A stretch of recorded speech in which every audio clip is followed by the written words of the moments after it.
come on through, the time ticking down. All you need to find is one headshot. Might just be able to clock this one out and send them to the grand final. It's all left on Vanya's shoulders. There's one way to do it. That is the way to do it.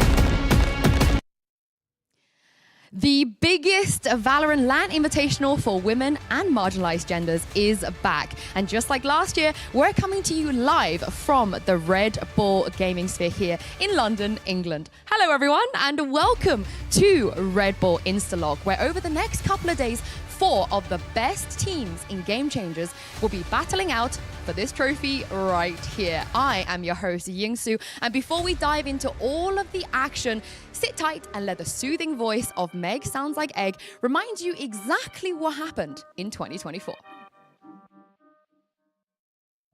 In 2024, Red Bull brought together the world's top Game Changers Valorant teams for a one-of-a-kind showdown. Welcome to Red Bull Instalock. We are coming to you live from the Red Bull Gaming Sphere here in London. With a duelist-only twist, teams had to adapt their rosters and approach to the new style of gameplay. Shopify Rebellion dominated their early matches, advancing to the final undefeated. What is there from Fluorescent?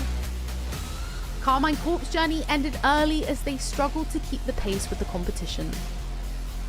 GiantX started strong with a 2-1 win over G2 Gozen, but fell short against Shopify Rebellion. There is absolutely no chance. G2 Gozen with a surprise upset to lower bracket redemption, pushed through after an early stumble. The wall there does a lot of damage. Might just be able to clock this one out and send them to the grand final. And in the grand final against Shopify Rebellion, G2 Gozen turned up the heat. G2 are in prime position to take it all home. Dominating 3-1, they secured the Red Bull Instalock crown.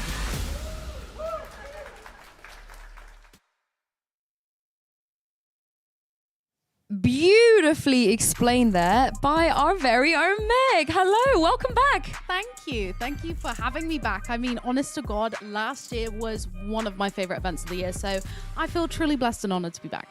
Petra was in that video. Rescue was Why in are you that bringing it up already? I mean, Yeah, so we're much setting has the tone. changed, We even in are the last setting the tone. week as well. So it's going to be a belter. Yeah, and we got new faces, Yeah. returning world champions. We have everything in store for you guys. But if you are a first-time watcher, what were you doing last year? First of all, unacceptable. Fair question. But we should break down the format for you guys because it is a very unique thing we are doing here. I do want to quickly just say, tell you guys what Red Bull Instalock is really.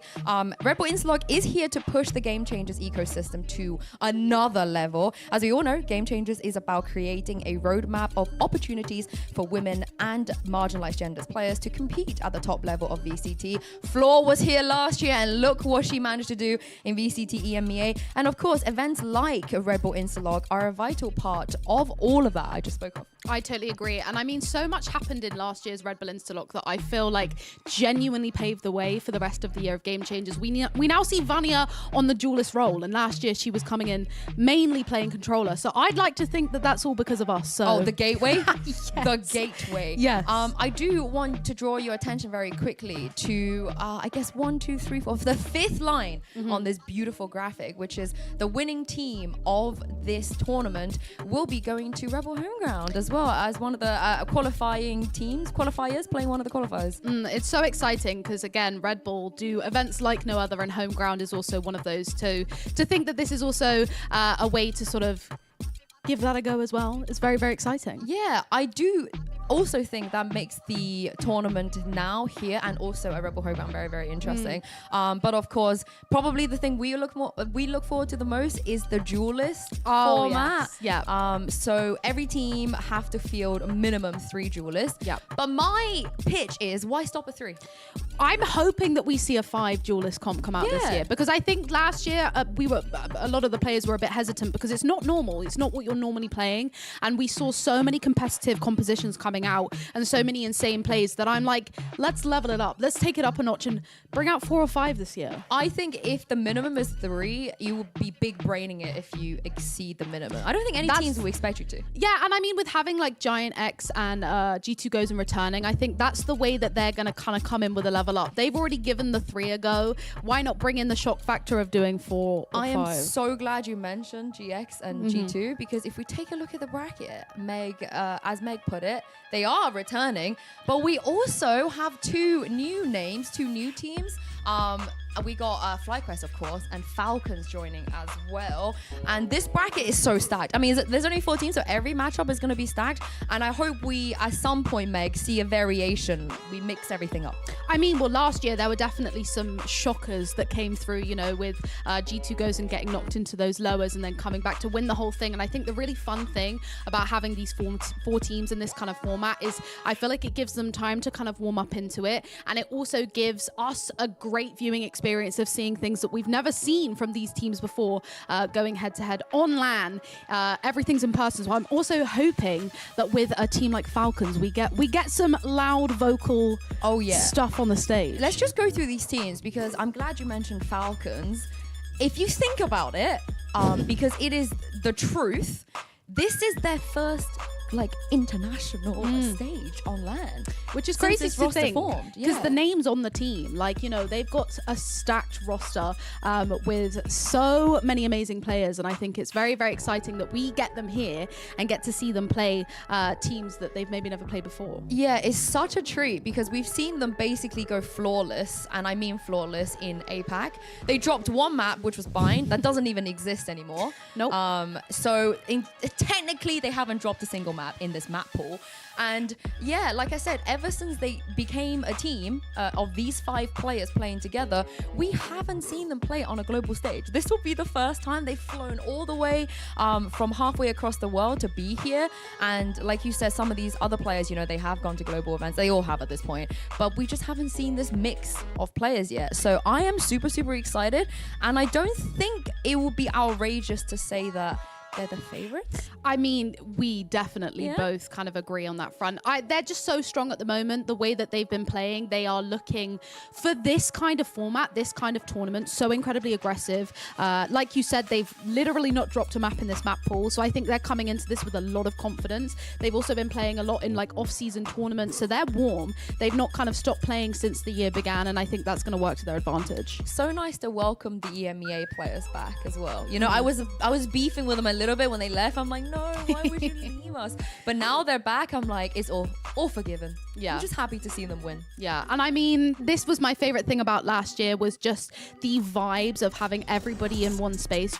This doesn't happen very often. Literally just Game Changers Champs is the only other time that these girls get to play on LAN, and I think it's so exciting. And I wish that the vibes, I hope that they translate to you guys watching at home, because it is like no other, and that's why I love Bull Instalock. Thank you very much. I do, I really do. And as you guys are seeing, this is GiantX from last year. Now, Miori was one of the standout players we had in this tournament last year. I'm very sad not to see Miori come back, but GX are coming in with 2 subs. Does that make you, I guess, second guess their chances? I think knowing who the subs are, absolutely not. Are we allowed to say who they are? Yeah, I'm assuming. We can say. So you obviously have Lou and Dream, who are coming in from Zerons, and they are just an incredible duo. And again, with them being sort of already familiar with each other's playstyle, it's not a disadvantage in my opinion, because I think it's also nice that they're bringing something fresh and new to maybe the GiantX girls who are there regularly, and can kind of bring something to the table for this kind of format tournament. I do like that they needed an IGL, obviously, and it's a team that's historically not gone for IGLs, and they signed an IGL as a sub, which is really, really nice. And we got to talk about the returning champions without Petra. I know, and I think that's going to be a sore spot for a lot at home, but I don't want that to kind of cloud how amazing Akita, who is obviously the new player coming into this. I do think she's got obviously some big shoes to fill, but we've seen Akita in stage 1 absolutely dominating, and for a 3 duelist tournament, I feel like this is just the perfect time for her to come into G2 Gozen, really. I almost want to think who wouldn't be playing the Duelists at this point on this team. Maybe Mimi. I think Mimi is just going to be jailed. Yeah, I would say probably Mimi and Amy, because I know that Nello also, all guns blazing, she's ready to take that on. Yeah, and speaking of all guns blazing, a team all the way from Americas as well this time. FlyQuest. And now the way that I would sum up their year is like rebuild city. like under construction permanently. There's been a lot of changes, but I do think it's exciting that they're coming here today to kind of test something new, I guess, and bring their roster into the Red Bull Instalock format. And I absolutely love the FlyQuest Red peeps because they have already been berating us with British slang. They want to know all the British slang I possible. told them really rude words. We told them very rude words, and I really hope that we hear some of those coming out on the stage Oh, today. that would be amazing. I did give them a lot of ammunition to BM if they wanted to. Oh, yeah. Yeah. I definitely want to hear it on the stage. I do want to take this opportunity though and say this is a big moment for FlyQuest because Sonda announced yesterday this is her last tournament. She is done after this. She's gonna leave this all behind, the competition behind. So I think her teammates are gonna want to do extra well just to give her a nice end off, you know? Oh, definitely. And it's a really lovely sort of way to end it, I guess, because she's here with her team, surrounded by other amazing talent, and of course us, and we'll have an absolute hoot and riot. I refuse to close accept it out. though. Oh. I don't think I can accept it.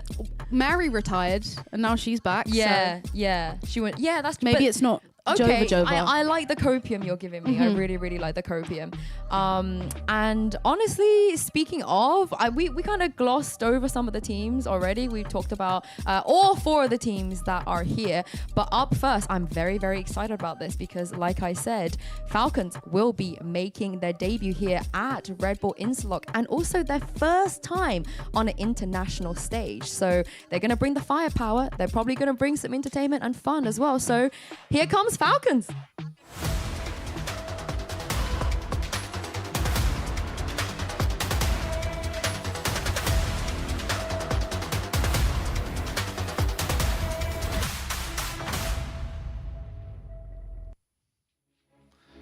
Welcome Falcons Vega, Aneri, Miri, Mad V, Lexi, Cameo.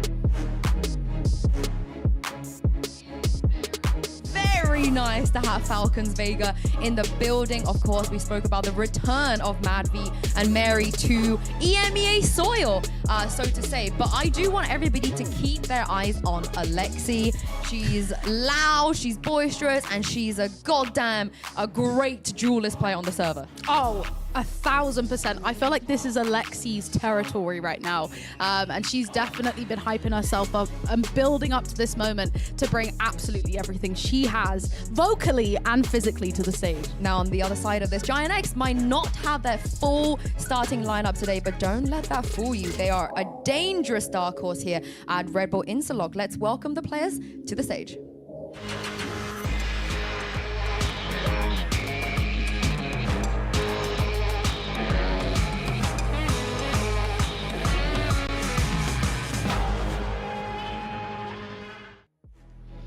Everyone, welcome GiantX, Sarah, Ness, Lupiot, Dream, and Smurfette. My goodness. Wow. What an entrance. Lou, of course, stepping in as the IGL here for GX. Do you think she's going to whip out the Duelist? Oh, surely. I mean, we've been seeing her on the table, right? So I feel like she's definitely used to kind of playing a little bit more aggressively. So I do hope that we see Lou on the Duelist role today. I do, but on the as a counter argument, I think they're in the Duelist. You have Smurfette, who's the greatest duelist, in my opinion, we've ever seen in EMEA. We have Sarah, who was brought into this roster in the first place to play duelist. And we have Ness, who might have played, every other agent under the sun, but Jet is still her most played agent, the Turkish Jet. So if those 3 aren't playing the duelist at some point this tournament, I'm going to be extremely upset. I mean, I'm sure we'll see Sarah on the Reyna. We did see her play Reyna on Bind last year, and that was even when Jelena was on the roster. So I I 1,000% guarantee you're hearing it right now. I'm putting my name on the fact that Sarah's going to be on that duelist role. I honestly think this is an incredibly strong team, as I think they could all flex in and out of that duelist role. And I definitely think that's going to be working to their advantage. Yeah, and for me, one of the interesting things is how the meta has evolved. Do you want to guess what was the most picked duelist last year? Do you want to have a guess? I went down the rabbit hole. I did, yeah. I'm going to say maybe Neon.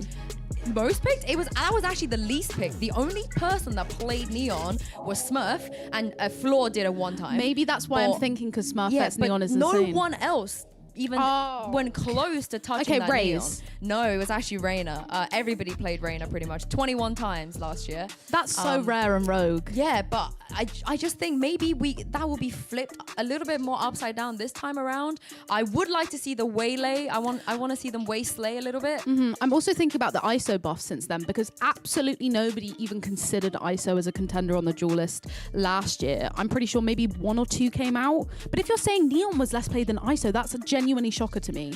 Right? It was just the 2 times. I'm so glad you mentioned the ISO, because I've been sitting on this stat for such a long time, because MadV had the audacity to leave us. But MadV plays an absurd amount of ISO. Just to put into perspective, in EMEA, our most played ISO player is Alpha, and Alpha's played ISO 17 times. Over in APAC, Meteor has played ISO 18 times.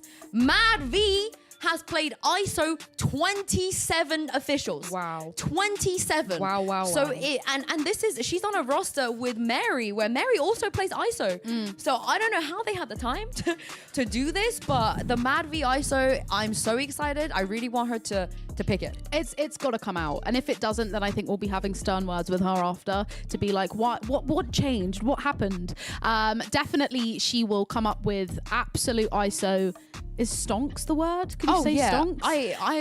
On this stage. I actually hate myself in the past for saying, Alpha's the best ISO player in the world. I take it all back. Yeah. I have never been more wrong about something in my entire life. We do have the Mavitos here, so let's take a look. And again, last year we saw a lot of Ascent, a lot of Sunset and Breeze. 2 of those maps are not in the map pool. So I suspect we're going to see a lot of maybe Lotus, Haven, something like that. I mean, we have to talk about SMG on Lotus back in 2023, right? I hope we do see the Lotus coming through, because if you don't remember the accidental 4 duelists picked back in the day on Lotus, and I'd like to see that come back. They picked the Lotus instantly. GX still don't want to play Fracture. This is very funny. Even in this tournament, they don't want to have a go at it. The Icebox pick, I think I'm very... we expect that from GX. It's been one of their strongest maps for pretty much since the dawn of time. The Lotus is so funny. So for people that don't know the lore, Game Changers champs, the Zipto core you see on stage of Camus, Alexi, and Iniri locked in the Lotus and played 4 duelists plus Cypher against EG, which the remaining member of that team here at Instalock is Thea. We'll see her later today for FlyQuest Red, and ended up winning. The lore is deeper, so I want to add you another layer to this. Last year, when GiantX were here at Red Bull Instalock, they played Lotus, and they had the audacity to lock in the exact same comp that SMG played at Champs. So I wonder if they have the balls to do this here. I would hope so. I think that would definitely make a statement and would Be maybe so funny. knock Falcons back a little bit. Imagine we see a matchup. Now that would warm my heart. So funny if we see a mirror matchup. I would of the 4 duelists and Cypher. do many things to see that. I just think it would be such a nostalgic moment and a throwback. But I do think the Falcons are going to come into this with maybe a little bit something different. Maybe expecting everybody to predict that with having that Zipto core there, that they're going to pull that one out the bag. They have to. I want really them to. hope so. I think it'd be really funny if they did that. And for GX, I think it's even more of a brain game, mental game statement to be able to feel confident enough to run the SMG comp against the X. Oh my God, there's so many teams. It's like back in the days when we had to say Cloud9 White into version 1 into Shopify. So I guess SMG into Zipto into Falcons. Yes. Core. If they do have the audacity to do that, I would love it. I think that's a statement. 1,000%. And I think it's really interesting actually to look here, because I do wonder if we're going to see that Cypher though swapped out out for a Vice is both of these teams on Lotus, in a normal comp sense, will run that Vice as the Sentinel.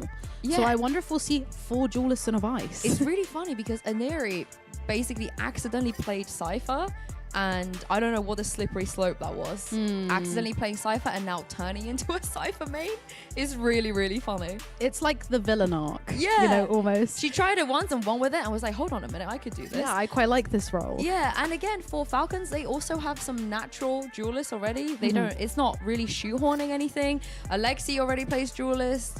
Just in general, Mad V does it. Mary does it. Aneri does it. So I don't think they're going to be out of their comfort zone no matter what they choose. No, and I do worry a little bit for GiantX's Lotus here, as it's not been the best previously. I think they've won like 1 game previously this year on Lotus. Yeah, 1 out of 6. So they're 14% win rate on Lotus. So I do think that they're going to be... Did you just work out the 14% that quick? I'd like to Women in pretend. STEM. I'd like to pretend that I did that, but no, I did not. That was somebody else. You But could have. I could have just lied, pretended. You could have but actually you just know, pretended. I'm I just would've an believed honest you. woman. Next time I'll lie. Okay, next time I pull a stat out, guys, I'm going to pretend that it was me that figured that out. But yeah, I do think they're going to be hoping to kind of maybe see this go all the way, because their split has been incredibly strong.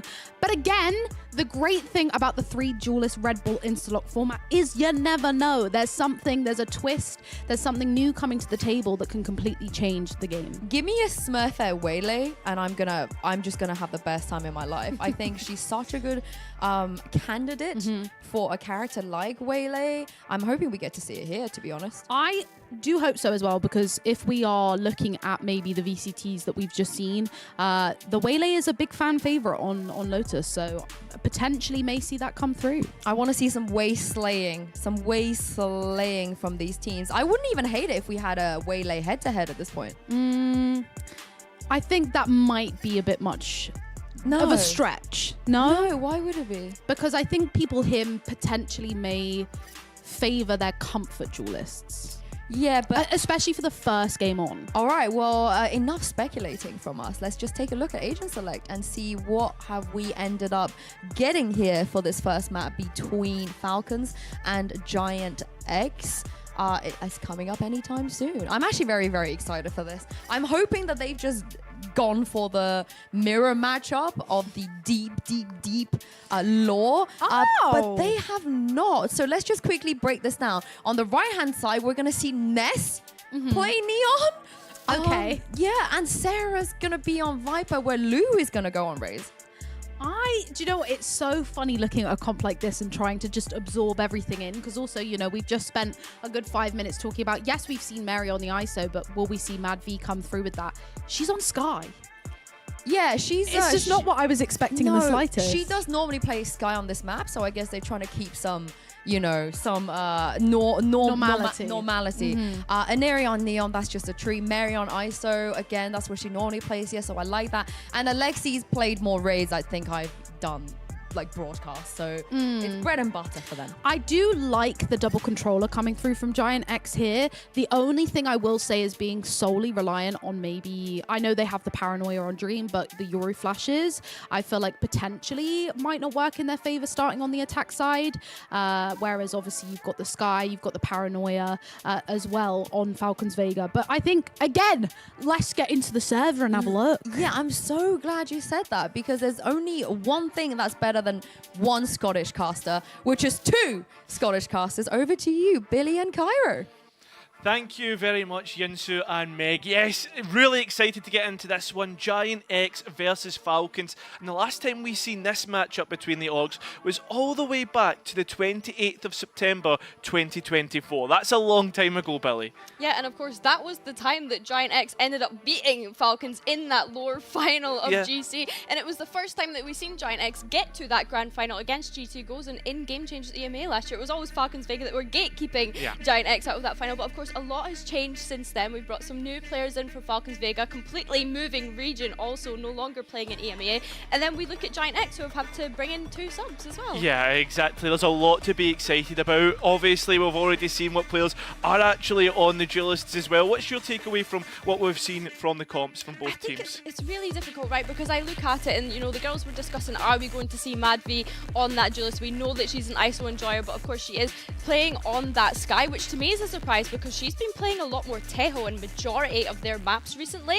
So I don't know if they've just decided, actually, we're going to steer away from that. So yeah, no, I'm looking forward to getting stuck into this. I'm sure we can get into the nitty-gritty of how they're going to use each of these Duelists throughout the first map. Yeah, exactly. Let's take a look at the map then. We're getting into this one. GiantX versus Falcons Vega on Lotus to kick things off.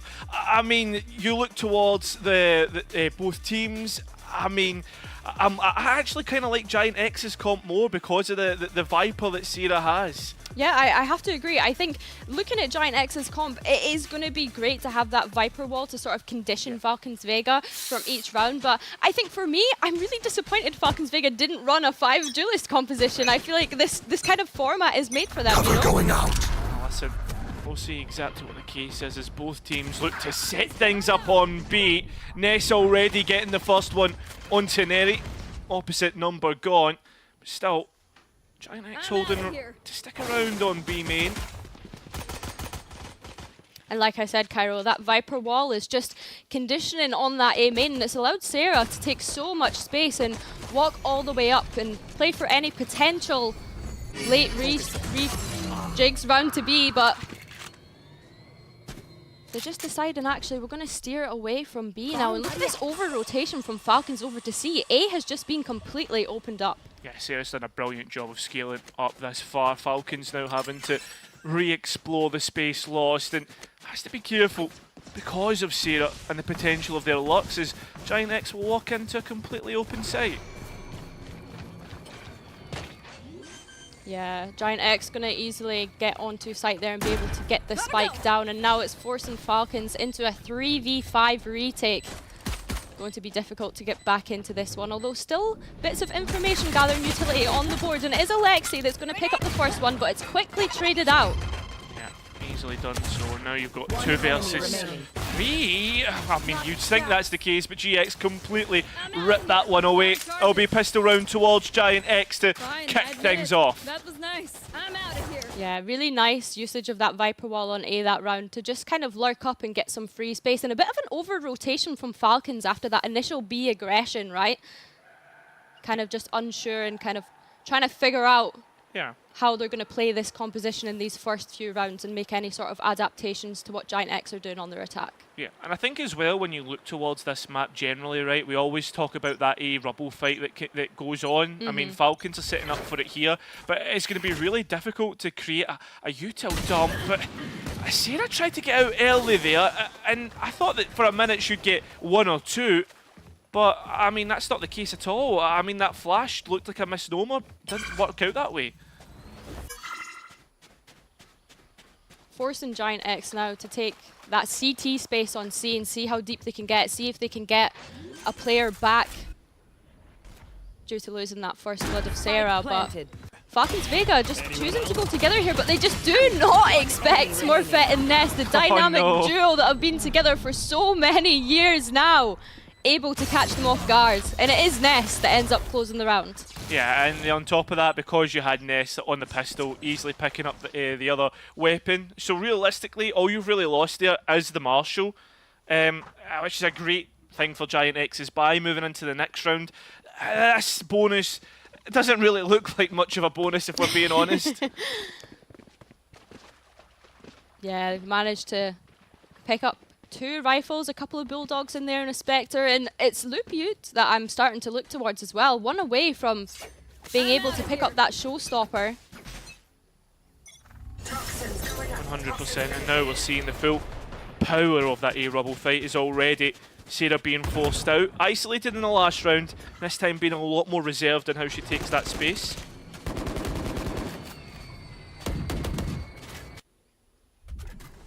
Again, Falcons Vega so conscious of this A space that Sarah might have walked up, and they are going to clear her out with the Skydog. It's just whether or not GiantX are here to support, and that showstopper is going to be committed, Cairo.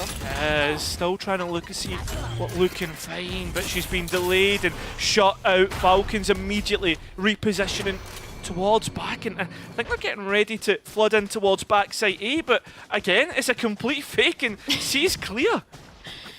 Yeah, Falcons Vega being caught off guard by these lurks from a lot of the players, and of course it's Nest that's managed to find that amount of space that allows them to be able to get this spike down again, and it means that Falcons Vega are forced into yet another retake, Cairo, on their full buy round. Yeah, Lu now immediately positions into the Joker player to play upset later in the round, but right now it's up to Cameout to get the first entry, sees the Neon, but will grab Smurfette. Good entry into the round for the defense, but still, I mean, GiantX are completely gambling on Lu being that win condition, seeing if they can delay. Falcons clear back site, into the site they go as the rifles light up, but it's GiantX who get two. Falcons, Mary coming straight back, 3 versus 2, but Lu's in position.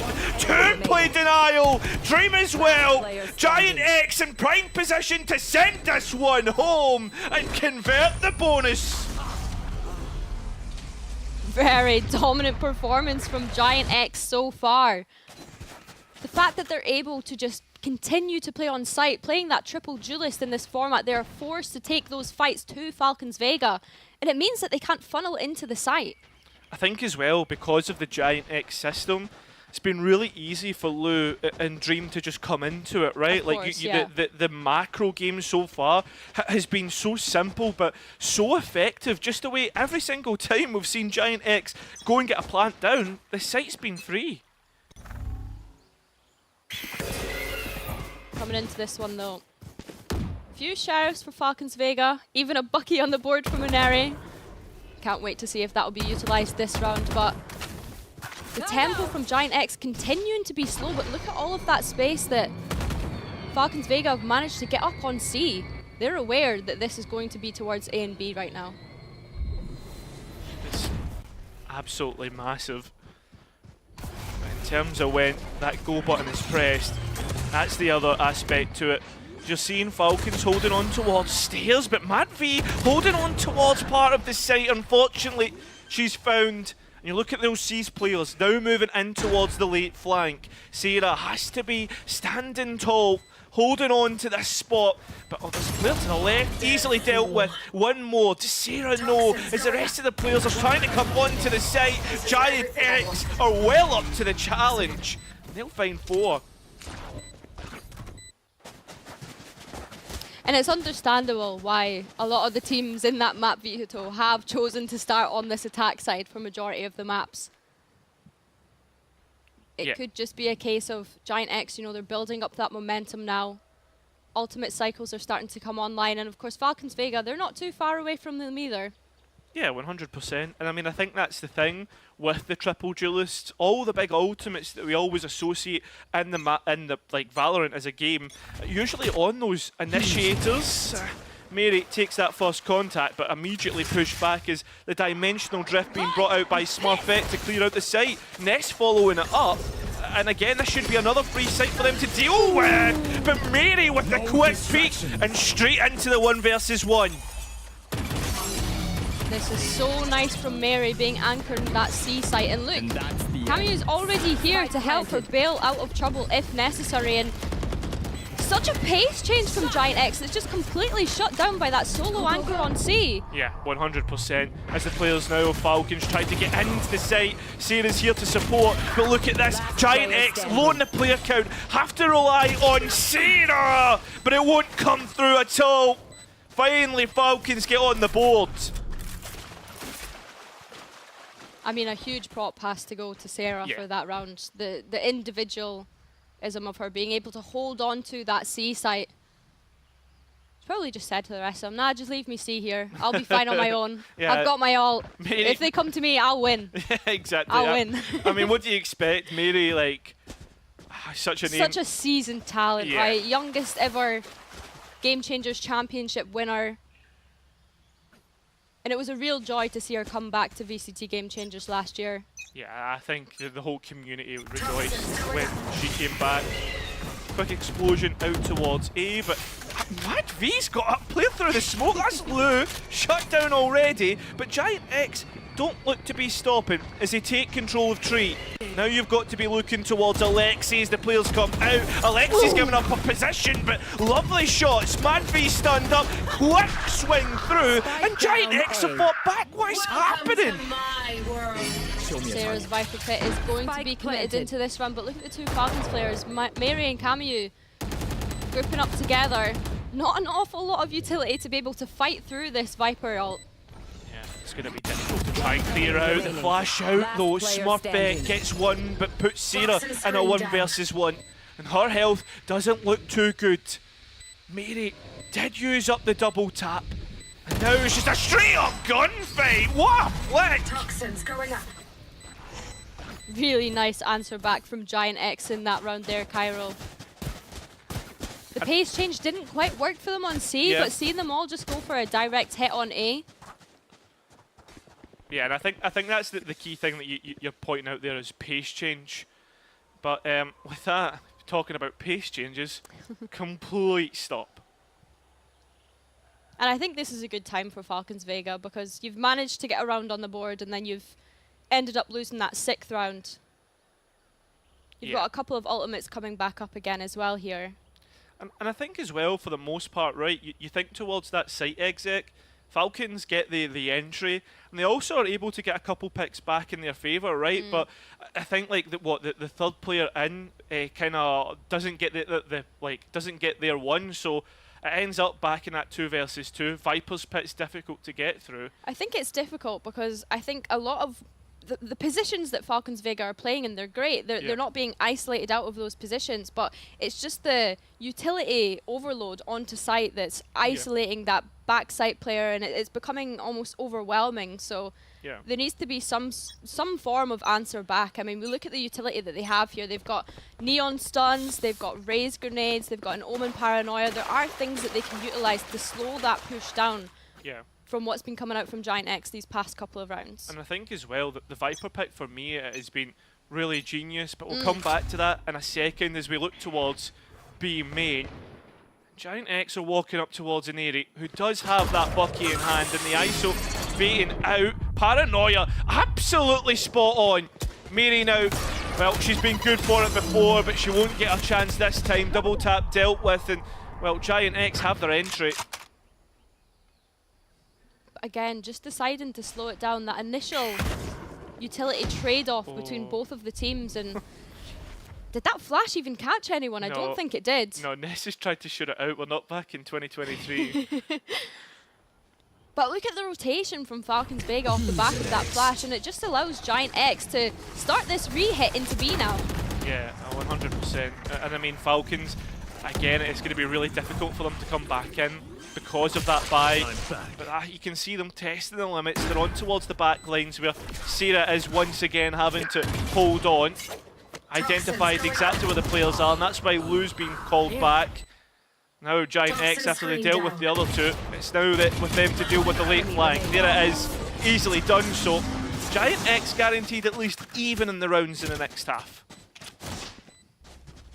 And it's Sarah again, like you were saying before we got into that round, Cairo, that seems to be the nuisance for Falcons Vega. Never really being able to isolate where she is on the map, you know, being able to lurk around and find space in unique positions. I think for me as well, like, you think, like, obviously first came into the controller role, even though it's technically like a late luck role, right? All the way back in GCC. And I think as well, like, this Viper wall is forcing Falcons to play in front of it, be aggressive, and use utility up, which, I mean, sometimes you can find it really hard to keep on to that, right? Like, right now, again, Sarah feels the contact and is like, well, guys, let's go and hit into C. And this is really nice from Dream just to ult onto the site, which forces Alexi to just completely bail out. Once again, Spike will go down. There's no one really trying to stop it right now, but Alexi stops that push out into Waterfall. It is Ness that will trade it back. Yeah, and goes even one better. An area, though, trying to use the overdrive, and, well, Sarah once again buying time for her team. As Ness just manages to escape the two players in CT. GX, though, playing from main and doing well in that. Now the post plant. How effective is it when you're going up against Mary? Is the spike's being diffused? GiantX need to get on and deny it, and they're not being able to do it. It's up to Sarah, who can't quite be as good as what she has been before. A lovely retake from Falcons. So much more synchronized with the players in that round. That double swing on CT coming out onto the site. And of course, GiantX being forced to play in main because of the speed of that retake coming in from Falcons, recognizing that, you know, we need to speed up these retakes. We need to be funneling in as soon as that spike goes down. And I think I like the way that Falcons this time, like, as you said, like a lot more synergistic. Synergized. Yeah, but like coming from different angles at the same time, so players are distracted. Smurfette this time on towards the Outlaw. Sarah so far, who's been on the scope weaponry. Mad V feels pain. The double tap, well, it's not going to quite work out this time as we're seeing Loot now use the showstopper in towards the site, but they've not identified in towards Tree, and they've not dealt with an Airy. It's a disaster for GiantX, and it's going to continue to be as Mad V deals the pain, and GiantX feel the hurt. And towards a 3 versus 2, advantage towards Falcons. This should be them easily finishing this one out. Toxins going up. Sarah, she's opened the door. She's coming in, dealing with a Neri who is low. And GX completely lose the round. I mean, it was only time before we were going to see the shotgun come out on the Neon actually be able to do some damage. And I like the idea from GiantX there. Being able to isolate again Mad V backside, but still she was left on such low HP for so long. I mean, and Sarah just pulling the snake bite out whilst trying to get tree control, like a lot of individual errors, you could say, Billy. Yeah. It's not what you want to see. Like again, like Mad V and an area not being dealt with, it's just so tough. And now you go into this round, you've got ultimates to send you forward, Seekers, I mean, kill contract on Mary. And you can see the confidence getting up from Falcons Vega here. Holding on to that A control now. Not willing to give it up, and it is going to go in the way of Mad V first of all, and Neri is able to follow it up. Easy days. A fight one. Mary though, loses out for 1 versus 1. Falcons really playing on the front foot, because we've got to be looking towards that C space. Look at the raise. Moving up, Lexi finding all this space, and Dream all alone. Spike in pocket, can't lose any fights, and Dream gets the first but can't quite get the second, and now we look towards Sarah. A real highlight, and all 3 players are closing in on this position. Sarah can't even identify the first as Lexi comes from behind. Yeah, it was a low sense moment from Dream there. It was super unfortunate to not be able to pick up that second, but I like this adaptation from Falcons since they had that timeout back in round 7, right? They've really been able to string some rounds together now, and it is actually going to force another timeout, I presume from GiantX this time. Yeah, Asuka coming in, looking to talk about how things are going. I mean, with the way that Falcons have switched up how they're playing in defence and GiantX losing all their fights, I think this is a good time to talk about things. Yeah, I have to agree. I think as well, you look at the ultimates that Falcons Vega are starting to build up now as well, right? We're halfway getting close to that Neon Overdrive, and of course, having that Omen ultimate is going to be really big for Falcons Vega because, of course, these rotations, having to play for a retake, it would be nice for Camu to be able to get to that site quicker. Yeah, 100%. And I mean, the Sky ultimate goes without saying when you're forced to play the triple duelist composition. Yeah. Just anything that can help them seek out any extra information. Because I think actually when we're looking at these compositions, Cairo, we've not really had a chance to talk about, you know, the information gathering utility that both sides have. I mean, that's the thing. Everyone talks about ultimate economy, like general economy, but the information economy, right? Like when you look at these 2 teams, it comes at a premium because you can't use double initiative like we see generally across all maps. And I mean, let's be honest, most teams probably won't want to bring us over. They want to be more aggressive, like with the Sky, for instance. Coming into this one, we'll see what GiantX have cooked up after that timeout. Of course, it is going to be a light buy, but Gotta go. Ness carrying that Vandal. Let's see if she can pop off with it. Oh, unfortunately, she will lose it straight away. Although Smurfette picks it up. Blue, you've got to be looking as well with the Bulldog, a rifle in its own right, as Falcons start to move more bodies towards the A side. And again, GiantX are so good at getting this first pick and then being able to just completely slow it down, forcing Falcon Vega to look at other areas of the map. I mean, you've got a player on the C space, a smoke on towards stairs, GiantX, this straight in towards the A side, although Camus forced back in there, activating, finding Dream, and the reposition in towards B, but Spike's lost in tree. And GiantX need to try and recover this. God knows how, because you look at Falcons and everything now starting to get a little bit claustrophobic as again the rays of a Lexi moves in, Camus swings, and Falcons Vega begin to constrict on their opponents. GiantX starting to cough as they have no way out, and a flawless round for Falcons. Really, really lovely round from Camus. Again, it's the individuals Yeah. that are getting a lot of these rounds for Falcons Vega.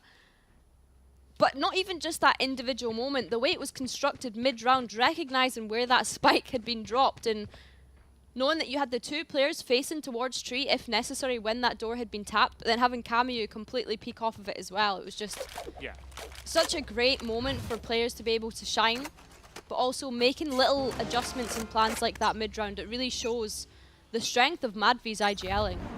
I have to 100% agree, like Falcons at the minute, they've identified the extremities as to where GiantX want to play, the A side, the C side, and they're committing bodies to it. Coming into this one, Falcons Vega again, all of that space on C long and just playing very carefully around it, but it is Lexi that is going to pick up the first pick.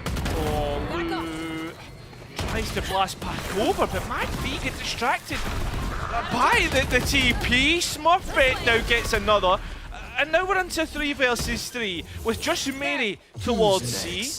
Or towards A, apologies, and through silent drop, the players don't know, and activates at the right time. Next quickly squashes that, and Smurfette's dimensional drift has got all the information the last 2 players need, and that's it. The Turkish 2, Smurfette and Ness, who have been on GiantX for the longest time, have to combine in this last round of the attack to confirm an advantage to take into the next half. Alexi's need, and the Falcons players try to, but the Turkish 2 once again say no. They deny it, and they'll get 7. It's always tough when you're up against Ness and Smurfette in any sort of situation. The dynamic duo, like you say, Kyra, have been together for so long. Yeah, I mean, this half so far has been one that's ebbed and flowed, you could say. I mean, GiantX... Fancy word for you. Yeah, thank you very much. Nice one. But GiantX had a great start, but towards this towards the end of that first half, sorry, you could see Falcons grow into it, and now they'll be hoping that momentum shifts into the second half. 100%. And I think as well, you have to question, you know, Falcons Vega, they've been dominating Southeast Asia game changers, right? I mean, no doubt about saying something like that. They've only dropped 1 map since they've gone over there and never dropped a series. So I wonder if coming back and facing a former opponent in EMEA, maybe the nerves getting to them a little bit. Out of practice, playing against teams in this region, perhaps? 100%. And I think as well, the other aspect you've got to look at it is like MadV being the IGL, right? A player that we all have known and should know against GiantX, because they've always played the same way. Well, Falcons tried to burst out of this Viper Orb, and it's traded even all the way down. And the last 2 players are coming from A. It's Dream and Lou. It's the Zeron's duo. It is indeed, Cairo, but Look at this timing. Inari just getting into position. It's going to be a question of whether or not they clear it, and they're not even facing towards it, Cairo. It is Inari that's going to be able to pick up both of them. Yeah, I mean, that's it, right? You look towards it. We talked about the Turkish two of Smurfit and Ness, and then you're thinking, this orange duel, right? This is Let's the two. go. Yeah, exactly, and it just doesn't work out like that, does it? It's a fickle game, but again, a pistol round for both attacking sides. I think as well, it's so nice to see Inari top of the board there, right? Yeah. When we think of Lotus and I think of this core SMG, she was on that Cypher when we got to see that 4 duelist composition on Lotus, but nope, being able to pop back off on that duelist. And again, we speak about pace changes a lot in that last half. Again, another pace change coming through, this time from Falcons, and Inari identifying Loot, who's not had a great time here.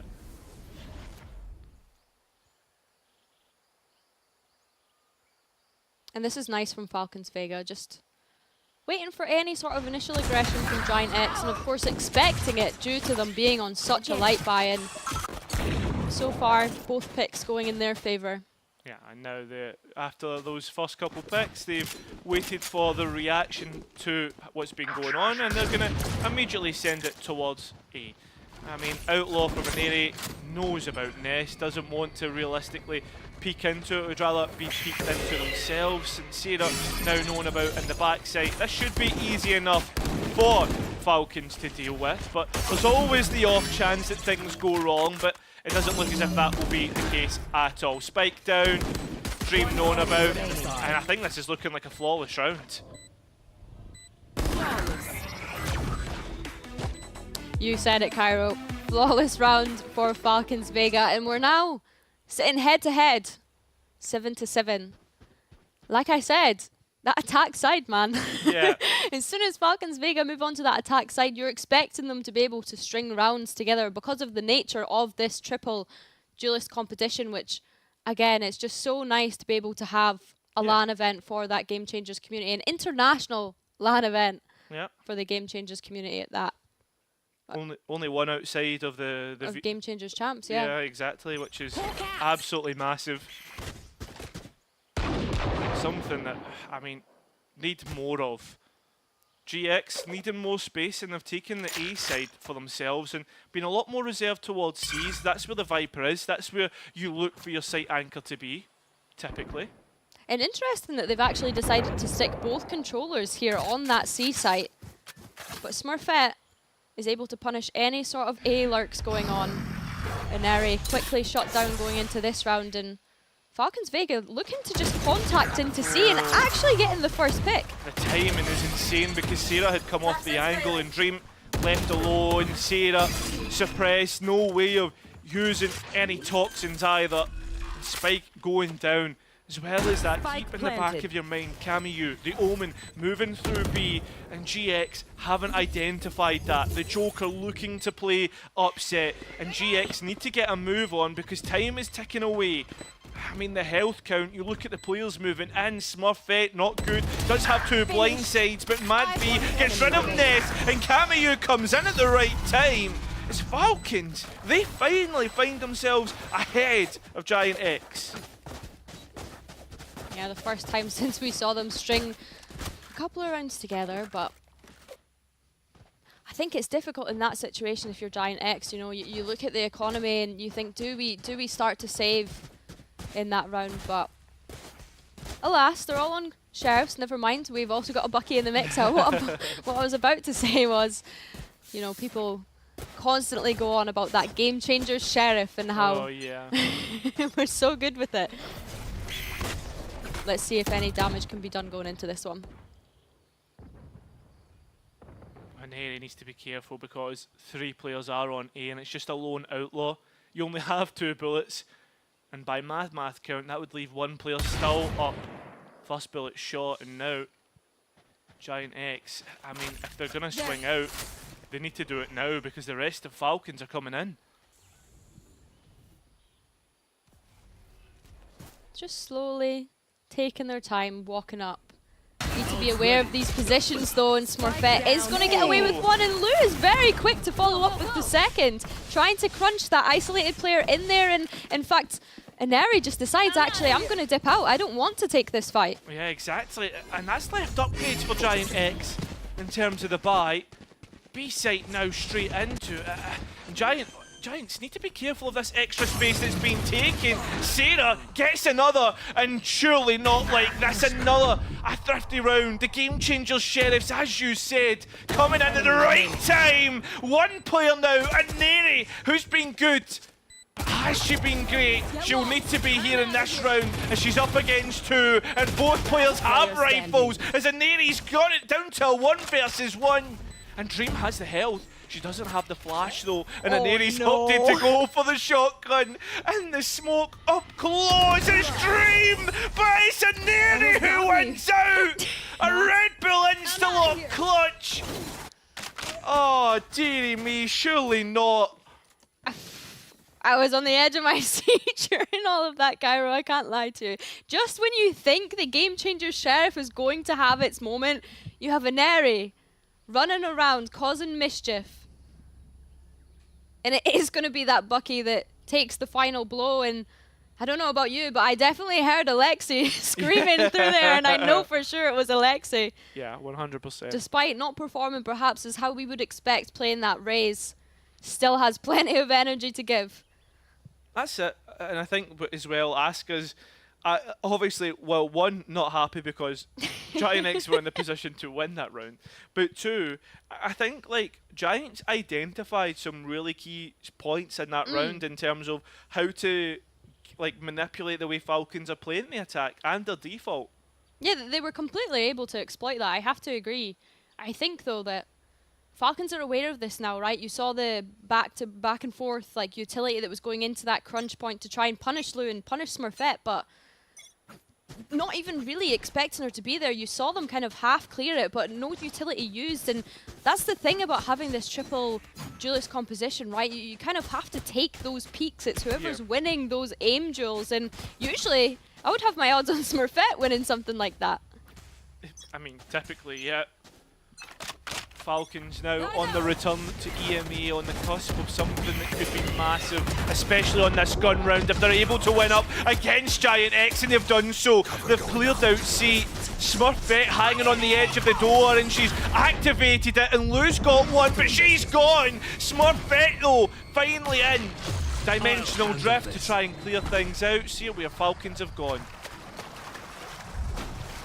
Portal closed. And this is really awkward now because you look how split up Smurfette and Sarah are. Sarah just having to come in from that B site slowly but surely, and it means that Falcons Vega haven't been able to plant the spike yet up until now. Spike going down, planted for CT and going to be able to take that space. This is a great post-plant position for them to play from, and now using that Skyfox to be able to clear out any other information. Yeah, exactly. Sarah knowing about Smurfette gave away their spot with a fake out and a tap of the spike. They're trying to beat out a peak, but they're going straight in towards CT. But my B deals with it, and Falcons find double digits, and not only that, once again break GiantX's bye. Really dicey round from both sides there, I would have to say. But again, it was so explosive from Falcons Vega, just running into that C site, and that crunch from Smurfette on door, being able to punish any form of aggression. It forced them to kind of plant for that CT. Yeah, I think as well, like I said, broke GiantX's bye. This round is a swing round where they could break GiantX's bye here. Players on light shields, look at this, they're just sending it, they're playing the defense like an attack, like you typically expect from a triple duelist, and with a smoke placed down, I mean, right now, GiantX get this space, put a big question mark on it, and almost force Falcons to go towards A. That ice wall is going to be committed, but of course it's not picking anyone up because Sarah is actually playing in front of all of her utility and is going to get punished for it. But trade comes back from Dream, and it's absolute chaos on the A site right now. It is. Spike still to come out of tree though, and Lexi trying to make sure that they've got that space. Comfortability, that's what Falcons look for, and finally, that spike initiated.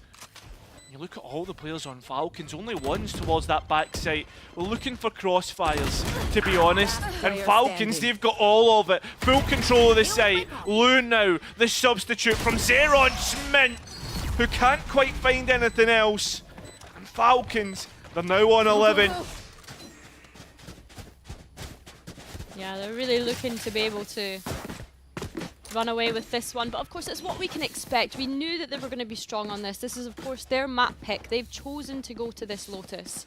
And I think as well, something that I failed to mention as we were in this map, but I'll mention it now, Billy, is that GiantX have actually played this map 7 times and split 1 of GC. Do you know how many times they've won it? 2, because Meg said. Yeah, thanks. I'm so sorry to do you like that, but Meg did mention. Yeah, I just thought nice to know that you listen. Yeah, I'm kidding. Remind people though. Yeah, it is insane when you put it like that though, Cairo. I mean, it just shows you GiantX is... I think we can't look into it too much given the compositions, but... Yeah, but there's obviously like a symptom of a greater issue perhaps for GiantX. And I mean, Falcons are doing so well. I love that Dream is just biding her time there with the Bucky, just waiting for any form of aggression to come in. Meanwhile, 2 of her teammates have fallen on other areas of the map. It's super unfortunate that she now is potentially looking at a retake with that weapon. Yeah, I mean, Lou's trying to now bide her time, hoping someone would come in the smoke, but it's not going to happen. But the Sheriff activates at the right time, unfortunately caught off guard by the player holding on towards rubble. As Falcons now take the position and tree. Overall, Falcons should have full control. I mean, there should be no way that last 2 remaining players get into this, considering the 2 shotguns that they have.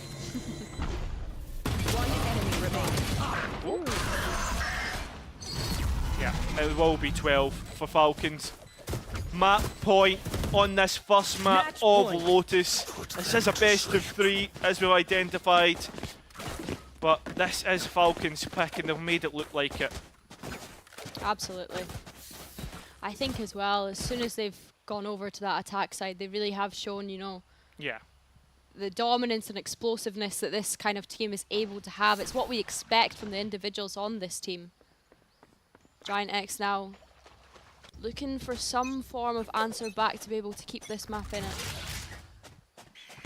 That's it. I mean, we are looking for a response which yet to be found, and again, we're back to this slow pace from Falcons.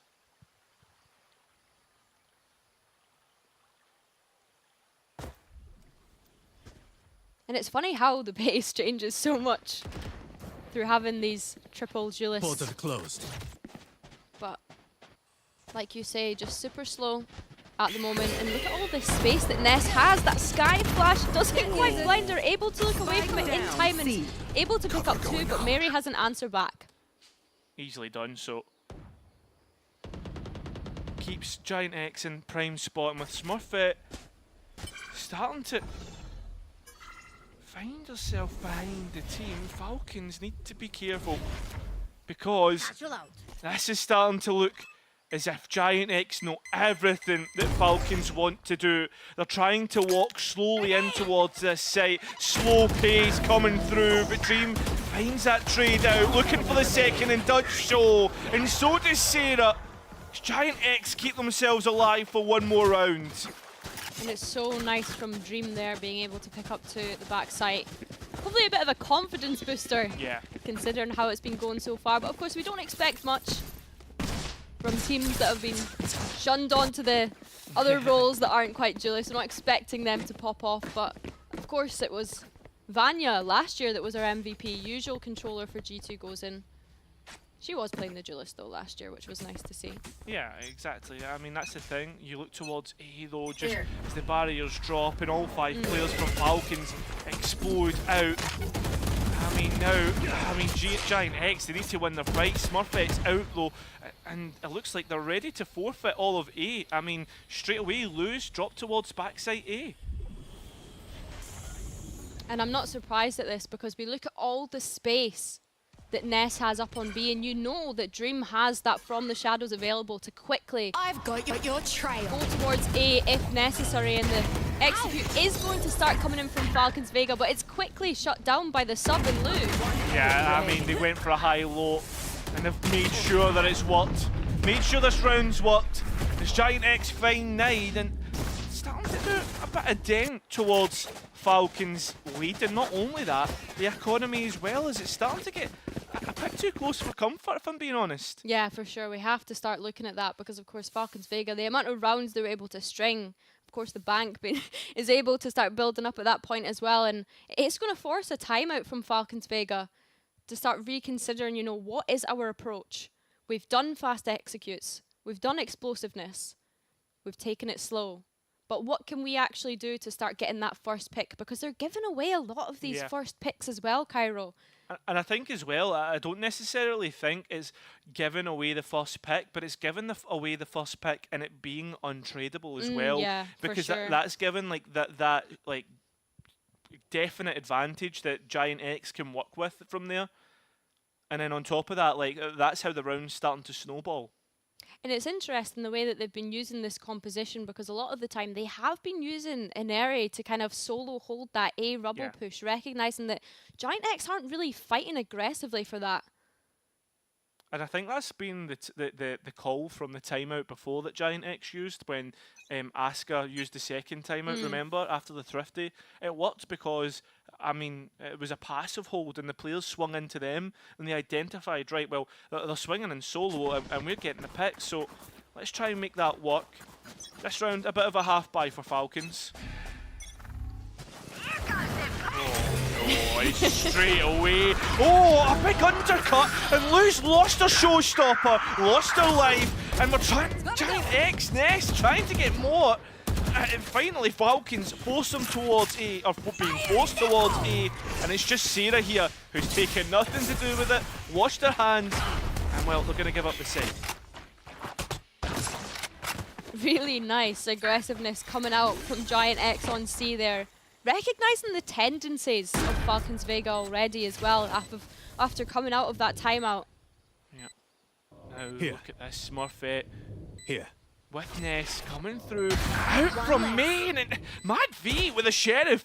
Remember, if Falcons win this, this is a one map, this is a one Lotus, and they're doing the damage. Sarah gets one, needs to get the second, but it's not pretty, it's not a good fight, and Ness needs to come in, get close, up and personal. Time is ticking away, and Falcons have already done all they need.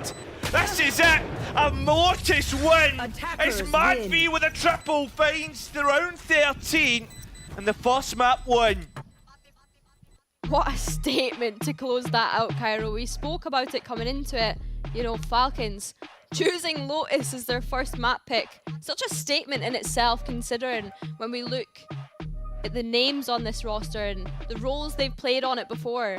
And of course, even just the standard that we hold them to coming into this tournament as the winners of that first Southeast Asia split in VCT Game Changers. Yeah, exactly. And I mean, again, this is two orgs that have played against one another many a time. I mean, we think towards Sarah versus Mad V in terms of the IGL, and last year as well. Obviously, Lou's come in to help a little bit as well in this tournament. But overall, Mad V knows what it's like to play up against GiantX, and has called on a pretty good game, if we're being honest, even though they are playing triple duelist.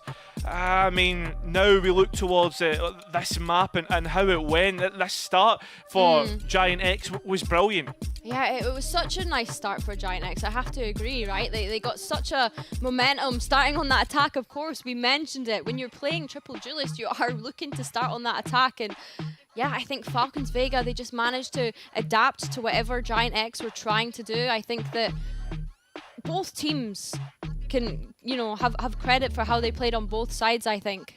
It's just that Falcons Vega, they were able to close this map of Lotus out. But looking ahead, Cairo, we have Icebox next, which for GiantX, I'm very much looking forward to that one. I think as well, like overall, we should feel more confident for GiantX moving on towards Icebox.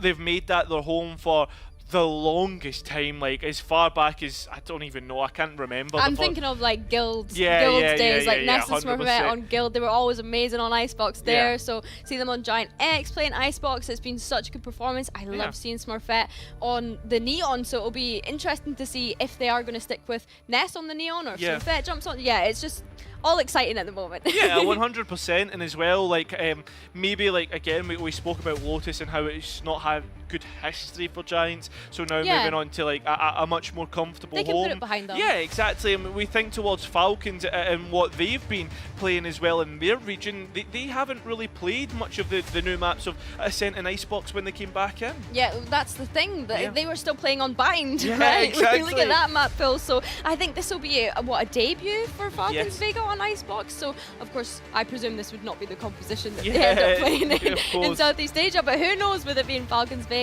So yeah, no, I'm looking forward to seeing how they get on with that map as well. And I think, like you say, for Giant, it's just kind of like, you know, GG go next. We know that that map's not our strongest, and we know that Icebox is our playground. Yeah, I think we're starting to get into a position now where this is looking a lot more like a proper best of 3. You know, I think we're going to get that third map. Oh yeah, it's going to be juicy. Yeah, exactly. I'm And excited. that's what you try and theorise, like in terms of what we've seen in previous iterations on this map as well. Like we think towards Jet and Reyna when it first came out. Yeah. And as we started to get closer, like Waylay's come into the forefront, so we're going to get a Waylay, a Jet, a Reyna. You know, you could be always up for grab here. Well, that's the thing, right? We have Waylay, we have Teho, we have Vise that have all come into the game since we had last Red Bull Instalock. So it's going to be interesting to see if any teams do end up picking any of those agents. And like the girls said at the start, like I would love to see a Waylay at some point. Yeah, 100%. But guys, if you're wanting to see Icebox, do not go far, because we're going to go for a quick break and then we're going to get map 2 underway.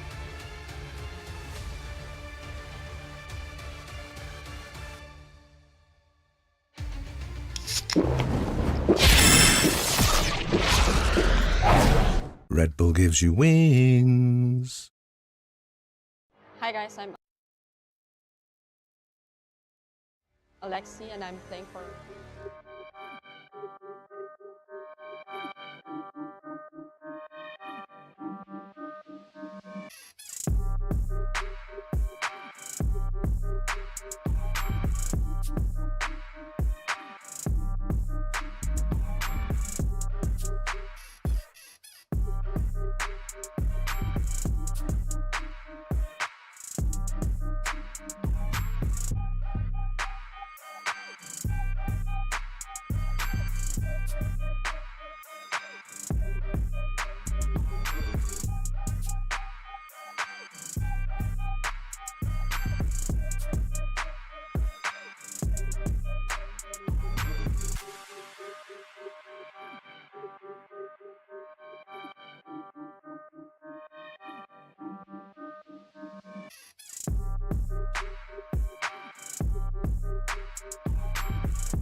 Hi guys, I'm Lexi and I'm playing for Team Falcons Vega.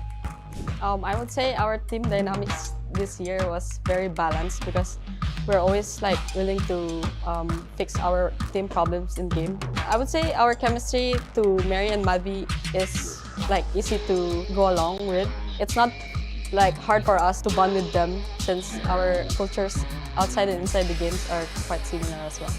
I would say it's fun because it's a very unique format since it's at 3 duelists. We're just gonna hold W's together. It's exciting because we're gonna play with like 3 of the best teams in the world.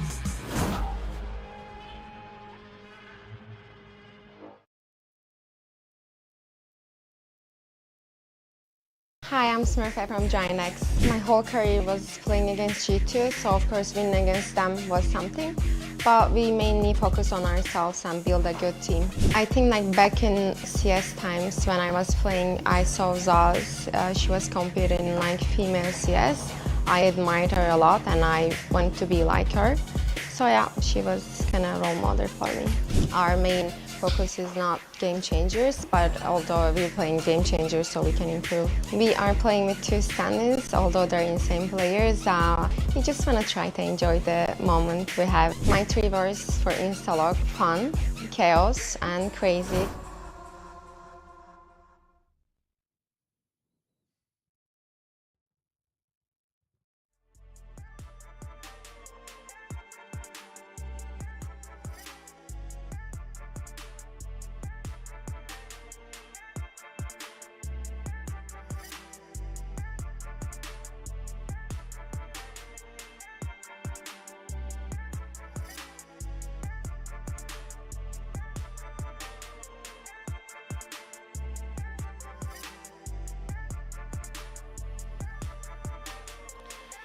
Just wanted to give a special thank you to our official monitor partner, Aegon by AOC, returning to Red Bull Instalock for the 2nd year in a row. They've provided our players and coaches with top-end 540Hz monitors for the very best in-game and competitive experience during the tournament.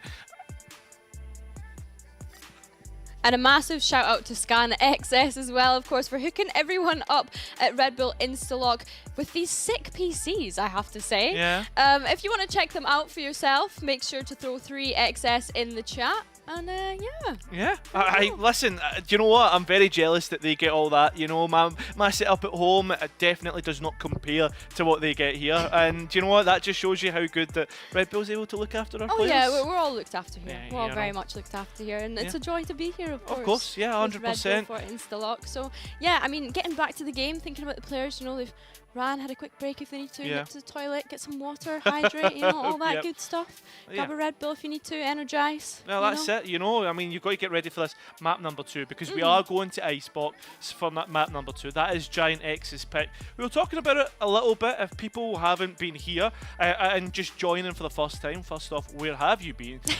Second off, I mean, we saw Falcons win that first map. It was about 13-9, a pretty dominant start to the kind of see the map, and then we're now moving in towards Icebox where it's GiantX's pick, so we're expecting them to come back into this one now. Yeah, you would expect to, and I think as well, like, the reassurance of this kind of tournament is that yes, we're all playing best of 3s up into that grand final, which will be a best of 5 of course, but we also have a double elimination bracket, which is really, really nice because of course with it being in an international event, you don't want to have to say goodbye to teams too quickly, right? So I think the fact that we have that double elimination bracket, that okay, maybe you don't win your first game and that's okay, you got your second game in the lower bracket and that's fine, you know. And I mean, not to be harsh to GiantX, but they're not shy of a lower bracket, are they? So yeah, no, I think that that's a great thing about this team though, is that they have so much resilience, right? And we've seen them progress year on year and how much better these individuals have gotten, and you know, this new form of GiantX, of course, we've got 2 subs playing today with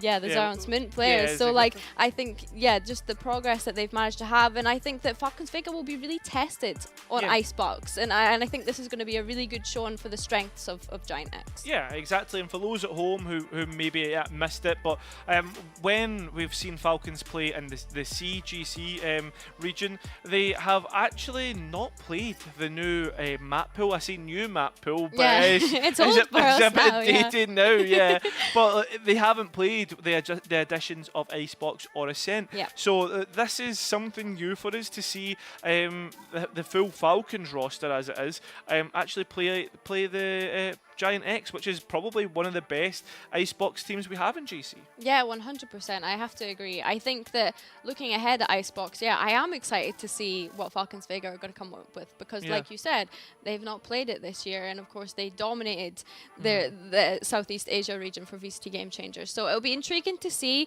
if they decide to, you know, test a couple of things that they've been perhaps pracking. You know, obviously getting ready for that map being back in the pool. I can expect that they've obviously been working on it. So yeah, it's going to be intriguing to see, you know, what way do they swing. I think as well, especially because we've had Mad V and Mary on that double duelist. When I think back to Split 2 of Game Changers EMEA last year, Mary had just been reintroduced to Game Changers. She was joining Falcons Vega. The team was different from how it was in group stages to playoffs. You know, Mary had just come back. We had a Reina, and I can't remember for the life of me what the second duelist was on Icebox, but they were running double duelist, and I'm pretty sure it was Mary or Mad V that was on that Reina. So yeah, it was just a really like fun way to kind of welcome her back into Game Changers. So yeah, I'm intrigued to see if they've stuck with that with Mary and Mad V, you know, being the remaining members of Falcons Vega, the EMEA roster. So yeah, it's going to be nice to see if, of course, the girls that have come from Zipto have any sort of things that they want to implement into the team. 100%, and I think as well, like when you've got like two very competent duelist players in an area, and Mary as well, and like seeing how this could go, like you know, like this is where you start to get really excited, because there is so much that you can like theory craft coming in towards this one as well. And then you think towards like Giants and how they look on Icebox, and in my head, right, when I try and think about it, I'm thinking about the fact that like you've got Smurfette, right? Ness has already shown that she's good enough. Lou's shown it, but like Sarah played on the duelist as well, right? And Dreams, who was like always very good at clutching and being that sight anchor, which, let's be honest, on Icebox you really need. So that's something that like I'm looking forward to. I mean, I'll be honest, when GiantX came into stage 1 of Game Changers and I saw their Icebox composition, I was really disappointed. And I was quite critical of it, because we see like teams implementing the Tejo, the Vise, like we see the meta shifting. And I was quite critical of it when I was on that desk, because I said, you know, I'm expecting teams to come into this with some sort of initiative and switch things around, but they proved me wrong. They completely proved me wrong. They showed that they still have what it takes on Icebox, even in this meta that we have right now. They're still so dominant on it, and it's because they understand exactly how their composition works, and they're able to play around it, which is so nice to see. And yeah, I hold my hands up to that, because I was proving completely wrong. And obviously the Teal nerfs actually got announced last night as well. Of course, so maybe they've found themselves a nice little spot moving things forward and towards Split 2 and where we end up. I think for me, I will be intrigued to see if they keep that Gecko pick on Ness, or of course with the KO buffs that we've seen recently, do they actually start to implement the KO instead of the Gecko? I think that's a big thing that maybe perhaps they're considering, but alas, we're thinking about like normal compositions that we would expect to see. Of course, this is a triple duelist competition, so Lord knows what we're going to see. I do want to continue seeing Ness and Smurfette on those duelist roles, I think, but honestly, I kind of want to see Sarah pop back off on that duelist, like, and that's no hate to Lou whatsoever. I think she tried her best on the Raze, but I just and I think as well, when you think about it, Lou at the very heart of it was like the Sova player on Zeron Spinzy as well, so maybe Sova being a big Icebox component. I mean, he's been in that little, like, what would you call it, like, remember there was like the three that have stayed from the very beginning. It's like Sova, Viper, and is it Killjoy as well? Was it no, it was Sage back then. Sage, that's gone. That's well gone. But I think it was maybe Jet. It was like three, because remember it was the old comp, right? You used to get Jet, Reina, Sova, Sage. God, you're going way back. You're like rolling back. Yeah, but remember it was that comp that always came up. Everyone played it, and I think it was like 3 agents had managed. That's like Gambit era, no? Yeah, it was before Gambit era. I'm pretty sure. But like, point being, that was like G2 era. Like when G2 was in EMEA. G2 were in EMEA. Point being though, there was that. You get the idea. Sova's been around for a long time on Icebox. So you're wanting to see Lou play Sova potentially? Listen, you know I'm a Sova lover. I'm a Sova lover, right? And if we see Lou's Sova, I'm a happy man.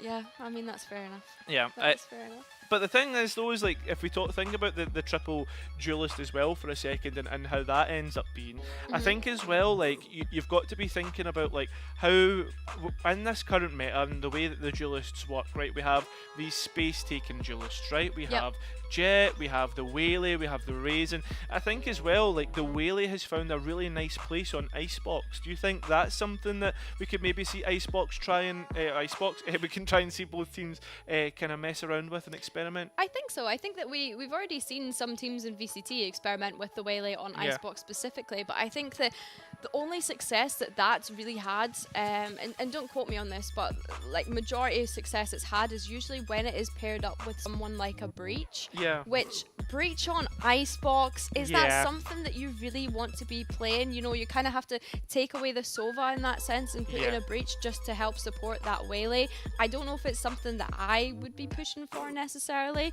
So yeah, I think if you're going to be playing a Whaley on Icebox, you really need to get experimental as to how are you going to support that Whaley.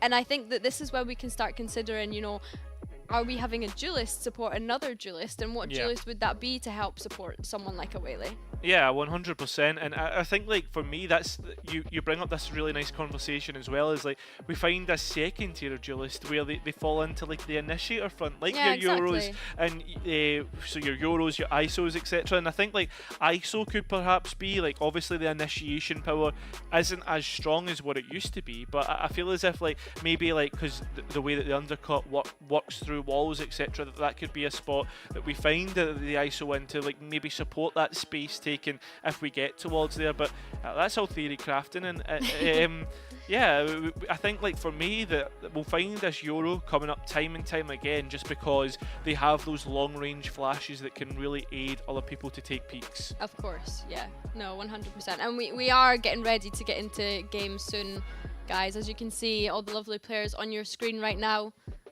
just getting ready to get started. Yeah.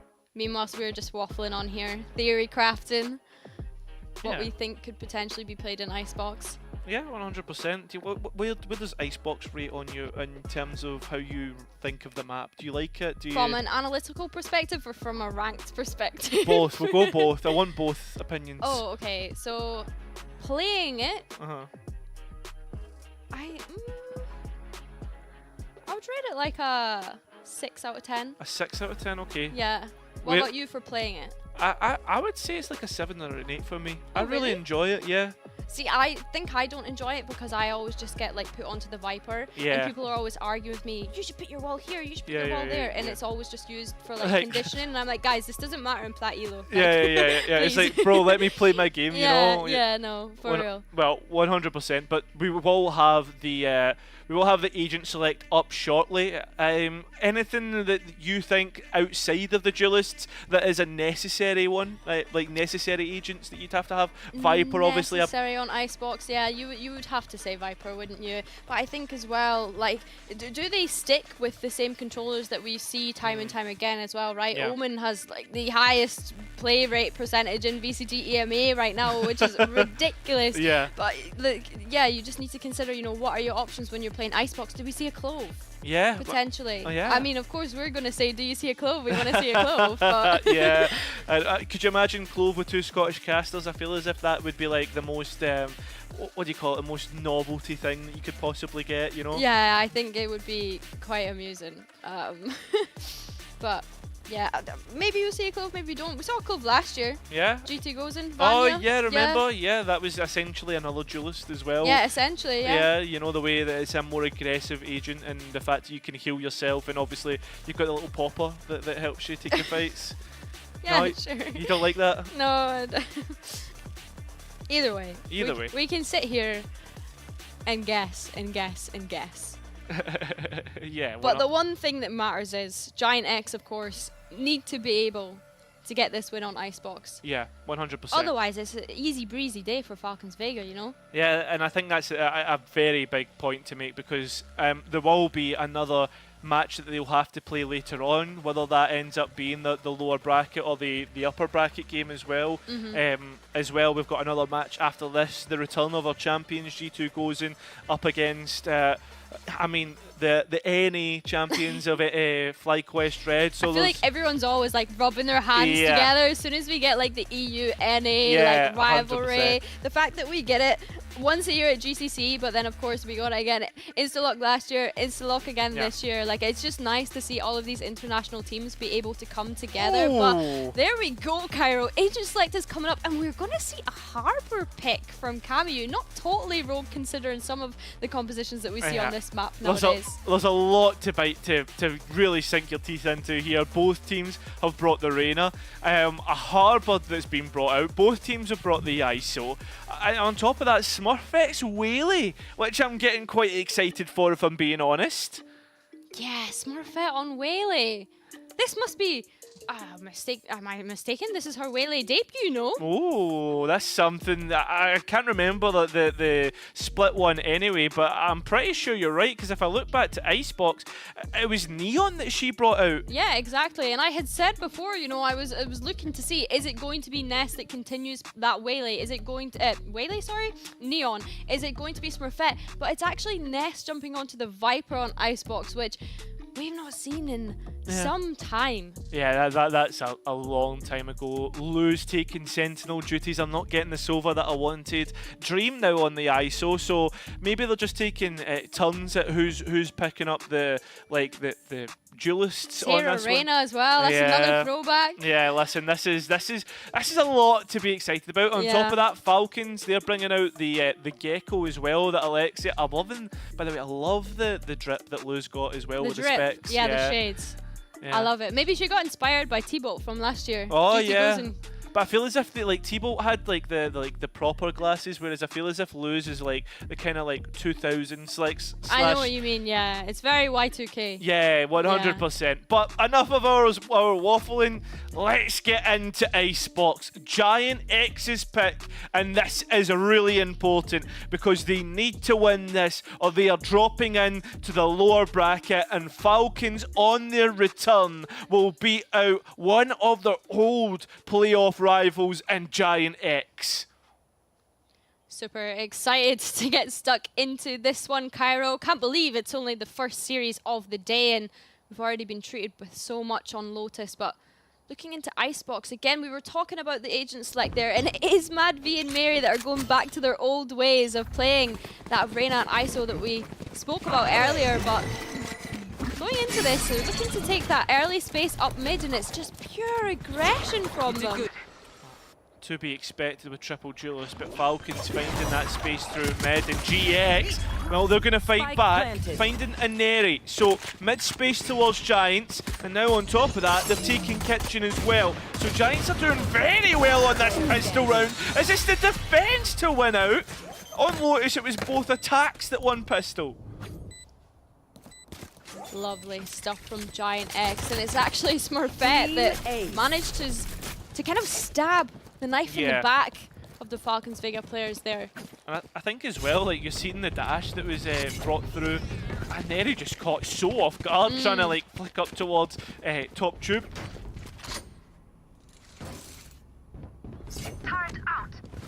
Yeah, I'm excited to see how GiantX get on running this composition. Obviously giving Lou and Ness a break away from that Duelist that we saw them play on the first map. Yeah. I think for me, is this going to be like, just thinking about GC, is Smurfette, is this going to be like a more consistent thing? Is it maybe just trying something, you know? Like, yeah, maybe. I mean, this is the time to do it.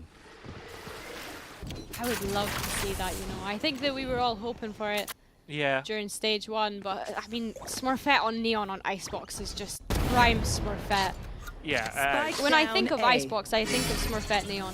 100%. Mary just caught out there, but I mean, again, Falcons, they really like to do this on their execs where they get to be really slow, take their time getting in, and Mary finding Sarah, as they were the one on one of the, I think it was the Outlaw as well, so I mean, caught out trying to take a peek and stalling out here, or you'd think that's the case, is they're waiting for someone else to try and peek out, and Smurfette will do it.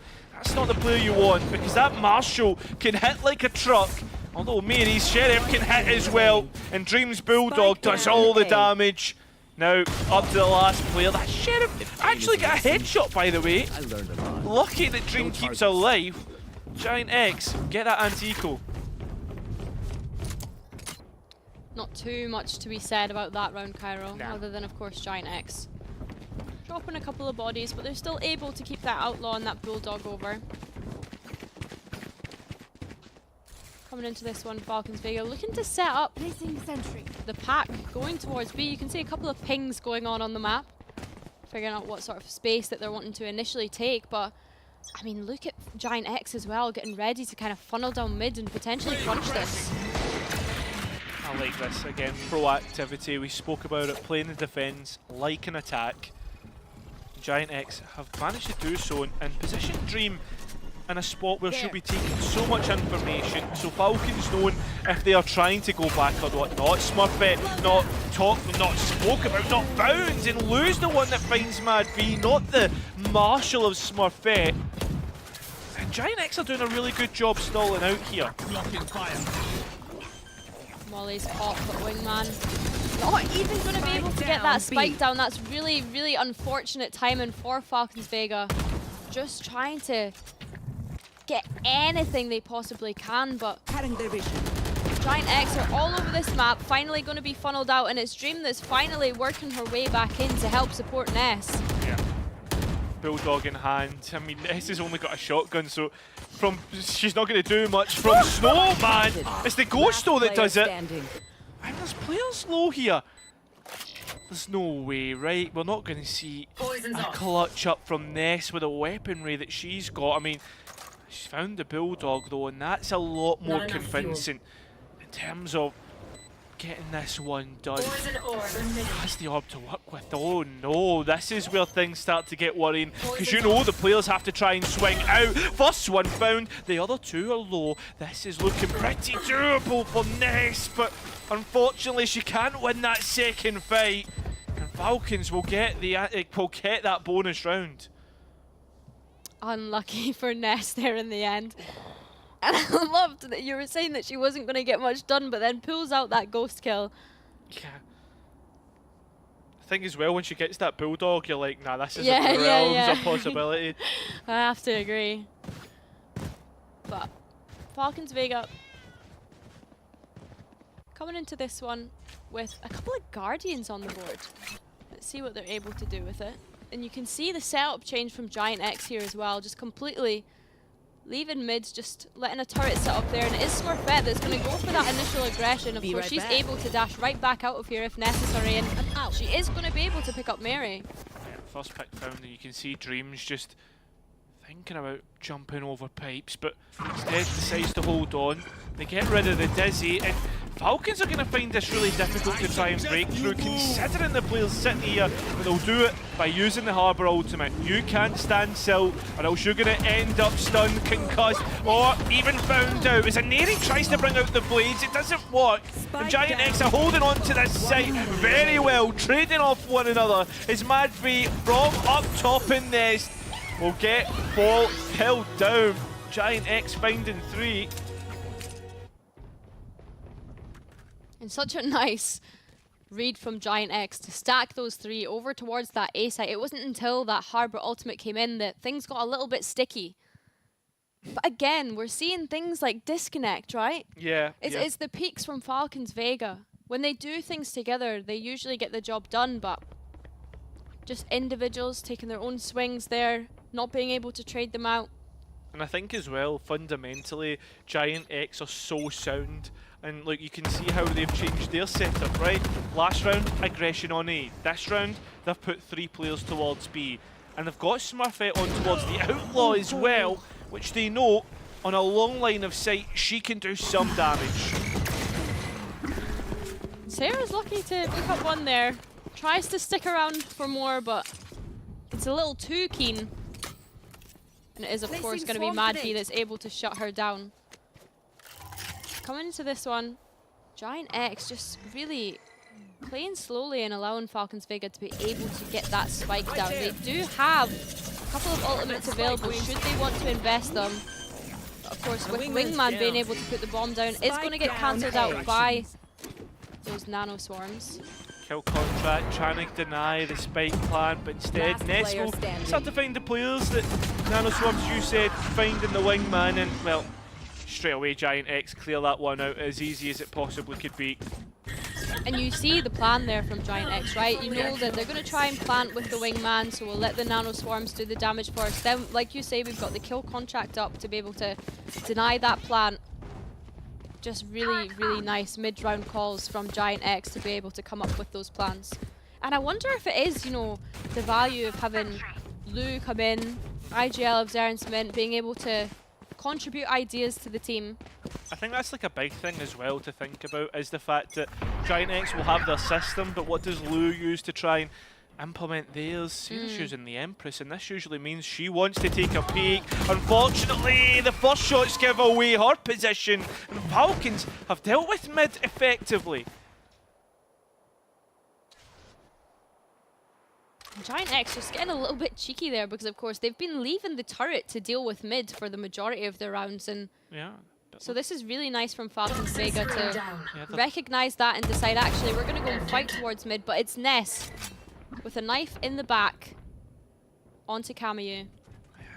GiantX have doubled down here. They've went for an aggressive start to the round, and well, it'll be aggressive all the way to the end, although would have heard the steps moving through mid, and that's exactly why Mary's starting to fill that space in behind as the retake begins, and Dream's got that double tap.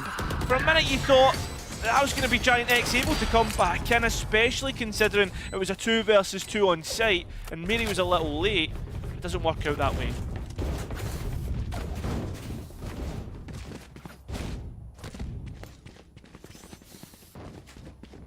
Feels like it's been fairly even so far, Cairo. Just a couple of minor little mistakes here and there, and you can see ideas coming out from both teams so far. It's nice to see GiantX consistently change up that setup as well, right? We're back to having the turret watching kitchen, 3 over towards that A site. Feeling safe.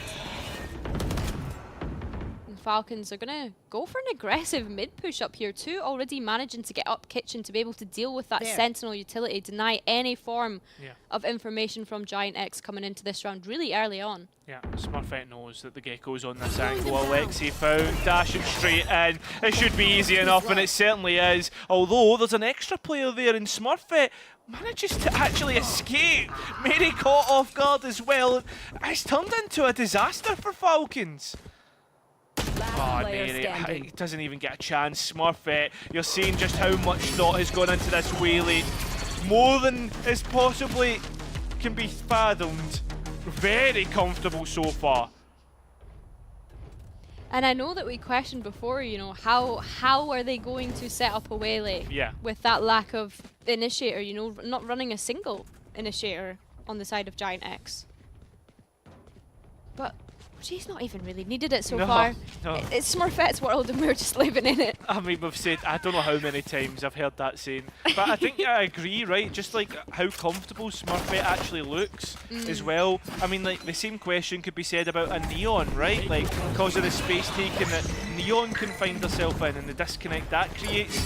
Now the player's trying to work their way through a cascade, but Dream's on the other side, and again, it's not really working out whatsoever. Now the wheelie out invested. Smurfette's through, she's hit so many players. Alexi's Sheriff, though, even though she's hindered, works out. But at the same time, she's left with no teammates to work with. Now 3 players ready to swing out, and it's easily done. I got a bit scared there that they were gonna start. They were gonna start swinging out one by one. Little bit scary, but yeah, it was really nice from GiantX. I think as well, like they've recognized from their Lotus that they really need to up the pace on their defense. You know, almost flip it around. You know, yes, we're playing defense, but we're playing 3 duelists, guys. We can just send it. And it's nice that they've been able to recognize that from that Lotus game going into this one. And of course, it was Falcons Vega that decided to start on the attack on this Icebox, and now going to be taking a timeout to kind of figure out, hey guys, what are we doing? Yeah, I think for me, when I look towards like both compositions and the retake and how that looks, I don't think GiantX would do too well on a retake, if I'm being honest. I think that could be a really like hard spot to be in. I think the round that they did play retake, I think it's fine as long as they have ultimates online. Like again, look, we have that kill contract back online. We saw that as a fundamental piece in that retake round. Yeah. Again, Killjoy lockdown as well. Yeah, here. true. Yeah. So like they do have a lot of tools available to them should they wish to play retake. And I know it was a pain point for them on that Lotus, but I mean, we don't talk about Lotus. It's not the greatest of maps for GiantX, and of course. Icebox, it's their bread and butter. They know how they want to play this, and they can look at the components of this composition and recognize when they can play that retake and when they don't need to play that retake. And I think in this round in particular, they have all the tools available to them should they wish to do that. I mean, shown aggression from GiantX, but they're immediately looking to try and hold on towards A. Smurfette's entry once again. She has been sensational, and Camu's caught in the 1 versus 1. Still wins out. I mean, there'll be Sarah to trade out at the very least. That was not pretty. And well, we're getting the thrash on towards B. This is all in from Falcons. 4 ultimates at the very start here, and already 2 of them are being used. And it's like we said, Cairo, you know, those ults potentially being used for retakes, but no, they're just going to be used to completely deny any sort of site take that Falcons Vega can get here, and it forces them to reconsider. Re-clear spaces. You see that Sarah's already got all of that worked up mid. Yeah. And this 1 versus 1 is very big because this is the spike Lexi's found and the dismiss away. But Sarah using the leer to come back in. She gives up the space, but GX at least have a notification here to get towards the A site quickly. And Lou and Ness running towards it. They've already invested that Killjoy lockdown that we spoke about at the start of the round, and Mad B unlucky to win out that aim duel, and now it's a Neri on 5 HP. No chance. Shotty in, dealt with. GiantX guaranteed 7, an advantage in towards the next half as well.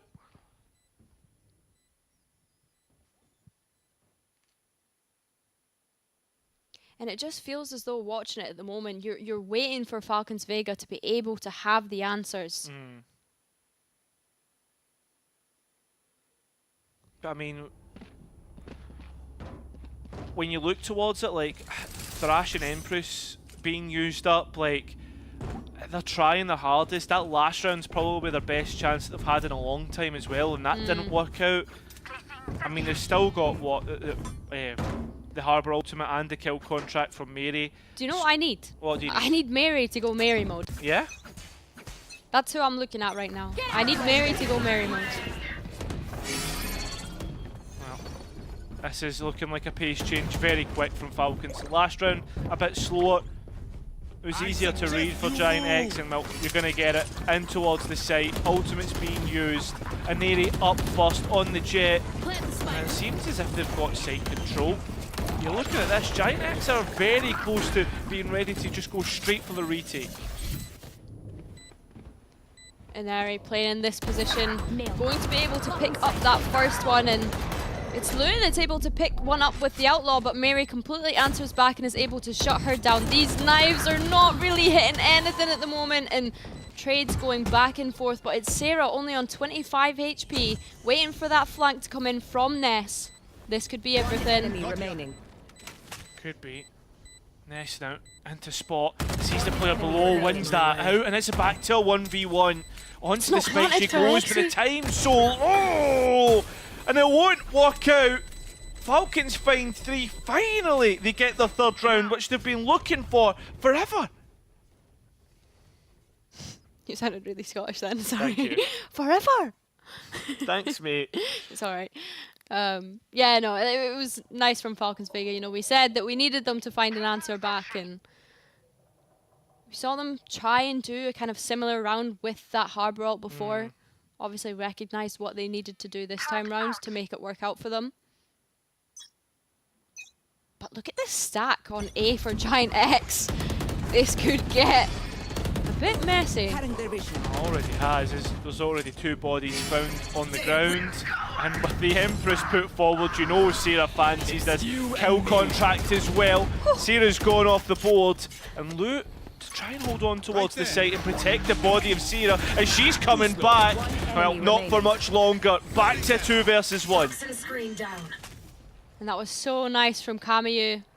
Spike planted. Just being able to hold those bodies and help put Blue aside, but Ness in the 1v2 really is difficult to be able to isolate any sort of fight when you have all of this controller utility left on the board. Yeah, Falcons able to get another one. Yeah, exactly. Now this half doesn't look as bad as what I initially thought, and I'm getting reminded of how Lotus went at the very start. Very dominant GiantX half, and yeah, Asuka wanting to use this timeout just as the last round in the half, just to remind like the players of how important it is to get this last round.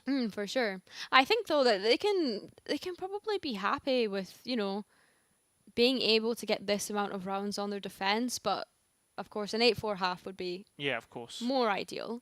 But knowing that they're going to be switching onto that attack side, you don't want this last round for the players to be getting a little bit too complacent, right? Falcons have been able to pick up the past 2 rounds, so it's obviously a pause needed to make sure that, you know, we need to be able to get as many defensive rounds as possible. Yeah, and I think as well, when you look at the post-plant utility that Falcons actually have, like, I think like they need to play on this front foot as well. So they'll have their coach as well who'll be reminding them of what the Falcons team need to do just for this last round, because let's be honest, 7-5 and 8-4 is worlds apart from each other. Yeah, and I think as well, something that Falcons have been struggling with on their attack is that wingman being shut down every time it goes to put in the spike, right? You have a Viper Molly to stop it, you have Lou's Nano Swarms to stop it. It's just always denying Falcons even being able to get into that post-plant situation, but coming into this one, they are looking to make some pressure towards B, but not in a rush to capitalize off the back of it. And Lexi struggling to pick Dizzy back up, but Thrash is going to be invested, Cairo. It is. I don't think it's found much value actually. Didn't hear the pop, and well, the operator now known about. We've actually lost. I think actually we just saw that fight one.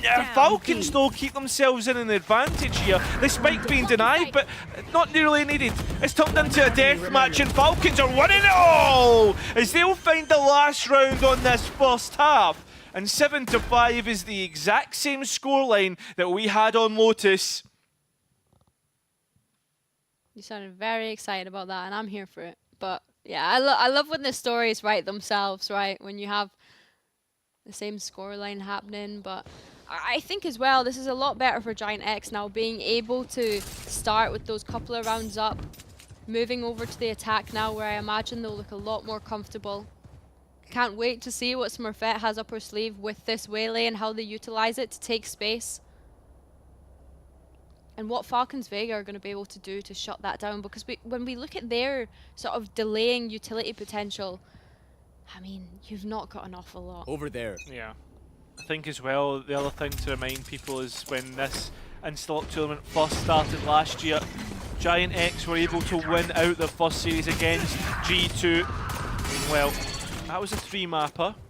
GiantX looking to send us into the same position this time round. First pick of the pistol being found. Kamayu gets a time in, but it doesn't work out.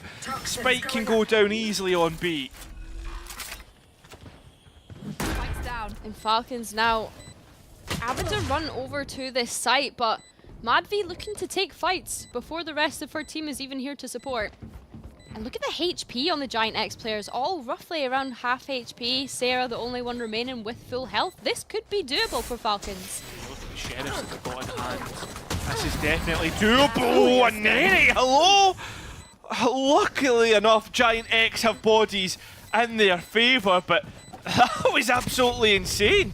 It's tournaments like this where like you're reminded that Aneri still has it in Yes. her to be able to play that duelist. Like she's been excellent so far in both of these maps, but GiantX doing really well to be able to win out that pistol round. Yeah. I think as well, like everyone like thinks about game changers and like the names that come alongside it, like Dodo Nut. We've had like obviously Floor as well, but like to forget about Aneri as well, it just feels a little bit criminal because she's so underrated when it comes to game changers. No, I have to completely agree with you, Cairo. Well, this round Falcons have been a little bit aggressive, and well, another one of those big names, Mary. It's the first one to find the pick here, and we spoke about the GC Sheriff, and it looks like it's coming to life here. It's for some reason Falcons! Their Sheriffs have come alive in an antique round that they had no chance of winning. They've found all the picks, and it's almost flawless. I know, only dropping Mad V in that whole round there. Nah, that's crazy. That is criminal. Oh, I almost regret taking the mickey out of you for saying GC now. That was such a nice round. Yeah, no, really, really nice from Falcons Vega. You can tell, you know, especially in those kind of thrifty eco rounds, really trying to make a statement and remind GiantX that, you know, that this map's not over yet. We're still in it. We're still here to win. And now, of course, it's GiantX that are trying to do the same, but it's so very quickly shut down. Not able to do it in style in the same way that Falcons Vega were able to do in that previous round. And it's Aneri to close it out with that Outlaw. I think as well, right, like you've also got to be thinking in like in GC as a whole, we don't get to see inter-regional matchups or international matchups, as you say, often, right? We get one a year. It's the GCC, the Game Changers World Championships. This is the other time that we get to see it, right? How the region's strength compare against each other. And right now, Falcons as our C representatives are looking pretty scary, even just mechanically.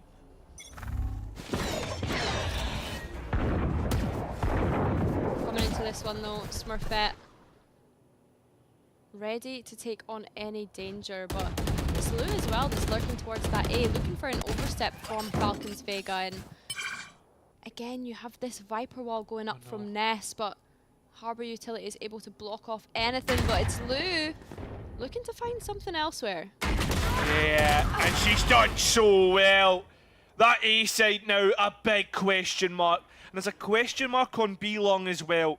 And right now, Falcons need to clear one of them, and they're not doing either. They've sent a Neri towards A, and that's not where you want to be, because GX activate towards the B.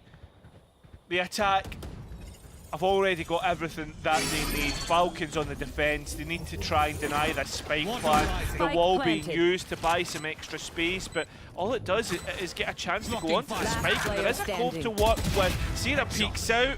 Kamiyu has to try and hold on towards the wall. As that drops, is she going to even have a chance? More utility in the post as well, as we've still got 2 nanos on Lou, and she'll have a lineup 100%. GiantX finally get 9.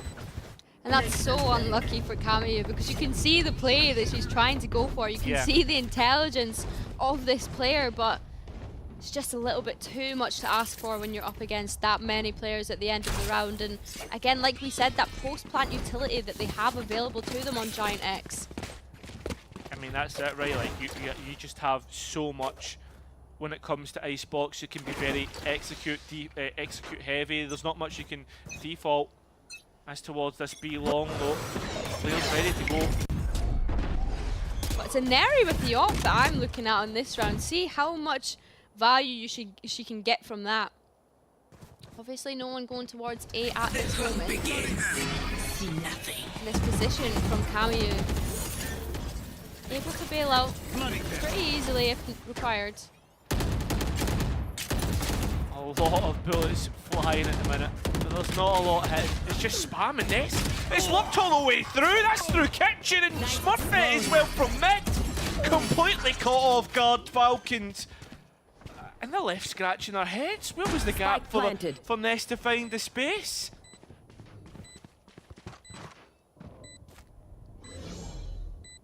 Marion and Eri looking to find a way back into this one. You would almost consider saving the op at this point, but no, both of them are confident and willing to take the fight, but Sarah and Dream very quick to be able to shut down any dream of being able to get that round from Falcons. Yeah, I don't know how Ness has found that space. That's ridiculous.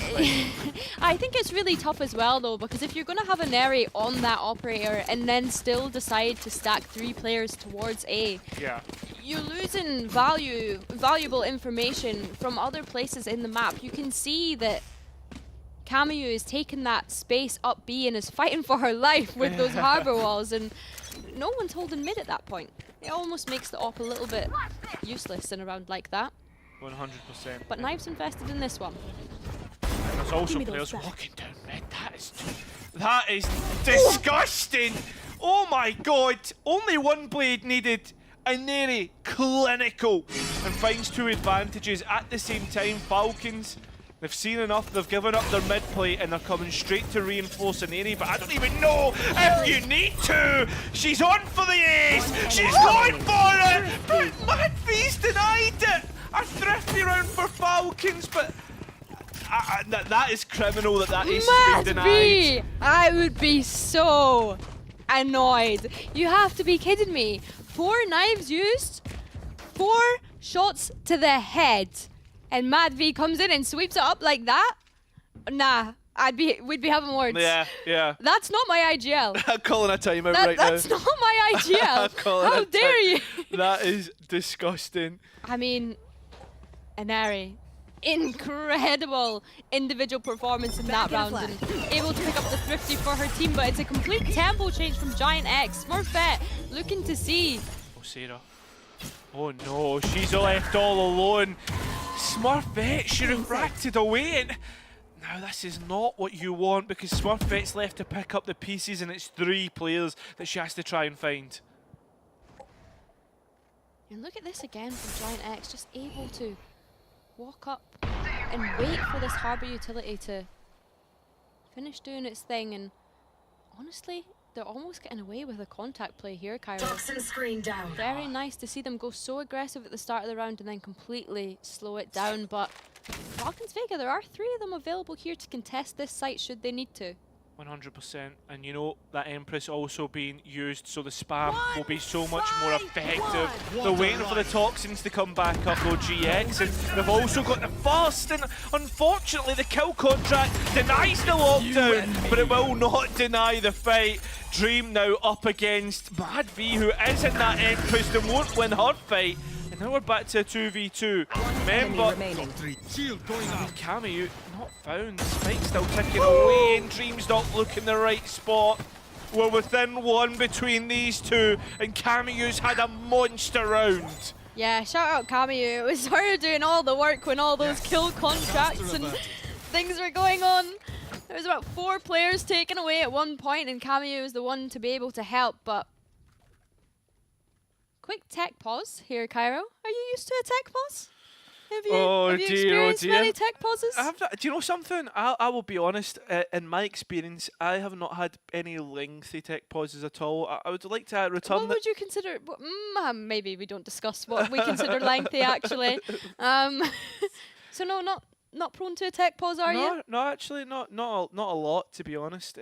Typically, I have good luck when it comes to that sort of stuff. So, must be nice. Yeah, it must be nice. Yeah, exactly. I think everyone knows my experience of tech pauses by now. I can't remember. Oh no, no? Can you not? Can you? I'll let you scramble your brain and figure out. You know, couldn't have been that long ago I last had a tech pause, but I digress. Yeah, I heard those issues are sorted though, so we don't need to talk about that too much. At the same time, though, we're gonna get our admins on it, and I think we've got plenty to talk about right now, considering how the match has got, because we're almost 20 rounds in. Well, this would be the 20th round that we're currently in right now. And I think GiantX and Falcons have shown us different ideas, and I think for me, what I'm most impressed by is probably Smurfette's Whaley. Yeah? Yeah, 100%. I think she's had a great debut performance on the Whaley. Yeah. I think that she's kind of able to scare Falcons Vega at times, actually. You know, like, she'll run in, get the space, and I think we've seen a couple of rounds where the players from Falcons Vega have just ran away from it. They're like, oh no, actually, if we don't want to take that aim duel against Smurfette. So yeah, no, I think it's been really good so far, but I think as well, Falcons Vega, they've started answering back. Yeah. Which is what we were looking for. And I think that's the big thing. They're starting to get a good read on how this defence is meant to work, how they want to run their composition. It's starting to click into position. I think that's the other thing, right? You've got to be considering this is actually the first time that Falcons Vega have played Icebox since we've been into 2025.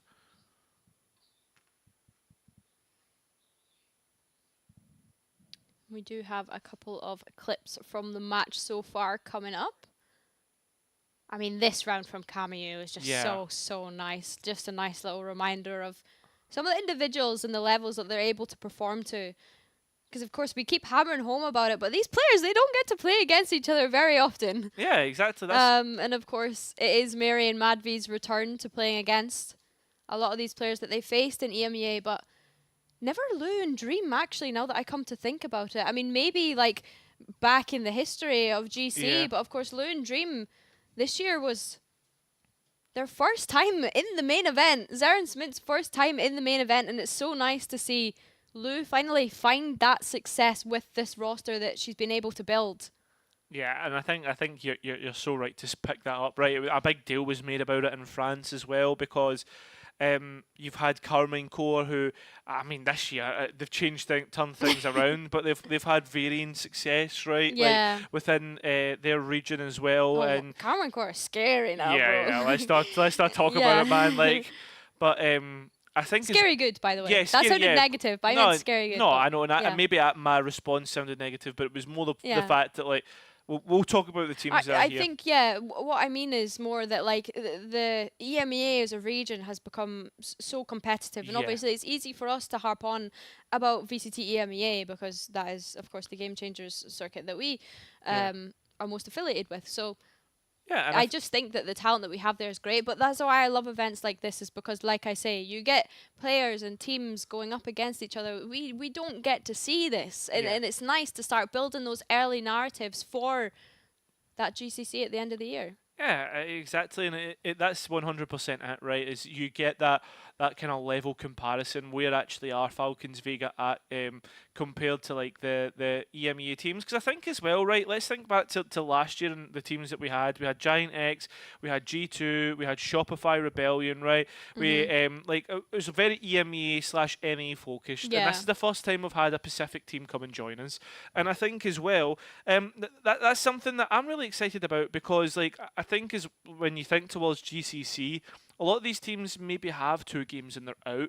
I mean, obviously that wasn't the case for Team SMG when they were there, and like Zipto, but like the point that I'm trying to make is like we're getting to see these players more in this tournament, right? So that's something that, like, you're excited to kind of be introduced to these players' stories. Yeah, I have to agree, and it is nice to see, and that's why I mentioned, you know, players that we wouldn't ordinarily maybe don't make it to GCC, maybe just making it in the main event, you know, kind of players that have maybe been around for a long time, but then also up and coming players. I think of someone like Dream, you know, had to fight their way through contenders to be able to get a spot in the main event, and and I think as well, Dream was someone who really impressed me through that contenders run, like really clutch. Yeah. You know, and I think, like, definitely one to watch for the future.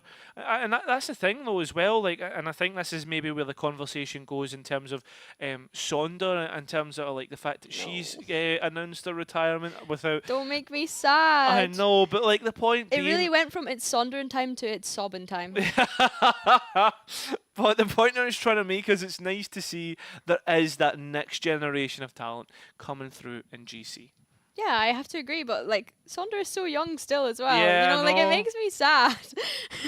It does make me sad, but Yeah. like, you know, like they said in the pre-show, like it would be a nice, good send-off. Yeah. Which I think is really wholesome. Yeah, 100%. And I think as well the fact that it is a LAN that we have to consider, right? Because the fact that she actually gets to spend time with her team as our final event, like not just a boot camp, actually in front of other players as well. Yeah, I think that would be sick. Well, that's the thing. I was watching the FlyQuest Red put out a little like mini documentary thing the other day, Yeah. and this is the first time that this like new roster is actually getting together and being together in person. Which, again, such a nice opportunity for the players of FlyQuest Red to be able to get together, meet each other in person. Yeah. You know, the energy is always very different when you're around your team and you're in person. Yeah, 100%. And I think that's the other aspect to it, right? How many game changers lands have we got? Like we've already spoken about it. But enough about that. Let's get back into game. Remember, folks, it's 10-9. And Falcons are really starting to come back in towards this one. And Neri with the operator. She's on B. And GiantX, they're looking to head there. Or at least Smurfette is. I was going to say maybe not now that you said that. But very quick dash in and dash out again. Obviously didn't like what she what she saw.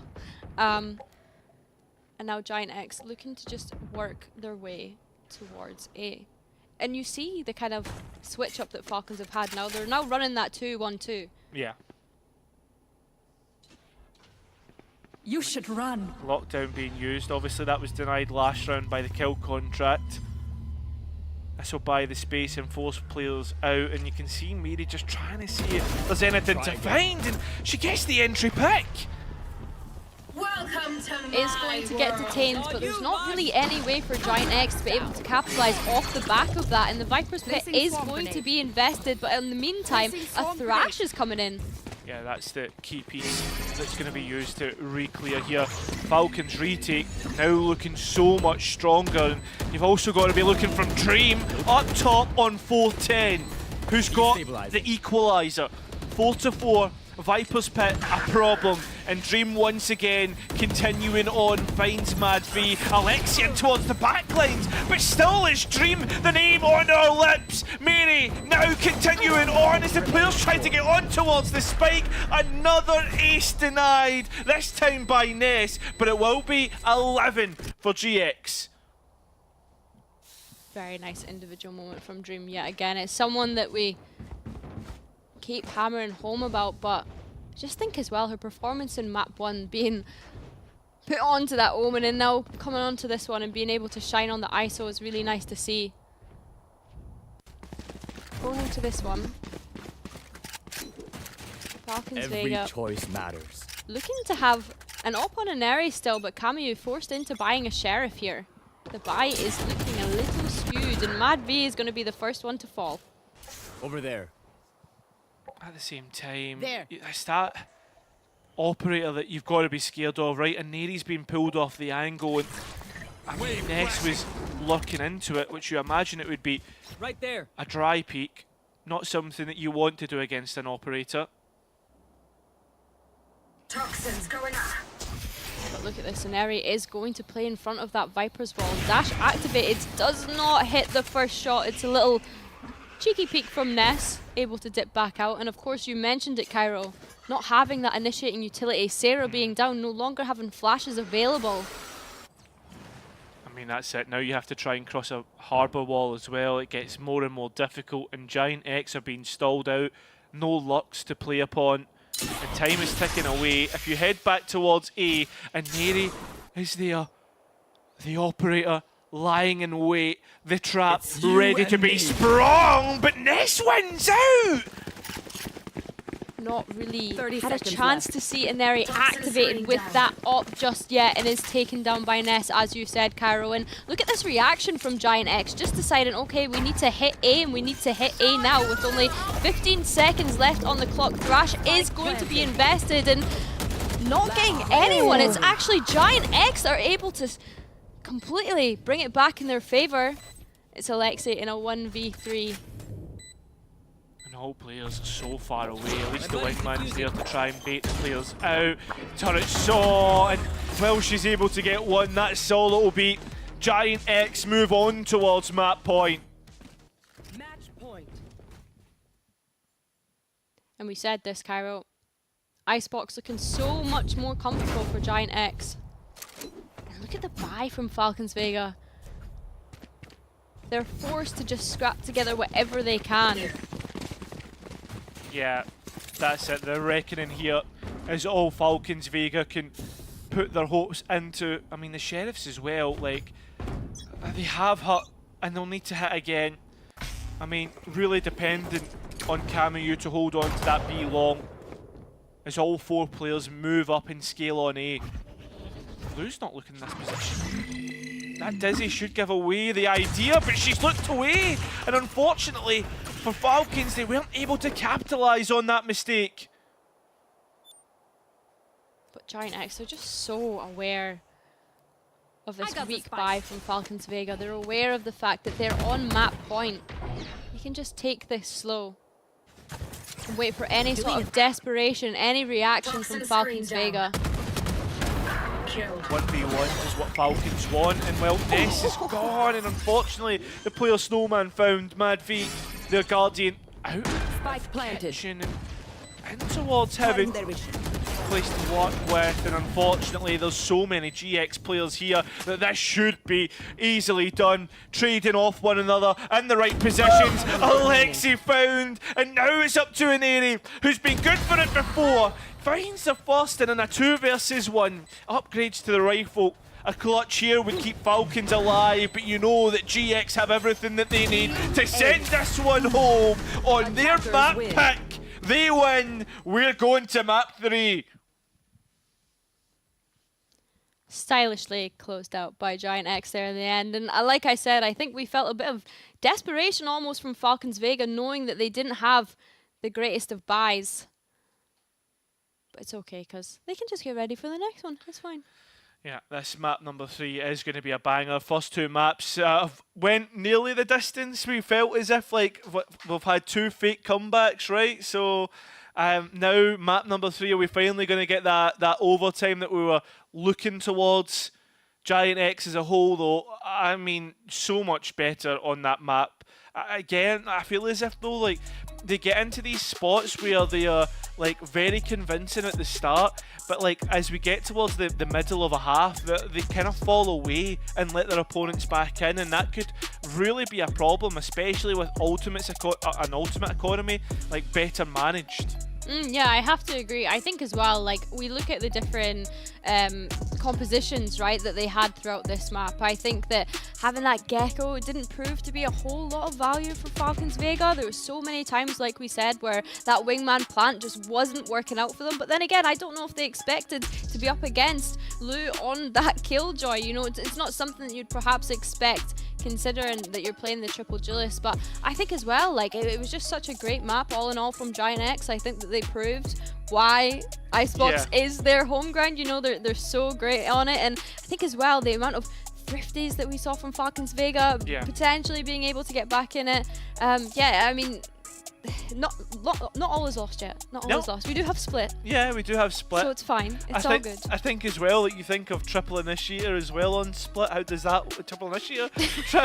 Triple Duelist as well on Split. It's only been the first 2 maps of the day, mate. No, mate, dearie me. But Triple Duelist on Split is going to be an interesting one as well for me, when you think about how compositionally that one works, because it's very defensive, and I think for the most part, like, we've seen a lot of success on the attack from both teams. I have to agree. I think GiantX picking up both pistols in that as well. It's obviously always an added bonus, being able to get both of your pistols. And I think them starting on the defense, being forced to start on the offense, was actually okay for them. Yeah. And we said it throughout that map, you know, like, playing on that defense, getting as many rounds together as possible, and recognizing that we don't have to play so passive when we're on the defense. Yeah. We're running 3 duelists. Like we can flip this on its head, play more aggressive, fight for that space when necessary. So I'm looking forward to seeing what they do on Split and what they come up with on Split, because of course it's a map with so many different choke points. We see so many teams abusing mid. Yeah, I can't wait to see kind of what they're theory crafting, if they've kind of considered compositions before coming into this competition, or if they're just, you know, we'll just turn up on the day and see how we feel. Yeah, exactly. I mean, that's always a possibility, because, you know, I think there has been a bit of time off though from Split 1 into this event, so there may have been definitely for Falcons Vega. They've had quite a bit of time off. Yeah, so there'll be some clear thought process in my opinion in towards this one. As for Split though, I feel as if that's a map that, in my head, I can't really. I'm trying to think of what duelists you would bring up. I think obviously Raze is the big one, right? We've seen Euro. I don't think we've seen much of Jet on Split off the top of my head. It's been a while since we've been there. I guess you could maybe get like a weird modified version of the old Ascend comp. Remember the double duelist from Raze and Jet that used to be played? Yeah, we do see double duelist on Split from quite a few. I mean, in VCT at least, we do see it quite often. So adding a third one in there, I don't think it's going to be too much of a deal breaker. I think for me, it's more just what do they pick outside of that as well. Like we can sit and like theorize all the different duelists, but I think for me, a big part of this so far has been what agents are they using to accompany those 3 duelists that they're playing on each map. So I mean, we'll find out after the break, apparently. Yeah.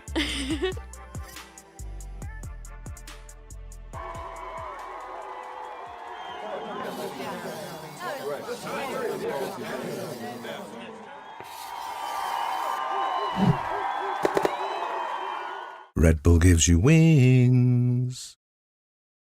Hey everybody, I'm Thea. And I'm Lace, and we're from FlyQuest Red. Hello, we are Ness and Smurf from GiantX. Today we're going to be rating some British snacks. Gran or ban? Round 1. What do we have? Chris! Did you fancy some glove? Cheese and onion. I like this. 10. Jesus! That's a thing? It's Gran? Gran! Round 2. Oh, that's porky. It's not that bad. Good for me now. It's gonna be a ban though.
Hello everyone and welcome back to Red Bull Instalock here in London in the Red Bull Gaming Sphere. I'm Cairo, joined by the wonderful Billy. It's a full Scottish desk and we've had GX versus Falcons and we're heading to map number 3, Billy. This has been an exciting one. Oh, it's a giga banger. Like to open the day up and already have to go to the third map. I'm excited. Yeah. I'm so hyped. And the fact that we've got split Yeah, for the 100%. last map, it's going to be a great deciding map. Hey, listen, you couldn't ask for any better. And you know what? Like, both of these teams have been going head to head. We've seen a lot of like highlight plays, triple duelist. It's been really high octane, I think, is the word I would use. No slow defaults, nothing like that. And we'll have a look at Neri versus Sarah here because both of them have been playing excellently, especially in that last map of Icebox. Yeah, of course. And Neri is usually the one that's shoved onto Sentinel for Falcons Vega. So it's nice to see her kind of popping off on the Duelist for these first 2 maps. But it was actually that Icebox where we saw Sarah jump onto Reyna. Not something that we've never seen before, of course. We know Sarah has played Reyna in the past, but I think as well, these 2 players, like, look at the difference. Look at that first blood percentage. And Neri just being able to get away with so much. Yeah, I think for me that's the big thing, right? You think about the round where she had the Blade Storm out as well in Neri, and what she was able to do with that. Again, Mad V, not happy with the fact that she stole that ace. That's all I'm going to say. That should have been an ace. But it's still insane, the individuals that are on both teams. It was the first death as well percentage that was on that graphic, I think was very telling. I think especially when you look at GiantX, like although they won that map, they had to become so reliant on other bits of utility to be able to find space because of course as soon as Reyna went down, they didn't have any flashes to be able to entry sight, which was when they were getting, you know, the potential of Ness's lurks that she was able to find on that Viper again, an agent that we've not seen her on for a very, very long time, but very much welcomed, especially on Icebox. So yeah, no, I think it was really, really nice to watch. And yeah, like I say, I'm just thinking now, like looking ahead at Split, what are we going to see? Is there anything in particular that you think that you would like to see based on the 2 maps that we've seen already today? I think I'd like to see the Smurfette stay on the wheelie. Do you know that? Just really? Okay. Yeah, because like again, like we were talking about the old Ascend comp, right? The Sage, Raze Jet, like with the Cypher and all that nonsense. So I'm not going to get into it too much. But the point being though is like I felt as if Smurfette, well, she wasn't the top frag for GX. I still feel as if like she a performance on it as well with the space taken. And there's not a lot of space to take on Split when you think about it, right? And I feel as if this is another map where Whaley could have a really effective like kind of impact, right? You think of like executing on towards A, like breaking those chokes. A Whaley would be perfect for that. Yeah, I mean, I would love her to be back on the Yoru personally. I think that like she had such a great performance on that Yoru. I think looking ahead at Split, I like the idea of the Waylay, and I think as well, like you say, the amount of space that she was able to take was great. It doesn't always have to be about fragging, but looking at the Split comp that GiantX do usually play, it's actually a Raze that Smurfette usually jumps onto. So it's going to be intriguing to see, do they kind of stick with that, or do they kind of steer away now that we have, you know, the forced triple duelist to come into play? Yeah, exactly. And I think another thing we've got to be thinking about is like in terms of the kind of controllers as well, and the other agents that go alongside this, like these triple duelists as well. What's the first thing that like you would bring through forward to support like these triple duelists? I think Madvi did a really good job on the Sky. Yeah. I think that she was really great on that agent. I know it's not something that we see a whole lot on Split, other than a couple of players.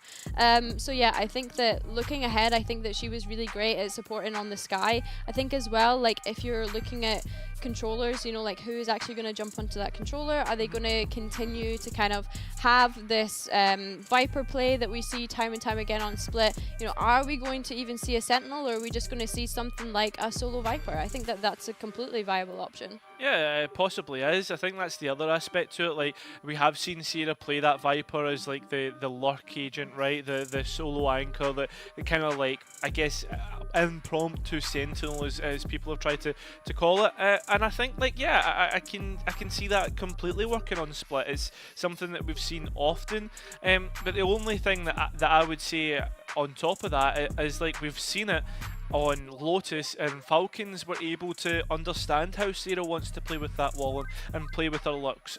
Sure, Split's a different map, but it essentially works in the same way, and Falcons have an answer for Sarah's playstyle. Yeah, I think for me it's going to be intriguing to see like which way do they swing, because both of these teams do run a Raze, they do run a Breach, and they do run a Tejo. Yeah. And of course, if they were going to run the Breach Tejo, everything else goes out the window because you've got the 3 duelists that need to come into play. So I'm not surprised that we're not seeing a lot of Tejo in this tournament, because I think usually it's difficult to run that as a solo initiator, right? Yeah. You kind of need to have that backed up with a secondary one.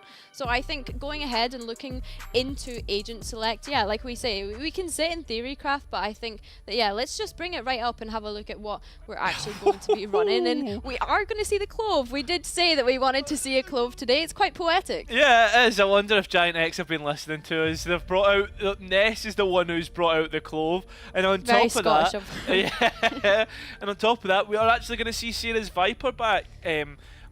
When we think towards what Falcons Vega are bringing out, very similar to Lotus. Yeah, 100%. And Camus sticking on that Astra. This is what she usually plays on Pearl, and Split as well. Sorry. So yeah, it's something that is comfortable for her. I'm expecting her and Lexi to kind of pop off. But actually, Mary playing that Yoru. It's usually Mary that is playing the Raze whenever they've played Split in Southeast Asia Game Changers. So yeah, it's really nice to see them kind of switch things around still as well. I think Madvi on that Sky, you know, we kind of spoke about it, that she's having so much impact in being able to help the rest of the team. I think for me though, I think Falcons Vega, they have more potential picking into that Astra instead of the Clove. All of the little micro plays that you can set up across the map, I think is going to be really, really nice, because it's not going to force Camus to kind of sit in one position. She's going to be able to move around and flex around due to having those stars in different spots on the map. 100%. And I think for me as well, we're seeing consistency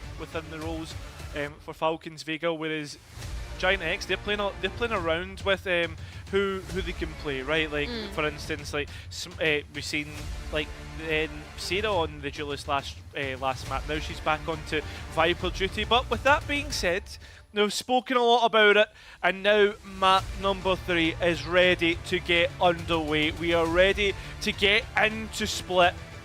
This is the last chance. Whoever loses this will drop into the lower bracket. Falcons on their return. Can they keep their flawless series streak going? We'll find out on Split. And let's not forget, Cairo, that the last time these two teams faced off, of granted different rosters now, but it was actually GiantX that ended up taking the win, keeping Falcons Vega out of that VCT Game Changers EMEA Stage 3 final. Yeah, a massive game. And here we have it. Split ready to go. GiantX starting on the defense, Falcons on the attack, and we look towards mid as where the action will begin. High octane stuff as Falcons straight in. That nade looks spot on, but Falcons pistols so much better. But Dream managing to escape. Yeah, Dream's able to pick up 2 there, and due to playing that Reyna, can just dismiss right out of there. And of course wait for Ness to come up, but look at this long flank coming in from Sarah. Planted. This is massive, and nobody on Falcons would have heard this. At the same time, though, a quick pivot into CT, health low, but the position's prime time for the attack. GX, though, will start the retake from Heaven and Main. So there's already a lot cleared out, so they have an idea as to where Falcons want to sit, but remember, those Clove smokes are not the longest. Next shot, Ness wins that out, the players burst out, Sarah gets one, but it's Ness to trade out in the end, as GX win another pistol round. And it really was going to be on Cami in that prime position in Heaven to be able to pick up anything she could, but just getting completely sniffed out by GiantX. Bulldozed as well by Ness. I think Ness alone has probably won GX that round in the end, because she finds the luck and is able to trade out that last player there. My Scottish queen.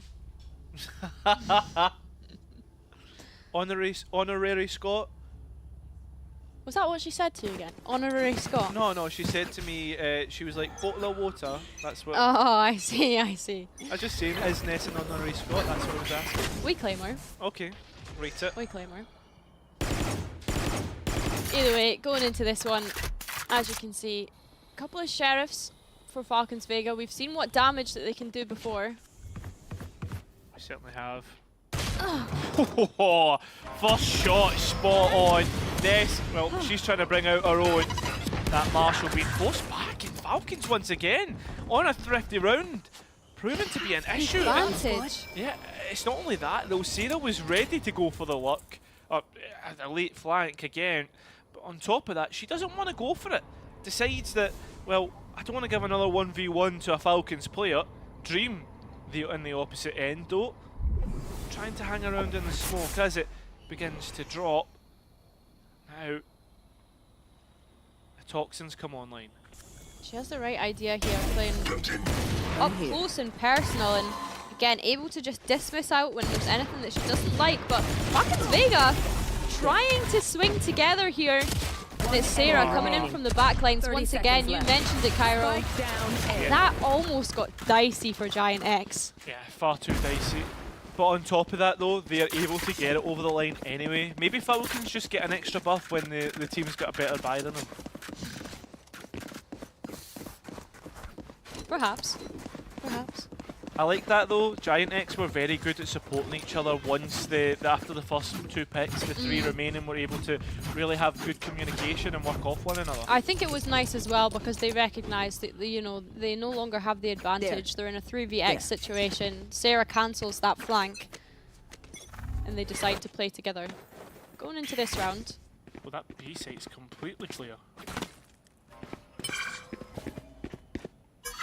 It's going to be difficult because we look at the weaponry on the side of GiantX. Looking to hopefully convert this bonus round, but it's Smurfette sat with a Bucky. Not sure what she's going to be peeking at out B main with that weapon.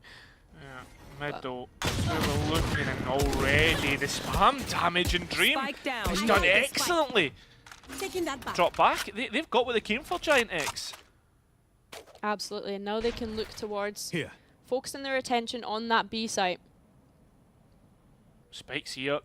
If they come out of B main, you better hope that they're able to cut the gap across, and that's what Alexi's done, cut the players down to size. And now the last three, I mean, Smurfette's managed to escape out heaven, but can't connect the shots that she's looking for.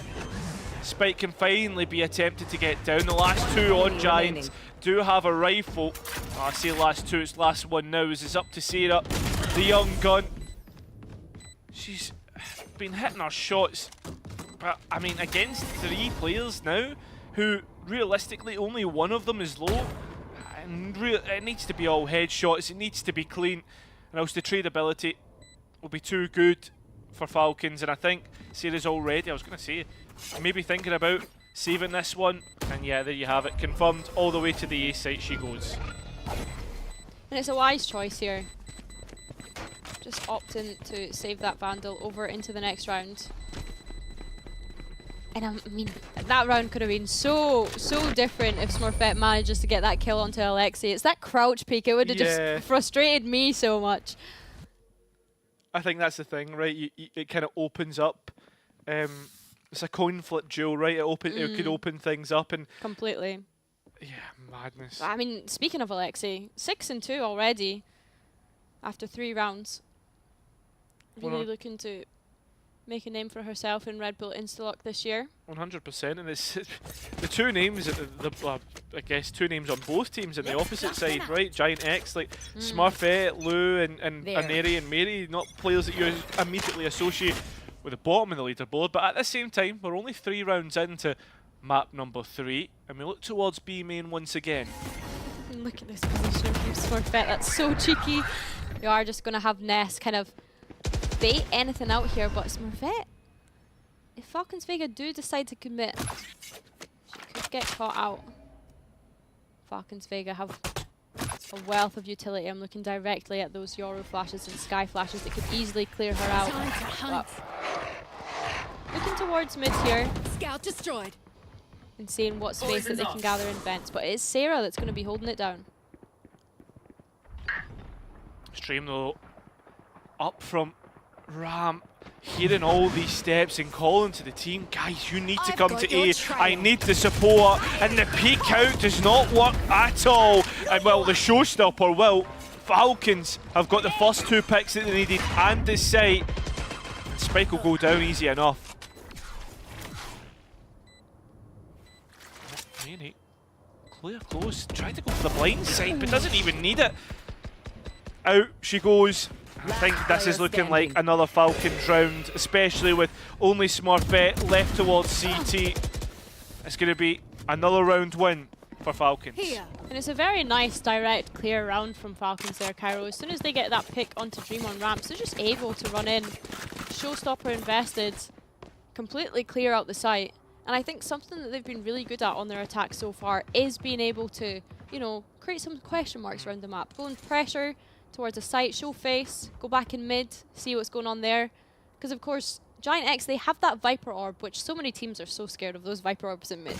Oh yeah. And they're able to just kind of set a dog through, create any sort of pressure, and then completely hit a site. Again, that flash did not get the information Falcons are looking for, so Dream sitting here had the chance to try and find something, an initial pick, and unfortunately Smurfette, I think, might have been cleared by the dog there.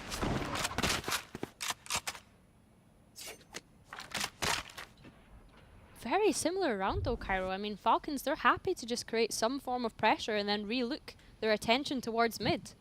It's not only that, it's the fact that they've found the entry as well, completely untraded once again. And it's going to be the same case here. It is. Sarah's tried to peek out, and unfortunately for them, yes, the shotgun up close. Could be good for 2 here. Yeah, I mean, just firing off bullet after bullet. Ultimate's there to be used, but Falcons still have numbers in their favour. We look towards the Sheriff of Smurfette as she peeks out. And unfortunately, in an area, able to dodge her way through. Lou, though, finds a timing. One where you think that Falcons haven't thought about it, but they have. Dotting their I's, crossing their T's, making sure they have all they need. Round number 3 for Falcons. And again, we talk about teams, you know, getting complacent when they're stringing rounds together, or even if you know you're up against an eco.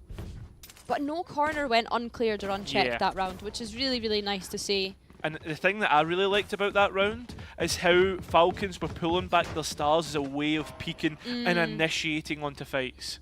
I have to agree. That's the thing, you see Camus 1 and 3, but the impact from utilising these stars in an initiating way, as you said, Cairo.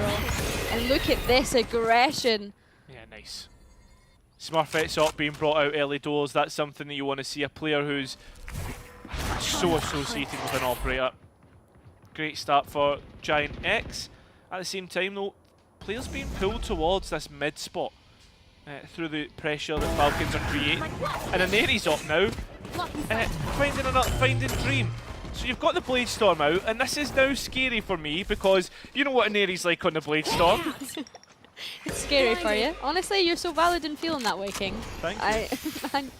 I don't blame you. Yeah, this spike's a little bit late, so GiantX, they're all over it. Yeah, they are. Now, how does this jet look? I mean, Blade's immediately brought out after the missed op shot. Look, you can see towards Ram the priority to Lexi and Camus combining, and the players on the site, I mean, almost all lost. There's still one towards elbow. We look at Mad V as being the player to hold on to that spot, but time is ticking away, and that's where things get worrying for GiantX, because if they let this go any longer, Falcons will be in prime spot to just use their Astra utility instead. It's the rifles that win this one out. And it's really nice from Camus there. Again, we spoke about her impact towards the later half of that last round, but in this round again, being able to keep that main space, cause a nuisance for GiantX. Yeah, and I imagine this will be a GiantX timeout. Asuka looking to speak about things, because right now it's just not working. They converted the Antico, and from then on it's just not been a GiantX round. Yeah, I think you need to refigure out what you're actually doing with these setups at that point, right? They've been leaving Dream on a solo a lot of these rounds. Keeping 2 or 3 players towards mid. Smurfette anchoring that B site, but... Yeah. I think for me as well, like, mid's been a real problem for Giants just now. Like, they're not getting a full grasp on that. And on top of it, like, I understand why they're leaving Dream towards A, but it's really feast or famine for Arena, because your value's brought through actually finding those picks and getting out. I think as well, if you're having the Viper towards mid, you don't need to use as many bodies there as what they have been using. And I think it's shown time and time again as well that whenever they are going B site, they are just going through that choke point. They're rarely ever utilizing Heaven unless it's a kind of late lurk. So I'd love to see them put more of a focus on A site, and I think that is exactly what we're going to see on this round, Cairo. Oh, Smurfette, he really dodged the dog and gets at least a trade out either way. So you're back to 4-4, but still a rifle on the ground, and Falcons forced to hurt a little bit. You've still got Camille, who's made their way all the way up towards top ramp. This can actually bring herself back into this one. There's a rifle to be picked up, but Falcons in the meantime, they're looking to try and take this CT space in an area who's done God's work so far, and left Dream all alone. Falcons convert an anti-eco round and continue on. Really, really synchronized from Falcons. And it's a Neri again. We can't stop bringing up her name, but she's just having so many moments of being able to get those multi-frags, getting space for the rest of her team. Usually I would be shouting and cheering Mary's name, but no, it's the usual Sentinel from Falcons that is absolutely popping off and just being able to let loose on this Duelist. Yeah. And now you're getting into this ultimate economy. Falcons Vega, they have everything they need to try and get this one over the line. Like, it's getting worrying for Giants. And this is their buy round, so in terms of firepower, they have everything they need. But Smurfette, she's just getting found out time and time again. And look at this, Cairo. This is a complete gate on that B site. Dimensional Drift is going to be utilised just to double check that that fake has just worked out perfectly for them, but it's going to be completely shut down. Sarah and Ness, they're already here to fight back for this site. Yeah, 100%. Spike's going down, and well, you look towards the post, and I mean, that is 3v3, and the players have just walked down ramp, dealt with Falcons! Oh my lord! They have everything that they need, and they find 6. Again, that recall smoke, like you said, Cairo, so nice for Camille. And it helps the other players be able to help assist and get on that angle. I think, like, right now, for me, while Aneri has been lights out, unbelievable performance so far, I think for me, it has to be, we have to be looking at Camille for map number 3. The recall, the Astro utility, how it's being called is absolutely insane. Similar round to what we've seen before, that Sky Flash going in quickly. Skystar as well, popped down at the front of B. They were using that as a concuss a couple of rounds ago for any information that they got off that Sky Flash. But it's actually an area over on the A side that's going to be able to pick up the first blood. GiantX doing well to try and clear out this B main pressure, but Falcons Vega, I mean Lexi, okay. Okay, we're getting a little bit of BM going on. Yeah, I like it. Falcons, I think, are just in the spot. They're in flow state. And for Dream, I mean, she may as well give it a go. You've already got a buy for the next round. She's go on, lass. Give it a go. She's cleared all her corners, making her way finally into B Heaven, and Mary's close by, but it's Madvi from all the way in backside who will finish this one out and confirm the advantage for Falcons. And it didn't matter because Aneri was coming up behind her from mid anyway. Yeah, 100%. That's the thing. This has been pretty insane. Alexi's actually the one topping the charts right now for Falcons Vega, even though Aneri was the one who topped the charts in the past. You think that's why she started BMing? Because she's like taking top of the charts now. There. She's found her spot. Showstopper here if needed. Dream forced off the angle. And again, this B main issue comes up.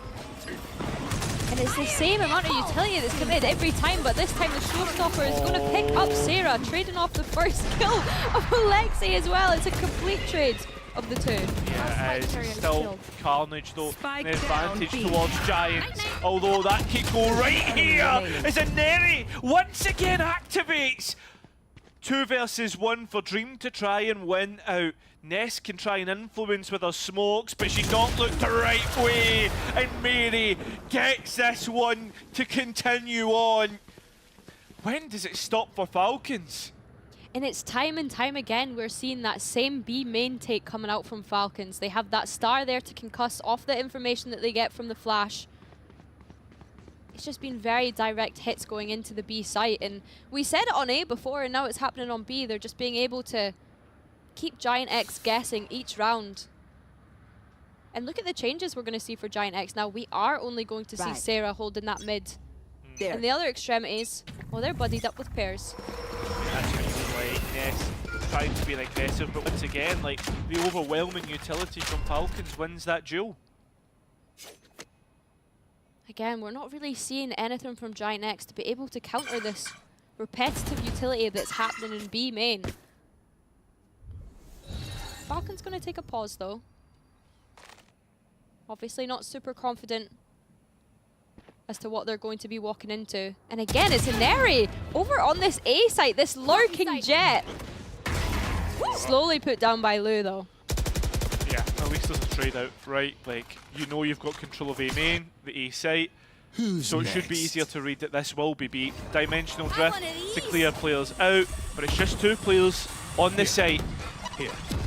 Can they hold on? Ness and Dream, they're being identified, the blast packs, but Cameo, who's been good with the utility, is good for the rifle this time round, and a 2 versus 4 to come back into, and numbers are dwindling every second right now for GX. Luke gets another, but that's all it will be, just 2 in the round, as it's so far only been 2.5 for GX.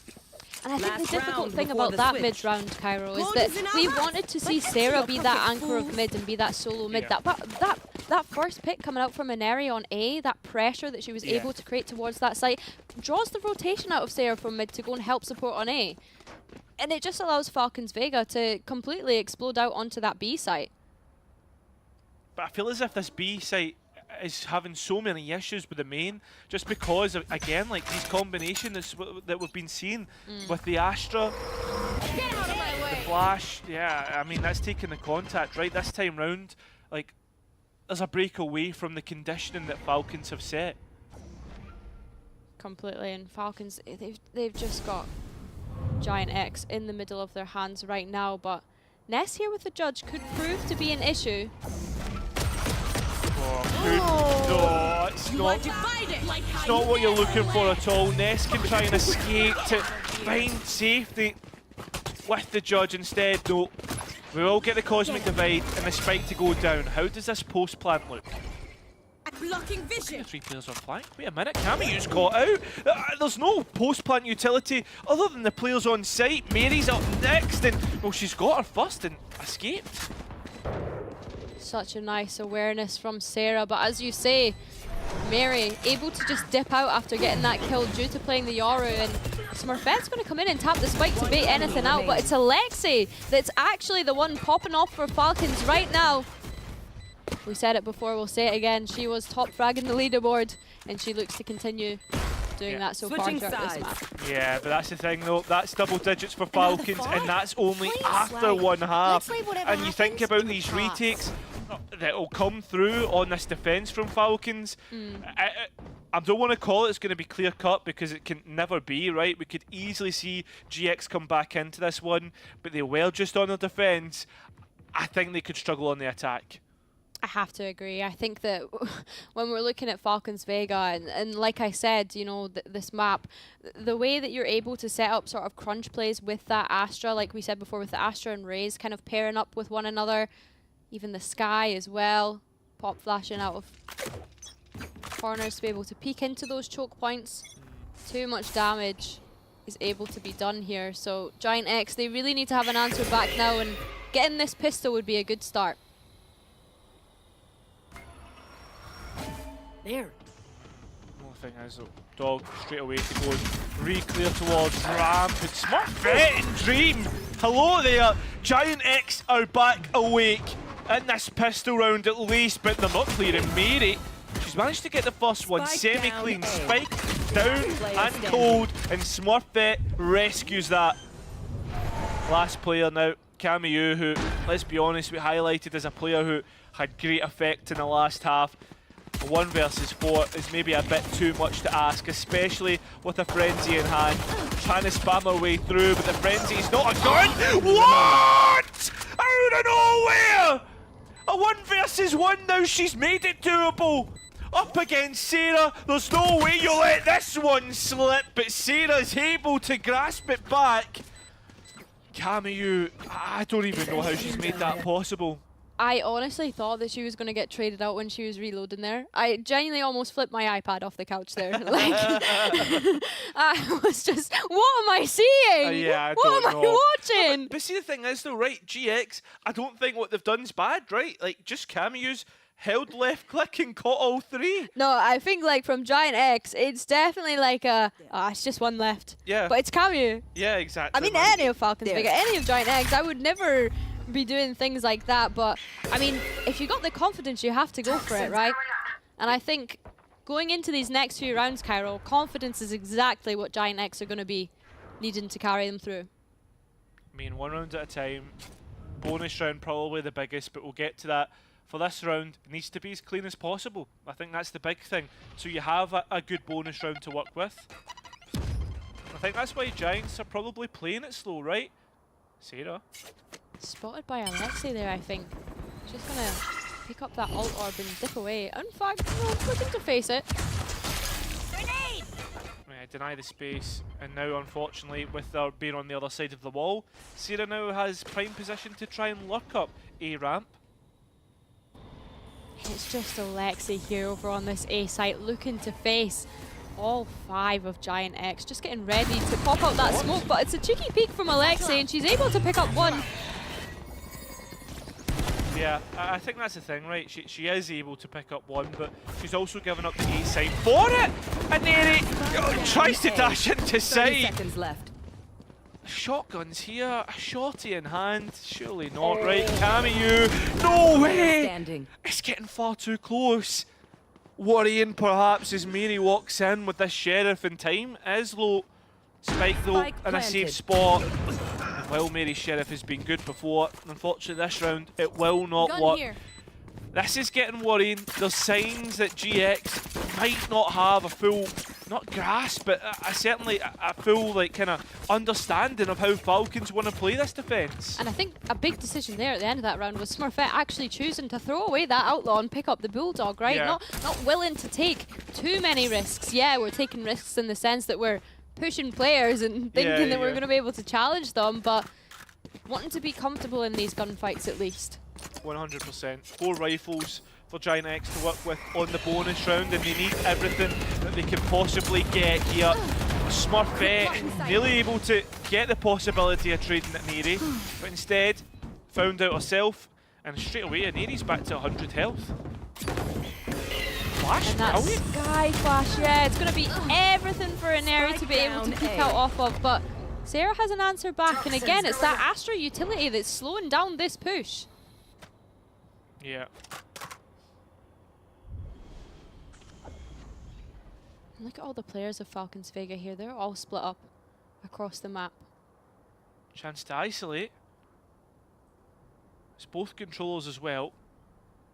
Unfortunately for Ness, she has no smokes, and it's a while before they come back up.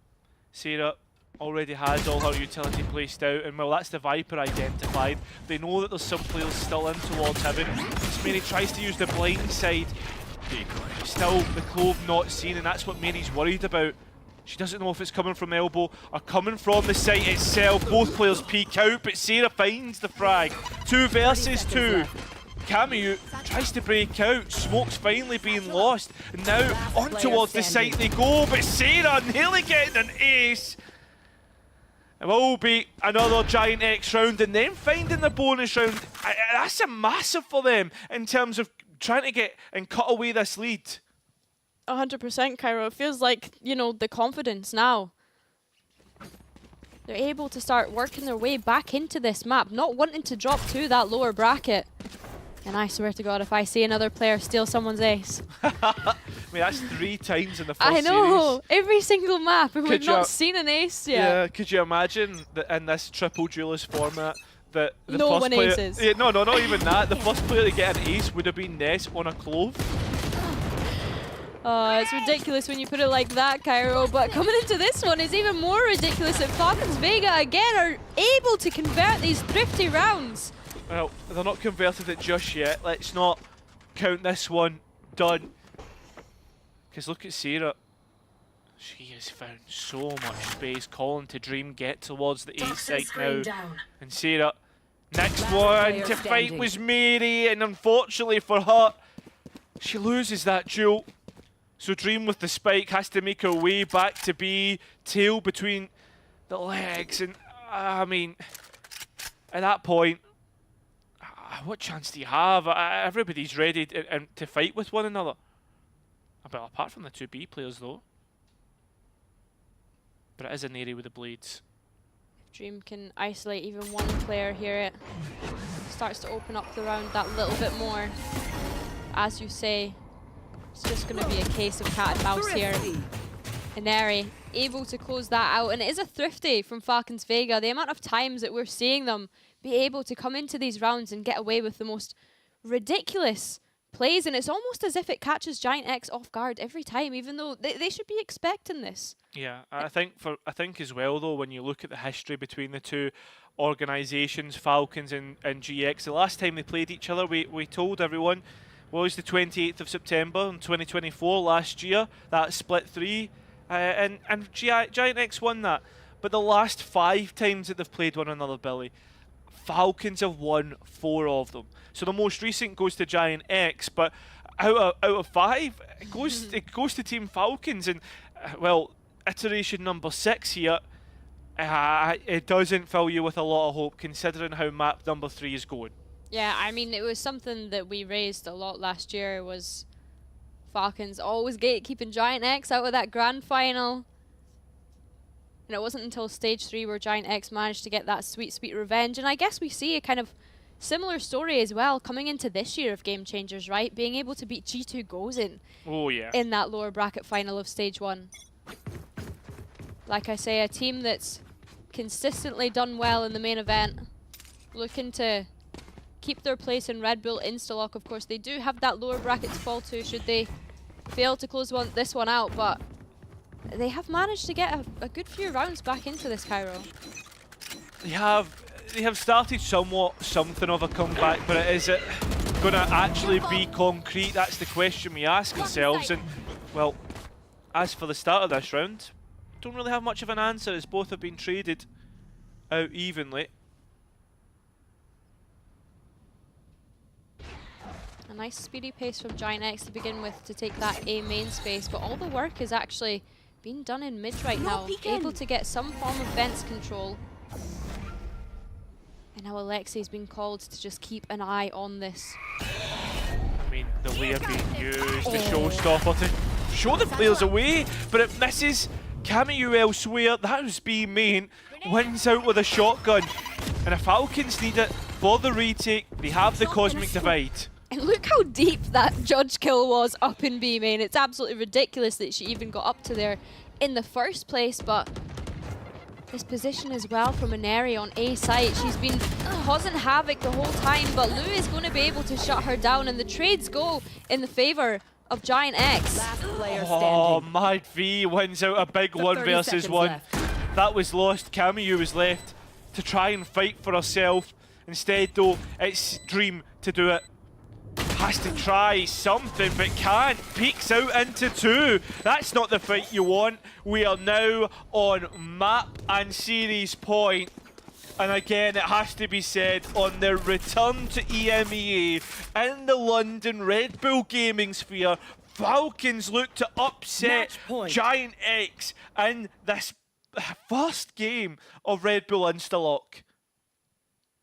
And you know, we kind of questioned that to begin with, Cairo. Are Falcons feeling the pressure coming back to this region? Mary and Madvi, of course, being the two that were in that Falcons EMEA roster, now moving over to Southeast Asia game changers and proven to be dominant over there. But I have to say, this has been such a great return to EMEA for the team. 100%. They've proven it, and they've shown exactly why they are the team that they are. GiantX haunted by old demons as they come up to light. Lexi in the smoke. Oh no, they've walked into it. The judge activated, and Falcons look to get this map done and over with. Giants now have to come back from a deficit of 3. And look at this, really just scrambling to find anything, hoping that Falcons will give them something to work with, an overpeak perhaps. That's not going to happen. Falcons look to send this one home and keep their flawless streak. Yet to lose a series in 2025. That continues. Giants can't stop that. Lovely stuff from Falcons Vega. I mean, you're really making a statement coming back to the region that you once left to go and play in another region. You know, I was worried for them coming into this. How much good practice are they getting from other regions? You know, we talk about EMEA being so competitive, but it's nice to see that the team has still got that edge. And of course, the new additions of the former Zipto players. Yeah. It's been really, really lovely to see. And I think for me as well, like the other aspect to it is, it's not as if like it's Giants last year, right, where they were coming third or whatever. This is Giants who were second in the most recent. Yeah, the most recent split, and on top of that, like they could have won that grand final. They could have been a top seed from EMEA. So Falcons beating them shows you the position internationally that this roster is in. 100%, and I do want to give kudos to GiantX because of course they are bringing in Dream and Lupute, the two Zerens Mint girlies, coming over and filling in for GiantX. So of course it's not the original roster that we're used to seeing from GiantX, and I think that they're still putting up a good fight nonetheless. You know, we still have a whole tournament to go. So I think, yeah, just looking at this game that we saw, I mean, there were so many highlight moments. I think seeing a Clovan split was not something that I expected personally, Cairo, but it was very nice to see. And the amount of shotgun kills as well, right? They were just getting away with it. It was a really lovely series to watch. It was, and I think that's a big thing that you point out, right? Like split shotguns, that's what we see. But and I think like the big point from that is this isn't the real GiantX. So just kind of like, of course I've made a very broad statement, like GiantX were second this year, but it's not the full roster. And I think like that's no takeaway from them, right? Like they also showed how good they can be and some maybe new ideas that they can work forward to in the future. We will have an interview coming up very shortly, so do not go far. Yinsu will be with one of our winners in a minute. And I think that's what's exciting, right? Because Yinsu can catch up with Falcons and see exactly how the roster's been performing and how they feel as the new move is gone. Yeah, I have to agree. I mean, I think that we can all see from the results. They're getting on just fine over there. But I think things like that is what makes me excited for events like this, because we do get to see how all the regions kind of match up with one another. Of course, like, it's not hard evidence as to how it would be at GCC, given the fact that we're playing 3 duelists and you've got some teams playing with their core rosters, some teams playing with subs, of course. So yeah, no, I think it's really exciting. I think initially when Falcons Vega did move over to another region, I think we were all a little bit upset because we just got Mary back and then she was like, okay, bye guys, I'm going to another region now. So like, I think even being able to see them at this event and still, you know, seeing the strength that those players have, the way that they can all play individually, but also as a team, I think we saw so many moments throughout all 3 of those maps where a little bit disconnected some rounds, but we always wanted to point out whenever they were, you know, synergizing, which was really, really nice to see. And I think as well, we have to remember Falcons Vega, like this is a team that's only been together from this year, right? You got Mary, Madvi, and then the addition of the 3 Zipto players. Like, I think give them time. If they're like this now, God knows what they're going to be like at the end of the year. Yeah, and I think as well, like when we think of GCC as a whole and the winners that we've had, it's always been like Western teams. It's been Shopify Rebellion and G2. That's the 2 that have won it, right? But like to have maybe Falcons compete and contend, that would be really nice. So, yeah, with that being said, though, Billy, we do actually have our interview ready. It is Yinsu with Ineri. Take it away.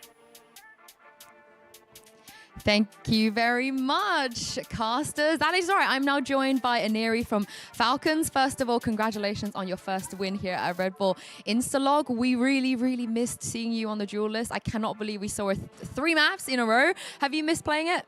Yeah, I miss playing it a lot. To be honest, I'm playing Senti like I'm playing Duelist, so like the reflexes are never gone, you know. Did it take you any time to warm back into it? Because we didn't see any Duelists from you this whole year. No, actually, this is my first time playing Duelist in like 3 months, I guess, even in ranked. So I think the reflexes are just never gone, I guess. The muscle memory, you're never going to forget that. Now, Mad V stole your ace. Anything you would like to say about that? I'm a bit heartbroken. It was a cool clip, but it's she's a princess, so it's fine. It was a really, really cool clip, actually. Very, I think, classic Ineri stuff going on. We haven't seen you play in the new map pool, you know? Ascend, Icebox, I wasn't sure if you guys had anything prepared. Have you been prepping Icebox? You know, is this something that you guys have been actively practicing? Honestly, like, in our normal comms, yeah, we prep Icebox a lot. But coming into Red Bull, we're just playing with full confidence and we don't really have any prep. But to be honest, I don't think we're going to be playing Ascend because we don't like Ascend in general. So I think that's out of the box. Tell me the method, because you're a rare team where you have 5 Duelist players. You know, Camu's played more Jet than anything else at this point. So have you. So what is the process of who gets to play Duelist, which map? You know, do you guys have to fight over this? Not really. I think there's always like, it's always Camu is gonna be the smoker, and 4 of us is gonna flex around the Duelist. Maybe not me and Mary, but Lexi and Madvi will flex around the Initiator. But me and Mary are gonna be both playing the Duelist permanently, probably this tournament. Is Camu okay with that? You know, has she been saying like, oh, I want to play the Duelist as well? I don't think she really likes playing the Duelist, and I think she likes playing her Omen and Astra, so I think she'll be fine. Oh, okay, that's good to know. Now, outside of G2 Gozen from GCC, you've never faced another European EMEA team before. What was that like? What was that experience like? And do you think you have maybe an edge now with Madvi and Mary on your roster? You know, they got all the inside information. To be honest, like, I always thought the Europeans played a bit more slower, and against GiantX they were quite aggressive, so I was quite surprised. And yeah, I think with Madvi and Mary in the team, we get more like knowledge on how players play, because these people have been playing for a lot of time, so you can kind of get their habits and stuff. And last question, you will play the winner of G2 Gozen versus FlyQuest. Any predictions? Who do you think is going to win? Who do you want to face? I think G2 will win. And to be honest, I want to face against FlyQuest because I feel like every international, we will meet them once. So maybe it's a curse and maybe FlyQuest will win this time and we're going to meet FlyQuest. So actually, I want to go against FlyQuest. I think Thea's still in her brain remembering what you guys did to them last time. So thank you so much, Ineri, for joining me. You heard it from her. That was just the first game today. We have 3 more coming up. After this break, G2 Gozen will be taking on FlyQuest Red. Do not go anywhere.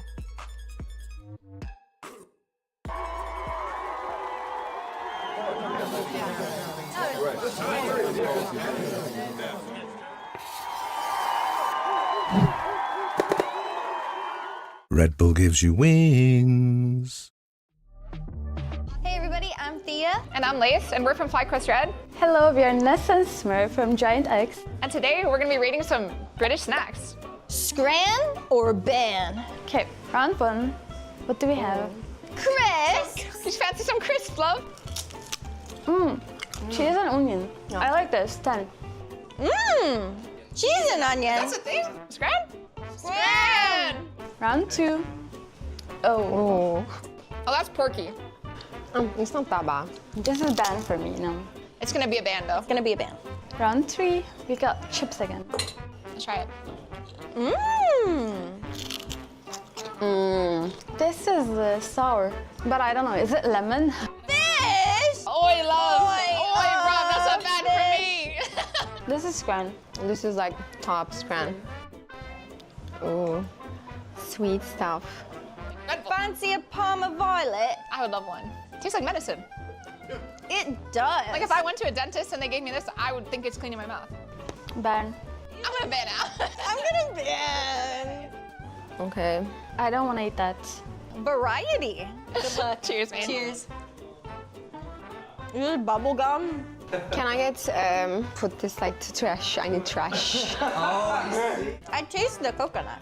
It's actually not bad. No, I think this is a scram. Oh, this is a scram for sure. Another candy. This looks fine. Corn. Corn? Is it actually corn? I don't know. This Scram, yeah. Cheers. Cheers. Is it lemony? Lemon. Mmm. This is a scram for me. A scram? I like lemon. Hi, I'm Les. I'm playing for GiantX. I mean, it's always good to participate in these events, and I think it's gonna be like so much better. I think like you get like experience. If you play like how you should play as 3 Duelists come, then it's gonna be fine.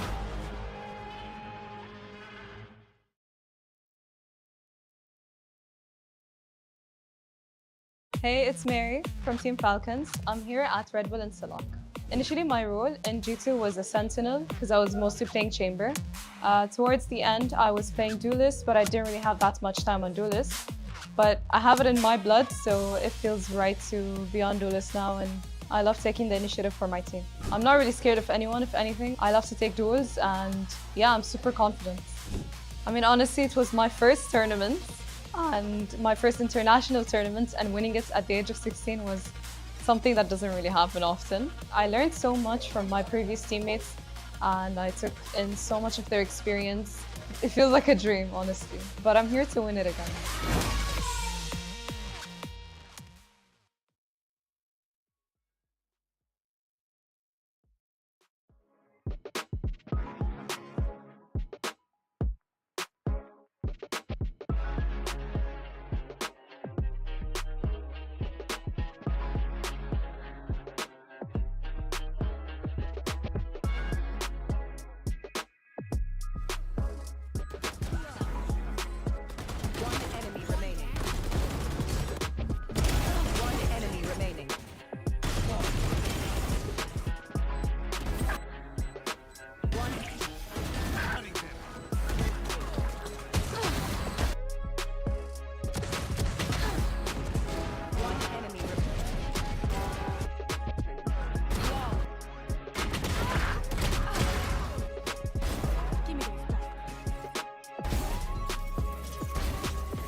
Red Bull gives you wings.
Red Bull Instalock time. Let's go, let's go.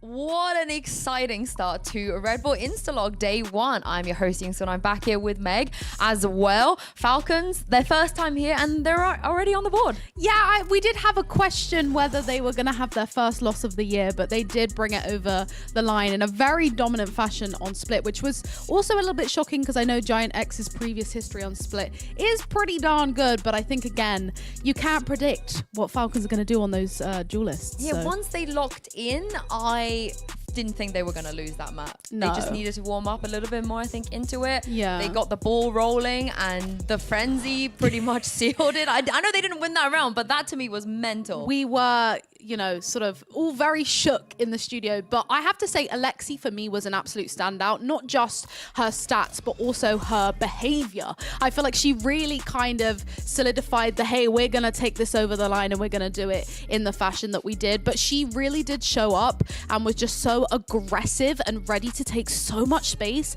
and frag out. And yeah, as you can see, 25 and 10, she did just that. I know GX, they will be in the lower bracket now. They didn't move on to the next round from the uppers, but I do want to give a shout out to Ness, because before today, she's never played Clove.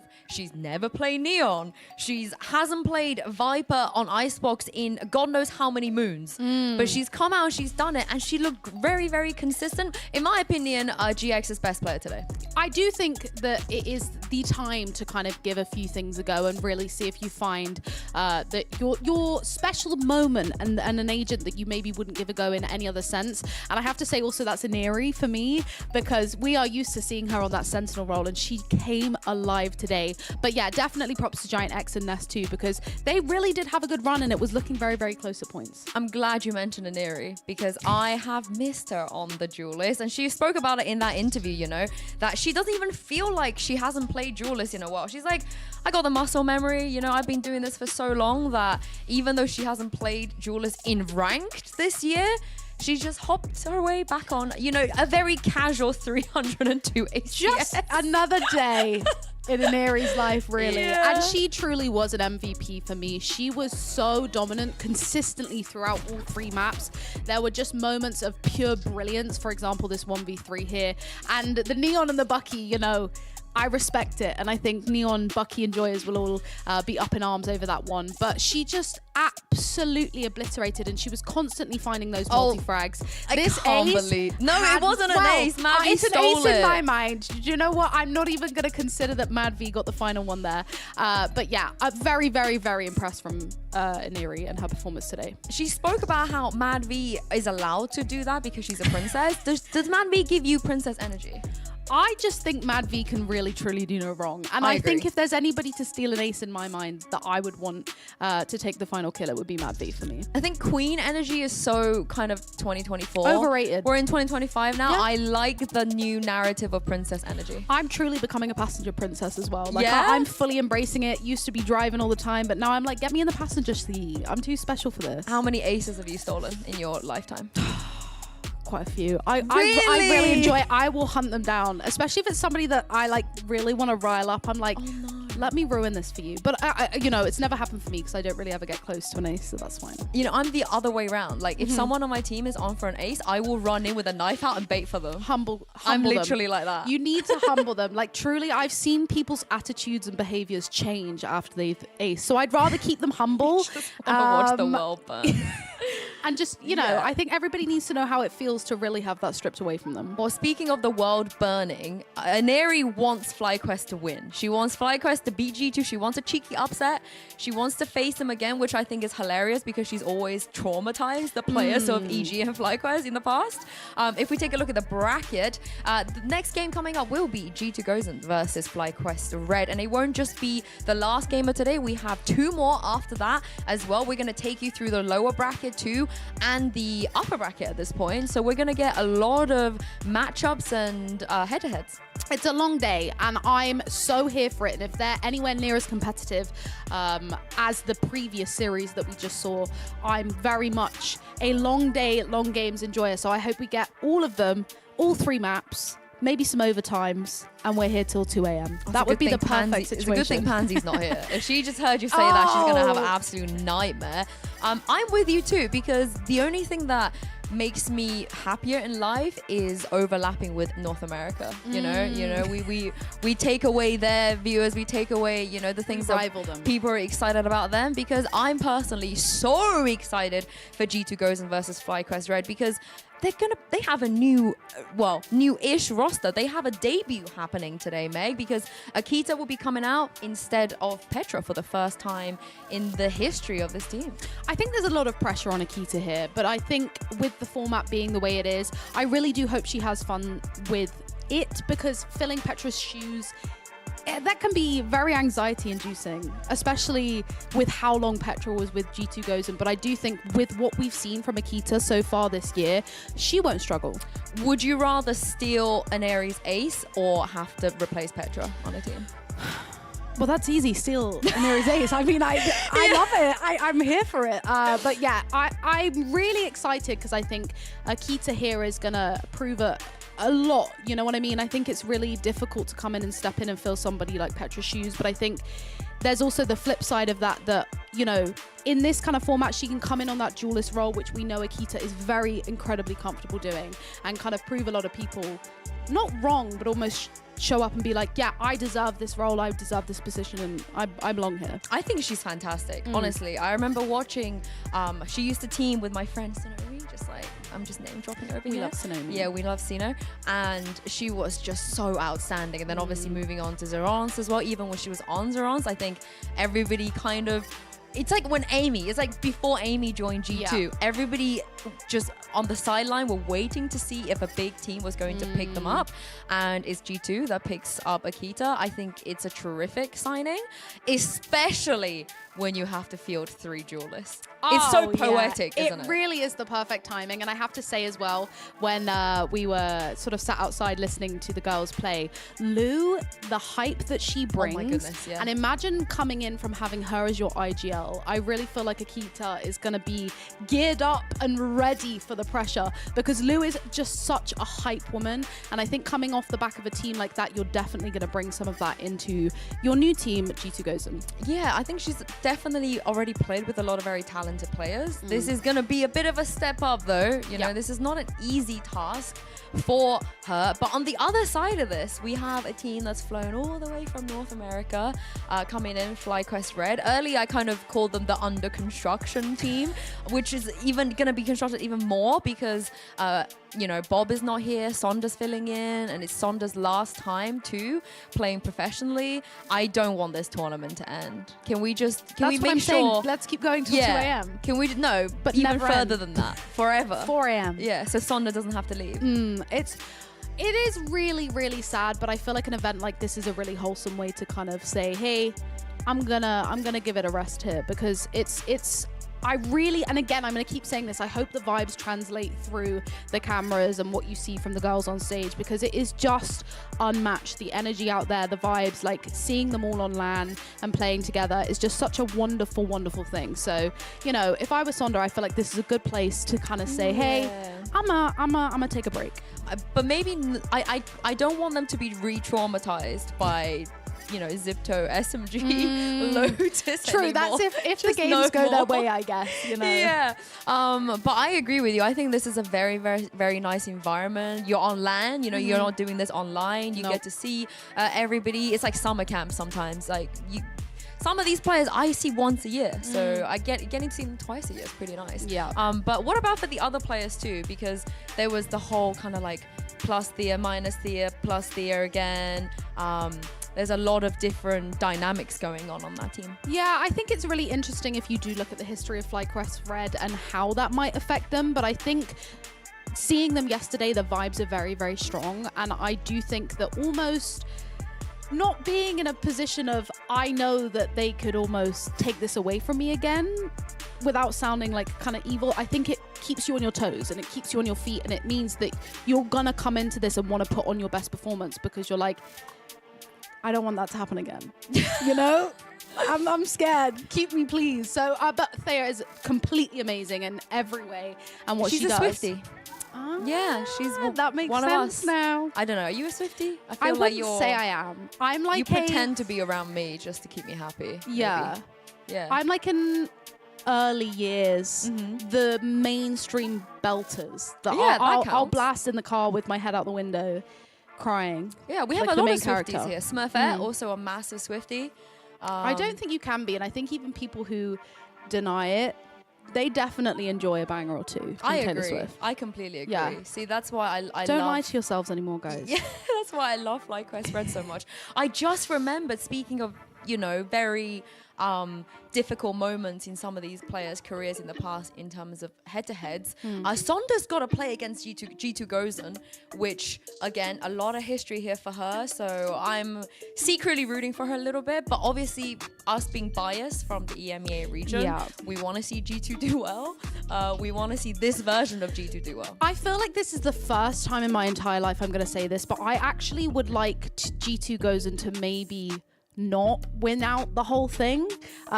Usually I'm really, really rooting and backing their whole corner. This. But I love the dynamics and storyline of like somebody else taking the trophy to keep it competitive.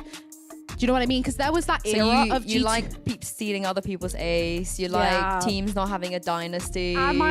Call me evil in the chat if you must, but I enjoy the competitiveness of not like one team dominating. Like there was that year that G2 Gozen aren't you were with like Fnatic?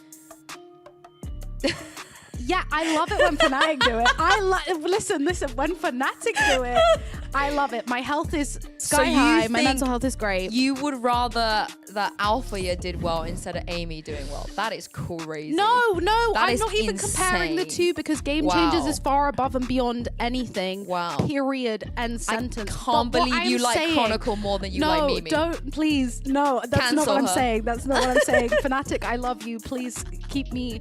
I don't have to say that. I'd rather G2 Gozen do well. No, truly. Like always, I will always root for a Game Changers team above anyone else. But in the sense of like the year that G2 Gozen absolutely dominated, it kind of, and I'm maybe not for the players, but maybe for the players, it gets a little bit boring to watch when you're like, they won another one. They lost one. They didn't even do the Grand Slam.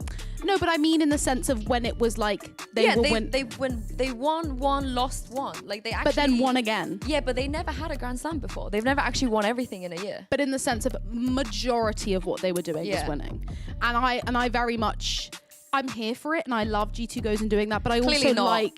No, don't twist my words. I love you, G2 Gozen, but like in the sense of, I also do love somebody else rivaling them and seeing other people be successful and take trophies home. So I love a dynasty. I love this idea of one team, specifically from EMEA, specifically that has, players like Mimi and Amy and Nella in there and so on and so forth. I'm all for it. I'm so for it. I'm happy if G2 Gozen won every Instalock ever for the rest of time. But as a viewer, would you That would be an not? amazing story. But like from a viewer perspective. Yeah, that would be sick. Every year, it's like, is someone going to be G2? Are they going to do it again? No. And then next year, you're like, is someone going to be? No. And then we just do that for the rest of time. I guess so. And yeah, I'm going to go full bias because I'm allowed to, full EMEA bias. But I would extend that bias to every team. So if Shopify had their dynasty, I would love that. If GiantX come out and do that, honestly, my biggest pet peeve, grieving in my entire career is that Guild, the GC team, never had their dynasty. They were robbed. They were the best team to never win. I mean, they won EMEA, but not to win champs, not to be in contention for that, upset me. Yeah. I mean, really, I was just kind of thinking, I'm the schmuck here because Fnatic don't even have a Game Changers team, so I can't comment. Yeah. So I don't know. That's crazy, Meg. I can't believe that. I cannot believe that. I know. And when they do, then I'm allowed an opinion. Are you contractually obligated to only say nice things about Fnatic? Depends what you're asking. I still have my rights. I'm still allowed to say what I need to say, but I'm very hot on the. I will die on the hill of we need a Game Changers team. So I think I'm putting the pressure on. I think I'm morally obligated to only say nice things about the EMEA GC teams. Yeah. Yeah. Yeah. I'm trying to think if I've ever said anything not nice about them. I don't think so. Maybe I joked around a little bit, but I don't think I've ever meant what I said. Yeah, I genuinely believe all Game Changers most Game Changers teams can do no wrong. Oh my goodness. If you guys didn't realize, we are trying to sort out a tech issue right now, so we're just gonna yap. I hope you guys enjoy our yapping session. Be nice to us. Tell us why in Twitch chat that, you know, that I'm right and Meg is wrong. Like, feel free. I think a fun one maybe to kind of interact with you guys at home would be if we did Red Bull Instalock 2026, what 4 teams would you like to see? Oh, that's a great question. Yeah. I think most of them are gonna say Casey. Okay, fair. I think Casey would be a really popular answer. I'd like to see like Mither or like a Brazilian team. Any of the Brazilian teams I would love. You know, Team Liquid, Mabir. I mean, I guess Loud not anymore, but last year Loud. I actually really like the Falcons are here. I was super looking forward to that. Yeah. And I mean that I cannot even begin to express how unbelievably loud Alexi's scream is. Like, and I'm a loud person, but that was a bit of a, like in a good way, you know what I mean? Yeah. I love her so much. I'm also becoming a Lou fan because also the hype that she just, to hear all the comms and hear them hyping each other up is amazing. I do wonder because when at GCC, because Yuta is a very keen watcher of Game Changers. He might even be here now. He watches everything. Every single game, he's in chat. He's just typing away. And I said to him, did you see Lexi scream? Because Yuta is very well known for how loud he is. The building shakes. And I think even he said that Alexi has a very good chance of beating him in a scream off. I think she might have the loudest scream in Valorant competitive esports. She should rebrand herself to Scream. I think Scream should give up his name. Yeah. And give it to Alexi. For Alexi. Yeah. I don't know what he did to earn that title because I've never heard him scream before. No. But I think she's earned that name That's now. so fair and valid. Maybe we put like a 3 instead of the E or something so we don't get... I think we could start a petition. Or I'll offer him a tenner to give up the name and rebrand. You reckon he would? That's enough to buy him. All right, yeah. I'll pitch in. I'll offer a tenner as well. 20 quid final offer. 20 quid and, you know, a cheeky, as the Scottish people would say, fish supper. Oh, we've been learning a lot of Scottish lingo over here with Billy, Kyra and Mark. Yeah. Fizzy juice.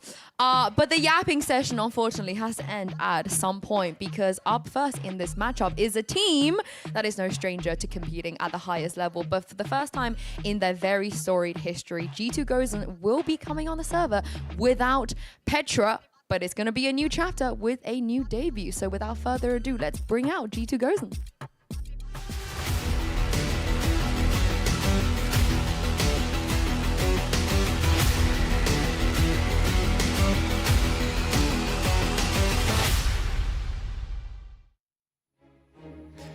Welcome to the stage, G2 Gozen, Nello, Akita, Mimi, Amy, and Vanya. It is very, very nice to see the reigning champions return, of course, to Red Bull Instalock. And when we did our content piece yesterday, I said that Vanya is going to get the first ace. Now, I think she was a bit lucky that so many aces got stolen in the game before. But if she comes out swinging today on the Duelist, I truly believe that. And my prediction might come true. I'm really here for it, to be honest, because if you didn't tune in last year, Vanya was still on the controller mainly role. And we were all predicting that she would play the Duelist because, again, she's an incredible player. Her first blood percentage was just insane. And she did. And now, I've just fully toothed my mic getting excited about that. But now she has sort of had, I guess maybe not a full year, but a good chunk of time trying and testing out that Duelist role in more depth. So I think she's going to be an absolute demon on the server. Well, she's going to be going up against a team that traveled all the way from North America. This tournament means a little more for FlyQuest Red. This will be Sonda's final tournament, and I'm sure her teammates are ready to give her a send-off. To remember, it's time to bring out FlyQuest Red.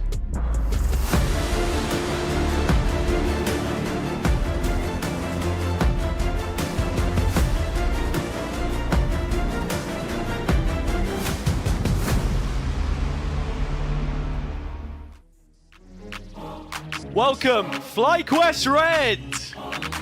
Ev. Unstable. Thea. Sonda. And Lace. It is so nice to have FlyQuest Red in the building here.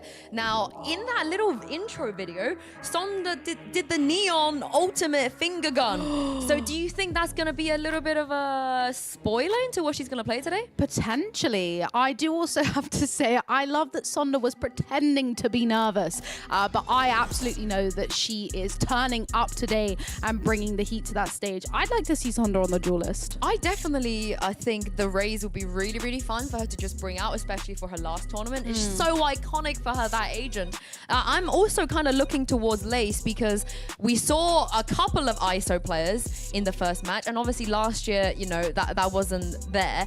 And ISO is kind of creeping up in terms of pick rate, and I think Lace would be someone I would very much like to see pick the ISO. Yeah, I do know that FlyQuest, they do like the Haven pick, and again, not to talk about Fnatic, but I know that they've obviously paved the way for potentially the ISO being played a lot on the Haven. So maybe if we do see a sort of Haven picked in, that's where Lace will bring the ISO out and do the business. Yeah, but it's 3 duelists, not 2. So if they go ISO Yoru, what do they do for the third one? Who do they replace? Neon.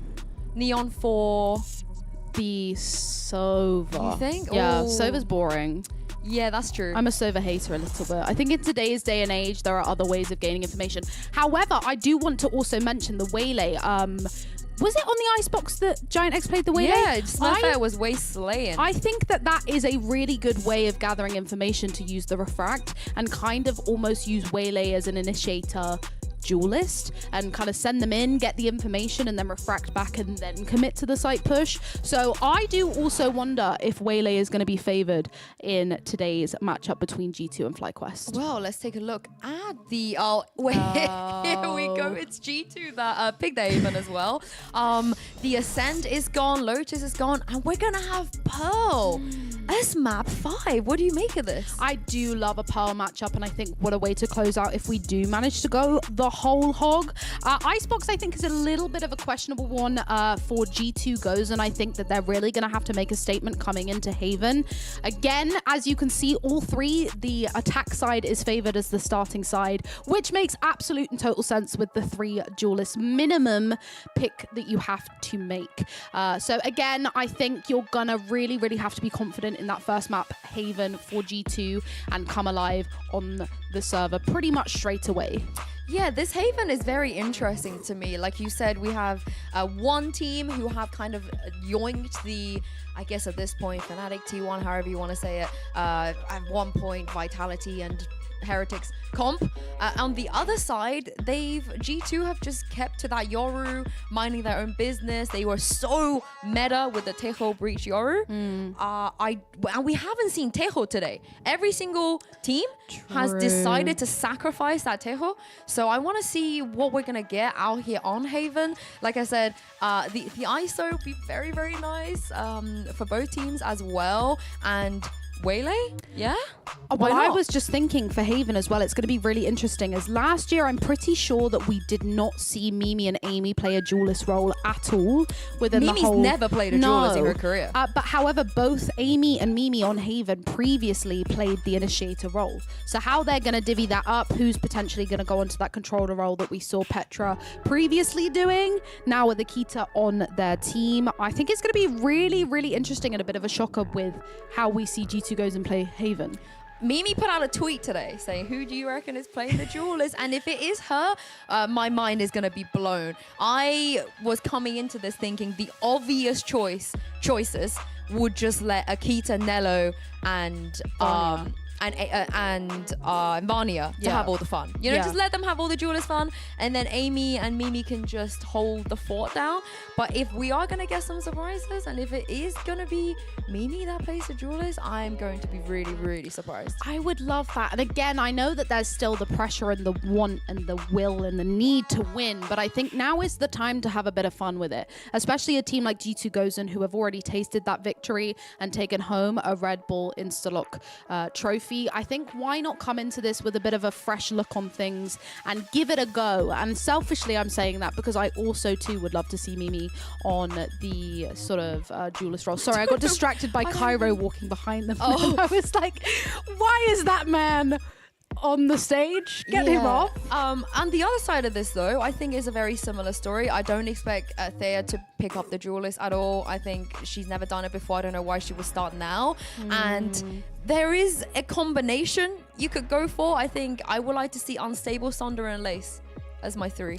Yeah, I'm just having a look. I think that is probably the 3 that I would also predict coming in here to play the duelist role. I would like to maybe see, did you say Ev?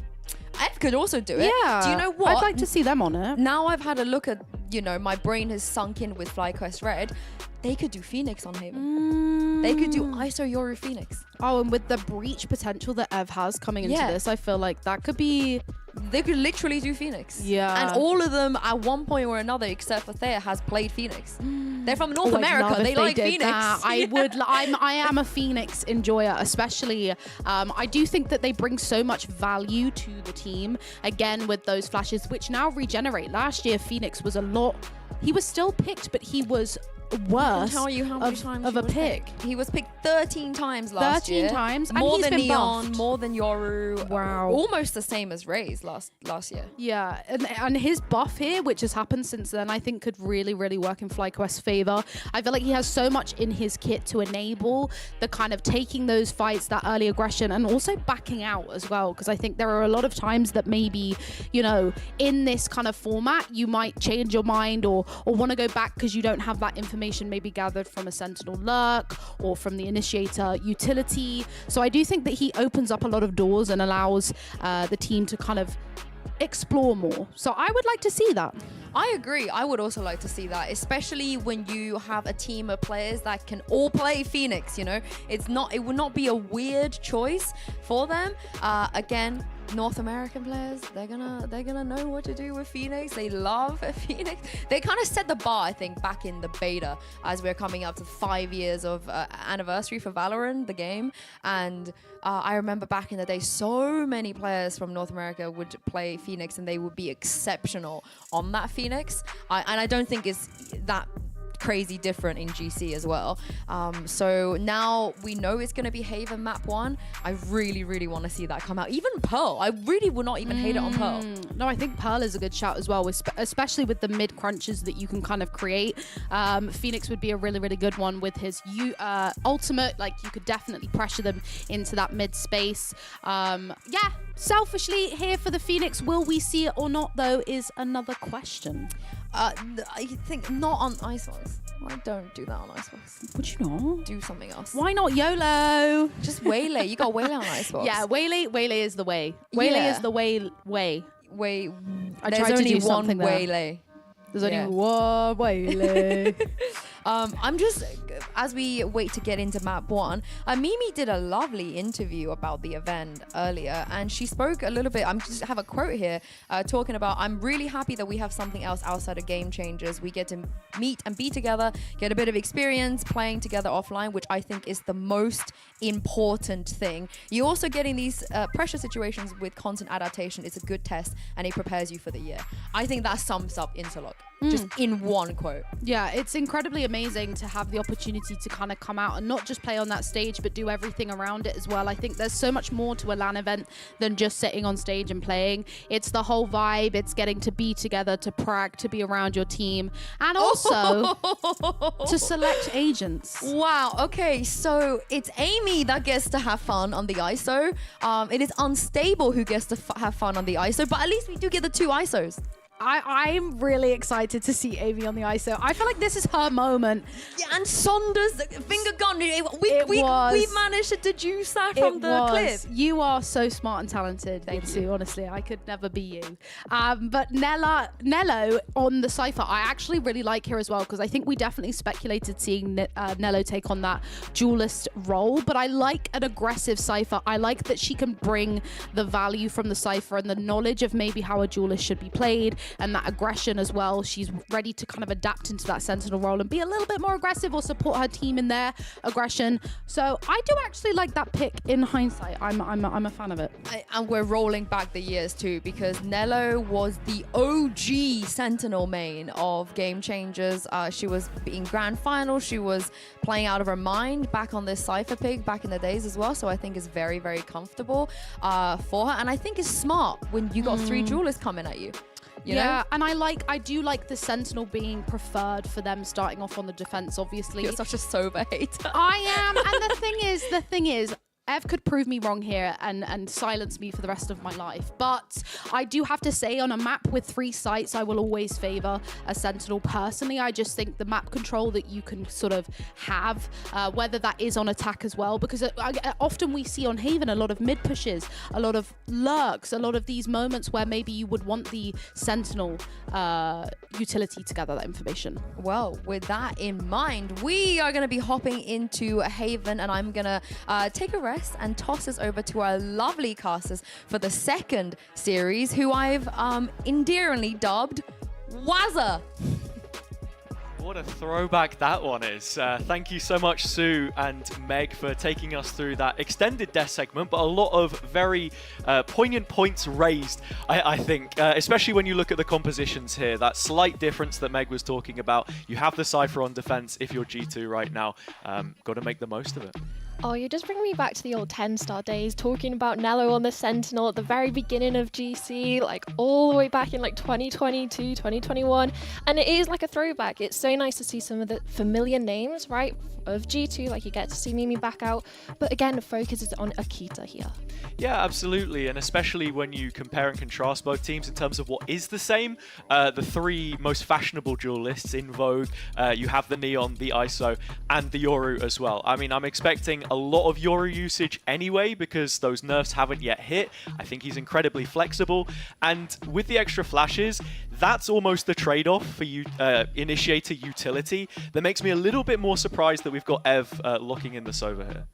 Yeah, I think the Sovas I think in the tournament like this, you have the triple duelist. Sova can be questionable, but at the same time, the info that you can get from it is something that G2 are going to be lacking with, and especially when you have the Cypher and the Omen, you haven't got anything to initiate, so you're going to be relying a lot on the firepower of these 3 duelists, not only to support themselves going in, but also to support each other.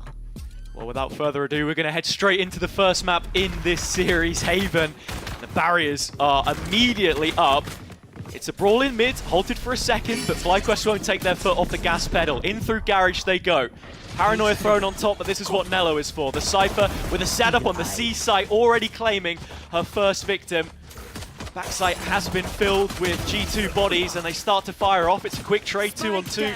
Still players here to help support from G2, and only Sonda remaining. She will be dealt with. It is a very well-handled pistol from the defending champions. Yeah, that smoke a little bit gaff and quite fat right over towards the CT position coming into C. It just invites G2 to continue with that flood in, whether it's the first wave, right, to help Nello backside over towards Plat. Sure, a couple of trades go left, right and center, but then there's that second wave of the final rotates coming in from G2 that just shut FlyQuest out of the round. It's a great start for G2 on the defense as well, of course. I think, as you saw in the veto process, every team picking to start on that attack side. We know that NA teams do like to force up second round, but without a spike plant, it does just look like Sheriffs here. And actually, Vanya able to pick off Unstable through the smoke, and Akita adding one onto that. The new duelist, new face into the team, building up some nice confidence early. Just coming into a stalemate now, there's not really much you can do to push. Like, you have the lesser weaponry trying to overwhelm with numbers, but already being picked off towards the start. Ev now falls over towards long. As the fight continues to ensue on site, it is a done deal as far as G2 are concerned. First multi-kill for Akita with a black and white jersey on her chest. And looking at the veto process here as well, I think it's important to note that, yeah, momentum built up early for G2. Defender side on this map is going to be absolutely huge. You look at the record for both teams, I would argue that FlyQuest have got the better end of things here. I mean, they're currently 5-0 on Haven, undefeated this year. You then go into Icebox 2-0, Pearl 4-0. It's a strong, strong veto for them. G2 obviously backing their own stocks though. Yeah, and I think there is context around the G2, right? You have change in leadership in regards to you getting a new coach coming in and also a new duelist. So there's an opportunity to turn things around. Into the first of the gun rounds. It's a C site hit that we see. Nello conceding that space, giving up already. You can see G2 setting themselves for a retake here. But the thing is, everyone's here for FlyQuest. Everyone is stuck on towards site. Everyone's going to be locked in when they come in for this retake. You have a player towards long. You have Garage under control of G2 and CT. So there's every facet for G2 to come back into this site is going to be under fire. They'll head in 5 versus 5. The brunt of that push from the spawn side for G2 with the paranoia hitting a couple of targets. It's actually Unstable that strikes first, but with push there is pull. G2 responding through Akita. And Mimi, the captain, to close it up. Another successful C-site retake for the defense. Not a single place on that site was safe. Everything's covered. You think you're fighting CT, you're stood in the open, you're trying to play off the default. You have a player shooting at you from long. Sure, doesn't actually net the kill, but then it's the distraction layer on top of that. You have to turn to fight that player. Then the CT push comes through. The garage push is coming through. There is no safe place for them, and it does come down to the gunfight, sure, but it's more of the push and pull of pressure that G2 were putting on them. And that's always the conversation I think you're going to have in this situation where compositionally the team's hands are forced. 3 duelists on either side as FlyQuest now plunge into what is yet another light purchase. G2 can be very commanding in how they play this. You know, they have those protocols set up. That's the value that Nello gives you with 3 sites and 5 lanes to contain, a trapwire here and there. Priorities in terms of how you want to play it. Very important, as we've already seen. A little bit of a clash on C, but no damage traded so far. I think it's also important to remember that G2, should they keep the kill trips towards site, you can play from that towards CT as well, or you can peek in front of it like Akita does here. Yeah, and I'm glad that you've mentioned that as well, because Akita, just playing around with those tendencies a little bit, has carved out the round for them here. An opener for G2, and it's Vanya that you walk into next. Outlaw on the line, Sonder to peek into it with a pack of players. The call is made. Vanya swiftly repositioning with the high gear. But now, what does G2 look to do here? Do they want to play for that retake again, or are they fighting on site? It looks like the latter. Akita peeking through once again. Double from Akita. 3 on the round, make it a quad. There is nothing stopping the new girl right now. And I don't think we're going to see any stolen aces this time either. Vanya lays it up. It's a slam dunk for Akita. I'm sorry, Insuper and Meg, both of your prediction on who was going to get the first ace is wrong. It's not going to be Vanya, it's the new kid on the block, Akita. And the way she did it as well, it was barely any help over towards site, deals with the first towards long, gets the TP in and just follows up, and follows up. Yeah, and it's Vanya who bends the knee as well, right? A real changing of the guard that we're seeing with G2 shuffling the pack, coming into yet another stage, of course. I think a lot of the focus is on that second stage as well, especially with this event and the format, but for now it's the gun round. Again, G2 trying to put some of this pressure on nice and early, but they fall back to site on A.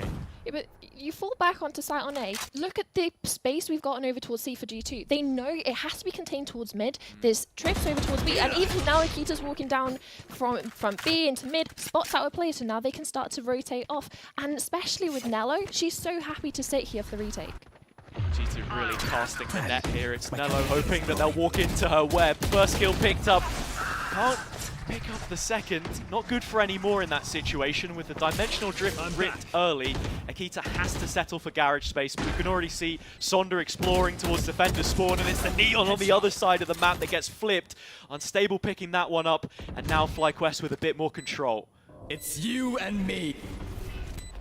Even utilizing the ultimate here just to try and isolate the 1v1s. Yeah, it's another big kill for Unstable. Thea following it up. And with that, Mimi left to clutch it out solo. 3 players facing up, and with a smoke placed right in front of her. Cover going between out. That C site and securing the objective.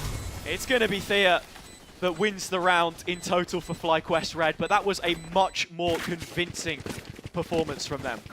I thought we were on for a Neuer moment over towards long. Tell me about it. Gives you throwbacks to GCC Berlin. If anyone doesn't know, you should. Yeah, and I don't think G2 want any reminders about how that one went. No, no, yeah.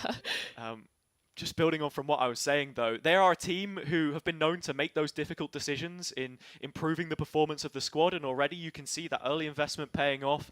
Nikita is 11-2 right now, but we need to see a step up from the rest of G2. Money not completely out of the woods. It's Sonda that goes flying into this next gun round, and the rifle sings.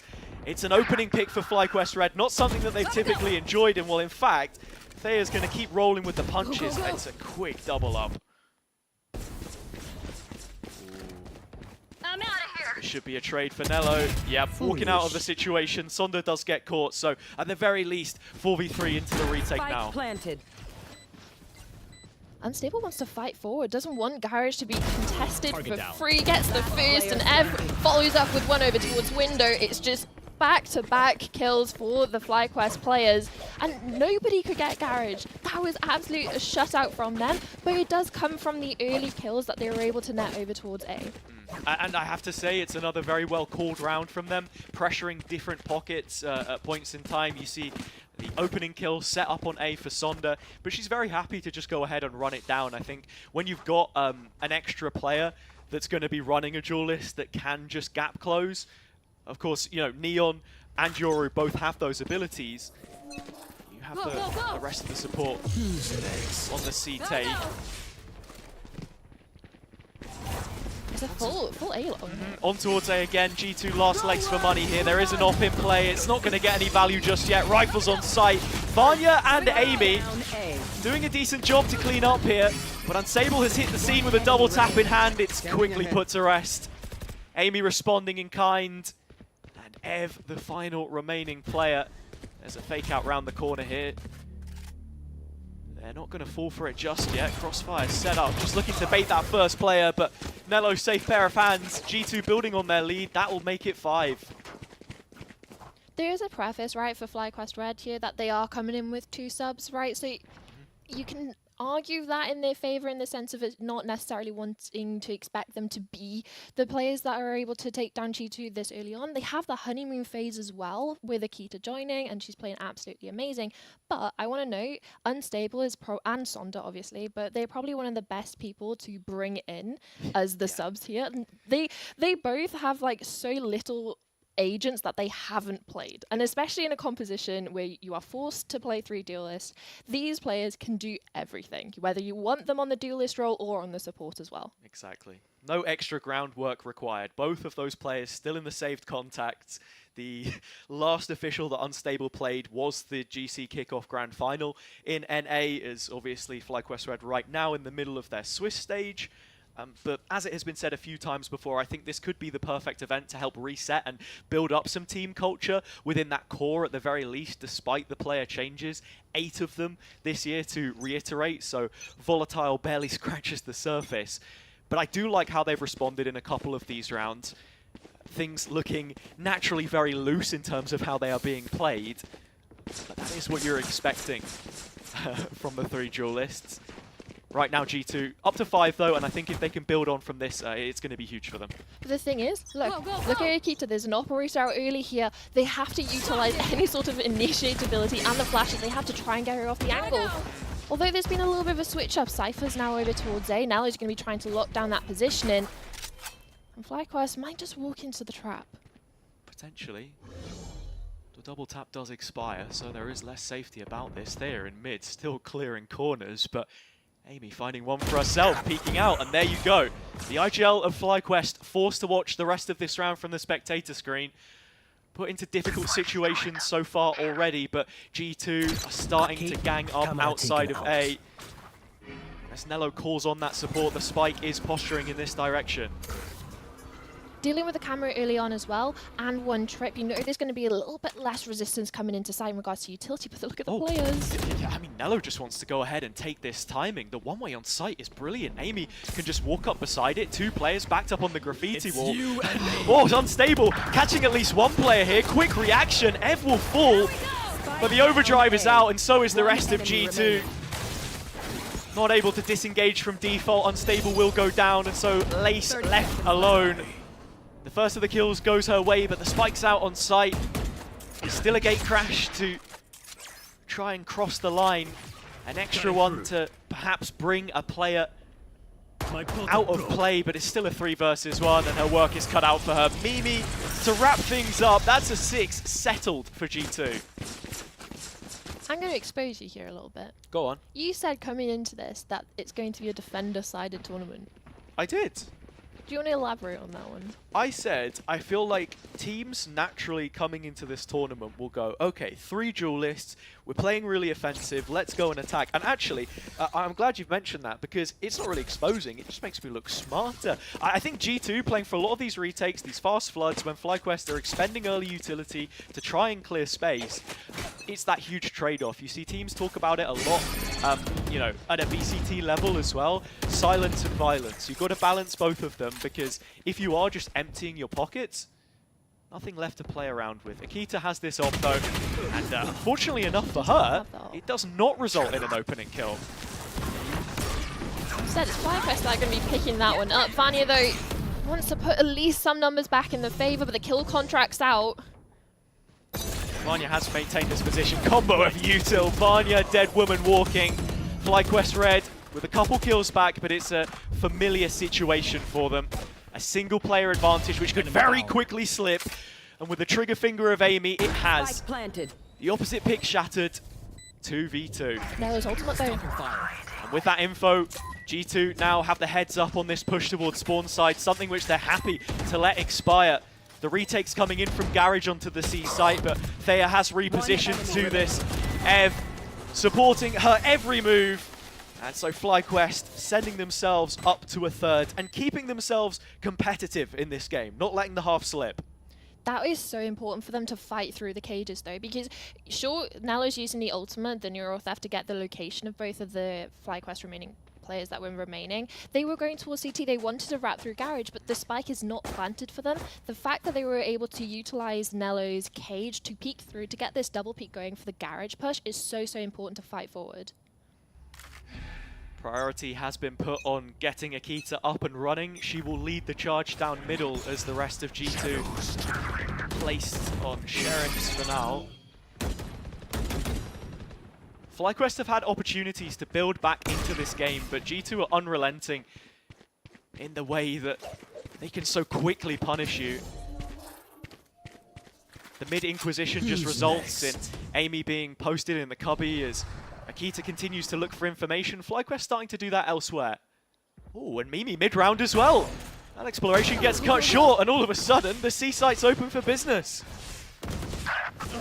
And even more so, pushing the issue, Nallo falls over towards window, and there's just so much ground, so much free real estate that FlyQuest have realistically earned, right? Going through the processes, avoiding the one rifle that was in play, and even dealing with it early on for the retake. Amy, is there any chance in... No. Absolutely not. It's a flawless round, a flawless 4th for FlyQuest Red. And I have to say, they have been very diligent on that round to take the pacing a little slower, expect the push coming out from G2. It's important to mention that while you can't exactly cut and paste the fundamentals on this map, those protocols that you would have with your usual team compositions, we're seeing the micro get tested a lot in terms of how players are simply reacting off of one another. And so G2 goes and head into their first timeout of the tournament, which means that Drew Spark can start to make those conversations from coach slot for the very first time, the Scotsman. Do you reckon he's talking about the fish supper? Absolutely not. That's not what they pay him the big bucks for. And I have to say, look, as someone who I was very happy for getting the opportunity at M80 in Tier 2 of challenges in NA earlier this year, that project sort of fell apart, went a different direction. Former Masters winner with Sentinels in Madrid, though. This is someone that can really help elevate G2's game, and you're already seeing the players start to say that. Amy as well, you know, commenting before this tournament, the amount that she's already learned in the small time they've had to work together, about a week now.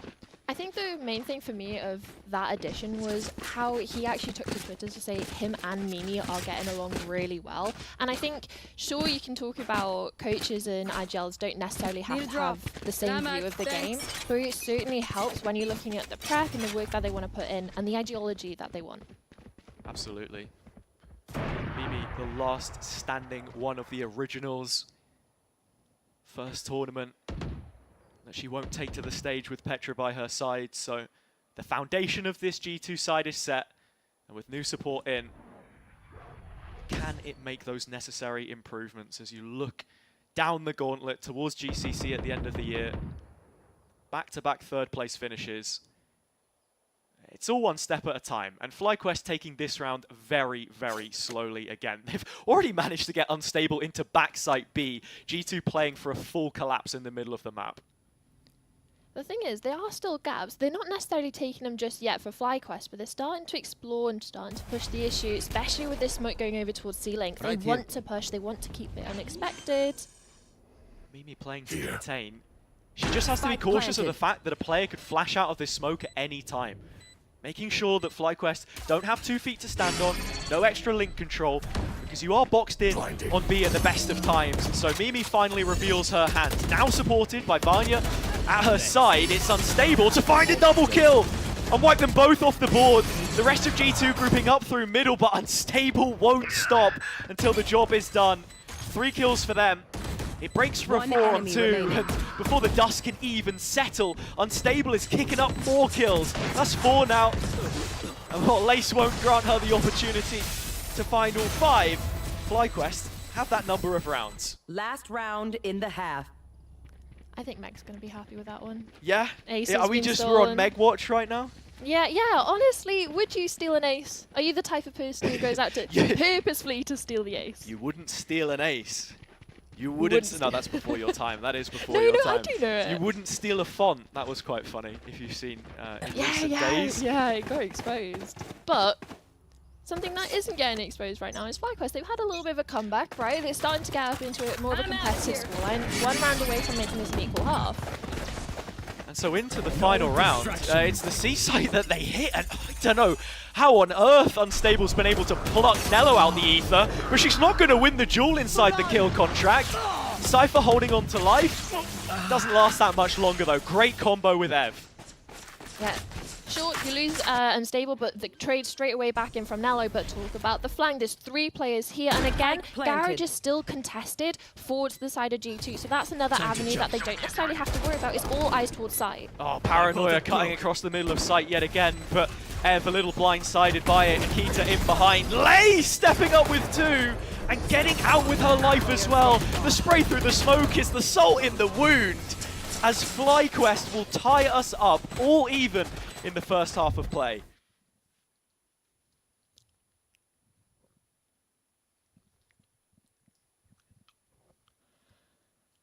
6-6. Interesting scoreline, especially when you're talking about 3 duelists, right? You're still on the hype train of it being a defender-sided tournament. I'm about to be made to eat my words, Summer. I think so, especially since we're seeing G2 swap onto the attack. And I'm really, really excited to see Akita, new addition, but also alongside Vanya, who I'm expecting when we're going back into Split 2, right, of the regular season, that she's going to be going back onto the controller. So this is sort of the last hurrah for her as well, onto that duelist role, and being able to do it alongside Akita, I feel like it's quite a wholesome moment going into this tournament as well. Absolutely. Sort of as G2 had a strong start, FlyQuest have battled back into this one brilliantly. A real test between the 2 in-game leaders, both of the Omens in the server. It's only Ev, on the A site right now, playing from sewers. Seeing if they can give us their best impression of Com, perhaps, but the push isn't coming in from short. It's on the site instead. They're gonna line up. Ev walking away with 2 kills, and while the FlyQuest flank is coming in, G2 still haven't read the situation, and the spike's not down. All the utility just not to clear it out. No, and to make matters worse, Vanya's now tried to force the issue in spawn. It's all solo. It's all separated. FlyQuest walking away with round number 7. The second pistol goes the way of the defenders, as it has done both halves. This has been a serious turnaround for them. But you don't clear short. Hey. They had the perfect utility. There was no chance in absolutely anything Ev could have done anything. And they had Nello late sewer as well. So, it is a game of timing. It's also what I was talking about before in terms of that micro. Are you clearing as a team? Are you playing off of one another? The sort of stress test that you expect from a tournament like this.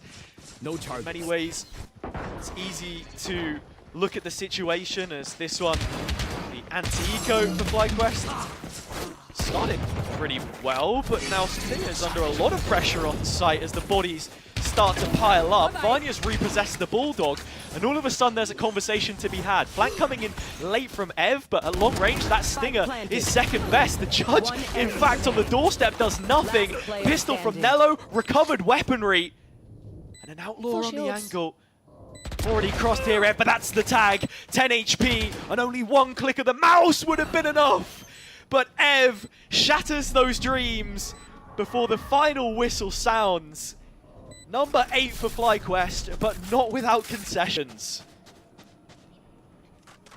Okay, just noticing that they are going to be saving that outlaw going into the next, so it's more of that whether you want the Bulldog or the outlaw. So taking the outlaw isn't necessarily the worst, but it's more of looking at the shields for the side of G2. Everyone but Amy, who technically has another shield on top of that, is going to be on that full shield. So they're not going to be privy to being able to get that one-shot body shot. So Lotus is going to have to be going for those headshots, or at least a double body shot, to get real impact coming out from this weapon and try and convert this third round. Look at the positioning of it. Lace, one of a couple custodians of mid. It's the C side we've got to focus on. Sonder playing inside the smoke. Dangerous with it, unstable. Pushing the envelope as they have done multiple times already this map. Deep positioning mid towards grass. Not given a step to play off just yet. One in the angle, comes back off it. There's the first. Oh, unstable. So clean. 2 quick kills, it finally gets traded. The support of Sonder a little too late with the neon wall coming in. So now, single player advantage as FlyQuest are in pursuit of number 9. The new weapons to recover, especially with how G2 are wanting to go back over towards B, especially taking over A-Link with Nello here. There's an opportunity for FlyQuest to have upgraded weapons and have 4v3 post-plan. It's a fight that's happening in middle right now. Amy quick 1-for-1, but look at Nello outside of A, playing through Link, wanting to disrespect the timing a little bit. The question would be, how far does she take this? Heard the steps of Ev, now the drone. Not to get revealed on the other side of the cage, but that's what's going to happen. She's tossing discs in the direction of the initiator player, but FlyQuest have already breached the site. That's where Mimi comes in. The captain standing tall when G2 need her most. Ev, last player left with a Sheriff. It's damage control as far as they're concerned. It's an extra kill to boot, so G2 will be sent from this one, licking their wounds, regardless of the result. It becomes a 1-round game out of the rifle round. And you're talking about the micro, just the little things, right? The fact that Nello missed trying to throw those discs down, just distracting Ev for the longest time possible, peeks back onto site as it gets tapped to make sure there's nobody on that spike, which gives Mimi the confidence to play around knowing that there's 2 players going to be coming to peek her, and she can just concentrate on her crosshair. Absolutely. We've seen a lot of individual moments already. And speaking of individuals right now, I mean, Akita started this map brilliantly. I think since then, she was 11-2, now 12-10! That's a double, and that's another for Akita. Say her name and she shows up. Ev's still here though, and has already put in a blinder of a performance on this Sova. They're not disillusioned to the situation that they are the sole player on site, so with support and a smoke coming in, FlyQuest have a better defensive A.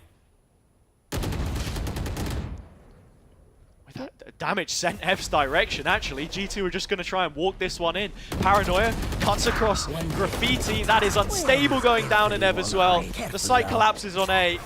G2 are in for the taking for the spike plant as well.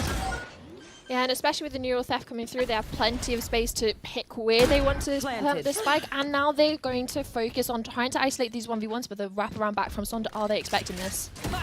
They are now. Position given away. Yeah, in the meantime, able to profit from the situation. A distraction It's a kill taken by her, but still wrapping back around. Thea needs one more to win the round, and she's good for it. FlyQuest do move in front. They continue to pick up these rounds with little left in it. A huge clutch to keep this defender side going.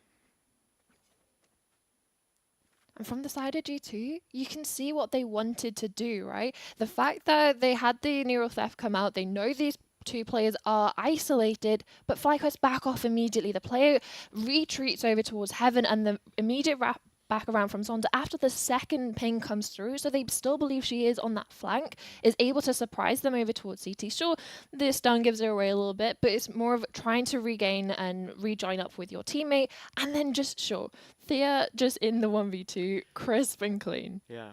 4 clutches for her and Lace, joint in that metric. Not something which FlyQuest Red are really too well known for, at least from their performance in kickoff, heading into the first stage of play in NA, as we've seen another timeout calls here.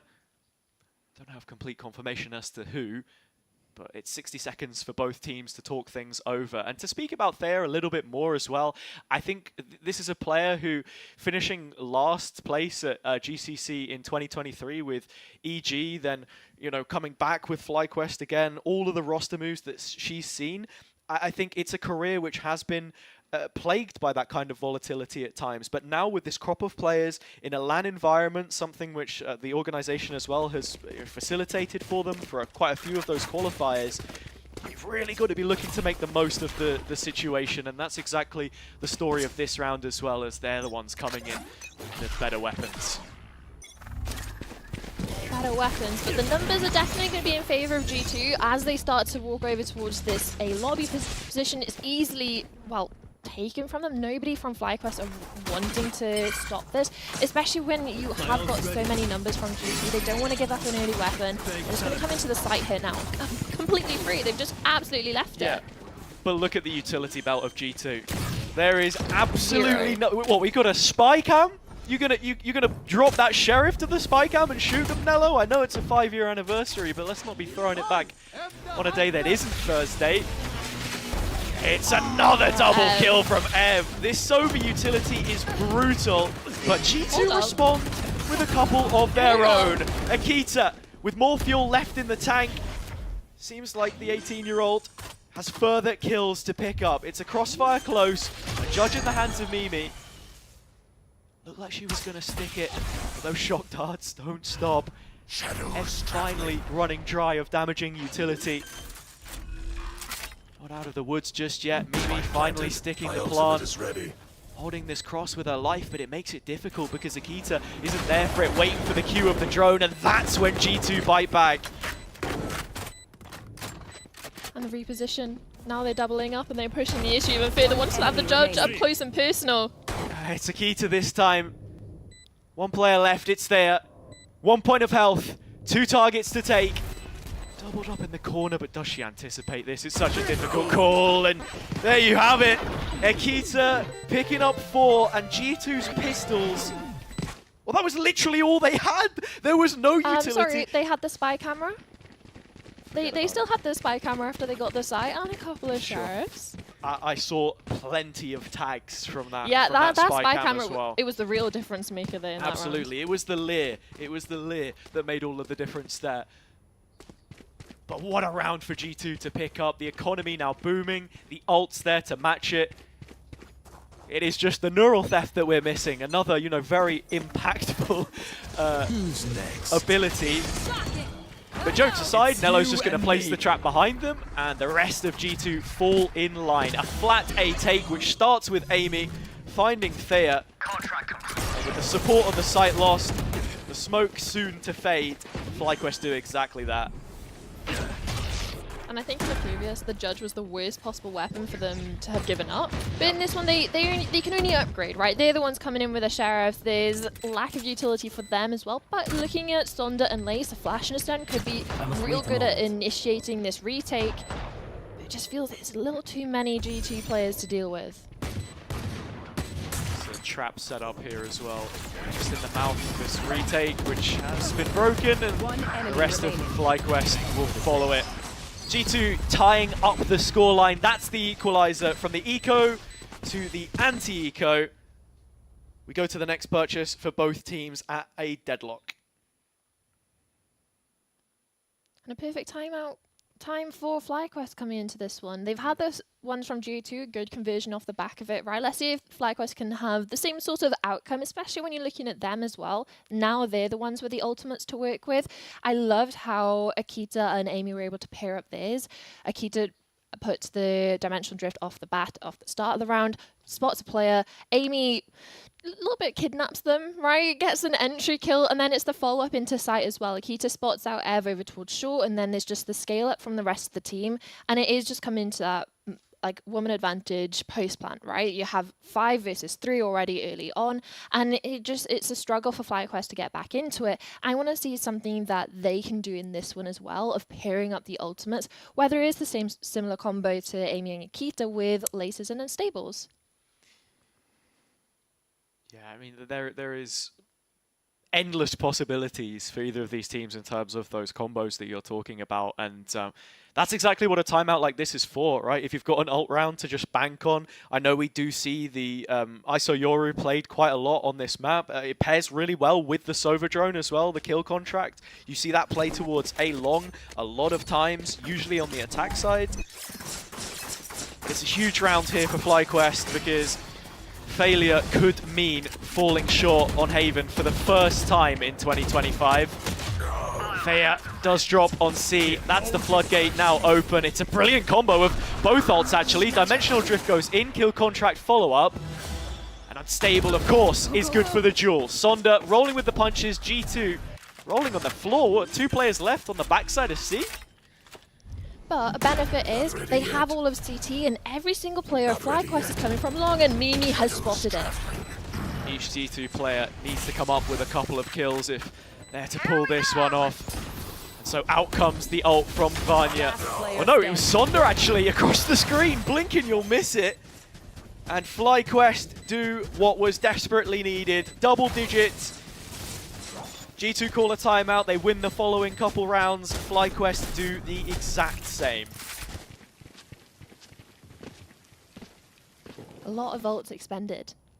I think that's the only negative thing that you can even say coming out of that, is the repeatability of this round going forward, because it really did bank on a lot of pressure over towards A, and then the follow-up ultimates that we saw coming through.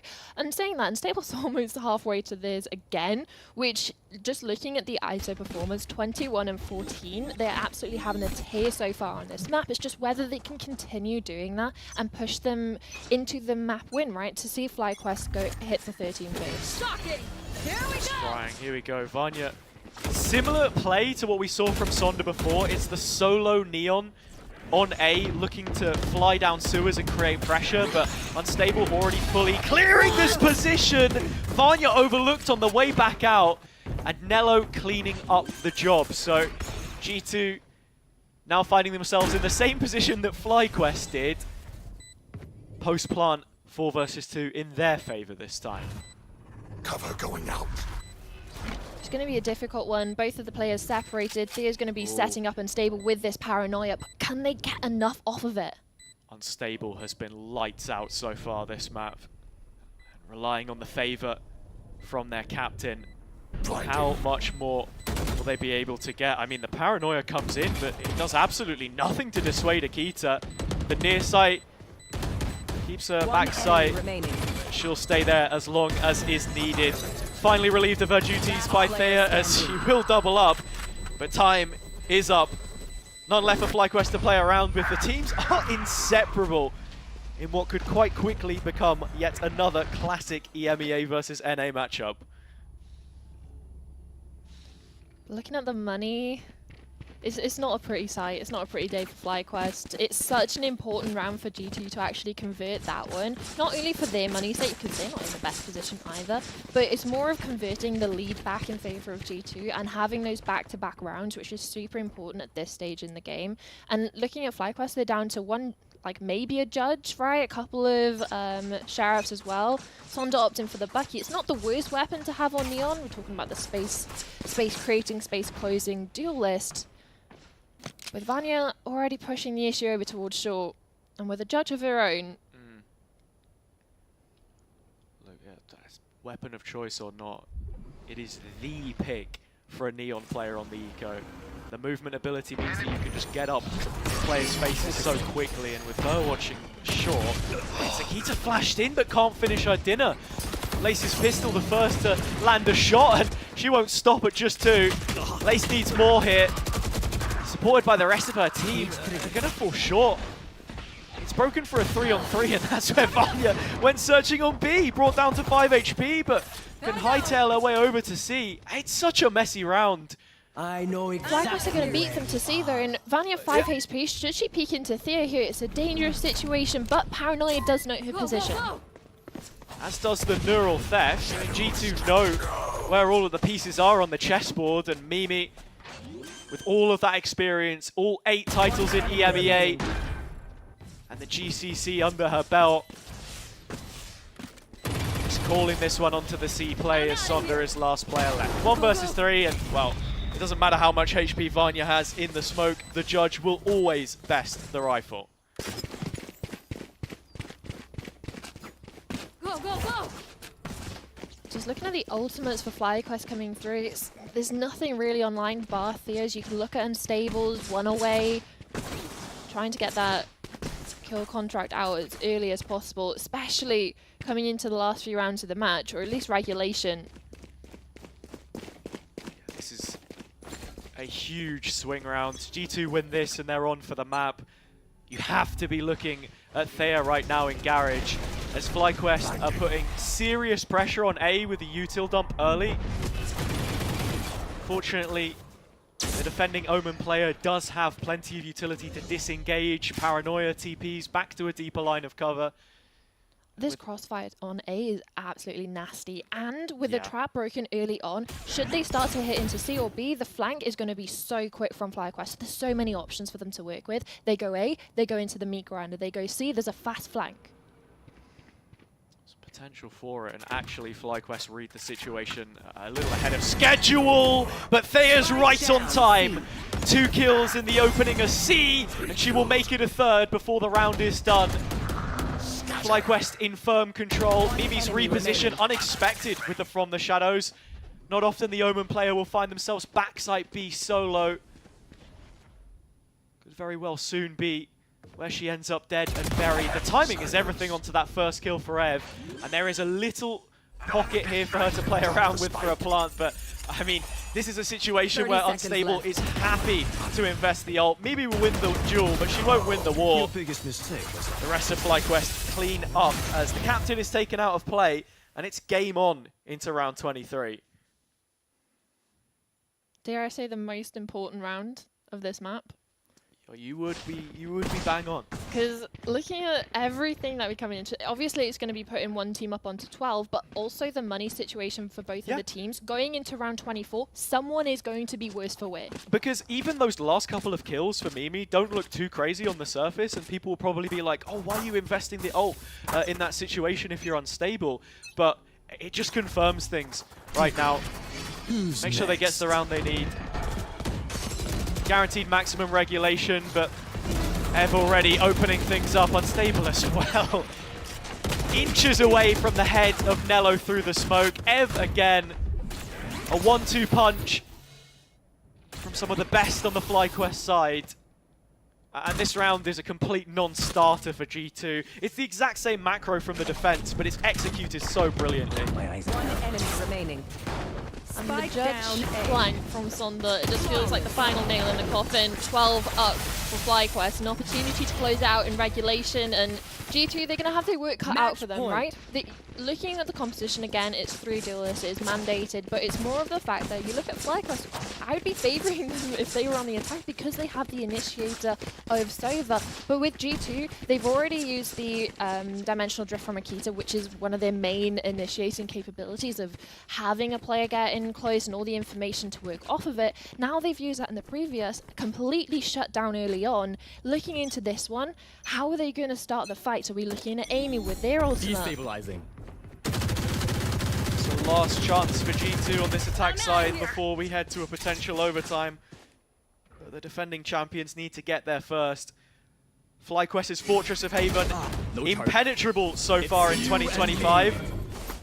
But the B site looks a little bit more open. It's nice use of the shorty there. Shield broken by Unstable, but can't win the duel on favorable terms. Amy's rifle gets the result.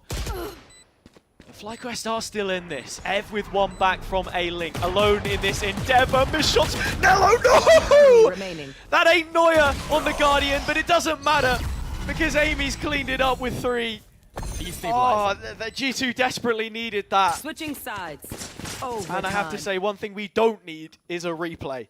Yeah, I think it would be a complete injustice to do a replay there because not only of what we saw, but also Lace miss-ulted. Yeah, Lace didn't spot them out, so there was a little bit of a oopsie daisy. Let's not. Let's just remember round 23. Round 24 didn't happen. We kind of skipped the future on that one. Honestly, looking at things as well, Nello has always been an absolute boss on Haven. I think of a lot of rounds where she was such a benefactor to them in that stage 1 run.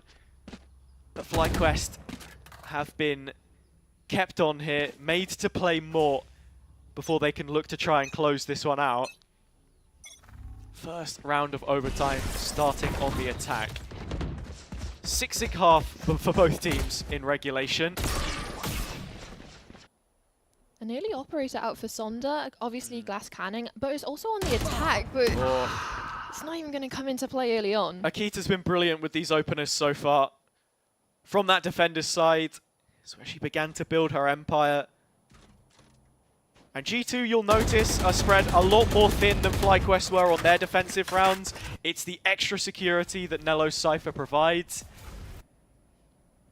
That trap in B, it means players can get a little bit more explorative elsewhere, I suppose. Mimi, again, just looking for info mid-round. And the captain has set her team up for success here. There are 4 players towards C. Heading back onto B though, FlyQuest do have a vacuum to play into. They're not going to find anyone on site, so they're pushing the issue. The spike's forward. Yeah, it's gone into C-Link with Lace trying to carry that banner. FlyQuest could be falling short here unless Thea can come up with the goods again. It's not looking likely for her. First of those kills will go her way, and down to 4 HP through paper-thin walls. But G2 are separated. The third player they have right now is the time bank though, and so it forces Thea to flee. The steps give away her position, and FlyQuest give up the first round of overtime. It goes G2's way. And now it's their opportunity, right? FlyQuest had the opportunity to close it out in regulation. Let's see if G2 let it slip through their fingers. I don't think they will, but I will say we have seen an equal half 2 times, right? It was 6-6, so I don't want to necessarily favour either of these teams going into this run. And I think even just looking at the scoreboard quickly, you can see there is a real disparity in kills for G2. While they're not fragging out massively, it speaks volumes of the system they've implemented and how effectively they are able to trade off of one another. FlyQuest a little more reliant on both Unstable and Ev to do the heavy lifting so far. The round will start slow. But we have the space over towards A, and now they're starting to explore over towards B. So they're wanting to press the issue. They don't want G2 to come in for the side hits. What a call to make on what could be the final round before your first ever loss so far on Haven this year. FlyQuest have put it all on the line, but could very soon be coming up empty-handed. The undercut is brilliantly timed. FlyQuest have been able to hold on to B for just a moment longer. G2 are shown away. This is the worst possible position for them to go into. They are going to head back towards A though. That was the setup for FlyQuest, and that's running into Ev yet again. FlyQuest brick wall stands tall, and in front of the smoke, they'll walk away with a third before the round is said and done. This is so much more doable, although it's a 2v2. Both players are in the right places, one towards backside, one towards short. And it's that deep clear towards short you've got to be thinking about of Thea's position as well. Unstable, just buying as much time as they possibly can for the captain of this FlyQuest side, who behind Mimi's smoke will be looking to pull the wool over their eyes. Getting in closer now, plant not denied. Mimi will get that one at the very least, and it's on to Nello. A French woman to finish off the job. Nello will nail Unstable to the ground as G2 gain their first map in their title defense of Instalock. Hey, 2 bullets, she only needs 1, right? Closing it out in such style. Yeah, sure, it goes to overtime, but you have to admit, FlyQuest definitely showed up, and I think it impressed me, especially on this map. I was expecting, again, a little bit more of that attacker-sided dominance when we're talking about the triple duelist, and especially with them bringing the Sova in, I do really like that adaptation, that, or at least the identity that they're wanting to go for this tournament in particular. You have like the 2 sides of the coin, right? G2 bringing in the Sentinel, and then also FlyQuest opting for that Sova as the initiator. Absolutely. Some post-game chats being had on the G2 side of things, but overall, smiles on the faces of the Gozen girls because they know that it was a difficult win to try and pluck Prong from the hands of FlyQuest. As I said before, undefeated on this map so far this year. That'll be an asterisk heading back into their own Swiss stage and match against Shopify a week's time from now.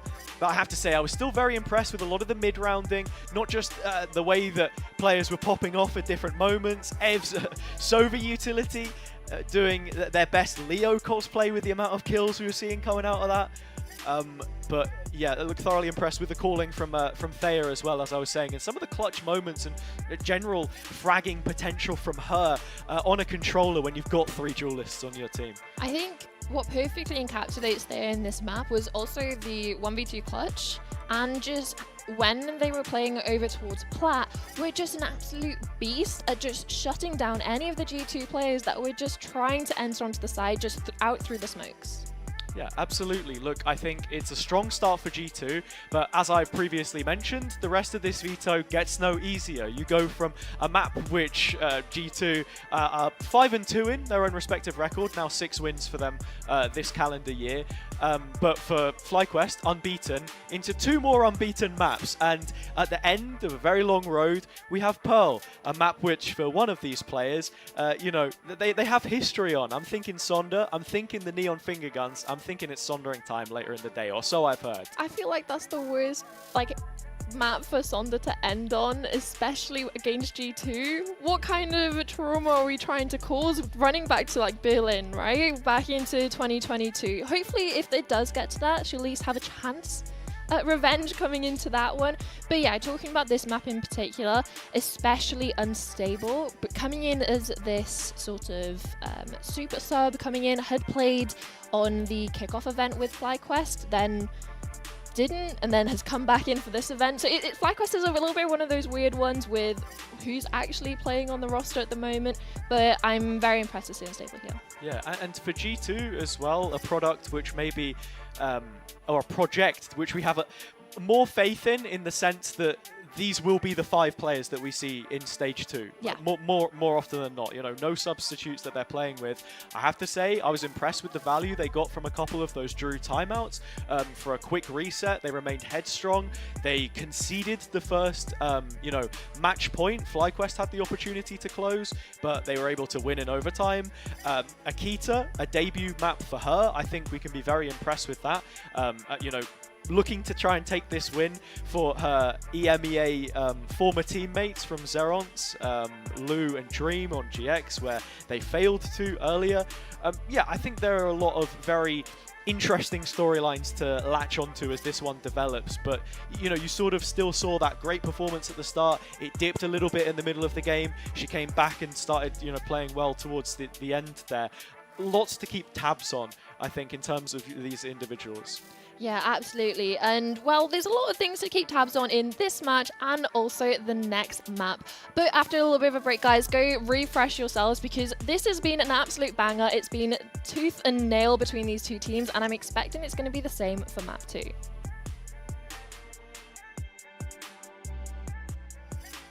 In 2024, Red Bull brought together the world's top Game Changers Valorant teams for a one-of-a-kind showdown. Welcome to Red Bull Instalock. We are coming to you live from the Red Bull Gaming Sphere here in London. With a duelist-only twist, teams had to adapt their rosters and approach to the new style of gameplay. Shopify Rebellion dominated their early matches, advancing to the final undefeated. Shot is there from Fluorescent. Carmine Corp's journey ended early as they struggled to keep the pace with the competition. GiantX started strong with a 2-1 win over G2 Gozen, but fell short against Shopify Rebellion. There is absolutely no chance. G2 Gozen with a surprise upset to lower bracket Redemption, pushed through after an early stumble. The wall there does a lot of damage. Might just be able to clutch this one out and send them to the grand final. And in the grand final against Shopify Rebellion, G2 Gozen turned up the heat. G2 are in prime position to take it all home. Dominating 3-1, they secured the Red Bull Instalock crown.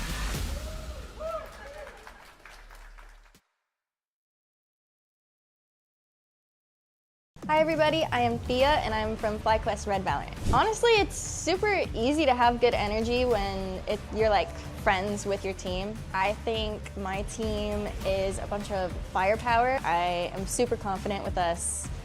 In this event, we're just gonna run it down and have a really good time. We're thinking maybe a little like controller and initiator and then 3 duelists, possibly. Why not 5? We're already at 3, why not 5? It's definitely a super fun experiment. Swapping up like agent pick bans and like triple duelists, like I am so down for all this because what would triple duelists be like? Well, we're about to find out.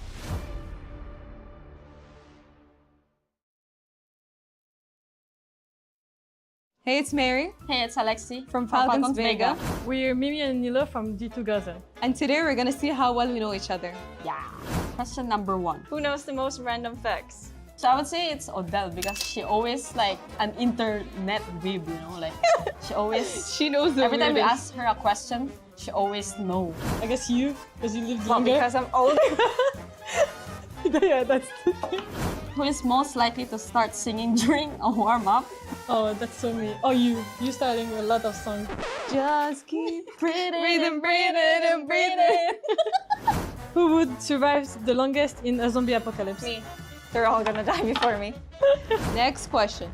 Who is most likely to forget their mouse or keyboard before a tournament? You want to It's stay together? you. No! No! Which teammate is most likely to sleep through an alarm?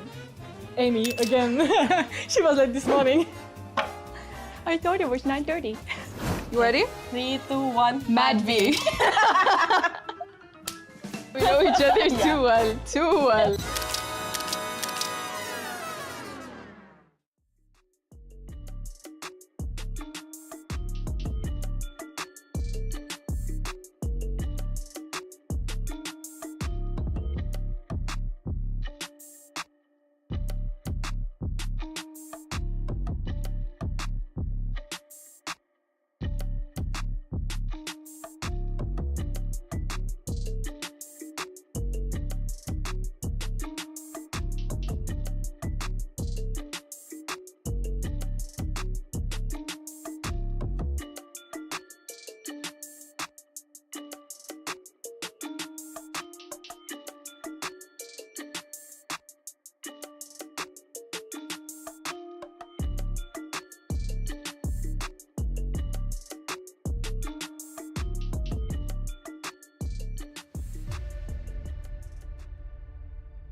Red Bull Instalock time. Let's go, let's go.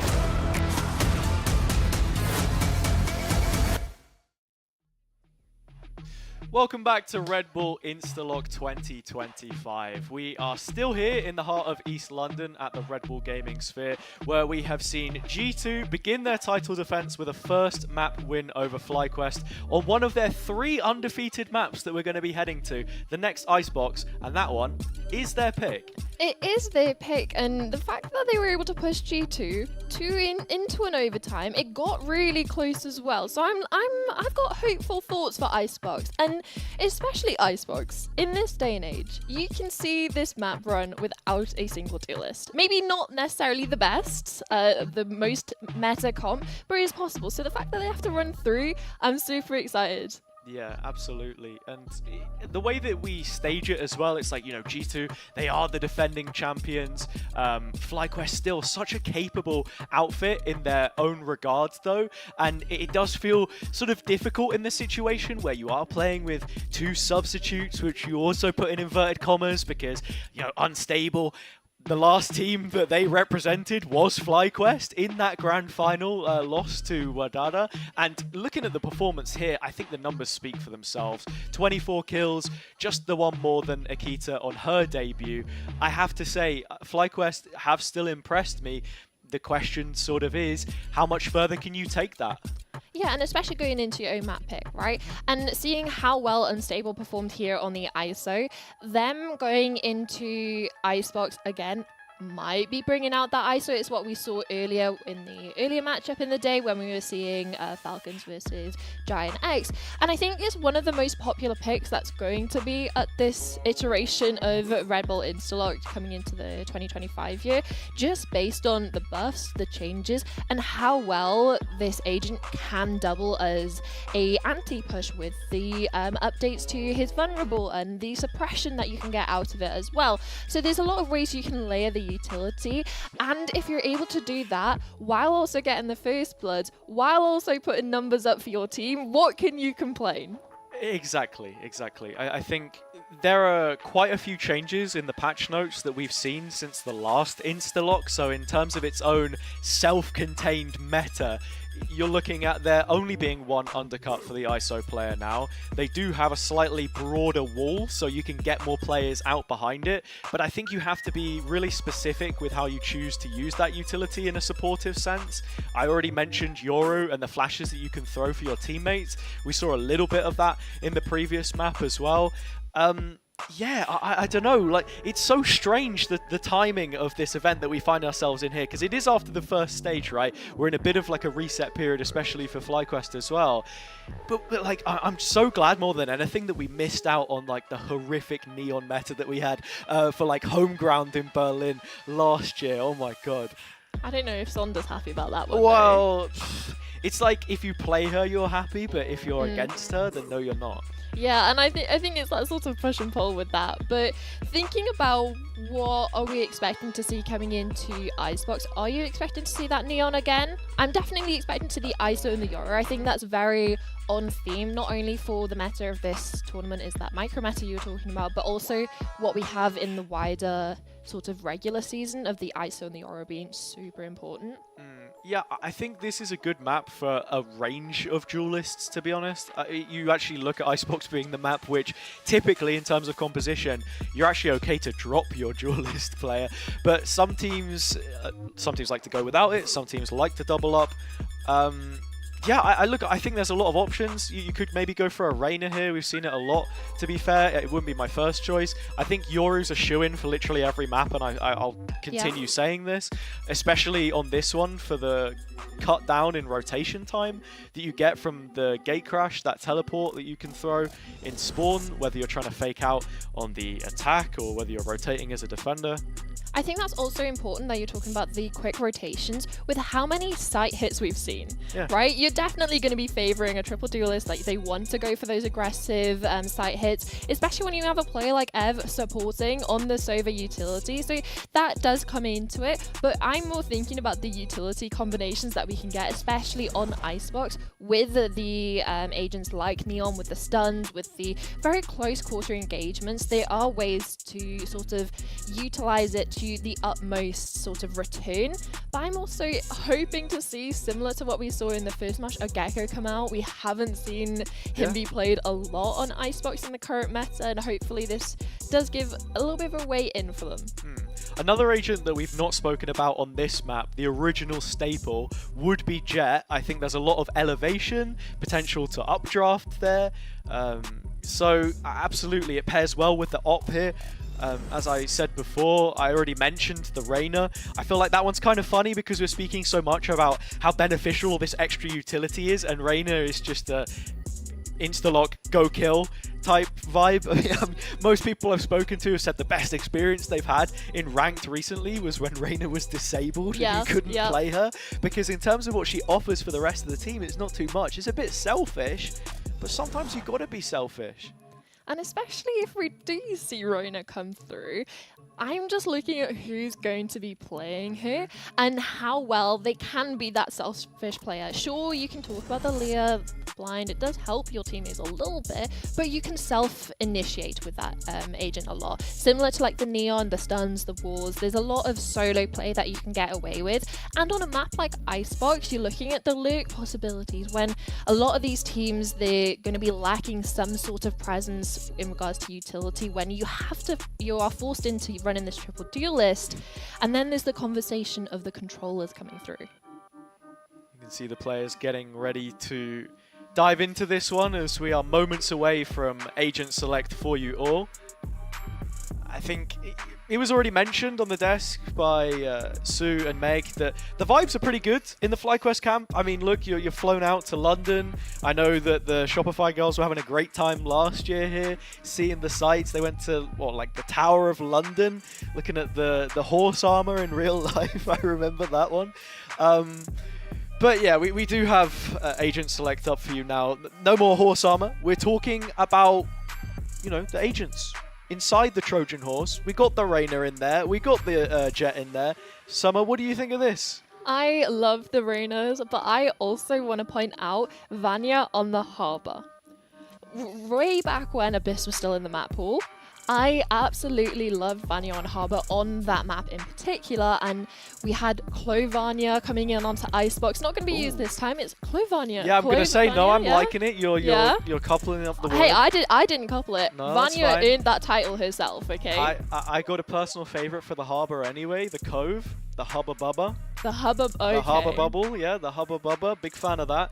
I think that's actually something quite important to mention in terms of these two comps, because you mentioned the Gecko earlier. I think Harbour is a sidebar to that. Yep. I'm talking of the broader conversation of plant security. FlyQuest Red do not have any of that, so I think you have to, play a very aggressive attacker side when we get to that point.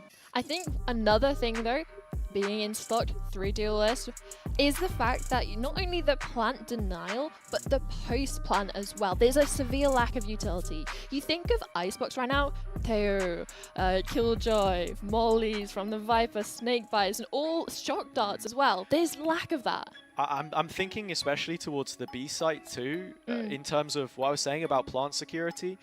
Just listening to the comms out there on the stage floor, I think firstly is just a great part about this event.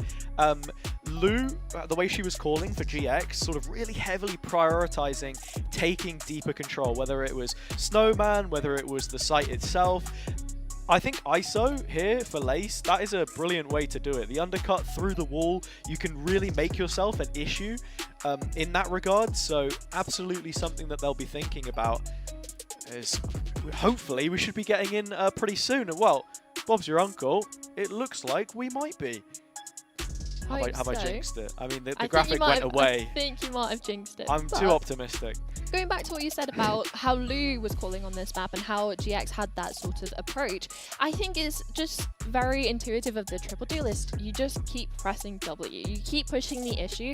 But again, it's the utility that lacks. We were talking about it on Haven when G2 were left with all but a spy cam on site to sort of defend any sort of retake possibility coming in from FlyQuest, and I think it's going to be a similar story coming into this one. Should these players able to get onto site, surpass the early utility, the early fights that G2 are going to be coming through with, it's going to be so important that they fight forward to really disrupt the retakes before they come in full swing. no time wasted. We are straight into Icebox, another map where FlyQuest have flown their flag without defeat so far this year. It starts with Akita, but she goes down. Nello right behind, and oh, this shot's from Unstable. Some characteristic, but Sonda there in support. It's an absolute brawl outside of A to start, but the flank is coming in, all on Ev to hold the line on B. G2 don't want any of this deep control on the site itself, but to Snowman they will go. And look at the plan is planted for Snowman and Yellow, so both of the extremities of G2 are in the perfect position for the retake. Amy's already gotten across. How diligent are FlyQuest going to be? Peeking into that corner. Amy now under duress, but quickly responding through Vanya. Can't get out. Mid-shot! Mid-air shot, I should say. That was a brilliant bloody shot from Unstable. It's Mimi up against her in the 1v1. Denmark's best, seeing if she can do it. The turret, not quite taking contact from the back of Yellow, but Mimi on her own terms and conditions will win the opening pistol again for G2. And again, it's the plan, right? Where the spike went down, you have the two players pushing the issue over towards Snowman, just forcing FlyQuest to be so uncomfortable on that retake that they're not even able to really start off on the right foot, because there's already players poking and prodding, whether it's the player taking contact for Nello in the corner or also just being that far deep into Snowman early on, the rotation slightly late. And then the fact that Mimi is able to play completely safe back over towards Yellow with her utility, sure, but it's just the fact that where the spike was so important for G2 in that round. Nico here, but the Sheriff could sting. Unstable, not able to get anything done on what is another very aggressive look to this defender's side of FlyQuest on A. G2 player to the good. Move the toxic screen. They'll try and go, but with Sonda disrespecting the timing, she's taken down early. This one is looking comfortable for the attack side. Spike is going to eventually go down. Planted. But it's more of the fact that we're in a 2v2, sure, there's a couple of bits of utility, but they need to get killed a little bit earlier on, and that wall is just going to absolutely shut it out. Something of note as well, Vanya has got the Reckoning online now, the Harbor ult, so absolutely no reason for her to be in a dangerous position. It's Nello that you're looking at that should be getting her hands dirty right now, and that's exactly what's going to happen. Double kill for Nello. That's the Empress online. 2 ults to work with going into G2's bonus, and 4 rifles to boot. Alright. Nello's ultimate, not necessarily as scary, I think, in but it's regards Nello. True, but she does need the ultimate. We've seen what she's done already, 5 and 1 so far. Good on the pistol, good on the anti-eco. Yeah. You're not believing in it? It's no fear Nello. She's got the Empress. Like, as I said before, just be selfish about it. G2 have facilitated her to build this one up. And Vanya has the Harbor ult as well. This is going to be another quick A play from G2, or at least it looks like. Fighting for that early control towards pipes. FlyQuest stocking 2 players up here. The first falls, Sonda gone again. Shown the door with no response, but Unstable and Lexi combining a quick 1-2. Even adding a third. So the bonus goes up in smoke for G2 as they're looking to try and reset now. Look at Thea as well, the wraparound. It should get spotted out by the turret. She does break it. But now G2 know that wherever they go, they have been cornered. The size of the map shrinking. It's time to start looking for an outlet. That's Boiler. A burst pipe goes off on Ev's position.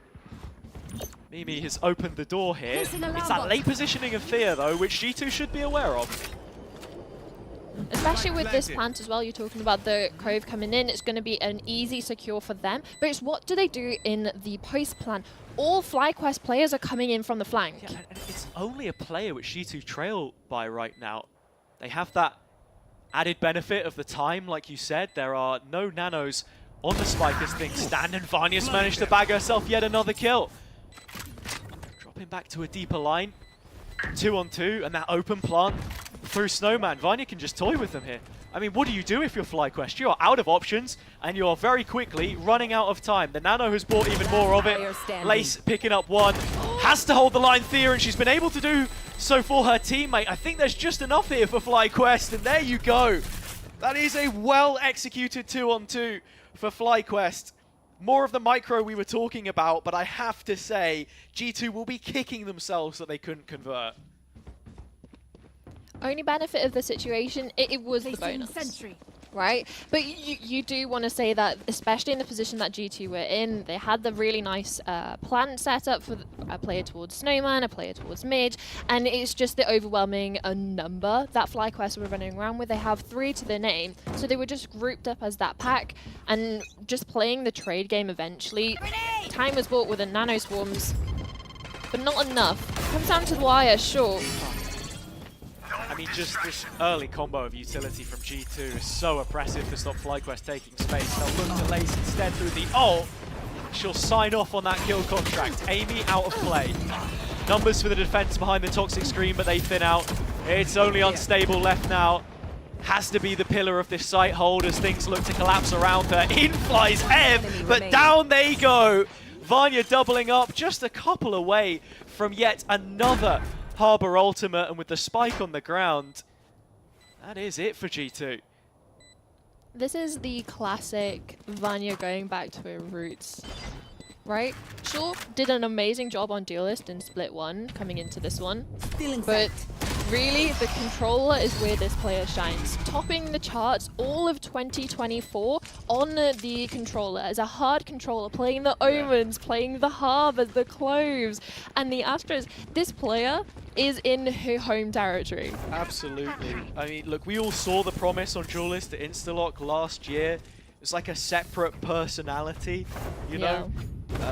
She goes down the elevator into the gaming sphere, and we've got a different personality. Your outie holds a smoke for 30 seconds. Your outie uses her utility. Completely different in this case. I quite like how FlyQuest are so ready to fight through this, by the way. You're talking about how suppressive the utility are. Yeah, I mean, look, this is an eco, but it has thorns to it. Lace able to get a second kill, goes down with a ship, but that's fine. 4 versus 3 situation, and G2 again called to pause, but their mid-rounding so far has been excellent. Well, talk about Vanya doing amazing on this agent. Has got another Reckoner now, and it's going to be clearing over towards site. And I said mid-rounding, there's literally none of it. It is a hard freeze, and G2 re-hit the A site. Nade coming in from Amy, other side of the high tide, plays slow, way back through, is blocked off by Vanya. She stands in their way every damn time. And while we were just getting excited for FlyQuest on the eco, it did come through on Stable's blades. Quick reset, dashes back out. But down now to their last, and well, Thea, it's a hit and hope with this Marshall. Space held, ground taken by G2. You saw it on the wall, the writing was there. Mimi has got a kill through the turret, and that only makes matters worse. Vanya's halfway to her ultimate again. Yeah.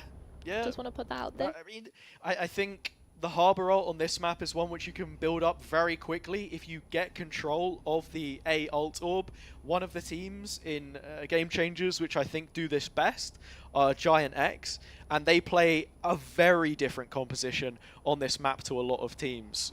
You know, without the restrictions of the 3 duelists, the Gecko, the Neon, and they're dumping utility a lot of that time. That's where G2 here, I think, are getting some of the same value, right? Those... you know, I've actually forgotten the name of it. The Harbor waterfall that comes through. You know, you got the high tide. We don't see him played that often. This is terrible. But you get the idea, right? The cascade. There we go. I finally reached the back of my mind.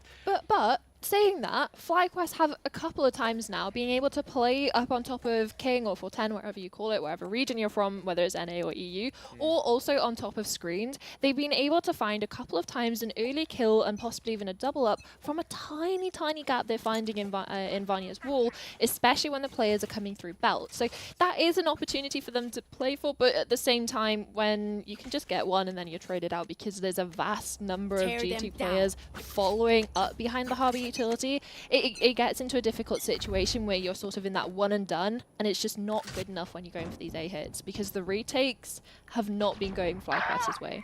Oh, and with Ev losing their life early, matters will only be made worse. G2 continuing to sow chaos map-wide. There's no turret now to threaten the possibility of a mid-lurk, right? G2 can be all over FlyQuest like a rash here, and it's only Thea towards B to try and stave this one off. She's calling for support, but can support arrive soon enough? That gives them at least a little bit of an opportunity, right? They're not going to run in before this attacker killjoy lockdown goes through. So there's an opportunity to have a little bit of a balance in regards to the setup coming in from FlyQuest, but at the same time, 4v3, sorry, no space.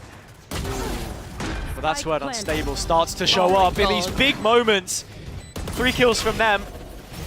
And now FlyQuest in front, Vanya the next to be shown the door, and Mimi can't clutch under those kinds of conditions. G2 with 5 rounds now. Sorry, FlyQuest with 2 rounds now. Absolute caster bias, man, get me out. But that was a very successful retake. I mean, sure, the retake, but can we just have a moment to appreciate Unstable? There was no space. Lockdown had gathered it all for G2. That was sort of a free ticket in to get the spike planted, right?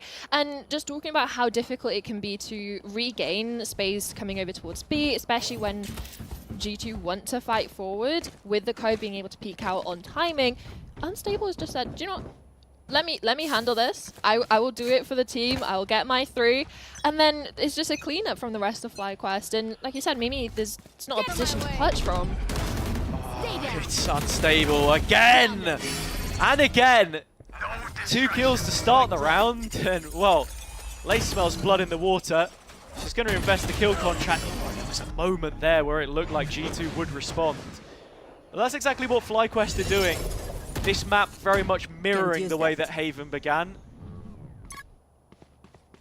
Recalling my bot. Another 2 versus 4 for G2 to try and digest. They've not been the worst from these positions so far, and Nello getting a kill which can't be traded, and well, Mimi as well.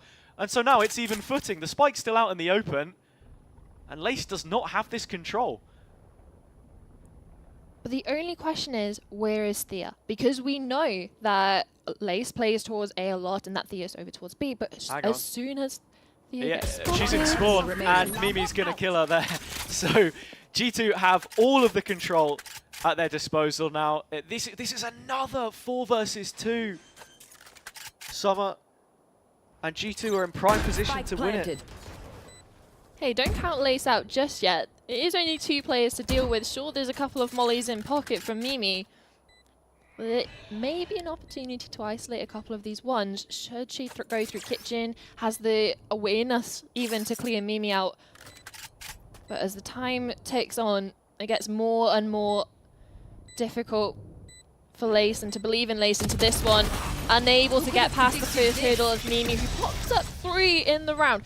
Sure, it started a little bit shaky, but the 2 kills following that were absolutely clinical. An important kill over onto Ev and also Thea. Yeah, Mimi has had a fantastic map so far. Having just signed a 2-year contract extension, renewing with the organization. You can see the amount of faith that they've put in her. And as a fan of the Michaela vlogs myself, even seeing that they brought out her mum to the contract extension. That was such a heartwarming moment. I know, and it's this kind of stuff and the small details that show it's a real statement from the org in terms of how much, yeah, as I said, faith they've put into her and the direction of this project, with Drew joined up as well. You talk about mid-rounding. Every single person on this server are towards A. So Amy has a target-rich environment for this showstopper. Up against the eco, does get the first, but Ev retaliates. 2 big kills. Unstable no more, and that's where things start to look a little bit more disjointed for FlyQuest. G2 sent scattering with the lockdown coming in. Their reckoning has now expired. Backs against the wall for the attack side, but that seems to be how they like to play these rounds. Vanya with an equalizing frag. And rifle's still in their hands. Sonda sitting on a sheriff. She's the one made to defuse or at least fake it out. Lace is the big game player right now. The player in this round that could make all of the difference for FlyQuest. Nello on the other side, just trying to bait her in, but Lace is not going to miss out on that duel. Watch. Hopping in for the defuse as FlyQuest get back on track with a huge eco win. Comes down to fine margins as well. It comes to the 1v1. A player who you would back in the situation, but back against the wall, Nello falters, and Lace again showing up. It's the ISO players, it seems, on FlyQuest, whether it's unstable. Sure, Unstable's doing absolutely great on the Jet as well, but onto Haven, we were seeing the ISO at the top of the board. Now Lace is having a little bit of a turn herself because she struggled on the first map in her role, but thankfully having a little bit of a better showing on the ISO. Look, I said before that we've got maps coming up, strong individual maps for FlyQuest. You know, Icebox here wasn't the one that I was expecting us to be pulling out. It is their pick, of course. I'm still waiting for Sonda in time on Pearl. We'll get there soon. But for now, it is there. Locking down B long. So good at just finding one kill and falling back. She has the utility to use here as well. She wants to stick around yellow, though. Common position for the Viper player. With the snake bite in hand, you can see the rationale. It's this peek from the corner down the left of long that worries you, but with Unstable and Sonda in spawn, it's looking a little bit better, actually, as G2 have just been backed into a corner here. There is absolutely nothing going in this round. The inclusion of the op, allowing the defense to rotate a lot more comfortably from Unstable's positioning. It is almost impossible to do anything if you're G2. So FlyQuest are back within one. I mean, you talk about the rotations opening up for FlyQuest. They didn't care to rotate. They just walked. They walked all the way through A. Sonda and Unstable, this duelist pair, walking through A, and then you have the spike dropped outside B. You have an operator on the line, and I don't know about you, Hazza, but I would not bet anything against Unstable winning out that duel and keeping the spike in control of FlyQuest. Unstable has been playing, I want to say, a near perfect game so far in terms of how you're supposed to be as a Jet in those opening engagements, right? So impactful whenever they had the Blade Storm. A real driving force behind a near miss on one eco and the conversion on the next. And even with this op in play, it becomes that much more of a scary prospect, as we can see Drew now just talking with his players. That Masters trophy that I talked about before in Madrid, you know, round about the same time that the Instalock happened last year, when we just had Clove get announced off the back of that, and we had the Flove. I miss her already. But yeah, I mean, from someone who was usually an assistant coach now coming into a head coach role, I think it's always the timeouts which you're looking at, wondering how much value can he get when he, you know, doesn't have too much time to talk things over, when usually you're so involved in that preparation process rather than what is going on in the middle of a game. And this game's all about adaptation. There's no way these teams have been cracking these triple duelist comms against each other for a long period of time, so there's little to work off in regards to major preparation coming in. So it's on the fly adaptation, and on the fly Unstable gets an early pick onto Mimi, another new position over towards A. And that's exactly what I'm talking about! Oh my god! Unstable, the gold standard, but Thea has a Midas touch of her own. Lace does get taken down. Was inside her own kill contract. Viper's Pit put on the site. Heavy investment from FlyQuest, but that upfront seems to be paying off. Sonda adding yet another, getting back into this game slowly, round by round, as are the rest of FlyQuest. Nello, last player left. Overheal could have been scary if there weren't so many players chasing her down. It's an even match once again, Winter. I have to say, the way that FlyQuest find a way to bounce back from Haven to Icebox has been nothing short of impressive. And also, Thea, how, like we were talking about a couple of rounds before when they went for that B hit originally, the fact that they can get that early kill and get out so quick and clean. Even now into this one, very, very crisp shot onto Akita, and then is able to retreat, get that Viper's Pit down, and then it's just further progression and pushing the FlyQuest advantage off the start of Unstable's positioning over towards Pipes early round. Down. Smash and grab stuff from the team sent from North America. Not offered anything at the start of this round because G2 have gone through middle. This wasn't expected, but it is well dealt with.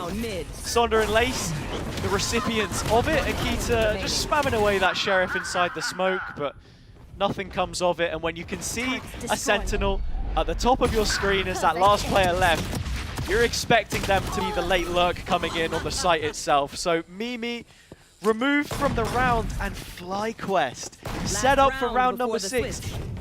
You know, I had a little bit of a slip. I said, oh, G2 getting their 5th round. They got 5, and they just not picked one up since. And really, again, just to be the repetitiveness of this is Unstable's name has been in our mouths so often, and just being consistently at the top of the leaderboard, both for FlyQuest and just the server in general, right? This player has been a force to be reckoned with, and it's one of the main reasons, paired with Thea on the extremities, that has pushed FlyQuest into 6 and an opportunity to hit 7. FlyQuest Duelists just seeing which way they can possibly get past the harbor wall. Nello's been able to do exactly that. Sonder off the board. A couple of these last few rounds, the resurgence in the rifles had been through her starting to come online, but with that first player removed, Thea not able to get the most of these aggressive plays that she's been going for as well. G2 are now set up, and with the lockdown in play, an A evacuation is asked of the defense.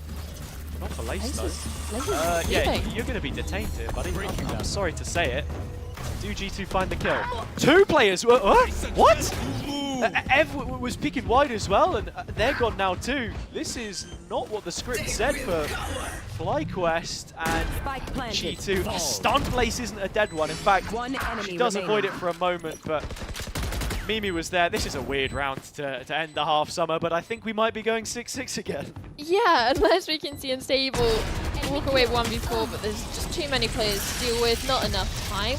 And the fact that Ev stuck around, it also gave Vanya her ultimate online, because she was one away. I was expecting it to be brought from, well, the orb, because site should have been clear.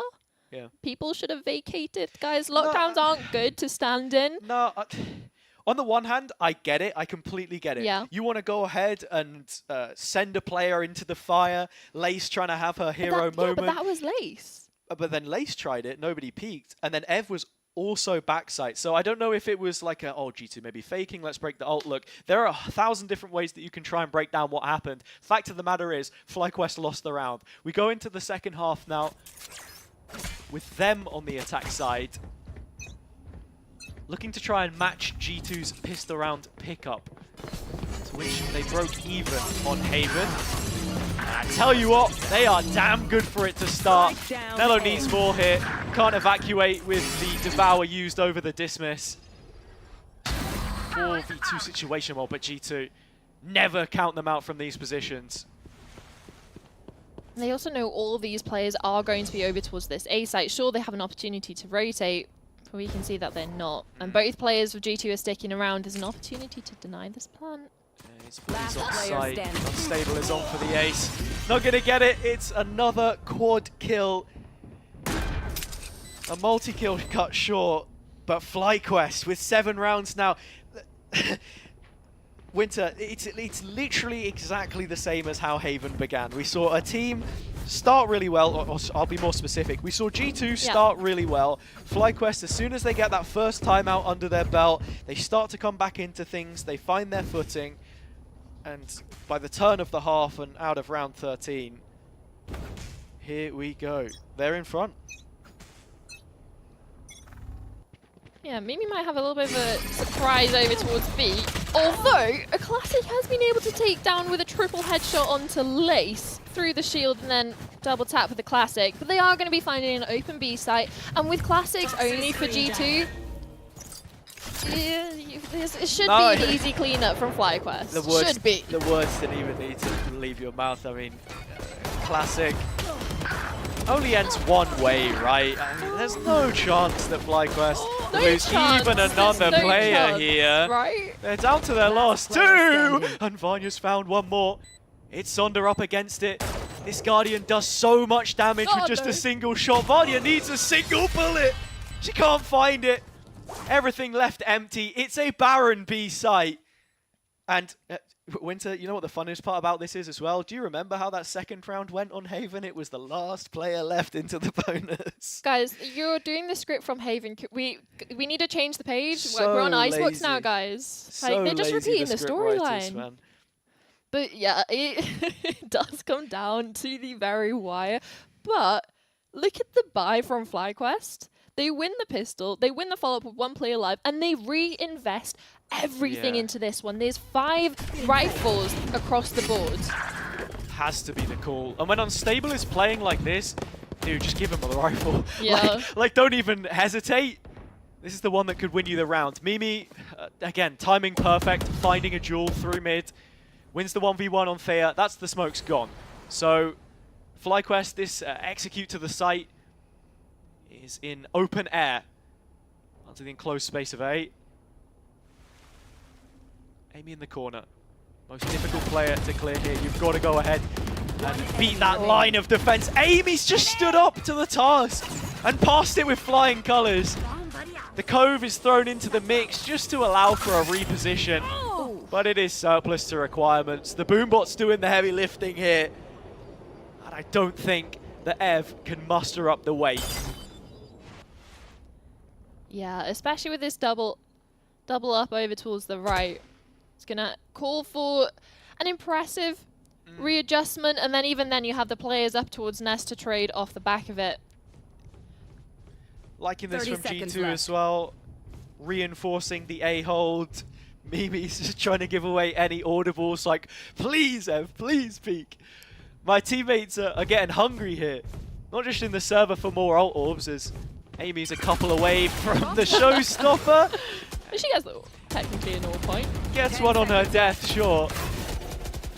But yeah, G2 wanting an early lunch, wanting to wrap this up in a 2-0 fashion. We spoke about a script. And I think, you know, looking at the situation too, they are the ones who have thrived in this chaos historically. Winners last year, and the opening game starting off pretty strongly, but yeah, I guess that's where you see the negative of that purchase that you very importantly highlighted. I mean, if it worked out, they would have been absolutely geniuses, right? It's just, it is that sort of push and pull of, it is an investment into it. You do put 5 rifles up, it's a full gun round, and then you have the best opportunity to convert that and have that sort of snowball effect coming into this one. Oh, it's a change up of the pace from FlyQuest to be hit this time through the middle of the map into Mimi though. The backstop on the B site, they just can't get past her. And with 2 players taken down upon her death, oh, it's the rest of G2 following it in, which should be exactly the result that you want, but Lexi gets a double. Planted.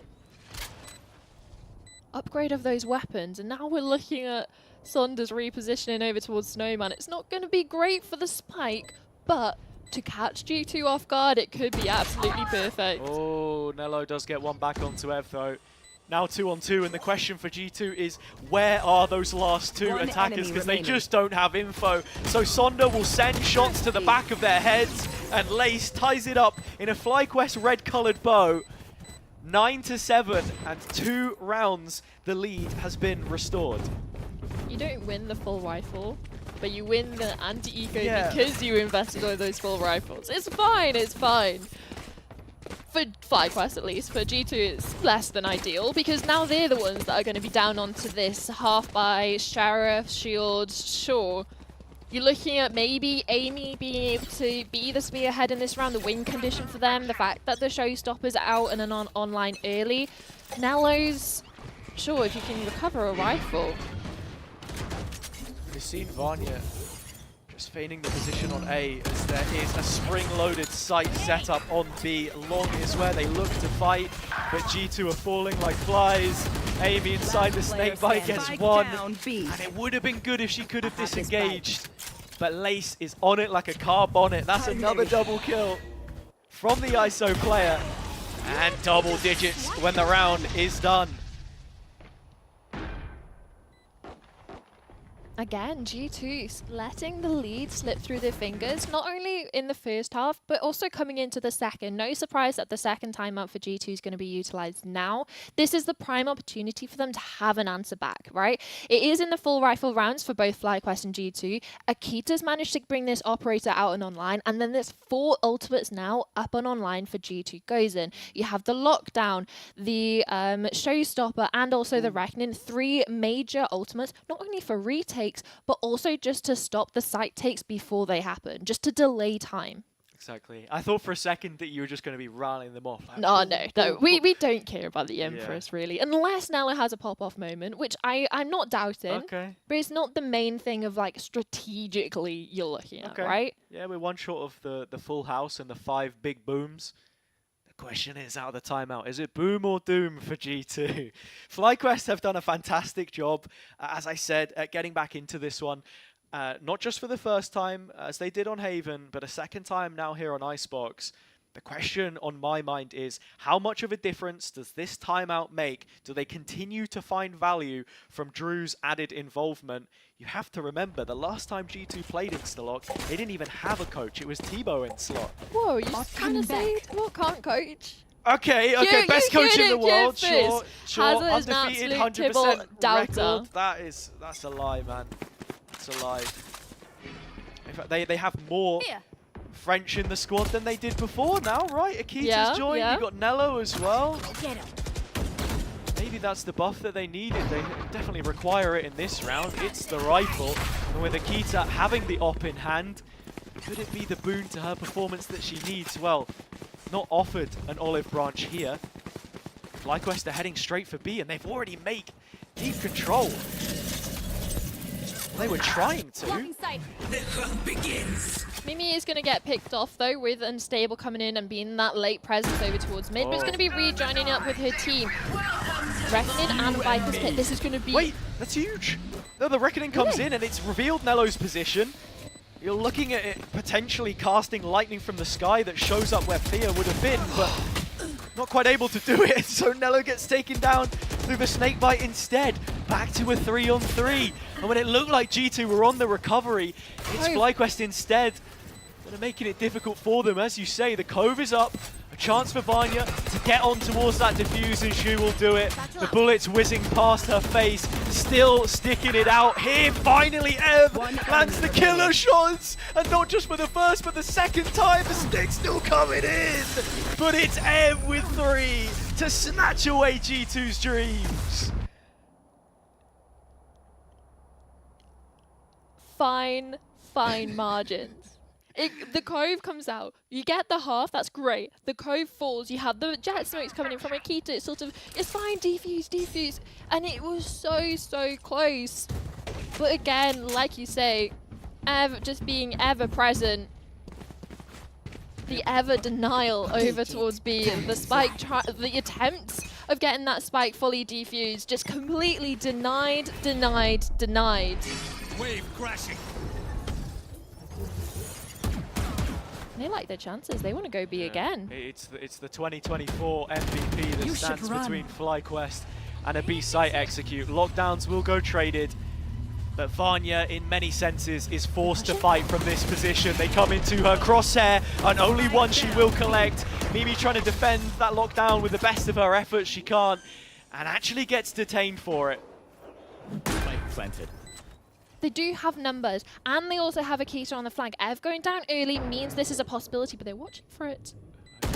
Needs this kill so desperately. She goes down.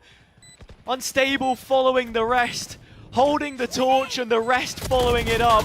Mimi and Amy trying to combine with the paint shots. 1v1 dash past Unstable. Don't interrupt my work. Both on 5 HP is whoever hits the next shot. Could it be Unstable that does it? Of course.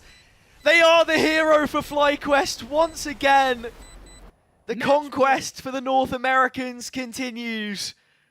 The last campaign ended with a win for G2 over North America's best. But now a new challenger stands in their way, dressed in red. And I have to say, Winter, this is looking like, you know, map 3 written all over it. Hey, you've just personified what you want in regards to Sonder time with the pill coming through as the third map. And I didn't want to say it earlier. I refrained from it. She was 1-8. She's now 12-13. So, look, players starting to improve performances on FlyQuest. Everyone coming into form. While G2 feel like they might be on the fadeaway. Vanya, always that glimmer of hope. But can they make the most of this advantage?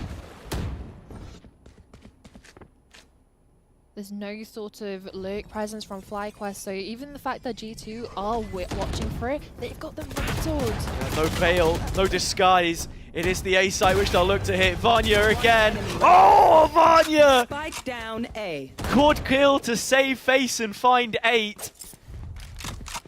Still rounds to be played as far as G2 are concerned. They didn't concede map point first on Haven. It's Vanya the one right now, which is leading this charge back into the game. She's not going to get the ace. Nobody ever does at Instalock. But I have to say, more rounds like that, maybe there's a chance. Okay. But I've seen more stolen 4Ks than I've seen aces so far. I will say though, in this context, I am completely for that ace being stolen.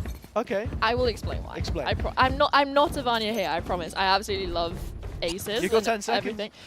Mimi had to get that kill. Yeah. They could not lose another player because their money is so bad. Look at them. Okay. They would not be able to have full weapons, and even Amy is still onto this Guardian. They needed to get that kill as cleanly as possible. You're spitting facts.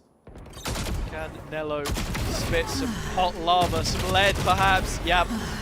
Like a hot knife through butter. The Vandal does exceptionally well against the 2 pistols playing through mid, but hey, there are still Vandals behind this attack side. Lace has got one of them. There's still a setup there over towards site, but look at Unstable's position. It's you and me. I also have to say, it was Vanya that went, and actually that's a sidestep, a missed ult. Unstable still going. They are just unrelenting, and Sonder is there as well. Amy, last player left. Oh my god. FlyQuest cutting G2 down to size, and it's the Blades that will land the final blow. 13-8, the attack side rebellion from NA comes with a different color, but they come correct this time. And they're still undefeated on Icebox as well coming into this one, right? For the side of FlyQuest, so at least keeping that record alive. But yeah, I think it is so amiss for us not to say, again, Unstable, top of the charts, all one away from that 30 bomb as well, and it's just so poetic that it's them that closes it out with the multi-kill that they were able to do it. And it's just so many different faces that we've seen of this player, whether it's the hard entry duelist on the jet, or also just being able to slip and knowing the timings to lurk through, especially in that final round. And FlyQuest, they're absolutely loving life as well. It reminds me of, you know, in The Incredibles, when Mr. Incredible, he goes into the facility and it says all the heroes, you know, declassified or whatever, they've been taken down, wiped away. All of the threats are gone. Sonder, you know, had retired. Lace had retired. What are they doing? They are farming against players which, you know, we expect to continue playing throughout the calendar year. They're having fun with it. They're playing fast and loose, but we're getting those big individual moments from them. I think Vanya, as I mentioned, had a couple there towards the end of the game which could have inspired the comeback, but we need to see that from the rest of G2. And when we compare the performance of that first map from Akita to this one, it did look a lot more uncomfortable than what we saw on the Yoru, which, you know, is her main agent.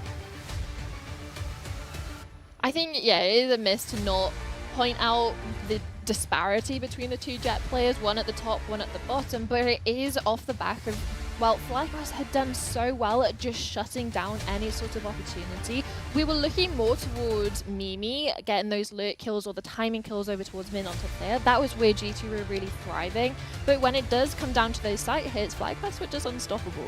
Absolutely. I mean, you consider both of these teams for FlyQuest with 2 subs maybe not having the best practice regime with the players that they're working with, and for G2, since making that player change and the coach coming in to implement what it is that he wants to do, you know, you're looking at a week, give or take, for both, right? And there are maybe differences shown there on Icebox in terms of comfortability, you know, not just with the map, but the agents as well. But when we're talking about the difference between a Jet or a Yoru, and then reflected looking back in contrast at the Haven performance as well, it sets us up for a very interesting Pearl, a map which, well, again, FlyQuest not only unbeaten on, but G2 had been routinely banning. We were not seeing it in that first stage at all from them whatsoever when it came in and was available. But I tell you what else is available, a short little break. We're going to go ahead and recharge. Make sure you do the same. Go grab yourself a Red Bull, because when we return, it's another deciding map in back-to-back series to open up this tournament of Instalock 2025. So don't go anywhere. I am Michaela Linsbo. I go by the in-game nickname Mimi, and I'm the IGL of G2 Gozen. Red Bull, speed, and energy. I mean, it's not the first one ever, but no, I don't think losing split 1 has done anything to our mental. If it did anything, it's just to motivate us to keep going and keep working hard. I think one reason for why our chemistry is really strong on Gozen is because we're very honest with each other. Having the same IGL for a longer period of time is very healthy for a team environment. I think it's really hard to say who's gonna win. I think anybody can win, honestly, but let's go Gozen.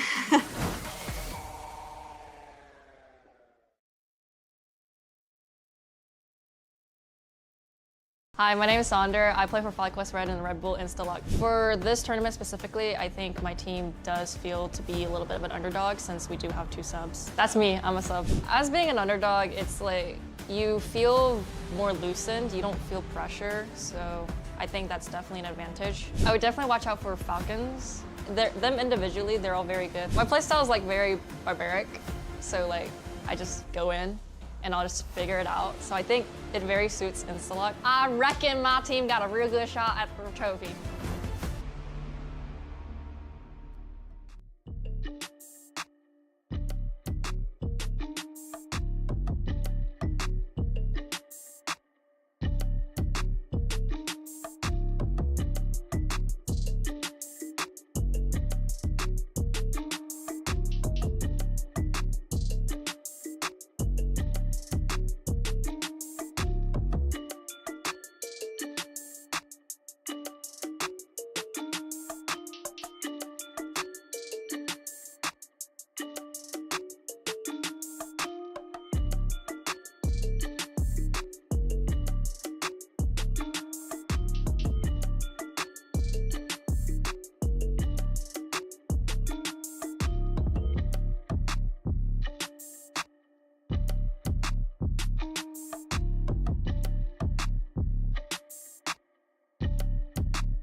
Welcome back to Red Bull Instalock, where this classic, this EMEA versus NA matchup has gone to a decider. G2 with the opening win on their own selection of Haven. We head over to Icebox, another undefeated map for FlyQuest, and they will make sure it stays so. We're going to Pearl.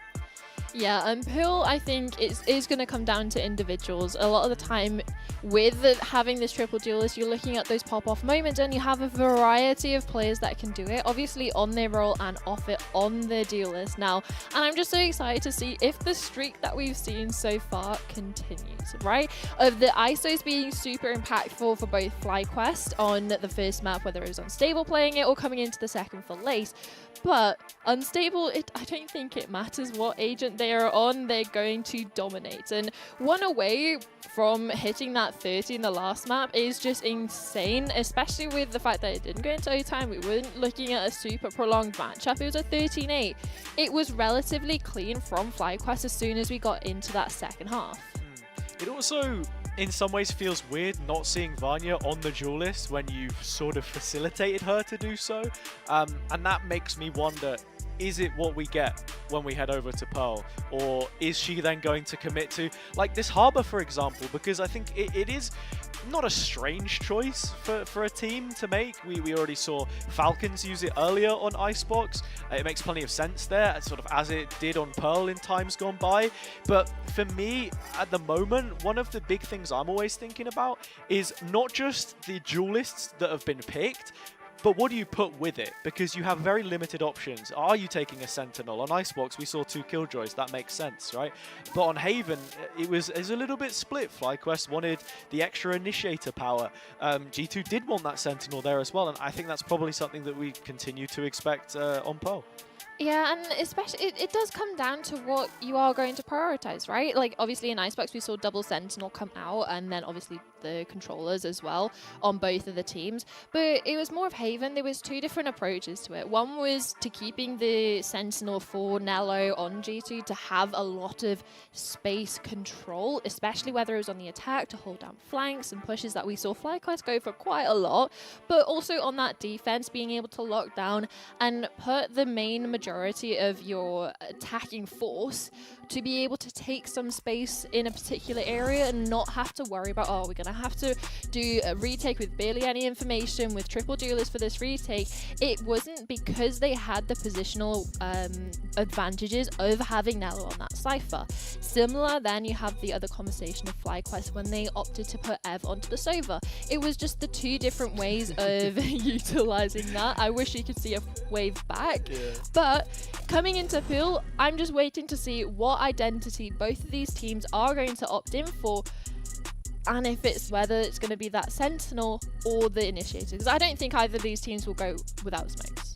Yeah, we'll get to Agent Select in just a moment, but I'm glad that we got to see Thea on our screen just then as well, because I think this could be a really huge moment for her and a tournament in general, because we've already waxed lyrical about it, the desk did too, but the quotes that she was putting out before this event, talking of, you know, how she sat out in the Spotlight series when we had that crossover, FlyLev, FlyQuest and Leviathan.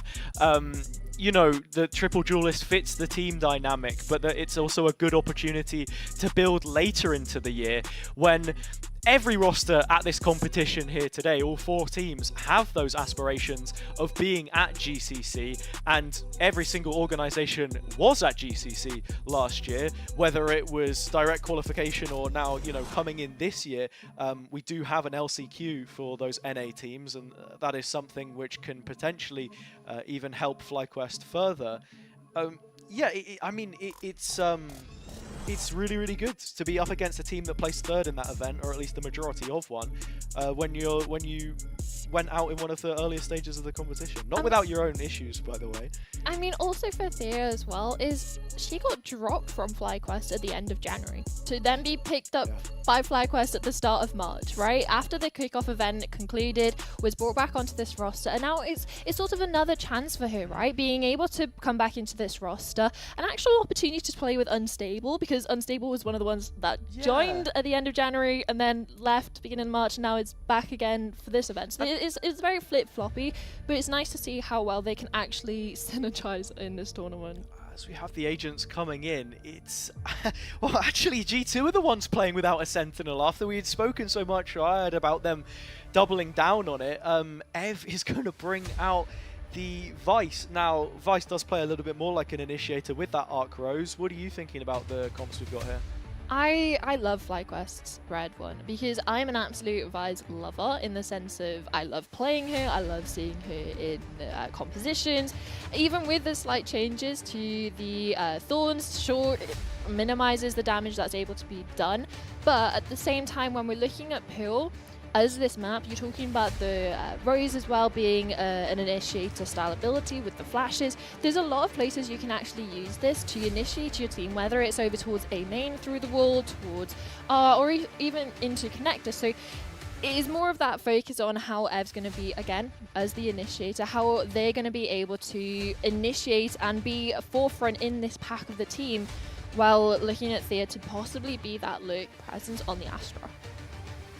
For G2, I mean, this is an aggressive stance to make, and with Vanya back on the Duelist as well on the Yoru, it's going to be a really exciting head-to-head between her and Unstable, who has been frying so far. From map to map, we haven't seen a dip in performance. That's been consistent. Akita as well, as a little side to that.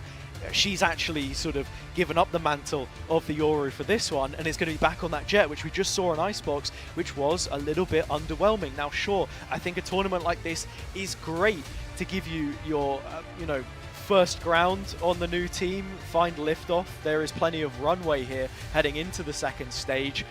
But onto the deciding map, I have to say, the pressure is on G2 right now to perform. Not that FlyQuest side with all of the subs and everything else. They're overperforming, and they could very soon overachieve.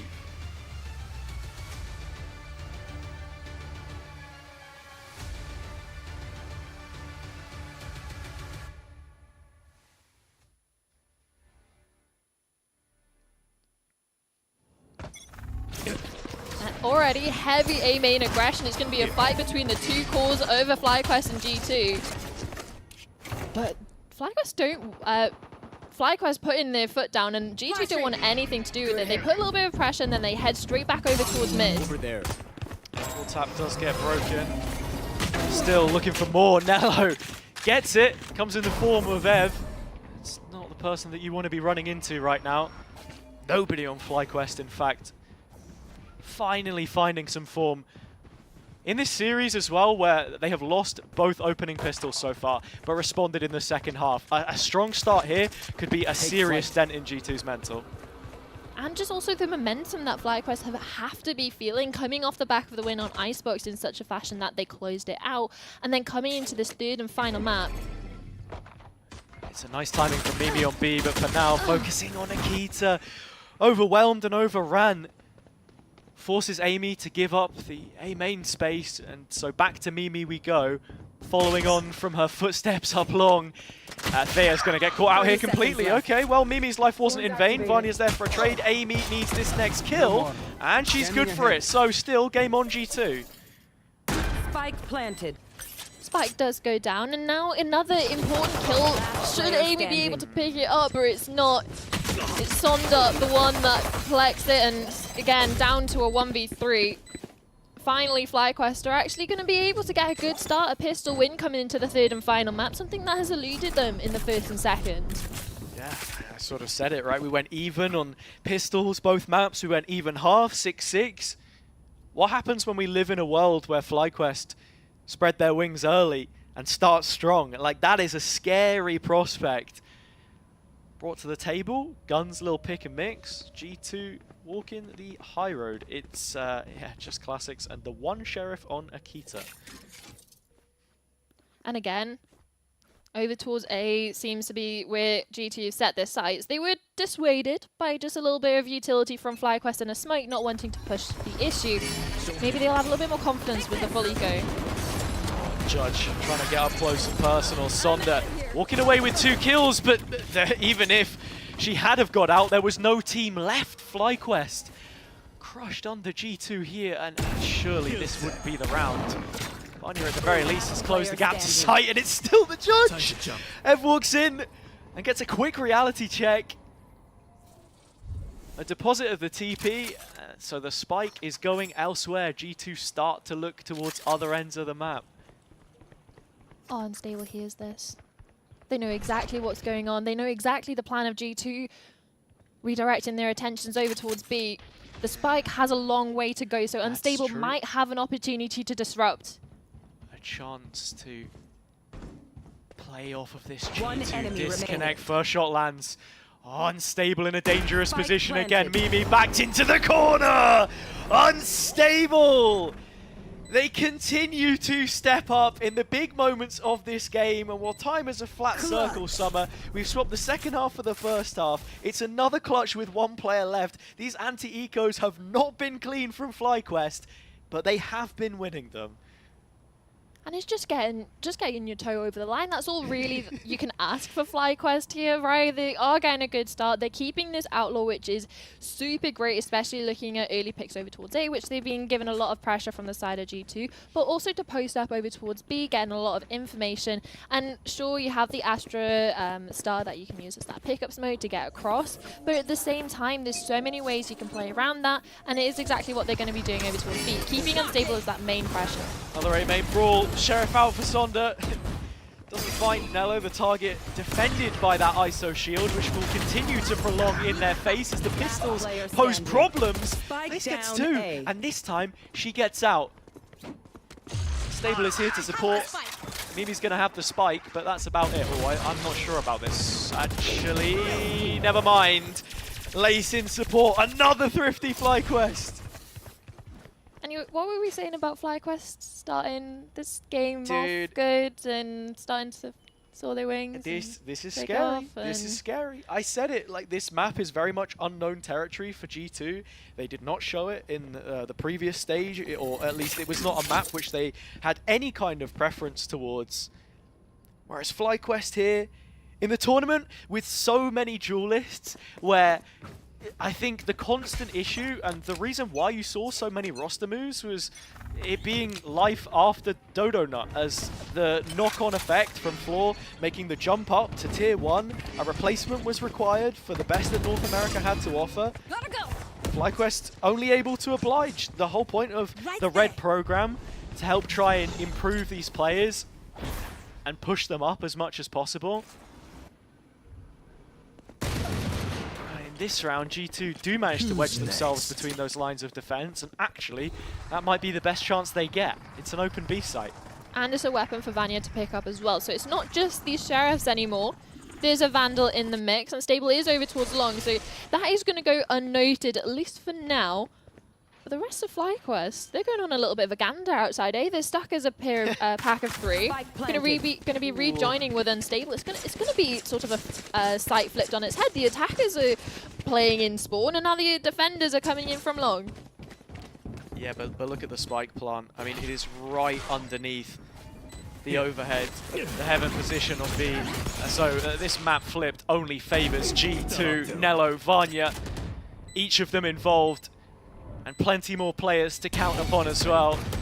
Lace still good for it, but G2 counter FlyQuest thrifty round with one of their own. And if there was any way to get back into the game and stop that momentum dead in its tracks, it would be to pick up a costly conversion. Talking about costly conversion, just looking into the finances of Evans there, they're not doing too well. There might be a couple of sacrifices in weaponry, and sure there is, and possibly even some of the utility they're bringing out. Ev is able to get the wall and also the Bulldog out, and then for Thea it's more of the Guardian. So definitely prioritizing the utility over weaponry. But yeah, that's done a big dent in their economy for G2 winning that eco.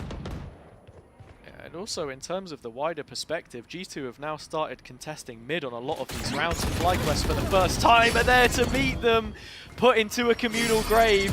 It's ult considered, ult used. It's a Lace which Nello is able to reel in for the kill. So with the opposite number removed, it's only Thea remaining on A. Ev is going to be late to the party. They've got their running shoes on, but still it shouldn't be quick enough. Thrown to the snake pit, G2 peeking together. The follow-up rifle round has gone wrong. And Spike planted. 2 kills back. Still asking for so much here. Yeah, 18 HP going up into a triple face from all of G2. The understacker.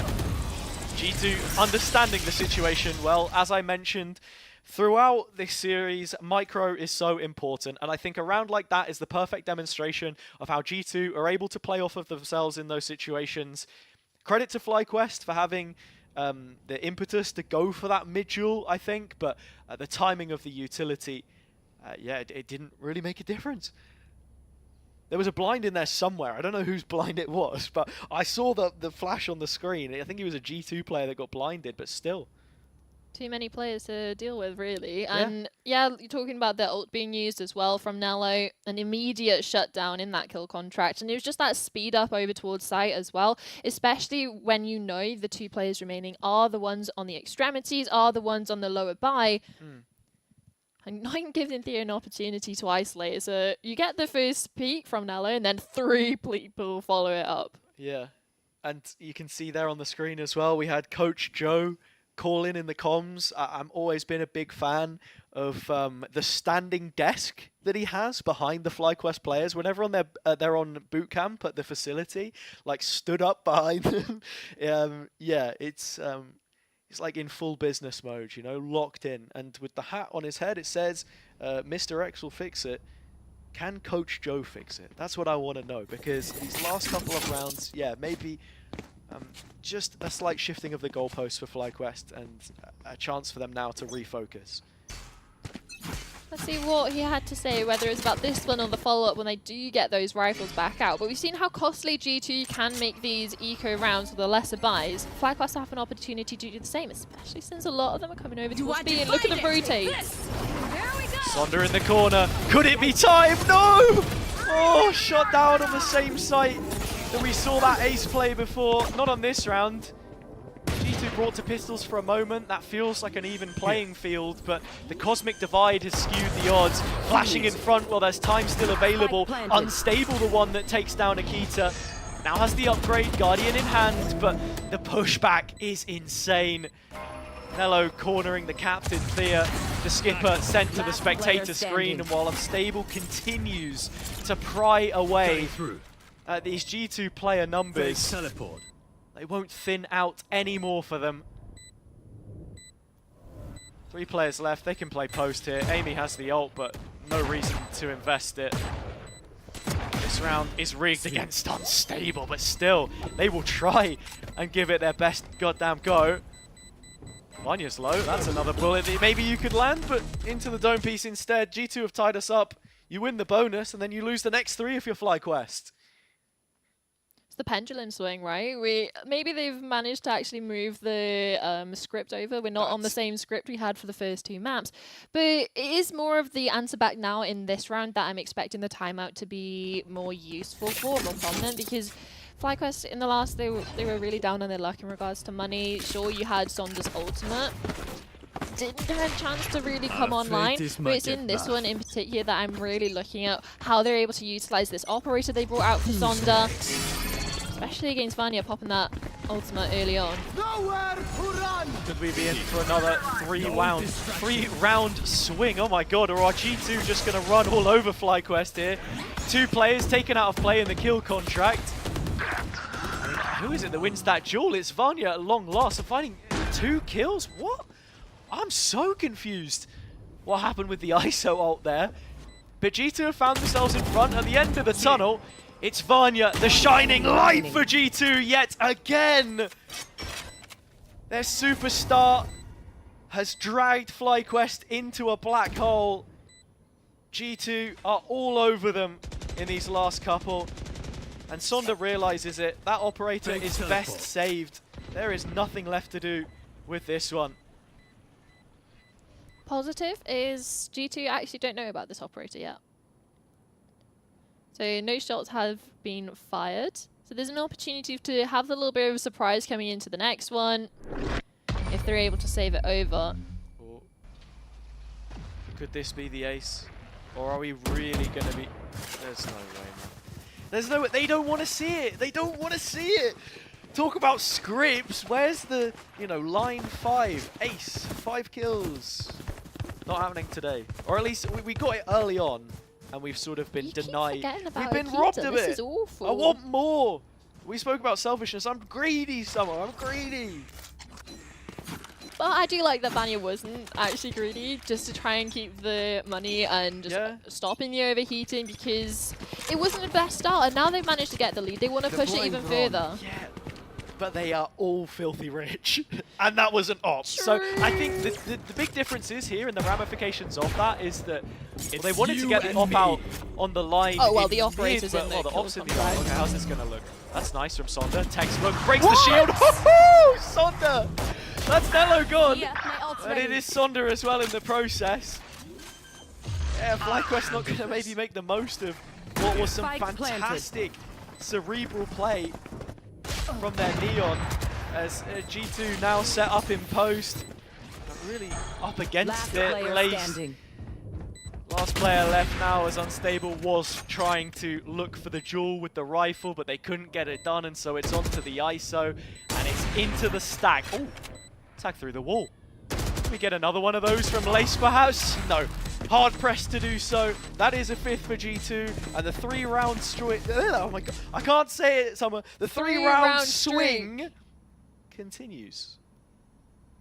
Yeah, I mean, it's not the swing back and forth, but it's if you couple in a couple of 3 rounds, you got the 3 from FlyQuest, 3 from G2, an opportunity for another one to keep your little pattern going. But I will say, Sonda in that ultimate, I think that is the only way you could have played that. Yeah, you know, it's really well played. I mean, usually you'll see a player, you have the classic right-click burst, right? You can strafe out of the middle of the first ISO wall, because the layout is obviously different for the person who is being put into the ultimate. And yeah, it kind of favors her in a way. It's really well played. Into this. Time to jump. FlyQuest, their money is on its last legs. And Thea, who finds himself revealed through the back of sight, peeks back through, but Amy knows it.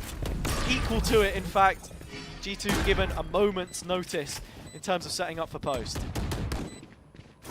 Talking about post, you still have Mimi for the stars, the shock darts, and even Vanya just being an issue towards sight. Layers to this, but Unstable has removed one of them. That was the first line of defense. Vanya gone from backside, and so G2 start to reach into their pockets. A deep dive for utility.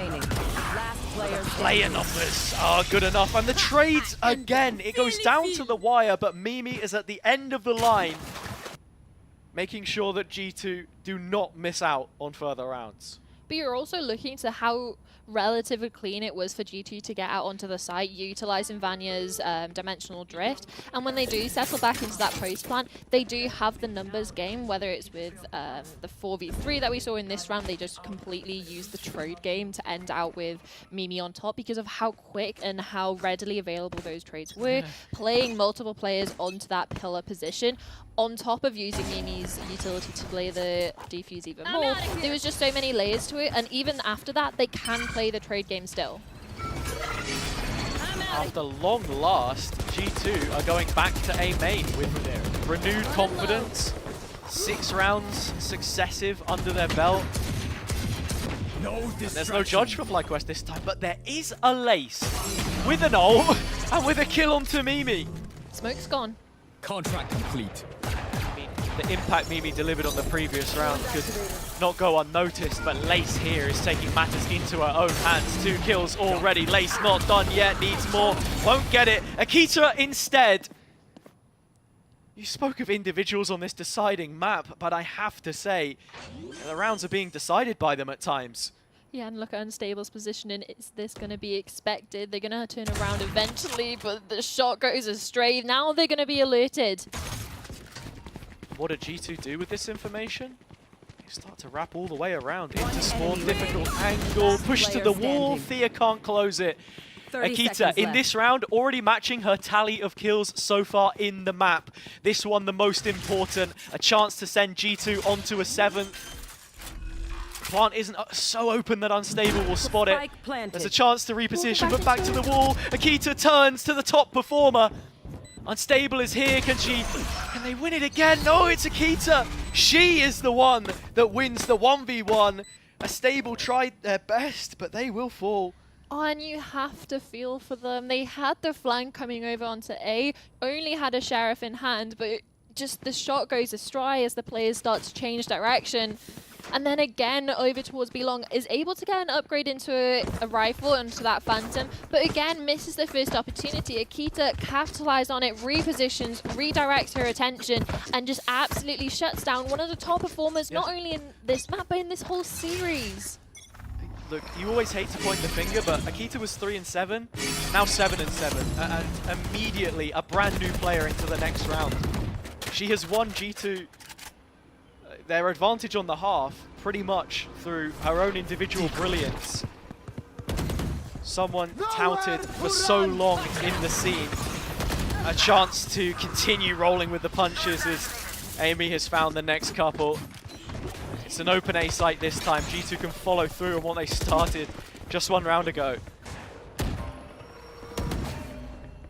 Empty site. Ev might try and get some on the cross. It just seems like such a difficult position. Backs against the wall for FlyQuest. Don't necessarily want this to go up to 8. But when you're in a 1v5, what more can you ask from Thea? You've got to ask the world. She will try to deliver it. First of those G2 players knocked down, but there is no domino effect here. It's rigged against her from the start, and there's a player behind to capitalize. It's Nello that ends it all. Another French woman in the server. But even back to that Akita conversation, I think it's what Lou was talking about a lot, bringing those new stars through. And the fact that she's been able to quickly find a place on this G2 side, a project which anyone knows feels like a golden ticket within the region at the moment. It's, you know, rounds like the one we saw a couple ago that make all of the difference. Yeah, and G2 is the gold standard when you look at GC and EMEA. Maybe not necessarily in Split 1, had their trials and tribulations, but you look at the legacy behind the name and just how much sort of weight that you give to it, whether it's from any region, players will know who G2 Gozen are. And like you said, Akita finding her place, a star performer on Zarans, and now making her name known in the G2 colours. And a full B hit. Everyone is here from both teams. It's going to be a brawl. I like this tempered take from G2. All of those A fights, but nothing this time. Oh, hell, it's a bit messy. Can the shots land from Lace? There is a fight ongoing on the site right now. One player less, but they've got Akita, and she seems to be popping off. 2 kills already. But Unstable is the next to be removed from play. Taken down outside of their ult. And with the plant heading in, G2 are 9 rounds bound. If Lace can't pull off another miraculous play. She had been good for it, but not in a situation where she was the only player left standing, where she needed that round win. We've seen multis, but this won't be able to make it for them. And so G2 do have 9, and Akita has another highlight reel-worthy play. Switching sides. She's been absolutely unleashed coming into this map. And sure, like you said, pointed out at the start, not the best start for anyone realistically on G2, right? They went 0-3 down, and, well, have a look at the scoreboard. They went from 0-3 to 9-3. There was kind of a little bit of a slam door in the face of the FlyQuest players as soon as the rifles and the full buy round started to come through for G2.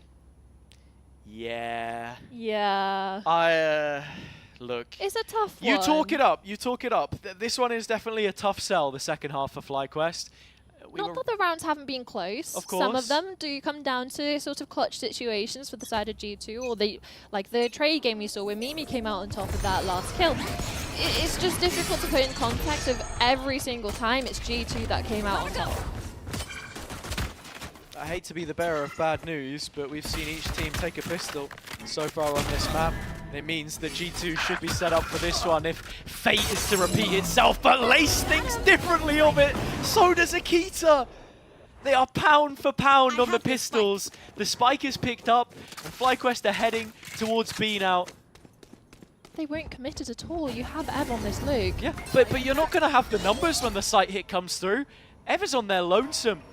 Unless they wait, there is a minute to try and do it. Ev up close and personal. Mimi on the timing and the stun to follow through. Still, Thea's head is left ringing as Akita has come up with another 3-piece. I mean, this is just ridiculous. I feel as if maybe I rolled out the red carpet a little bit too early, gassing up Akita. Like, oh, you know, she's made her way through the scene. Everyone was waiting for her to break out and have her moment. She is taking that moment now and taking G2 to their first ever series win for this campaign. And Mimi played that down to the T. Gets the kill onto the first, utilizes the stun onto the second, swings, connects the kill. Connects G2 to double digits. Vanya over towards doors with the judge. No. It's only one that Vanya walks away with though. And against the pistols, from that position where I have actually seen aces before with a shotgun. It's not the worst. No. Especially if you're FlyQuest, because they've now got the sight, and well, Mimi can't replicate those heroics on a round-by-round basis. Slight upgrade, Stingers available. FlyQuest putting everything on the line to try and make this a possibility. Akita walking in, and her hero story ends on this round. FlyQuest, twice the numbers. Thea hitting a worldie on a mid-air Nello. And so they do get 4, and a little bit more time, more than anything else. Coming into it with the 4 spy as well, they really kind of had to, right, with how much difference we have between both of these teams in regards to round count. Should they have let it get to 11, it would be that 3-11, similar to what Fnatic allowed at lock-in all those years ago, the classic comeback story that we're talking about. But FlyQuest don't want it to let it get to that. Keep G2 away from 11, put themselves up onto 4, and an opportunity to get 5 here, because the buys, there's a big disparity between 2. They just need to not let this get away from them. It's lovely from Lace again. Outlaw for maximum punish on a round where actually I think an Outlaw is round about your purchase power. FlyQuest still not fully stabilized, and G2 trying to stay even more volatile. It's the second shot which lands from the sniper this time, but Vanya is sold down the river. No support in mid, no help, but no grounds of authority really to set her up in that situation. I don't think you can point the finger at anyone there. G2 trying to mid-round things a little bit, but nothing going. And so this should be a 5th for FlyQuest. In fact, I'll say it, this is a 5th round for FlyQuest. Now you said that, Amy's going to get one. Okay. What was that? Maybe not. But 5 on the round, 5 rounds on the board, important. There's only 5 rounds now separating FlyQuest and G2. Coming into this one now, again, a massive swing round for both teams. There's an opportunity to start for FlyQuest Red to start to snowball and start to build up their round count and close the gap. But at the same time, G2 are favoured in regards to weaponry, and they're an opportunity to put it onto 11. Saying that though, Lace has got an operator out onto this ISO with the killed contract available as well. Lace has looked unbelievable so far on this ISO, map to map. I think FlyQuest have got themselves a really strong option here in terms of how they want to play. But for G2, those options are only going to get stronger. Vanya back on the Yoru, making things work. 18 and 8. Feels like whoever picks up that agent is going to do a great job for them. And Akita on the jet once more. We're in the drink. The round isn't. It's still being played if you just look over towards the map. Oh, there we go. It is Akita who was trying to get aggressive on B early, but she's wound her neck in a little bit there. I tell you who hasn't. Unstable. They've been a little bit more on the quiet side, if you could even call it that. And, did Mimi need to jump there? That's an audio cue.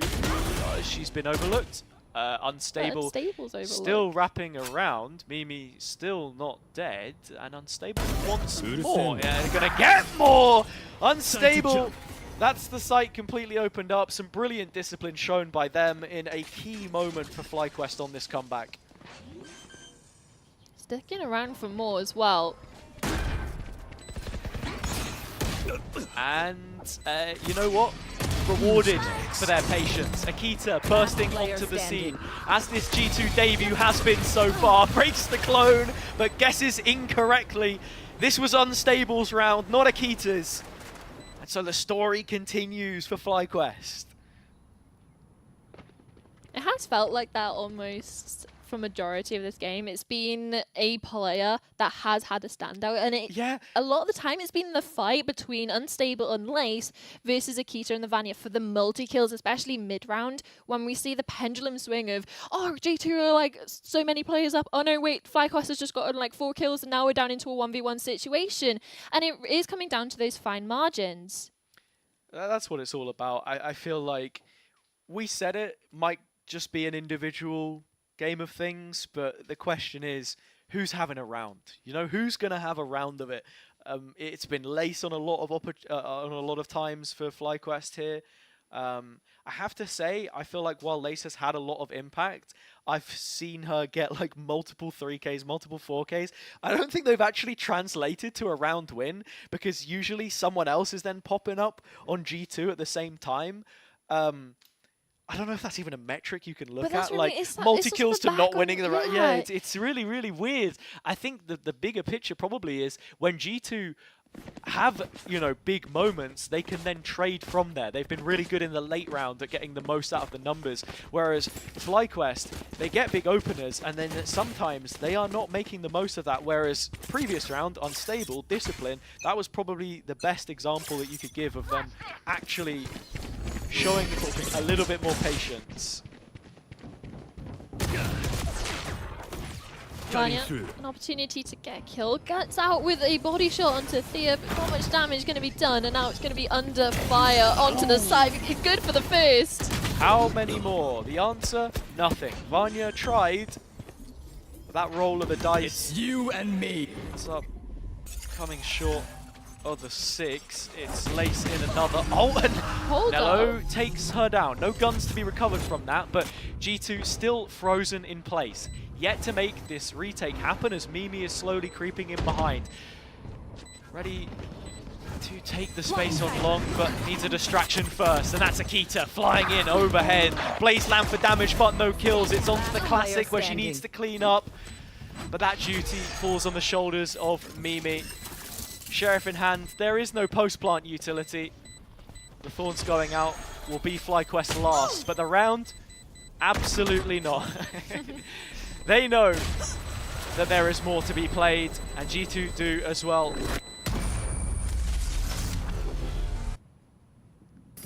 Again, one person surviving on these ecos has it is dangerous, but FlyQuest seem to be sort of toying with the margin, toying with the line, a little bit too close for comfort sometimes, but still they're able to convert. The gap now is down to 3, and they have the weapons back out for G2, with the asterisk that the last one was that eco round. They had Classics, 1 Sheriff in the mix, but now again, Vanya's back out with this Operator and looking to be the mainstay over towards B to hold it down, and there's going to be a brawl at A. To the next rifle round. It has huge ramifications for G2. Vanya cracks the whip, the op goes off, finds a kill. No distraction. There is an ult back in. Oh, I mean, how on earth has it been? Yeah, Sonda that ends up getting picked up by that. Okay, it's a kill which is going to go a long way. G2 with really strong ult economy. I think that's probably one of the biggest things to note about this round. They have a lot to work with. That's exactly what they need. Mimi wanted the first, gets the second. Mid. Looking to go back for the first. There's a mid-fight happening in the meantime. Mimi holding up her end of the bargain. The rest of G2 doing their job. That one, all of a sudden, feeling a lot more directionless from FlyQuest after some impressive rounds. Things have slowed down completely. It was sort of, they kind of got shut out of any kind of game plan that they had going into that round, right? They had a lurk presence over towards B, got shut down by Vanya's Operator, and the pressure they had over towards A didn't even get past the smoke that Mimi put up for that A main take. So they then revert the sights over towards mid. But again, it's covered. They're not necessarily fighting for the space, but playing with those angles. We saw Mimi down in towards Link, just having that slither of the crossover into connector. Sure, doesn't necessarily get the first, gets the second. More information on the fact that Unstable was able to go through and the spike was dropped. So that was so much information for G2 to then adjust their pieces, start with that double walkout through art, sure, FlyQuest gets a consolation kill for their attempts there, but it was traded out because of the absolute number game that G2 have. You can see in the comms for FlyQuest, Red, Sonda saying her piece. As we know, retirement confirmed after this event. A revenge tour in many ways for teams that she has faced down the years.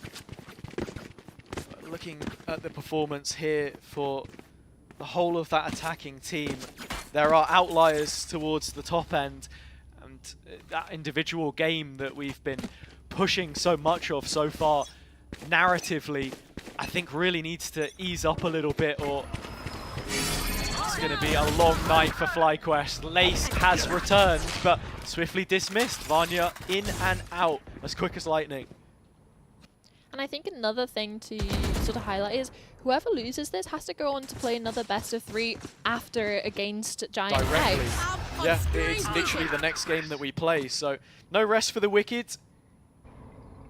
As G2 have started defying gravity here. For a while, it felt like, you know, we were holding little space between the teams, but now that gap is widening.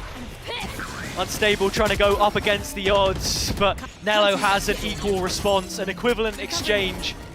She's moving forwards towards main, grouped up. You've still got Vanya in mid, going to be hearing the steps. This is the spike carrier of Thea. She does get out of dodge behind the wall, but G2 don't stop. It's like a CGRS cosplay. Are they going to clear this corner, or is Thea getting away with everything? No, it's nothing instead. And it's Nello again to give G2 series point. You cannot get past Nello. One of the, like, look at G2 and you're thinking of the veterans of Mimi being around since the birth of G2 Gozen, right? But also Nello. Nello was right up there on 10-star, had her stint in KC, and now in the G2 colours has an opportunity to even further push the issue. Having a little go on the ISO as well, and has been impressive so far. But it's also the fact that in that position, you know the Yori's behind you, you know you have an isolator towards main. They just pick their one. That's where the duel breaks out yet again. G2 in control. Akita leading the line. This could be it. FlyQuest have responded, but they're yet to clear out Amy. Surely she doesn't get off a reload here. It doesn't matter if she did, because the shots don't land. 2 on 2. FlyQuest still alive, but for how much longer? Mimi is back with a bang. Concealment. This new squad, with the player change of G2, look like they are back to winning ways. A lot to be done for the captain, as FlyQuest still feel like that project in progress. G2 aren't even budging. They know they have the numbers. They're going to start to be concerned with the timings and the repositions they could have possibly gotten up to. But it's more about the guessing game. Yeah. She does have 3 stars available now as a couple more come online, and it's between the 2 captains, the 2 IGLs, the Astras, that this one will be settled. 30 seconds left. Thea so often in her career sold short by the squad she was given. Mimi now with a chance to rebuild, and G2 do recover. Yes, it's a 2-1 win in their first series. The next North American team in line have been shown out as they continue their Gozen dominance. Upper bracket run begins for G2 right now, but there is still a chance for FlyQuest, right? There still is that lower bracket, but it's definitely not where either of these teams wanted to be going to. And the fact that it does come down to this third map, we're talking about the opportunity for Sonda time on that pool, and it just, unfortunately, we weren't able to see it. But Lace, can we just have a moment for Lace on this ISO? Has been absolutely incredible, and just unfortunate they weren't able to take it over the line. But G2 showing why they are known across the world as G2 Gozen. There's a name and there's a fight behind it. Yeah. I think FlyQuest Red can be proud of how they performed. Lace always smiling, always laughing. A bundle of joy, both of them. Nello there as well. And I have to say, look, as I mentioned, you come in with 2 subs, you push G2 to a deciding map. Very close maps as well, to be honest. Yeah, there's nothing taken away from their performance, but at the same time, promising signs for Akita amongst this G2 crew, which looked to be headed in the right direction. It took its time, but it was always going to. Yeah, I mean, we could have possibly even seen a FlyQuest 2-0, right? If you're looking back to how close Haven was.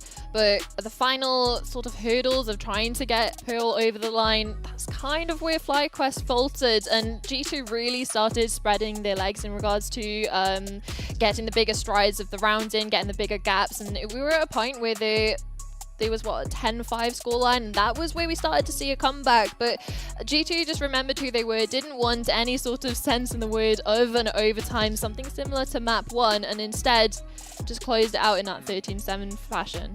And with all of this thought that we've put into Instalock, with where it sits quite neatly in between stage 1 and 2, at least in EMEA, of course, that's not the case for our NA team. They're they're playing Shopify next week. Yeah. You look towards stage 2 and with Pearl in the veto process for G2, maybe it's a throwaway, maybe it's something they're thinking more about.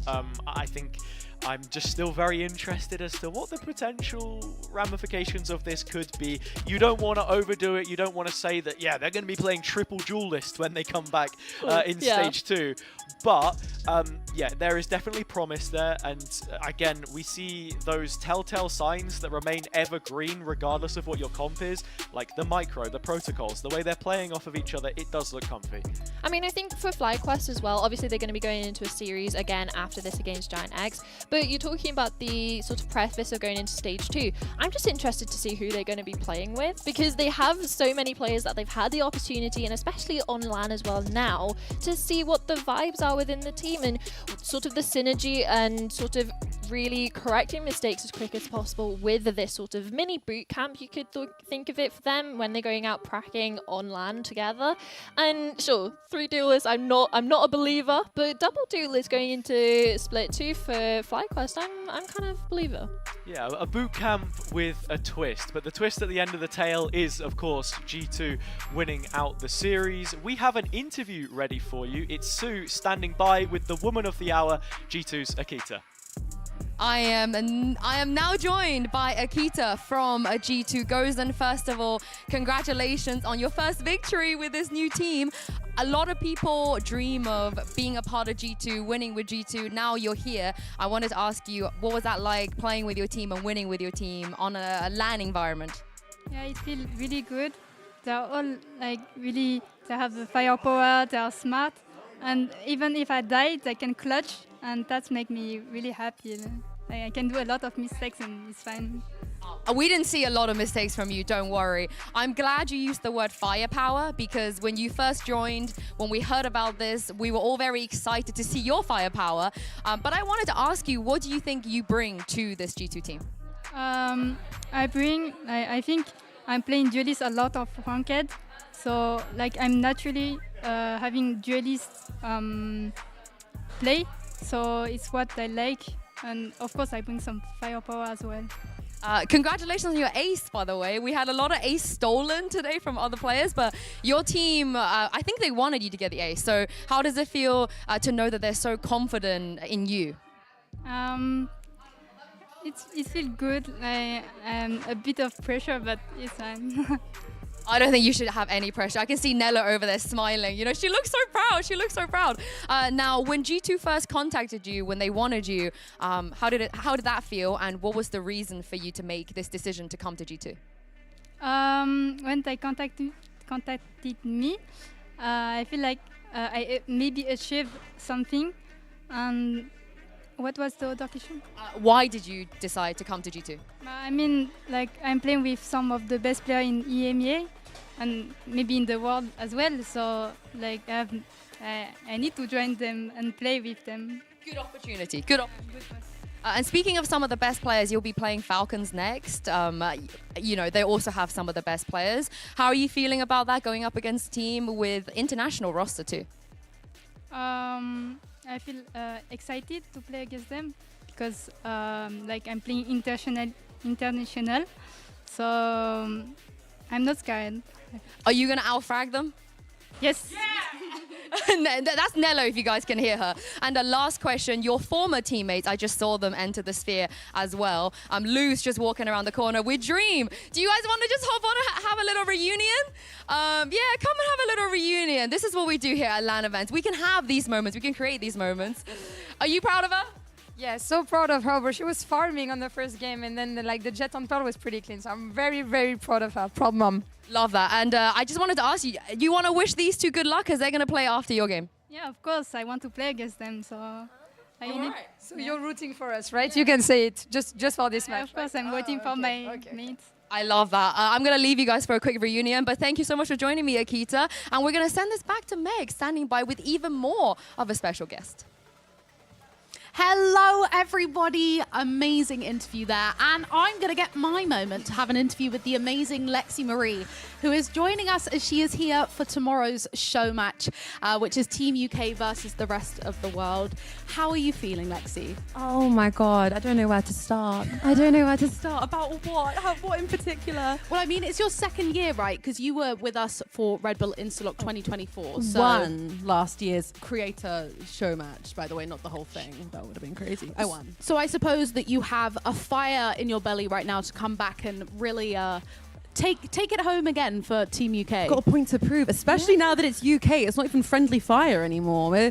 We're holding our ground. Yeah, 1,000%. And I am rooting for you, of course, being from the UK myself. But I did want to know, first of all, because I think Lexi tweeted out the other day that she hasn't played Valorant in a little while. When was the last time you played Valorant?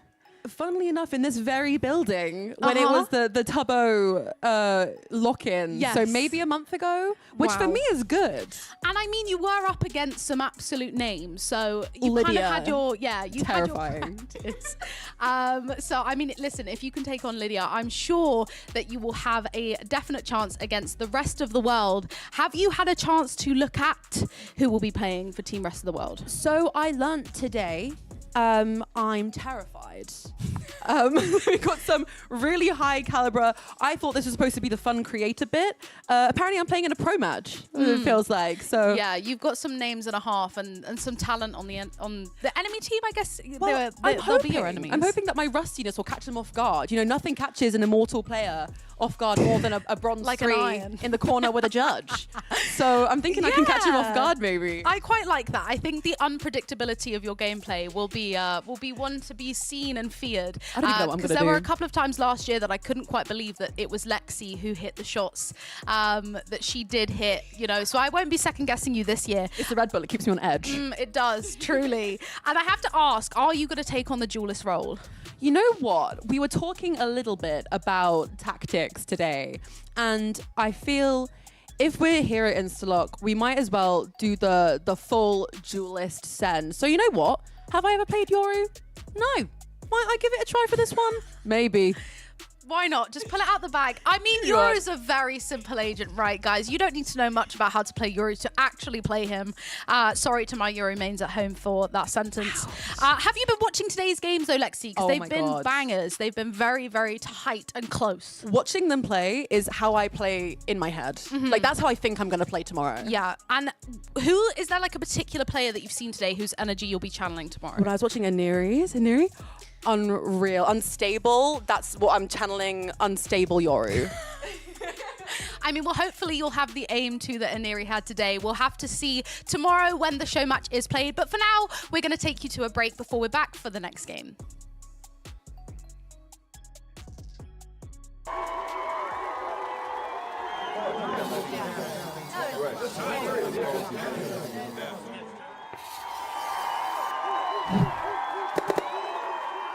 Red Bull gives you wings. Hey guys, it's Amy from G2 Gozen and I'm playing Red Bull Instalock. This tournament is all about like adapting on the moment and just having fun and enjoying the moment together is going to be our strategy. We'll definitely try to get our revenge this tournament. I think they're all great players and we just want to show that we are the best in the EMEA, so we're coming for them. I think we've been thinking about it a lot, like reflecting on how we could do things better, and even after split 1, especially now with the new people coming in, Drew and Akita, I think it's going to be a really good season for us. I think it was a really fun experience, and was also the first time having a LAN in London, so it was all really fun, and winning the tournament was even more fun. Yes, we're going to win this year.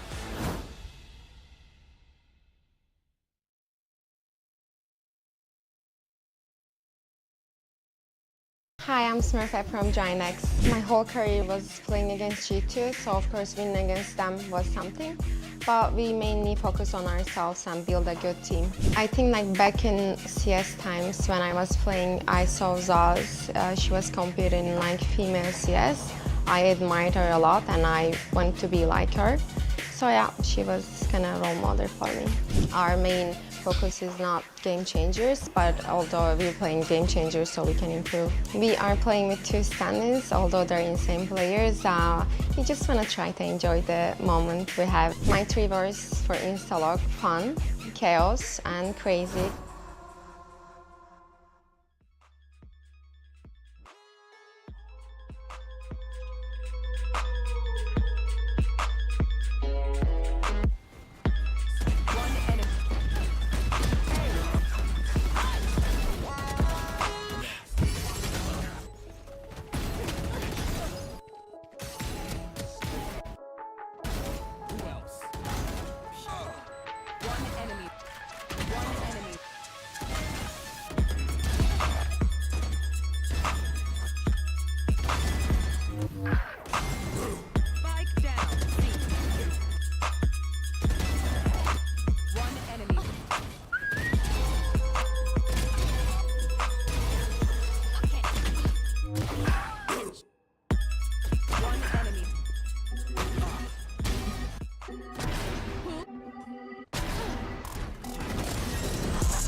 I was just thinking that I felt a bit chilly in here, but it turns out I'm just next to winter. I'm so sorry. That's so corny. It's really corny. How many times have you heard that? To be fair, it's not normally winter. I just get called any other season. Oh, okay. Autumn, spring. Yeah. Thing is, we already have Valorant players called Autumn and Spring. So I think you are like monopolizing the other market. Yeah. I've got my real name, Summer. I've got winter. I've got all the bases covered. Yeah. But welcome to the analyst couch. Yeah. we're the couch potatoes now. But we just saw a brilliant series. I think today every series has been brilliant. G2 taking that, and a really lovely interview there from Akita there, just talking a little bit about how, you know, when G2 comes knocking, you're never gonna say no. Yeah. And you can see what she adds to this roster. Yeah, and I think we said it during the cast as well of G2 Gozen are sort of the epitome of EMEA GC. Whether they had like a shaky stage one, everyone who knows GC, even those who don't, will know G2 Gozen. So yeah, there's no way you can really say no. And honestly, she's stepped up into this roster, not only as the new player showing off, but also kind of dominating on that duelist role, right? One of my favorite things she said, which I'm intrigued to get your thoughts on, is being a part of this G2 team means you're allowed to make mistakes because the other players will pick up the slack. And she recognized that from one official. She's come out with that after one game. Would you agree? Did you see a lot of that happening? I mean, I don't really think I saw that many mistakes That's what I anyway, said. Yeah, right? that's what I said. Because, like, new player on the block, like, even in this replay here, she is all alone on site and she's managed to get 4. There's barely any supportive utility. And when you start to play that in, sure, we've got 3 duelists right now, but you're looking forward to split 2. I don't think she's going to be making that many mistakes. But yeah, there is that sort of backup and the confidence knowing that the rest of the players on your team are the best at what they do.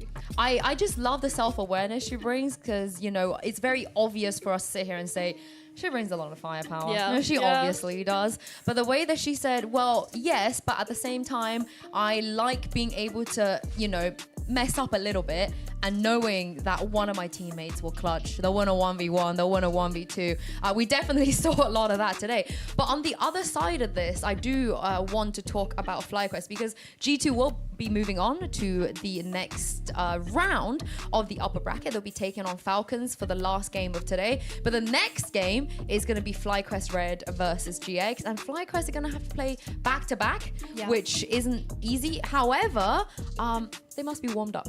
Yeah, I think really in that series that we're going to be seeing coming up, it's only like 3rd map that you're expecting to see that sort of fatigue coming through that maybe GiantX won't have to deal with. But yeah, they're going to be ready to hit the server and specifically unstable if they can carry on from what we saw, not even just on map 1. Not just on map 2, not just on every single map of that series. And if we can see it coming into the one against GiantX, they're going to have an uphill climb and it's not going to be easy. I was chilling with some of the staff from G2 and FlyQuest during the map, you know, just in the corner. We were just having some snacks, watching the game. And every single time Unstable, they managed to kill Unstable, all of the G2 staff are like, oh, thank goodness. Oh my goodness, we have a chance. In this round, we have a chance. And one thing I really want to reiterate as we take a look at this tweet from Son is that this could potentially be the last match of her professional career. If FlyQuest do not beat GX, then it might be the last time ever, but certainly the last time for a long time that we're going to see Sonda compete.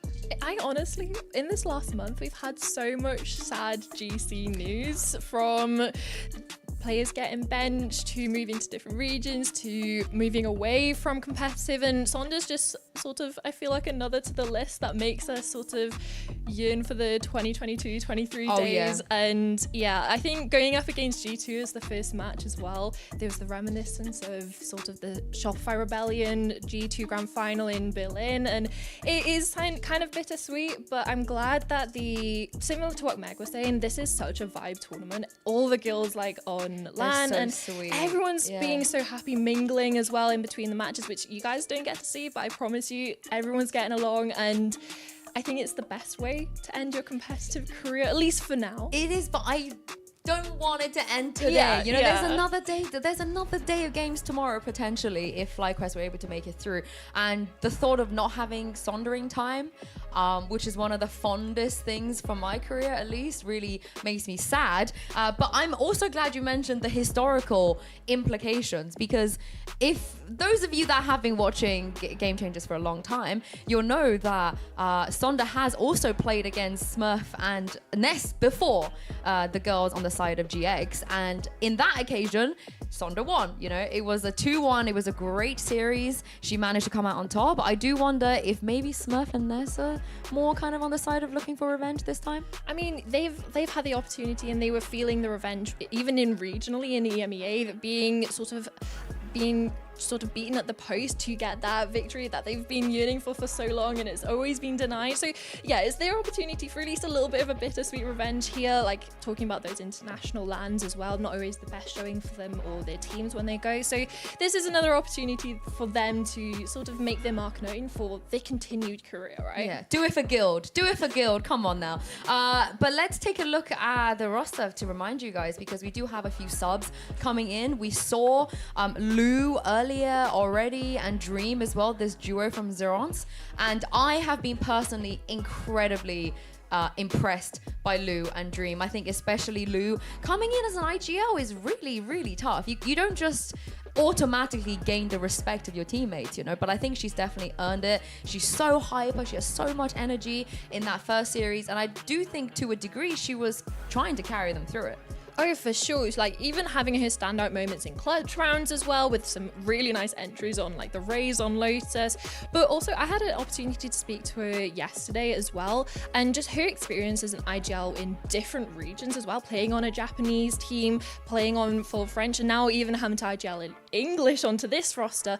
I don't think there's anything she can't do at this moment. Like, put her in like a LATAM team, she'll learn Portuguese and she'll be fine. But it's more of the duo. I'm so glad that Dream came from like the super last minute sub came from Zerons as well, so you don't have too many mixtures of sort of team identities. You have obviously the core of GiantX, but then you have that sort of duo of Zerons as well. Yeah, I completely agree. And for me, I was actually very surprised that GX couldn't take split, because if there is anyone in the world that knows more about GX's split besides GX, it is Lou, because unfortunately she's been on the receiving end of two pretty rough losses on Zerons against GX.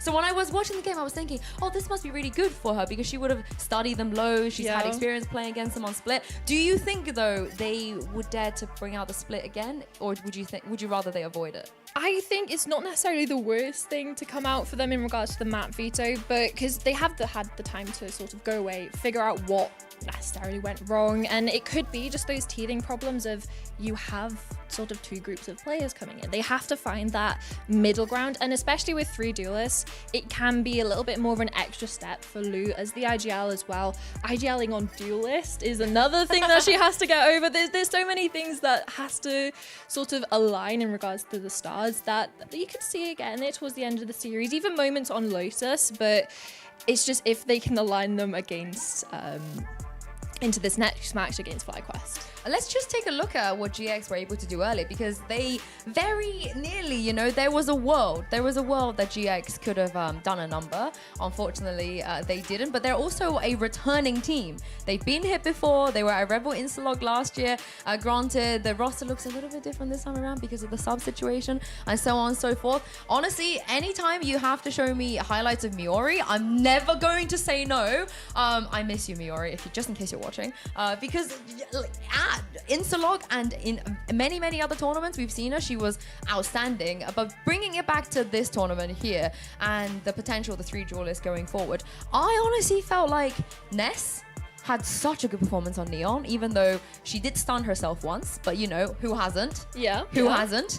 I've seen Miniboo do that, so God knows Ness, you know, has an excuse as her first time on Neon. And the Clove too, I know it wasn't the result they wanted, but I really liked it.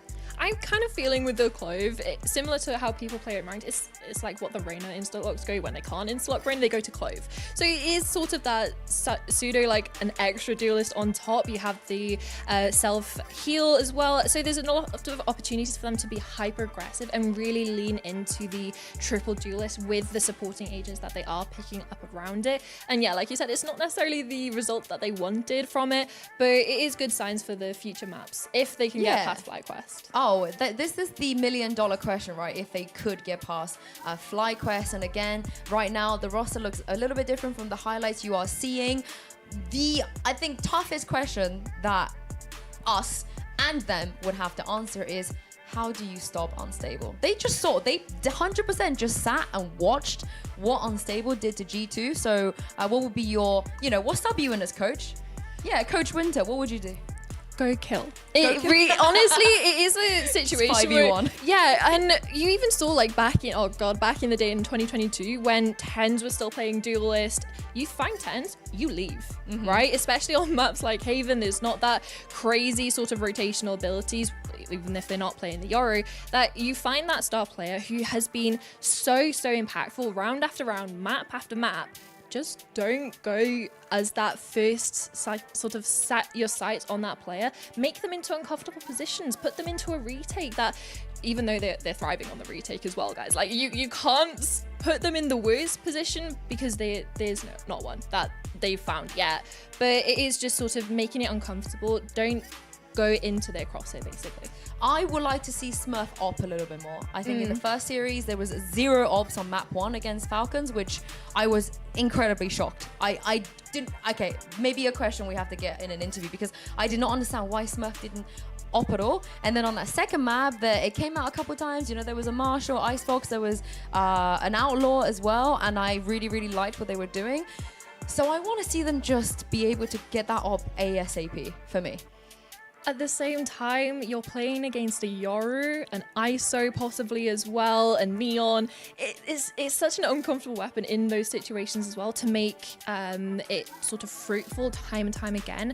So I do understand they only have to worry like, about unstable. Yeah, but then you have all the supporting utility of people and Flash and unstable in, or just the follow-up as well. It's scary. Like we saw Lace, and in the final map in particular, sure, unstable was great as always, but it was more of Lace on the Yoru, on the ISO, sorry, that I was so impressed by. That again started off pretty poor, but it was the sort of the comeback and sort of the when the size swapped. Yeah, and it was just multi-kill after multi-kill, and then you had 2 players that you had to worry about, Unstable and Lace. So it's sort of, you're trying to keep everyone else as offline as possible, but Unstable's one of the players that you just can't do that to. Honestly, after what I saw against G2, even I'm a little bit worried for GX, just a tiny bit as we head into the next one. I would really love to see what they are going to do with the map vetoes, because last year everybody wanted to play Ascent, you know, Ascent, Breeze, we saw that over and over again. This year nobody wants to play Ascent. I mean, I kind of get it with the sort of agents that, especially the Duelist people are leaning into. The Yoru, it's great on Ascent. Even Waylays, I want to see more Waylay. But why is no one playing Ascent? I'm so confused. It's not, I think people want to play the bigger maps. Like we're looking at the Pills that are coming through and the Havens. A lot of players have been thriving on those. I can't believe that G2. I just now I realize it was the Pearl, because we never beat America's. I'm saying we now. Look at me, so biased. But we never beat America's teams on Pearl. It's like a EMEA curse. I think the America's teams are always better than us on Pearl. But I can see where you're coming from. You know, you have a little bit more freedom. I think everyone loves ISO right now, so playing the ISO heavy maps is good. But I want them to shake it up. I know we're not going to see the Fracture. If GX leaves Fracture open, I'm going to leave. I'm going to violate my contract and just quit the show, because I don't think that's going to happen. I mean, it's their permaban, right? Yeah, that's not going to happen, especially not now. It should. Yeah, in an elimination time, let's not forget, because whoever loses this will be out. There will be no second chances. They won't be moving on till tomorrow. So let's take a look at the map vetoes now. And FlyQuest Hold up. Where's Fracture? No way. Where's Fracture? No way. Okay, Stop it. Oh my God, I was literally this close to losing my job because I put it on the line for this Fracture. If GX picked Fracture as well, that would have been even more crazy. This is really good for GX, this map pool. What do you think? I think I'm we're going to surprised. have Turkish Demons coming in on Ascent. Yeah. And then also Icebox is a map that they've thrived on before, even not necessarily leading like regionally in the EMEA. They were playing like the sort of outdated comps of having Neon as that forefront. So I don't think they're going to have any issue coming into Icebox here, especially how they performed against Falcons, well, not just a couple of hours ago. Yeah, I mean, that feels like a while ago, doesn't it? But yeah, this Icebox is going to be very competitive. I think for me, whoever wins Icebox wins the series. I really feel that way. I think it's the map that they both like. It's the map that, in their opinion, is both of their strongest map. And the Ascent, as if I just manifested that, by the way, just out of nowhere. I'm happy for you. Yeah, I'm happy that you've also, I hate Ascent. Oh, okay, maybe I'm not happy for you. I just was really confused that nobody wanted to play it. But this is not the map veto I necessarily thought we were going to get, but I'm happy with it. How do you feel? I'm kind of glad that Fracture wasn't picked in No, that I'm so first wave and sad. it got out in that second ban, because it would be really scary for GiantX, right? It was their permanent ban. They, especially in like, you think back to the KC game, they had to play that as that fifth and final map. It's just not a necessarily comfy place for them to go to. So when we're looking at this veto, I don't think this necessarily favors either team, except if maybe we get to Lotus, then you're looking more at possibly GiantX, I think, into that like final map, because they have reps with it, that triple duelist, where, well, FlyQuest don't, like, they haven't played this map yet. So there's a little bit of an unknown for GX if it does get that far, but FlyQuest are going to have to come up with something new on the spot. But Icebox is where we're going first, and I think, like you said, this whole series might be decided here. My question is, do you think it's more impressive to beat Falcons on Icebox or G2 Gozen on Icebox? Because that's what both teams are coming in with. I want to say G2. Ooh. Just because of the historic way G2 Gozen always have an era on Icebox. Whether it was the super OG roster back in 2022, they were undefeated on Icebox until Guild actually took it away from them in that best of 5 final. And then also with the newer iteration, we had Vanya on the Clove as well, and that was sort of a little mini era for them there. So I want to say G2 Icebox is kind of like their map, similar to how you talk about Ascent being like the Turkish AIM map. I agree with you, and the reason I agree with you is because in APAC, their game changers wrapped up so early that we never saw Falcons play on the new maps. We never saw them even have to decide whether to play Ascent or Icebox or not. So I do question how many reps and how much they've even scrimmed Icebox. Because certainly from looking at it, it felt like we haven't played Icebox in ages. You know, we're just getting back on it. So I think I agree with you. I think taking down G2 Gozen on Icebox does kind of give FlyQuest an edge coming into this. But of course, they have a very different opponent. You know, they have a very, very different opponent. They have a Waylay to worry about. So will both teams stick to the same comps? Would you like to see them stick to the same comps? I want to see GiantX stick to the same comp, just because I want to see more Waylay. It wasn't around, right, in the first Instalock last year, and the fact that it's coming in this year, it wasn't really picked in the regional leagues either. FlyQuest played it once, I think it was on Ascent, and then they stopped playing it. So it's nice to see GiantX are leaning into some of the newer agents, and especially paired with the ISO and Reyna. I think they have such a nice sight hit, and just being able to utilize the Waylay as that sort of pseudo drone. I mean, we never see ISO Waylay. Like, when do we ever get to see ISO Waylay? So for me, yeah, but that's what I mean. That's like the craziest thing. I love it. I'm so happy that they managed to pick this. And again, the only player today that's played Waylay, no one else has wanted to lean into it. Yeah, and I do get it. It's not necessarily the easiest agent to play around when you have all the supportive utility, yet alone when there's a lack thereof. So coming into this Icebox, I think it really is sort of all eyes on Waylay. And then the follow-up, particularly around ISO and Reyna, because they aren't the space-creating duelists, right? So there's nothing really to be that fast follow-up behind the Waylay, so it is going to be a lot of pressure. I just love that Smurfette is always the outlier. Like last year at Instalock, she's the only person that played Neon until the finals where Floor played it. But before that, no one else was playing Neon, and Smurf was locking in the Neon. And this year, no one else is playing the Waylay, and she's like, I'm gonna play the Waylay if no one else is doing it. She's such a trendsetter. So I'm very, very excited to see something a little bit different, at least from them. Are you surprised that everyone is putting ISO so high up their priority? No, I think ISO more than is Yoru. so strong. Yeah. But it is sort of personal preference as well, especially when you're looking at a lot of the players who are stepping up onto the Yoru, and the ISO aren't necessarily the main duelists, right? Because there are 3, there's a lot of spaces to fill. I think ISO is one of the easiest agents, similar to Reyna. That's why we're seeing like a fair bit of her.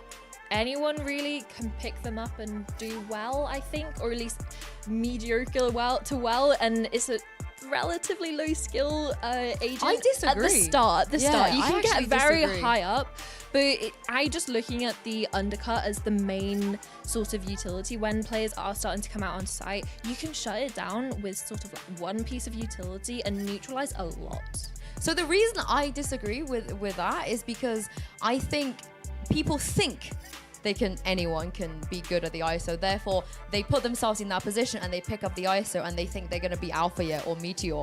And there is a reason that there is only Alpha Year and Meteor in the world out of so many people, and Madvi, I'm throwing Madvi in there, that play the ISO that reach that level. I really think the timing of util is so important because so often you see players that just randomly waste ISO util that's not coordinated with any other piece of util of their team, and it just becomes really confusing. And I also think being able to fake with the ISO is such an art.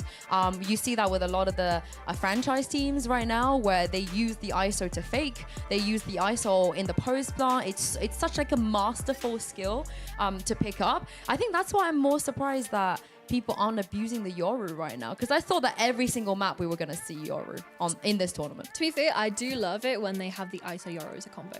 Yeah, me too. I love it. Because the ults, like, I know like you don't necessarily want to always throw 2 ults whenever you have them, but it's so nice that you have sort of the Yoru ultimate coming out first. You know exactly where to grab a player. You do a little pickup, get the kill, and then the site is relatively free because the other anchor has just left because they don't want to be sat looking at 5 players running it down. And I love that we're just going to be talking about this now and they're probably not even going to play it. Like, they're just going to bait us, you know. If they don't, I'm going to be so upset. Yeah, I think maybe it is the last game for one of these teams. You know, no matter what happens, someone has to be eliminated. And maybe this is the time that one of the players that haven't played Duelist gets to go. I don't know. That's what I would do. Maybe give Thea a turn, you know. God knows she's played this game for so many years and she's never played a Duelist. Somehow, you know, she's always never had that opportunity. And on the other side, I guess, at least for GX, a lot of them today have had a go, you know. I think almost every single one of them. I mean, I think every single one of the GX players had been a main duelist, or Yeah. at least a second duelist in their time. Like, you had Sarah on G2, right? You have Ness used to be a duelist main before she met Smurfette, and sort of they became that dynamic duo of initiator and duelist. So it's fun to see her back on the duelist role. Oh, okay, Lou. Wait, hold on. Are we playing? Who's playing? I threw paper. You couldn't see, but I did throw paper. So sorry, Lou. You lost there. Sorry. The only time I'm ever gonna beat her at anything. Let's be honest. But I can only do it by she can't see me, and I have the advantage of knowing she's gonna throw rock. I hope we're gonna jump into game soon. The first map will be Icebox, followed by Ascent, which we haven't seen yet today. So we're gonna be guaranteed to see Ascent. And map 3 was Lotus. Which team seems to really like right now. Yeah, and especially with the meta of the Terror, like, sure, it's getting a little bit nerfed in the next patch, but currently we're playing on the old patch. So we haven't seen Tejo at all. No, I'm so That's surprised. mental. I feel like it's such a good agent to pay. You have just damage utility, you have the drone as well. There's so much kit that one initiator has, and pairing that with a triple duelist, it can get scary, but nobody wants to go for it. I actually hope that we do. That's why I think I wanted to see Fracture. I think on Fracture you can make that work. Triple duelist with Tejo. I think on Lotus you can make it work. Yeah, true. I think so too. But I guess everyone, they don't want to sacrifice smokes. You know, we saw the double controller comp and a Sentinel perhaps. So that's going to be really, really interesting as well to see if we do see any changes. I'm glad to see that the vibes are really good for elimination match. Everyone is so happy. They're so smiley. They're all chatting away, like you said. In the corridors when they see each other as well. It doesn't even feel like elimination, just how happy they are. Yeah, it does feel so sad that only one team isn't going to make it to tomorrow, because obviously the team that wins out here plays in the lower bracket final tomorrow. But Lou looks so sad. I think she might be playing Killjoy, guys. Possibly. Can you play with sunglasses on, you reckon? I reckon it would make me better if I play with sunglasses. You have the added cool factor, right? Like, locked in. I just care less, so I'll be more relaxed. Especially if you get the ones with like the super thick sides, so you're fully dialed like in onto your blinkers. screen. Yeah. Have you ever played with sunglasses on? No, I can't say that I have. I'm really blind, like super blind. So I do normally wear glasses when I play and stuff, but never sunglasses. So maybe Lou is setting a meta we don't know Maybe about. she has the tech. Yeah, she knows what the next meta is. I'll go try it out when I get home. I want to shout out to the coaches as well. There's such different dynamics and personalities of them. I love seeing Drew from G2 smiling his way through every tac pause, which is crazy. I've never seen a coach like that. He just seems so happy. Yeah, he's just smiling. I'm like, you're losing. Why are you smiling? He's just smiling. Yeah, like they'll be like 3-4 rounds down, and he's in the tack pause, grin from ear to ear. And Asuka's not though. Asuka's Yeah, no. stressed. He's stressed before the game. Oh, never mind. there's a smile. Never mind. Even Asuka is smiling. That's when you know this event is good. It must be the weather as well. The weather, the event, the gaming sphere. I love to see it. I love to see it. We need more smiling coaches. Yeah. I think, honestly, I feel like the coaches are feeding off the players as well, because how happy the players are, how high the vibes are, the coaches can't help but smile. And they're not usually this this close proximity, because usually when we go to the other lands, never mind, let's take a look at the agent select. We are not going to see changes, are we? Yeah, oh my god, yes we are. There's no more Waylay. No! I knew after we spoke all that about Waylay, we're not going to see it again. You manifested the bad ascent in, and now we've manifested the Waylay out. I didn't mean to. I don't mind Smithette on the Jet. Oh yeah, I mean, like it is bread and butter. I will go as far to say I love Smithette on the Jet. It's a mirror matchup. Yeah. This is the last mirror matchup I think I would have ever anticipated. You know, you don't see this very often. I do wish we had maybe a Harbour coming in, like from the G2 comp that we had. I love Harbour. Really? But he doesn't get played anymore. For a good reason. Yeah, but I do miss Vanya on the Harbour. And she played really well, right? But coming into this one, I think the mirror matchup makes a lot of sense. I can't wait to see who's going to come out on top in this one and throw this back over to not one, but once again, 2. We need to get Drew here so you can get 3 Scottish casters. What do you guys make of that? 100% agree. So cannot wait to get in towards this one. It's another EMEA versus NA matchup that we're going to get. It's the second of the EMEA against the second in NA. What do you make of that, Billy? I'm excited. We were talking about it earlier. We were bigging it up. You know, we never ever get to see this twice a year. And you know what? EA versus NA.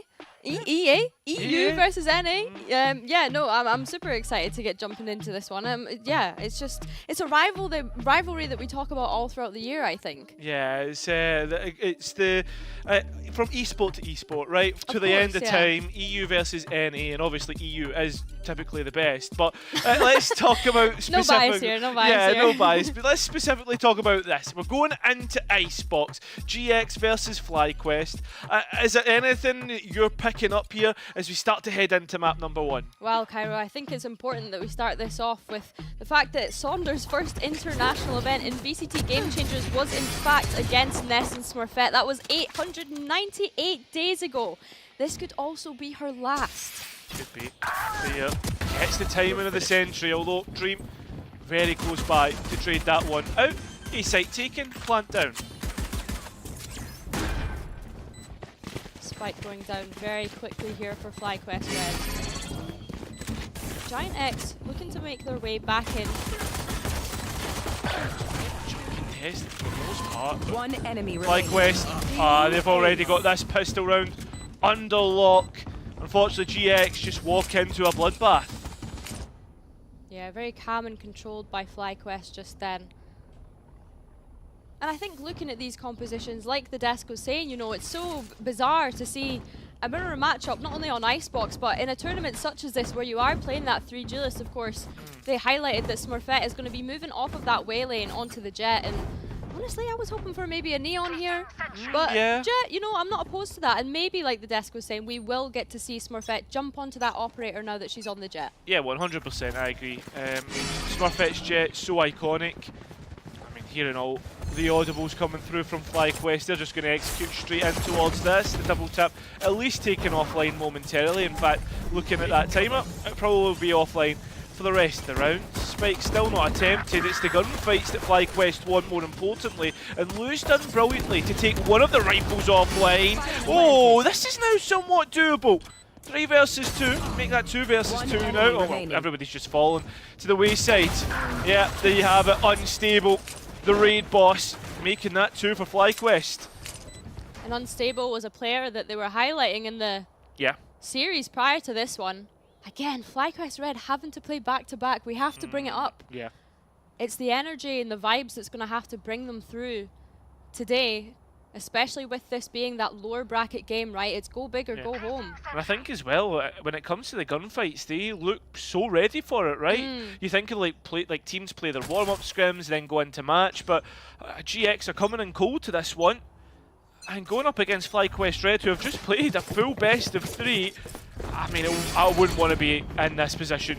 Oh, Smurfette wants to be here though, through Nest, drops down behind, not heard! The timing's insane, but quickly traded out! FlyQuest deal with any problems that they possibly could have.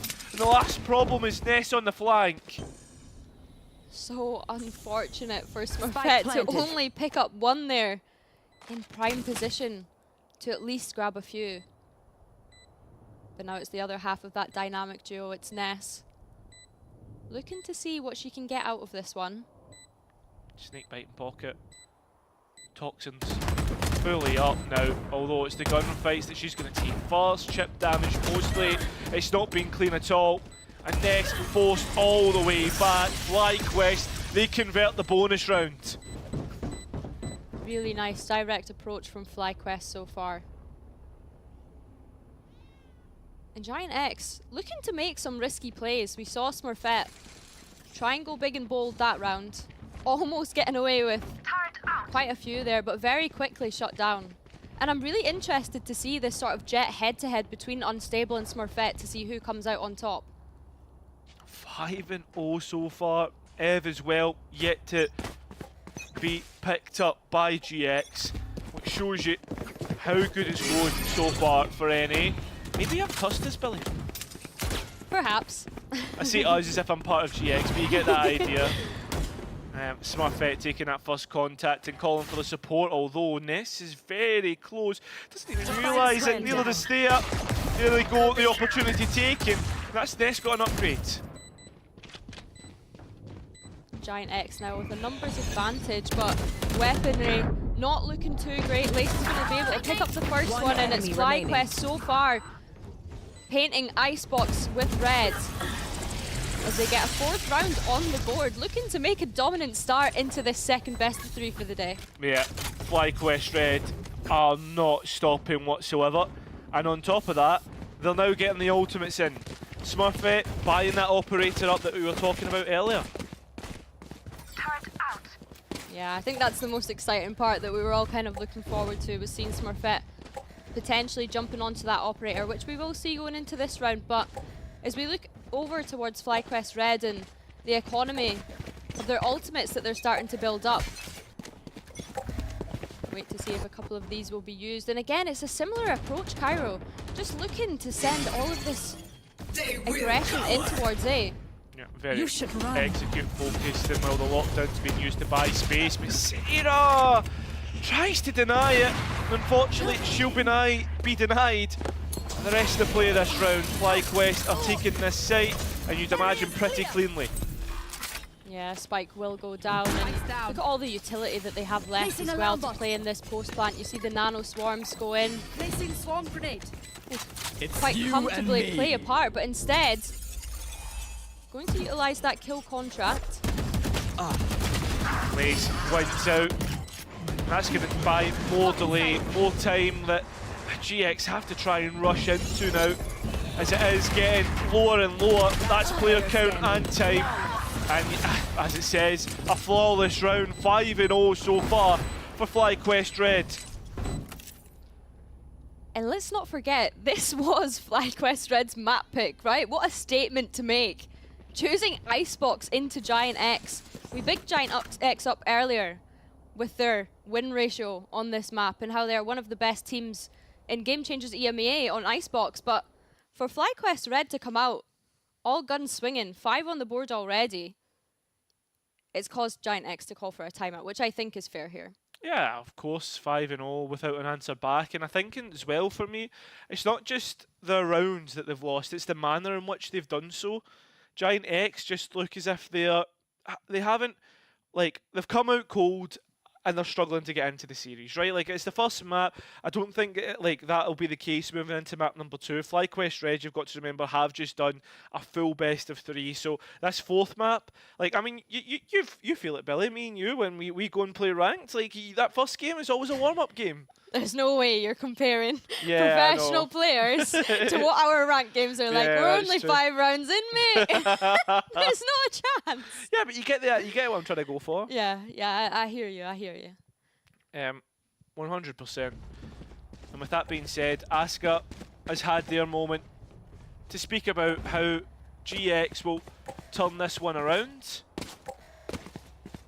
I mean, eco cycle or eco round first as well. So 5 sheriffs. They'll need to. What do you think GX could do maybe on this eco round? I think there's one thing that I'm looking at is it's how close they're getting to those ultimates, right? Yeah. So if you're at least fighting for those extremities, being able to pick up those ultimate orbs, you'll feel a bit better knowing that you've been able to get some value out of the round. And, and even in saying that, you know, we've seen players have individual moments on the Sheriff being able to just completely take over a round. And I think as well for me, like, it's not as if on Icebox everyone's seen it, the Sova combo with like the snake bite or whatever that we typically see to deny the A orb or swing out to deny the B orb. Like, they will have to take gunfights, so that's something that GX can work with. And I wonder perhaps what it possibly could be that they try and do. So far though, I mean, that's the aspect to it. FlyQuest Red have been very execute focused, so I think whatever GX try and do here, they realise once they feel contact, that probably will be the majority of the forces. Yeah, and I think GiantX have made attempts to at least find out that information early. We've not really seen much of a push down B long just yet, but of course we saw that round Smurfette going along the zip line. And I think things like that, right, they are trying to seek out early information wherever they can, given they don't really have anything to look out for that. It's just a case of going and taking the gunfights. But if it's Smurfette pushing down there solo, it's going to be a hard one when you're up against a stack heavy heading towards A. And that's what we've seen from FlyQuest Red so far, Cairo. It has very much, like you said, been very execute heavy, heading into the site. I mean, look at the players, man. Look at. I can't believe it's Saunders' last tournament. I know. It makes me really sad. I know. Do you know what? That FlyQuest jersey is like so nice as well. You would know. You've got one. Yeah, well, I've got a green one. I don't have the pink one. I like the pink one as well, though. The pink one is super slay. I will say that. Super slay. It is super slay. Do you know what as well? Actually, just while we're here, I'm not just saying this to be nice. I actually really like the GX jersey as well. Just you gave one team a compliment, so you felt. No, not genuinely. That is me genuinely. No, that's like, fair. That's fair. But in the meantime, we are ready to head straight into the round here. As well, again, it's what we thought it would be. Another execute, and unstable. Not stopping. Unfortunately, the knife's missed, but it's Lou. Yeah, with 2. And well, it seems to be Lace as well with their own. Yeah, I mean, what more can be said? Eco round don't have the firepower to back it up, but overall, I mean, you can see signs of life there from GX. They've been resuscitated a little bit. I think that's the thing, right? Just warming back up to being back on the stage, getting the vibes and the energy up, and you see the adaptation there of having the majority of the players stacked towards that A site. But now look, as they head towards B, they're so conscious that FlyQuest are going to mix it up now that they've caught on to the A play, but it's a double bluff here. It is. I think the thing is, though, is you have the Killjoy there on A to just hold on and perhaps delay a little bit if needed. I think that's the other aspect to it, is there is going to be the lockdown invested to buy that space, but Lou's all on her own, and she needs support as the rest of FlyQuest Red begin to bear on down. They'll get a lot kill on towards Nest, so that puts a real problem for GX to try and clear out. I think it's going to be the reign of Sarah. And it is, and she gets the pick. We're back to what I thought was going to be a 4 versus 3. It's not the case at all. It's still going to be carnage here. Back in the back lines. Just 1v1s, just every single time. 2 versus 1 now for FlyQuest Red. Send it home. I mean, both players, you can just see Sonder playing off, waiting for the contact of Unstable. Sonder will find it. Yeah, too many corners for Sarah to clear there to be able to get back into that one, but a great effort nonetheless, being able to pick up those 3. And And I think as well, something that was mentioned previously, again, I have to come back to Unstable, already going 10-1 and completely putting Lou out of place there, right? Just being able to run onto the site. You could see the protocols that GiantX had in place, utilizing that Killjoy lockdown, but when you're on your lonesome there, what can you realistically do to be able to defend that? Here we go, head to head, straight up. 5 versus 5 on towards A. In fact, it's the Vipers that are missing. And it seems that there's a few more. As finally GX look to make this a round of their own. Lace has to be careful because you know the players are just going to swing straight out. There it is, forced back. Smurfette and Sarah. Knives. Yeah, he still has the rifle. He is able to get on towards Ness, and now this is making things a little bit more interesting because the support is here! What? Getting rid of the double stack! And now it's just up to Dream. It's a 2 versus 1. There's absolutely no way FlyQuest Red win that! What? It all just fell to pieces for them, Cairo. Just when you think GiantX are going to be able to get a round on the board, it's very quickly dismantled by Lace. Yeah. And of course, Thea being able to get those doubles at the end. I think Thea has done an absolute worldie there. The pick in mid into the double as well. Of course, yeah. And it's frustrating for GiantX because you can see the ideas in place. Yeah. You can see what they're trying to do to be able to dismantle this attack from FlyQuest Red, but the aggression from some of the individuals, we see it coming right away into this one. Here we go, Unstable just able to completely shut down that push, but it's Smurfette and Sarah that's trading it back. Unstable though, again picking up the third. We've had this player's name in our mouths the whole match so far. And the spike is able to go down. Yeah, 100% unstable. Oh, okay. Does Ness clear towards Boiler though? I see. She's checking a check, but it's the off angle that Thea's playing on. And, well, she'll find it nonetheless. Sheriff's still good enough, but not good enough there. They'll find 9 FlyQuest Red, and, well, they're chapping on the door of double digits. I don't think anyone could have expected this. You are going to see that double timeout from GiantX, both now used in this half. That of course means that they will not have any left over for their attack. That's it. I mean, the thing is though, is once you, like, you want to have a lifeline in the next half. If you let FlyQuest Red hit 11, like even 10, right? Even hit 10, you've got a slim chance in the next half. And if you make a comeback in the next half, well, you've also got the chance of your opponent's timing out. So that's where you look to come back in on it. Just shows you the desperation though coming through from GiantX if Asuka's feeling that second timeout's needed. What would you do right now if you were 9-0 down and you had to call a timeout? What would your advice be to your team? I think it's more, don't be desperate. Like, chill out, settle yourselves, think about what you have and what you're able to do moving forward, right? And I think that's the big thing. Like, surely you can come up with ideas and plans, but I think once you come to that second timeout, it's more about mentality and the way you play and making it simple rather than more complicated. Have you been taking lessons from our man Drew Spark, have you? Yeah, listen, you never know. I'm sounding like I'm a lot more sensible than what I actually am. Yeah, you are indeed. Going into this one though, Cairo. Looks like it's an early push down mid from GiantX. The trio working their way down. You should run. But again, the same type of idea from FlyQuest Red. Let's just run at A. How many rounds can we get away with just running A? Well, look at this, FlyQuest Red. They're looking to take extra space. It's you with and this GiantX. No. Well, they're going to use the kill contract, and they've caught Lou here. And look at that. In the meantime, FlyQuest Red have found more. Oh, this is not looking good. A bloodbath outside of A. Smurfette and Sarah, though, coming in with some of their own. And both players of FlyQuest Red are completely split up. Sonder forced to use the shot. He brings out the rifle, and it's Smurfette that finds this pick. But they're coming in. Smurfette's got an idea, wins it out. Sarah brought off. Snakebite will buy a little bit of time, but it's a 1 versus 1 that Sarah will win. And she's got time to get this one over the line. It will at least be GX to come back into this half. Just when you thought it was going to be Yeah. double digits, man.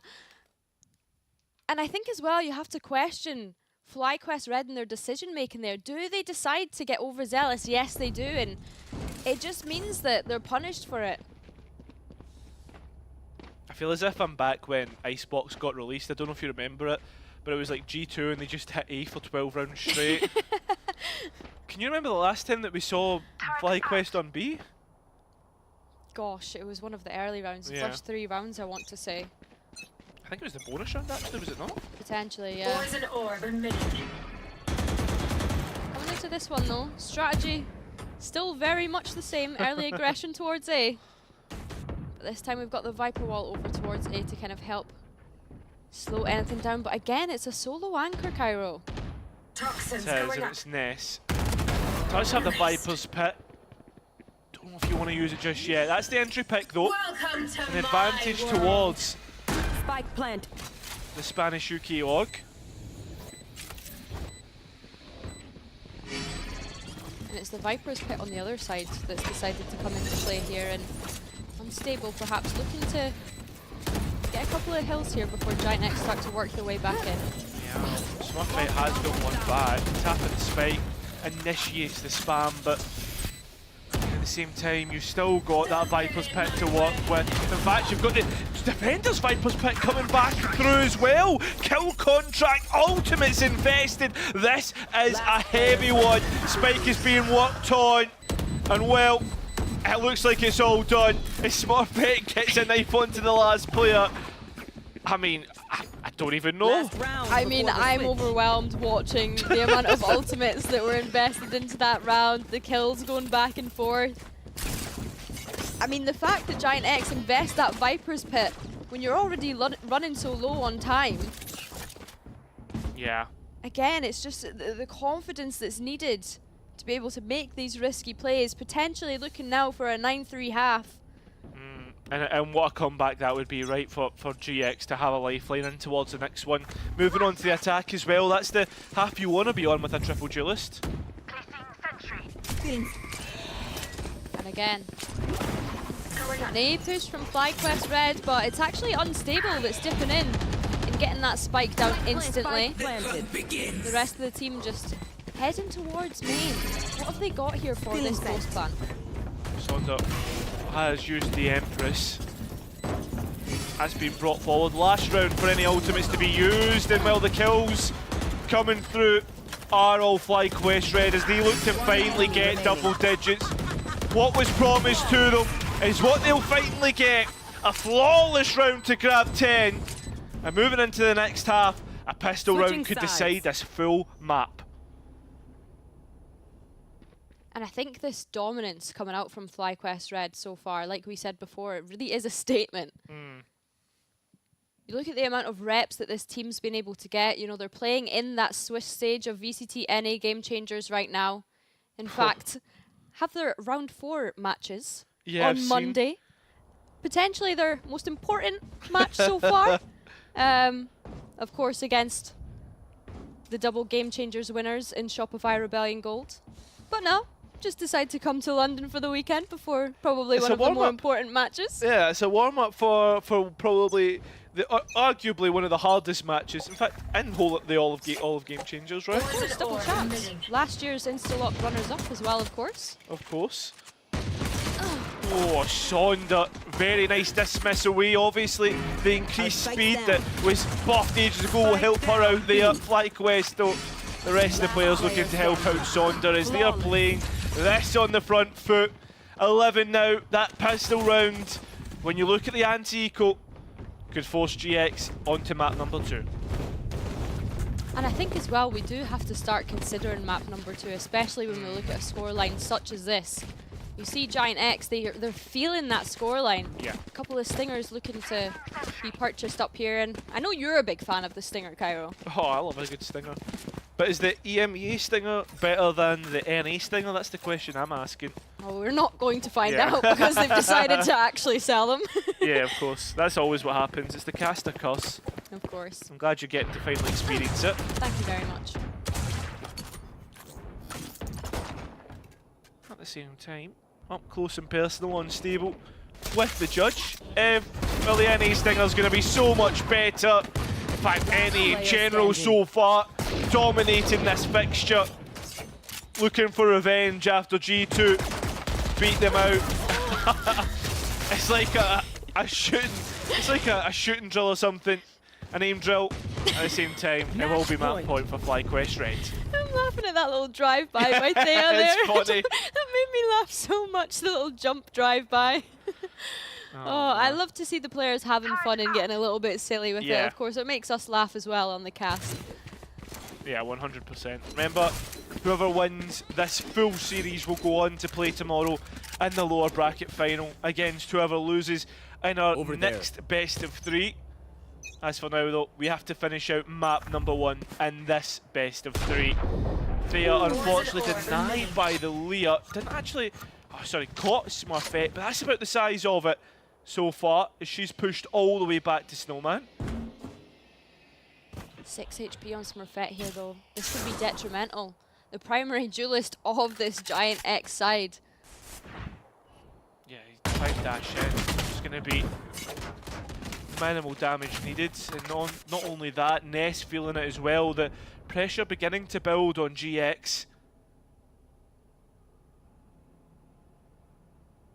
All alone on A, and there's 3 players roundabout. I mean, you're hoping for a clean kill, but she's managed to find a timing. Now it's being called. Ev will get the opposite. Killjoy, and now, I mean, GX, they have to execute into B. And they've not even got the spike on them just yet. It's Nest that's been called over to come and pick it up before they do start that execute. They are still holding on with that outlaw to see if anyone's crossed yet, but you have to look at the HP of the players, Cairo. It's going to be difficult, especially now that you see that that FlyQuest Red side start to get in here. Yeah, 100%. They've got the raid, and it looks like it's got to be done here. It is! FlyQuest Red with a near perfect icebox as they make it 13-2. Really, again, like we said, making a statement. Yeah, I think that's the worst thing though, Billy. It's the fact that first map into this series for GX, FlyQuest Red, 13-2. I mean, you're basically saying GG go next into your map pick of Ascent, but it doesn't bode well when you think about that last map, the second map that you have to play, potential last map.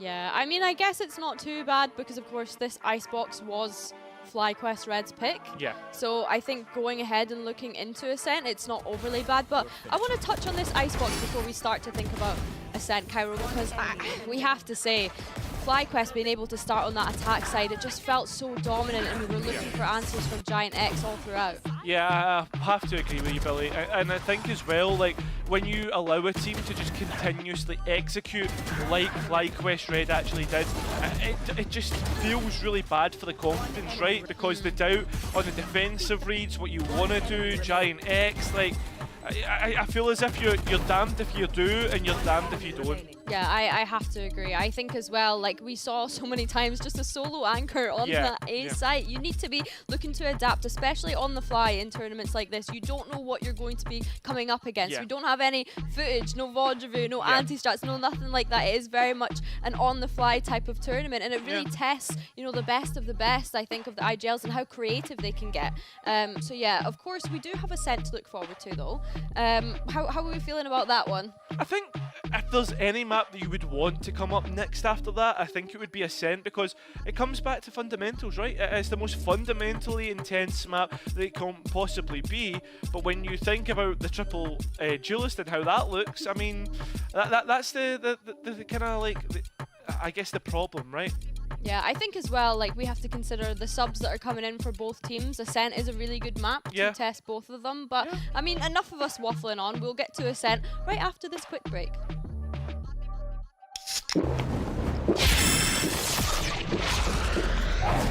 Red Bull gives you wings. Hey everybody, I'm I'm Thea. And I'm Lace, and we're from FlyQuest Red. Hello, we are Ness and Smurf from GiantX. And today we're going to be rating some British snacks. Scran or ban? Okay, round one. What do we have? Crisp. You fancy some crisp, love? Cheese and onion. I like this. 10. Cheese and onion. That's a thing? Scran? Scran! Round 2. Oh. Oh, that's porky. It's not that bad. This is ban for me, no. It's going to be a ban, though. It's gonna be a ban. Round 3. We got chips again. Let's try it. This is sour, but I don't know. Is it lemon? Fish. Oi, love. Oi, bro. That's a ban for me. This is scran. This is like top scran. Ooh, sweet stuff. Fancy a Parma Violet? I would love one. Tastes like medicine. It does. Like if I went to a dentist and they gave me this, I would think it's cleaning my mouth. Ban. I'm gonna ban out. I'm gonna ban. Okay. I don't want to eat that. Variety. Good luck. Cheers, man. Cheers. Is it bubble gum? Can I get put this like to trash? I need trash. I taste the coconut. It's actually not bad. No, I think this is a scram. Oh, this is scran for sure. Another candy. This looks fine. Corn. Corn? Is it actually corn? I don't know. This scran. Yeah. Cheers. Cheers. This is lemony. Lemon. This is a scram for me. A scran? I like lemon.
Hello everyone and welcome back to Red Bull Instalock here in London at the Red Bull Gaming Sphere. I'm Cairo, joined by the wonderful Billy. We've just had the first map of GX versus Red, oh my god, FlyQuest Red. I just wanted to say Red, like yeah, just so much red happening, but yeah, that was an interesting map number 1. Yeah, it was great, but I'm more thinking about what food they were feeding the players in that break. I was watching that video and I was like, yeah. I'm a little bit hungry. Yeah, it's not that. It was the FlyQuest Red accents as well. They were. When they said scran. Yeah, Did yeah. it freak you out a little bit hearing someone American call it scran? Yeah, yeah, a little bit. Yeah, But they had so- like the little they were doing like the posh like London accent as well, and I was like, do you know what? Yeah, you know what I mean though. Like they You're were. digging yourself a hole right now. We're never gonna get invited back. Yeah, listen. You're making a bad when name you're for from, us. yeah, I know. Listen, regional accents. We Yeah. won't talk about it. But listen, let's focus on what's been happening in the server. A very quick map number 1. FlyQuest Red picked into Icebox and were able to win 13-2. Now we head towards Ascent and things get a little bit more interesting because we haven't seen it yet. I'm excited. I'm excited because I just like, yeah, we're gonna obviously quickly show how dominant that performance was in this graphic, and of course it's actually Sarah that ends up being the MVP for GiantX, which is kind of tough when you're looking at the rest of the team, you know, probably expecting players to pick up a couple of more kills here and there, but FlyQuest, I mean, Unstable obviously having a phenomenal performance, and actually all throughout the board on FlyQuest, you know, they were all having amazing impact, and it's the ACS as well. 2 players having 300 plus ACS, I mean, okay, pop off. That sums up basically the game for FlyQuest on map number 1. But moving on towards map number 2, Yeah, do you think there's going to be any any similarities, comp-wise, agent-wise? What do you think we could see on Ascent? I think Jet's like an easy one. Yeah, I think Ascent for me, I'm kind of intrigued to see how GiantX incorporate the Zeron's Mint Girls, because when they played Ascent in Game Changers Stage 1 of this year in EMEA, I was super impressed with the things that Lou was able to bring to the table, the sort of compositions that Zeron's Mint had put together for Ascent. You know, they felt as though they were really sort of ahead of the meta in that sense, and being able to take a lot of initiative. So I'll be intrigued to see if she's had any sort of say on what they're going to play on this one. You know, they were playing the Vise, the Tejo, like they were very on meta for Ascent, and obviously we hadn't seen a whole lot in VCT just yet, so it was really nice to see them kind of carve that out. So for me, yeah, I'm looking forward to seeing what kind of composition they do play. Are we going to have both of those Turkish players on the Duelists? I mean, this is a map where they could pretty much run rampant. Yeah, exactly. And we were talking about it earlier. This is the Turkish map. Everybody says it in EMEA as soon as we get to it. But yeah, I have to agree. Like Ness and Smurfette, is it their turn to bring forward the Duelist? And we kind of saw it all the way back in Lotus in Series 1, if you remember, right? Does Ness and Smurfette now, like, what did they choose to play off one another? Will it be like a Eurojet? Would it be like something like that where you have that little like dual synergy? Like, what do you think could possibly be brought forward then? I would love to see something like that. I think, yeah, I would love to see Yoru and Jet coming out from Ness and Smurfette. I didn't mean to make that rhyme, but here we are. And who else? I would love to see Lou potentially on a Tejo, maybe even a Vise, because we have seen her play Sentinel in a couple of these maps. I'm trying to think who else, like what would I want to see from each player? Yeah. I think that Dream has been cracking on smokes throughout Game Changers, so I wouldn't mind her sticking to that controller role. Yeah, 100%. And Sarah as well, you know what? Pop her back on the Duelist, because she was the one that was top fragging that last map. Yeah, and like initiation front, right? Do you think you can really demand a Tejo coming in towards this one, considering like how do you combine those salvos and the utility together? Yeah, I think that's something that's quite difficult, right? Because we had mentioned in the first match of the day that we weren't expecting to see a lot of Tejo come out in this tournament, because you usually do see it paired with that breach or with a phase.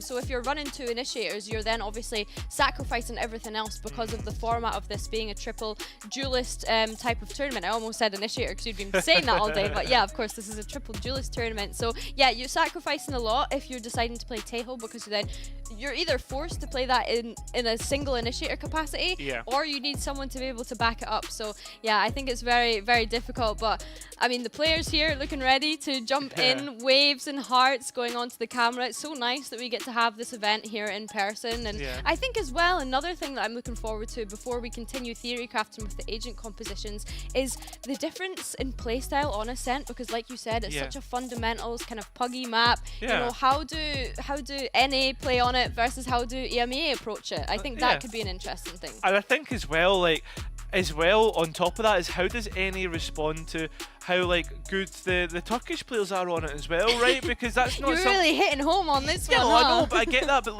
let's be honest, right?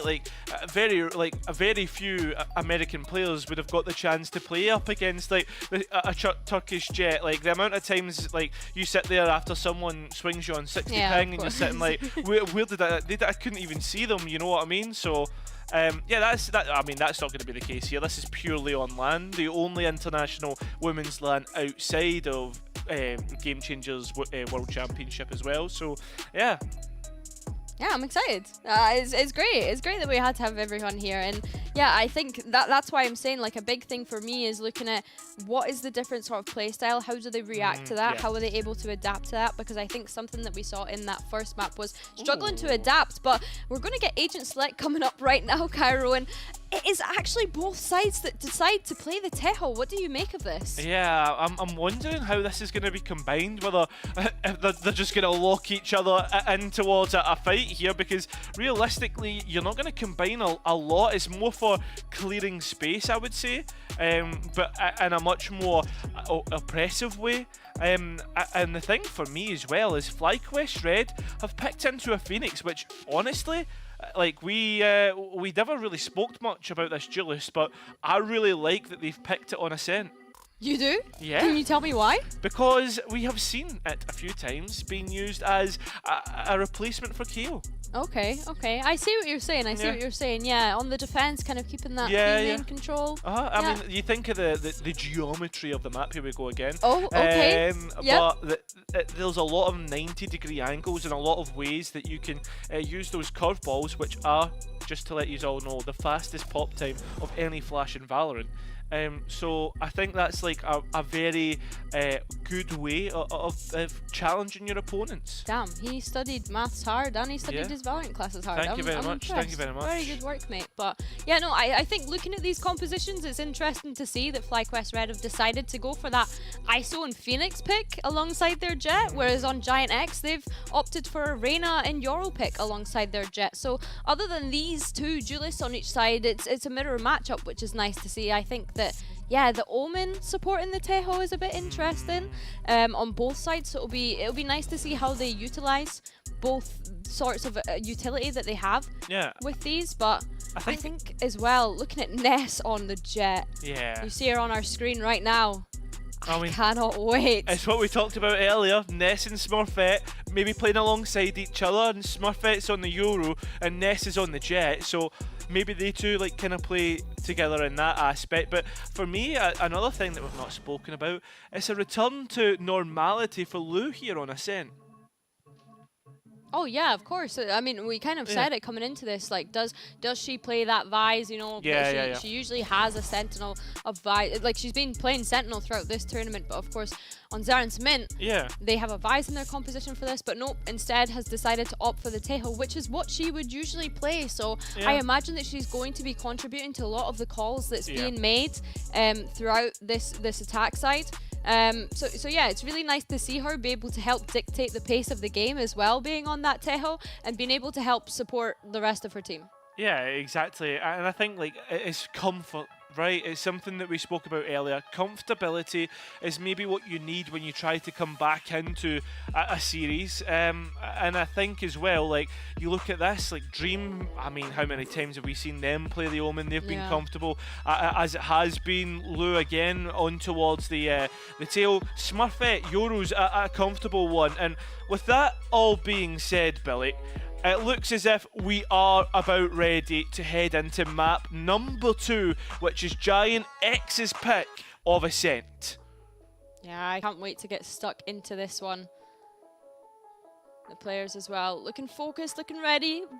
Big vibes from Lou. Carrying the energy of the team, which is, it's so nice to see her come in and sub in for this team, but it to be as if there's not even a sub. You know, the energy and the vibes are so good amongst the players, and I think that we find that through a lot of EMEA game changers. But we're going to be going right into game, Cairo, and it's a very quick round straight off the bat. Yeah, ready to go, and already you're seeing how good that Phoenix can actually be. Unstable has found themselves deep in mid and identified this will be a B push. Shadows traveling. And these Tejo Salvos, like we said, going to be able to slow down any sort of aggression that GiantX want to pick up off the back of the first pick. But look at FlyQuest, as you said, they're all here, they're all ready, and they're able to clean up. Yeah, that's unbelievable.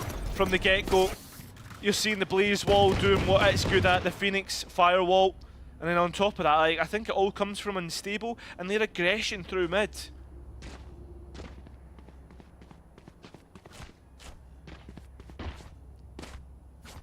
Not the start that GiantX would have wanted, considering this is, of course, do or die.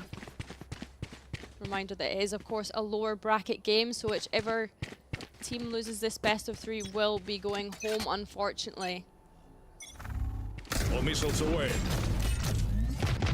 So, fighting for your tournament lives for GX. FlyQuest, they're looking to fight their way in towards that lower bracket final.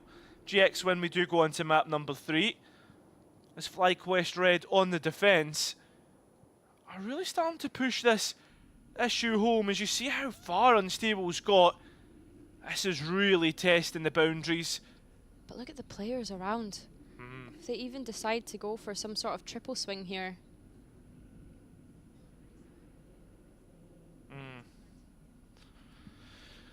Yeah, but with that But with that being said, Billy, we are just going to take a quick moment and we will come back to the game as we're going to go into a quick tech pause. But with that being said, and how we've seen the teams play unstable, for instance, starting to be aggressive, how are you seeing this map playing out so far? Yeah, I think that, of course, FlyQuest have been able to deal with any sort of aggression so far. GiantX, you know, being slowed down by those salvos already was really tough for them. Yeah. And it meant that they obviously weren't able to get into that site. But I think it's very difficult to call, considering we've only saw the one round, you know? Yeah, of course. So yeah, I think that we kind of have to reserve our thoughts for just now and see how we get into it. I think as well, like the Tejo pick, while an initiator, and we all know that, we've been speaking about initiation all day because of the triple duelist, I think it is definitely a more defensive pick for me. It's in a pick where what we're finding the salvos having more effect is definitely on like the defense, because it creates that stall, right? I'm wondering, and I'm interested, like, will that always be the case? Like, where does that value come through on the attack?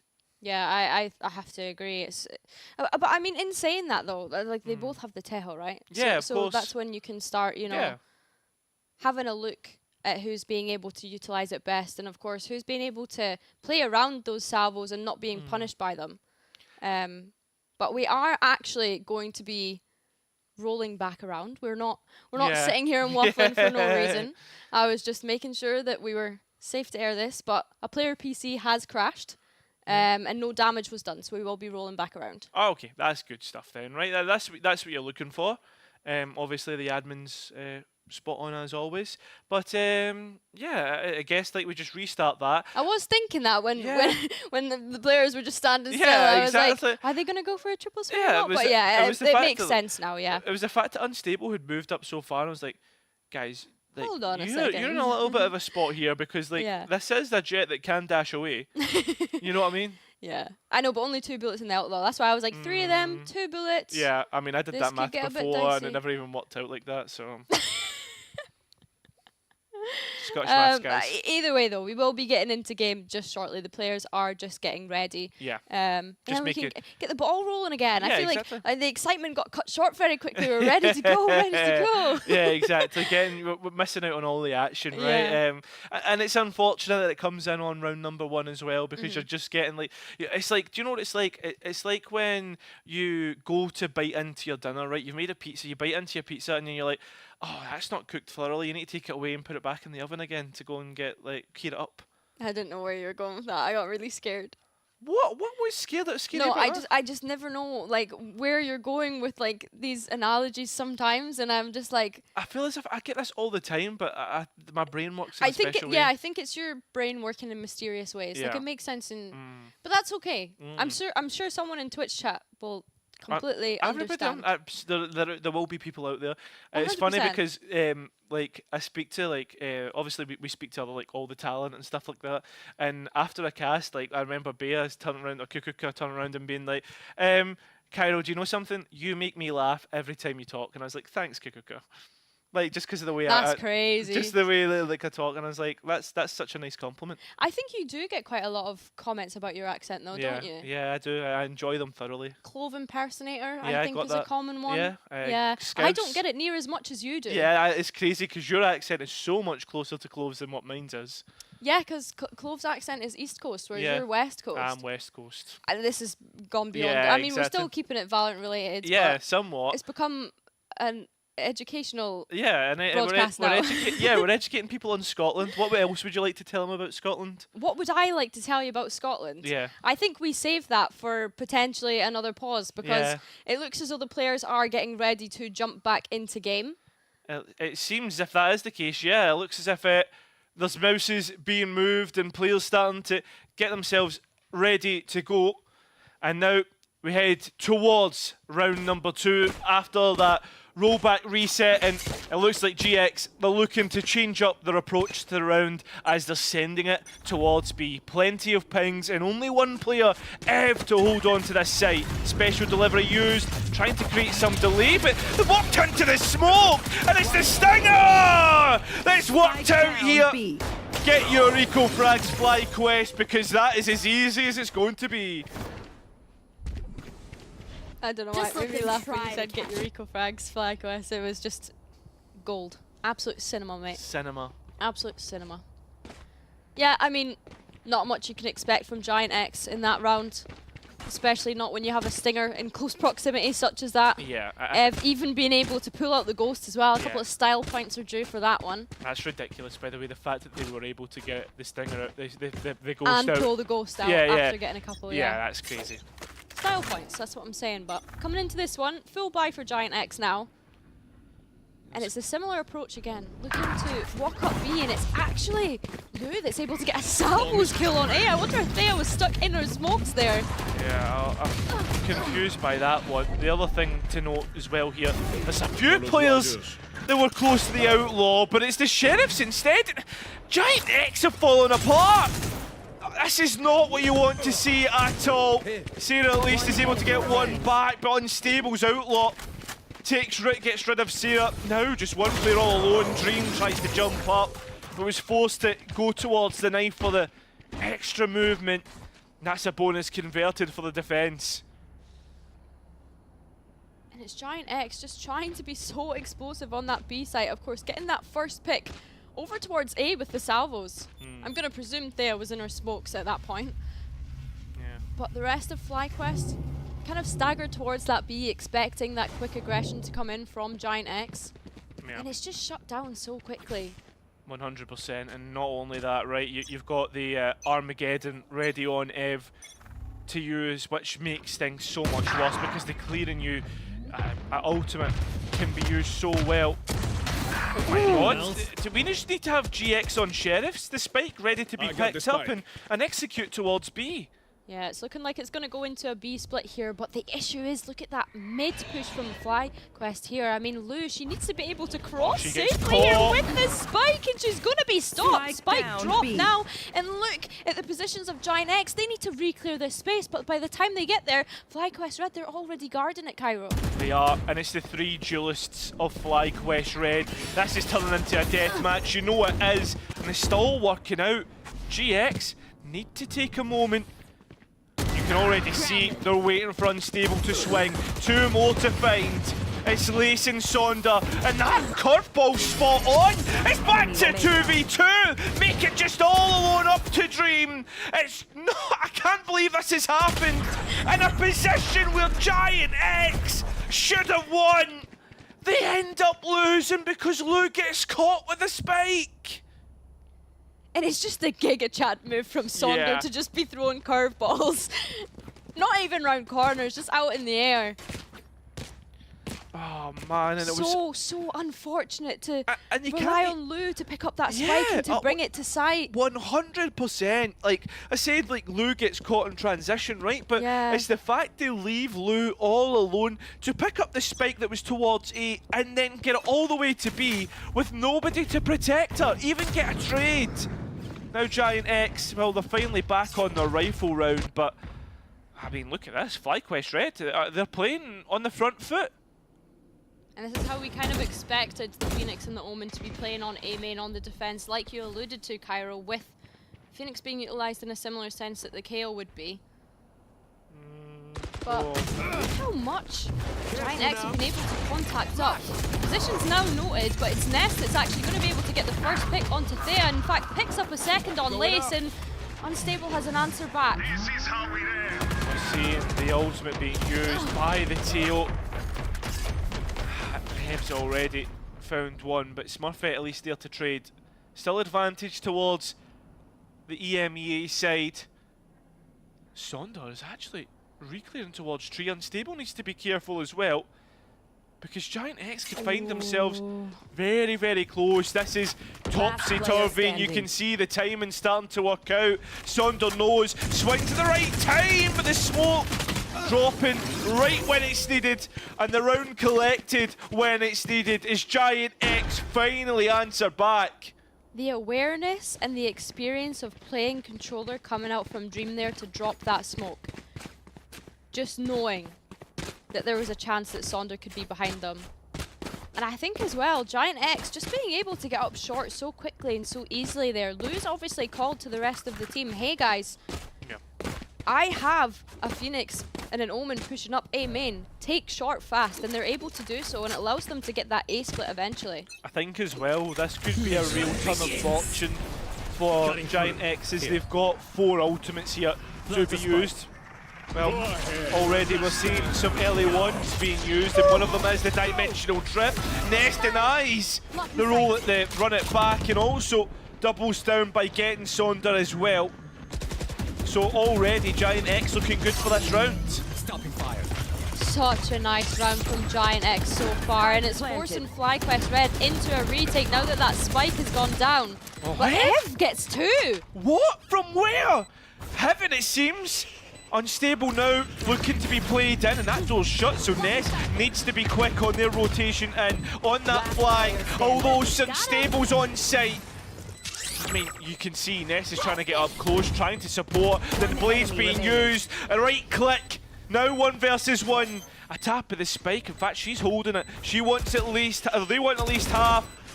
Unstable now, gets it, wins it, and we'll get 5! Clutch. Unbelievable scenes coming out from Unstable. The confidence that they're able to have to just pop those knives as well. Yeah, the fact that they were so aware of what was going on as well. I think props have to go to Ev though for being able to pick up those first 2. You know, they're in that 3v5 post-plant situation, and getting those first 2 was a really big help. It allows Unstable to get the space in sight, forced off of Heaven due to the salvos coming out from Lou. Just overall, really nice protocols in place from FlyQuest. 100%. Kill contract for Lace if they want to use it on this one. As the rest of GX, look, they're starting to get in towards this execute focus. They knew how well that last round worked out. They know that they've got what it takes to finish out the round, and they're looking to make on the mistakes of the last. Ness keeping that advantage in GiantX's favour. As it still goes 3-3 here, the door's shut, Dream not getting a chance. Lace on the other hand, the players out of Heaven, they're making this worrying. And look at this, Giants are just going to escape. Definitely a right decision when you look at the last 2 positions of the FlyQuest Red players, but they've let so much time pass. Lou and Dream need to be able to set themselves up for a good post plant. They do have the drone still available to them, and of course those salvos are online now as well for that post plant. But instead it's Dream that decides to take the fight to FlyQuest Red. Yeah, spike planted just in case there was a timing, but Lace so low, and Lou there to finish it out. Giants double up the round count and at least answer back. And it's so nice to see Lou playing in this tournament. Let's not forget, Stage 1 was our main event debut on Zaren's Mint. The IGL coming in to help sub for GiantX, and she's having a great time. Yeah, 100%. I mean, now Smurfette looking to bring the Outlaw. They know that they've broke the buy of the defence. FlyQuest Red, though, let's be honest, we've seen them win Thrifties before. That's where it seems that all Game Changers players seem to get a buff. A buzz. Buzz, yeah. A buzz still works. Yeah, coming into this one, Cairo just completely slowed down from both teams. Ev's drone is going to be able to pick up Lou, notify the position, and look at that support coming from her dream mate. That works. Her dream mate in Dream, just coming over to help. 100%.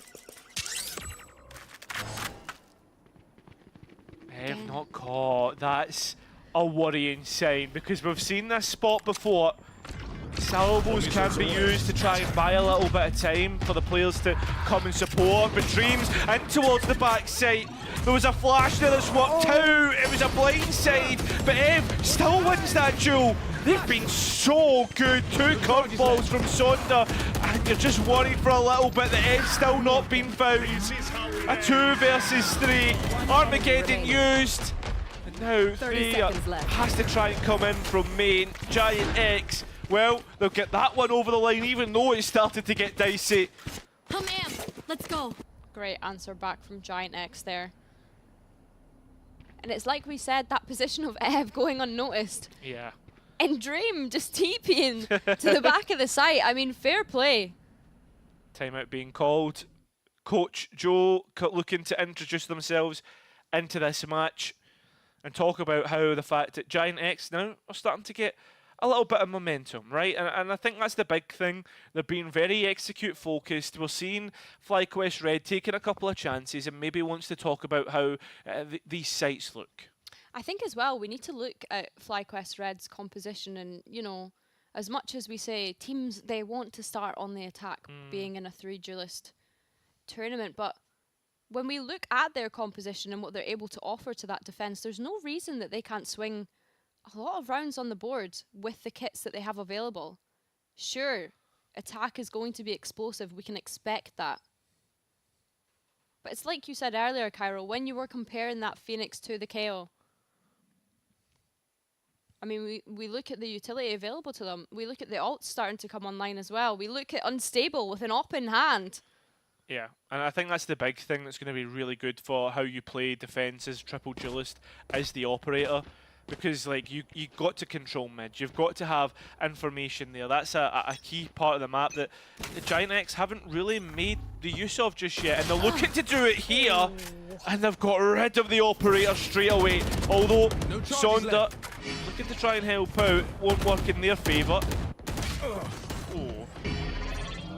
Yeah, it's an unlucky start for FlyQuest Red going into this round so far. Op instantly being shut down. But Lace, able to find an answer back, and look at this Armageddon invested. Yeah, they've got a real idea of what GiantX want to do here. Although, I mean, GiantX, they've decided this is not where they want to go, and I don't know if this is necessarily the right call, because you look at FlyQuest Red, they know exactly what they want to do here. I think it is a little bit readable at this point. But Sarah, able to find Lace, but it's there. It's going to be Holden from heaven and very quickly shut down. I mean, whatever GiantX saw on that B site obviously did not want to go ahead and take it, but look at this late flank coming in from Sonda. Do they expect this? No more curveballs. 2 kills, and then you'll get another. Sonda has got a long way to go before that's even the case. And there you have it. GiantX, they'll find round number 4. Now this lead has been cut all the way down to 1. And I don't blame them for deciding to switch sites there. I think you look at the crunch that they could have had in B main. Just being completely delayed by utility, at least by the time they got to A. They wouldn't have as much of that to at least deal with. They knew that FlyQuest wouldn't be set up in prime position to be able to deal with it. It's the right call. I'll handle this. Dimensional drift being used here. I mean, this is going to clear out all the positions. They know exactly where players are playing from, and Unstable still wins out that fight as Smurfette came out the ultimate. Damn it, we get the kill contract as well. Ness up against Lace, but it's still the ISO that wins it here, and that was from CT. So still safe. 3 versus 3. The only real weapon, the rifle, is Lace coming from CT. The rest are on Sheriffs, and, well, there's a shotgun as well, but that's gone. I mean, I think the rest of FlyQuest Red are gone. It is equalised. A comeback from GiantX in this first half as we go 5-5. And what I love about what GiantX's approach so far to this tournament has been, we were talking about it early, the ability to pace change, the ability to contact when necessary, the ability to go direct into site when necessary. I think starting on this attack has been a lot better for them when we compare to starting on that defense on Icebox. They're really starting to get into the groove of it now. We do see that op picked back up by Unstable. This time, I mean, gets the shot off but doesn't get the kill. And last time they were found out as well. The operator obviously not working out like they'd hoped. Look at this. Sonder playing in their own molly. The only worry is the fact that Smurfette is in wine. Oh, do they expect Smurfette to be sitting there? There is suspicion that she could be in. Therefore, Sonder does decide to back off. And look at this though, GiantX looking to go towards A. You see the pings happening on the map, but they have no idea that there's 3 players towards this site, Cairo. Drone being used to try and clear out the close corners, and Sonder's waiting for the right time. Curveball in. I mean, can't quite find the pick that they're looking for. Run it back now, and GX trading out even. It's a little bit of a death match here, and it's GX that are coming out on top.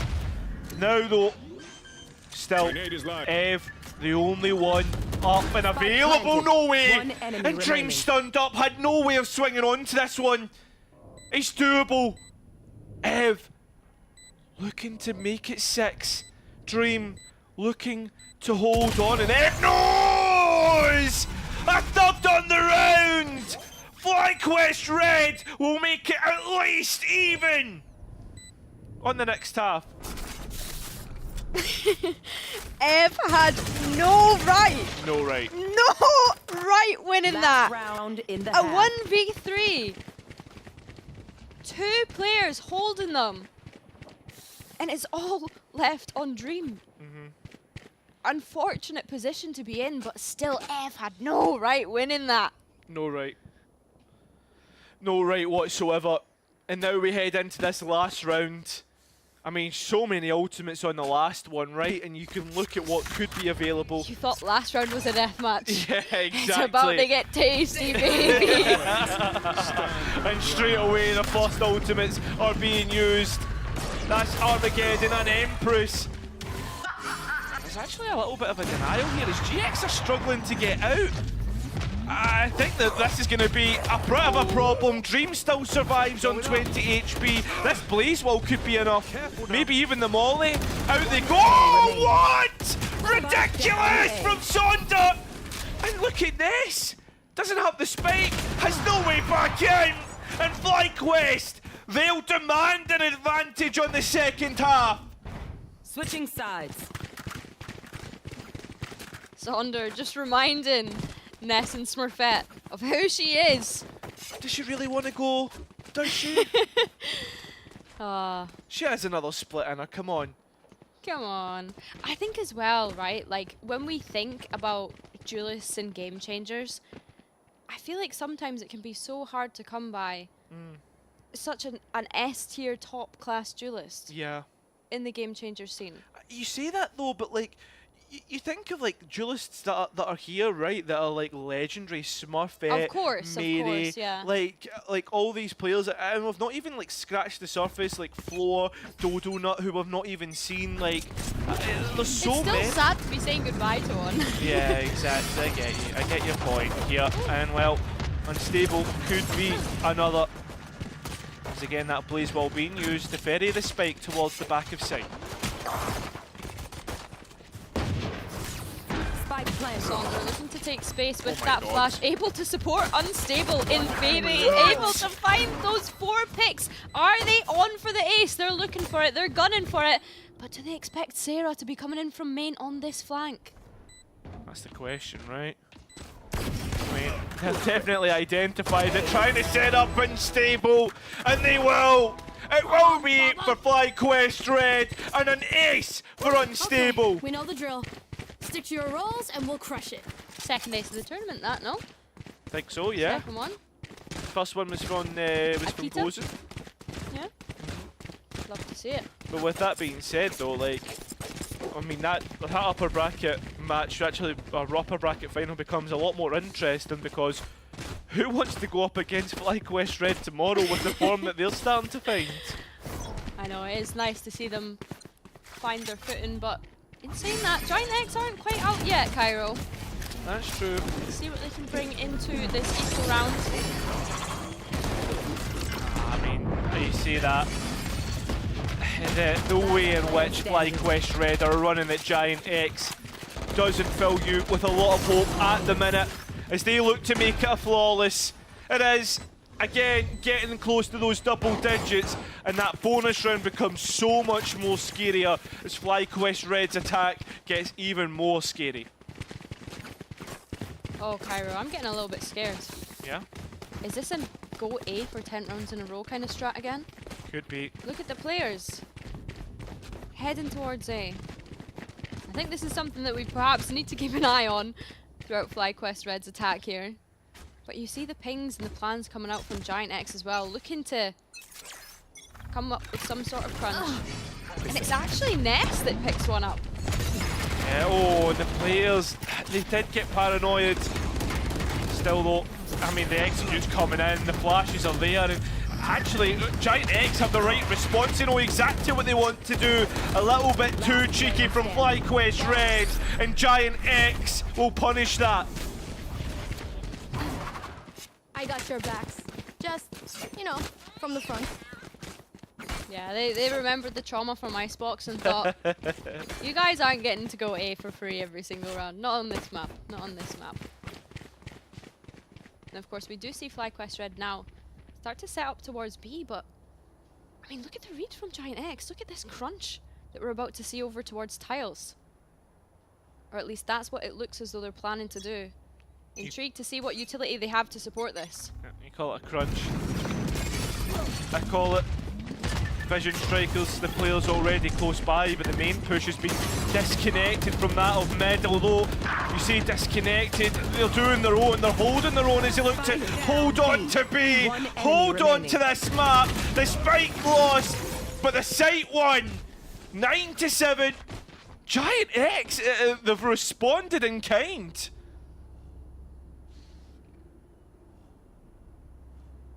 Coming alive on Ascent. Now that they're over onto that defensive side as well. And I think, of course, they've recognized they need to get to this third map. Yeah. They need to get to this third map in order to stay in this tournament. It's nice to see how they're actually setting these up. You do see that Yoru TP go over towards A. Of course, they'll have a quick rotation if necessary. And it's Ness that's going to be taking up this space on B main. Light buy coming in from FlyQuest Red though. Yeah, 100%. The thing is though with a light buy is you can always use it as like a ways and a means to try and test the setup that Giants have, and you can see that, right? If you look towards Lace right now, all the way deep in towards the defenders spawning. They've even found their own pick, although of course losing a couple of members in the meantime. And somewhat, what the hell? It's come from nowhere. Oh, FlyQuest Red are in position to win the round. Smurfet's trying to hold on. White Knuckles, tooth and nail, trying their best. At least they have the spike though, and Lace has to try and find this back. Try to hold on, and she's doubting herself. Smurfet and Lace is coming into position at the right time. Oh no, in towards Wayne. This is a position she knows her back's no longer unstable, left. No longer. She knows exactly where Lace is, but Lace has won the fight. Double digits FlyQuest. And of course it was Lace that brought that hero Guardian into that round, and I mean, it was the rest of her team that was causing chaos over on that A. Poor Smurfette being left to kind of pick up those pieces, and it is going to cause GiantX to call a timeout here. Yeah. And it's these silly, silly rounds as well that FlyQuest Red have been getting away with, not just in this match against GiantX, we saw it in the previous series as well. I think as well, like the GiantX players have had a massive uplift in performance from map 1 to map 2. Yeah. But I think as well, the ridiculousness in which we've seen FlyQuest Red come back into these rounds as well. It's unpredictable. Yeah, it's so really like is. and like even though Giants find themselves in spots where they have an advantage, that there's this anxiety about the round where you know that FlyQuest Red could come back into this at any moment in time through Unstable, through Ev, through Sonder, through Sate, through Lace. And I think that's the point that we've got to make here, right? Is the fact that it's not just Unstable, right, being the raid boss. Lace and Ev and Sonder have all had their own moments. And the thing is because you look at the ultimates that are lying there, right? And some of them are really low in terms of ultimate orbs needed to come online. So that's why we're seeing them so often. There. Get out of my way! Drone going out. Coming into this round then, it is going to be that Teho drone utilised in mid to see how much space they can clear, but it's the kill contract that's committed into B main. Nice to turn the steps and will make good of it. That's the entry pick that FlyQuest would have needed to get into this round to unlock it. Smurfette aware of what is going on and gets to try dimensional drift to identify where the push is coming from, but it may be too little too late. It's FlyQuest Red taking all this space, the curveball used gets the entry, and again it's just a round that explodes into FlyQuest Red's favour. Lou all alone and a 1 versus 4, and FlyQuest Red, it feels like they're just a horde ready to bear down upon the last remaining player to finish this round out. And you almost have to start considering, do you go for it? Do you go for a save here? Looking to face on Lace, but it's actually Sonder that's just proven again to be such a nuisance with these curveballs. I think the Phoenix pick has been unbelievable. Do you know for what? FlyQuest. I think she's just having so much fun in her last tournament, and rightfully so. Got with a bang. Listen, all I'm going to say, G2 Gozen lost their first match last year against Giants, and then went on the lower bracket run of the tournament to come back and win it. Is FlyQuest Red about to do the same as the swan song for Sonder? Listen, that would be poetry. It would be quite poetic, I do have to agree. But, okay, Ness. No, just when you think Giants have the chance, Luke at least keeps it even. But it's the two B-site players that are left, and the spike's out in the open, so it's such an awkward position. that's something to work with, and Unstable has the idea that they want to go and clear out through 8. Put themselves in a spot where they can start to worry more about market. I think as well, because both smokes on both sides are available, does make it a little bit easier for Thea to be able to pick up that spike. Thing is though, Dreams just swapped out their shotgun for a rifle, so that could have been information held, and Unstable tried to take more space, gets punished. This is the time now. Dream doesn't want to actually close the door, thinks about it perhaps giving away an audible, puts down the smoke instead. Spike going down, she looks away at the wrong time, waiting for anything to come through, just checking main, I don't know. Loot finds that round, GiantX find 8, and we're within 3. Again, another chaotic round. You see Ness opening it up with that Blade Storm. And I said it before, it's just so nice to see Ness on that jet. Currently top fragging for her team. 100%. And I think as well, we had the Armageddon invested into that round too from FlyQuest Red. I mean, there was a lot going on there. There was a lot at the very start of the round. At the initial sort of 10 seconds, it felt very chaotic in mid. Very heavy investment, I think, is the, like we would say off the back of that.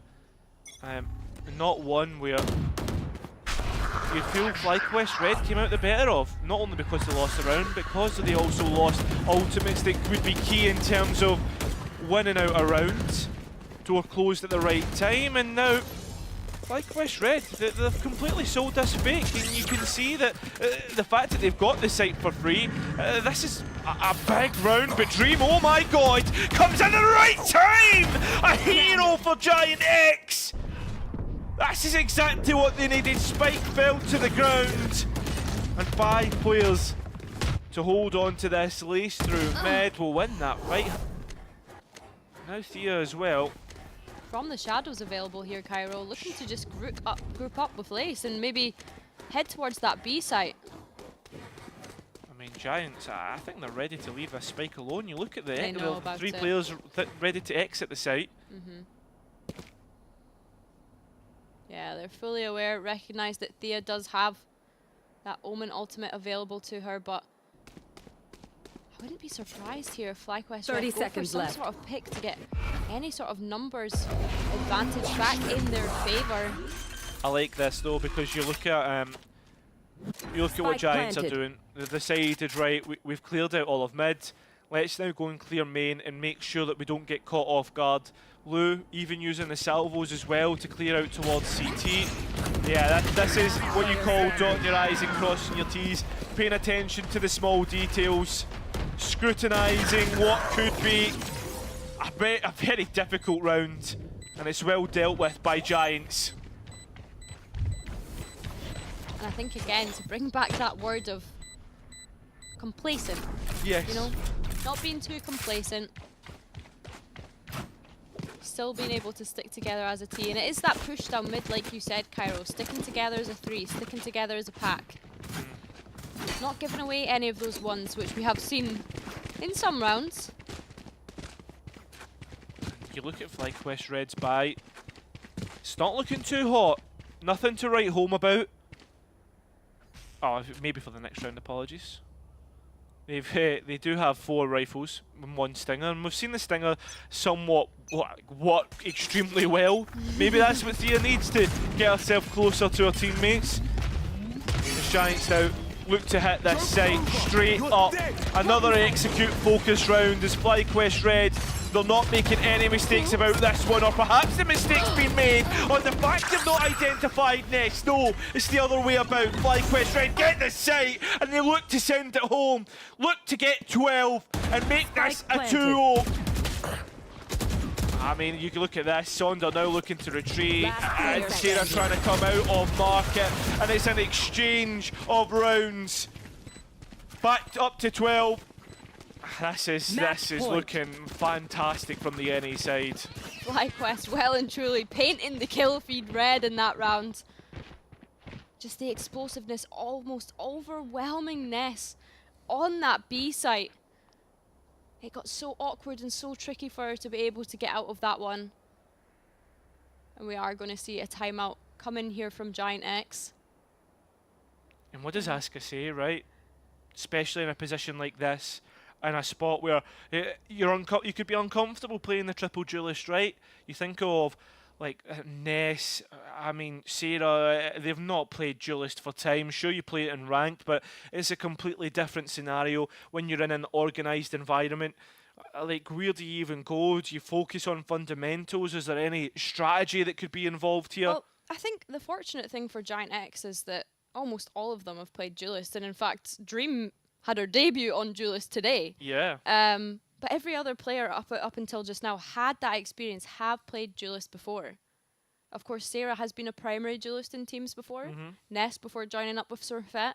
Smurfette now being GiantX's primary Duelist. Yeah, it might have been time since they've last played those agents, but I think FlyQuest Red as well. You look at the explosiveness coming out from this team and the rounds that they've been able to get with, I think, as well, is something that we've mentioned, is the unpredictability. How do you predict against a team such as this? Oh, lucky to walk away with their life.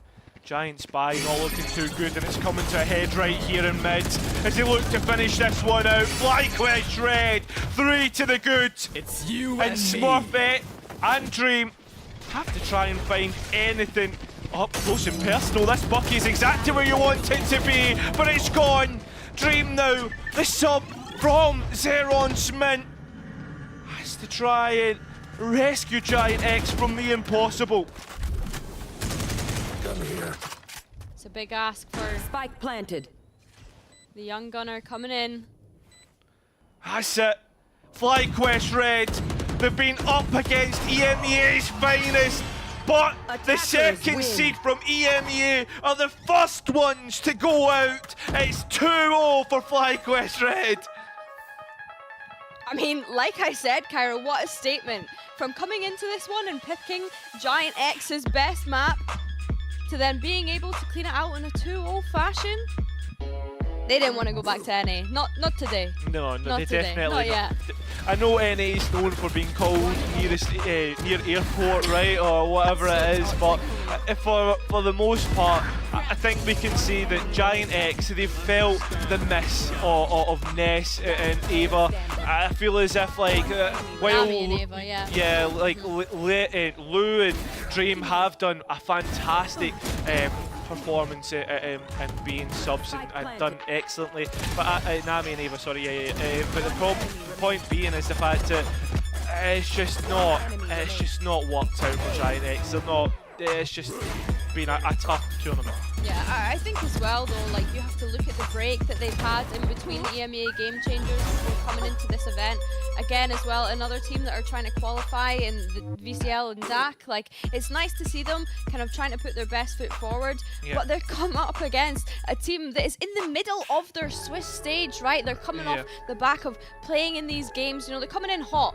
And of course, they're coming in hot after just playing a best of 3, going into a next one. I mean, kudos to GiantX. They have put up such a great performance, and it's always great to have them here as well. And I think the girls, at least it's looked as though they've had a great time. Yeah, I think, and this is a highlight for the players, right? Because I think as well, like for your Giants players like FlyQuest Red as well, and the others that have been here today, the one thing everyone spoke about is how much fun everyone's having, right? And I think that's the object of the exercise here for the players, because especially when you're missing out on two big players like Nami and Ava who have a lot of influence in the team, especially Nami, who's been helping out in the IGL role as well. I think that's a really tough loss, and you know what, I'm glad that like there is still smiles on the players' faces. Oh, 100%. I think that there's been good vibes, there's been energy. I think it's difficult to not have that when you have Lou kind of cheering everyone on, doing the rock, paper, scissors throughout the match as well. Like, I think it's really nice energy for the girls to be able to have that around them. And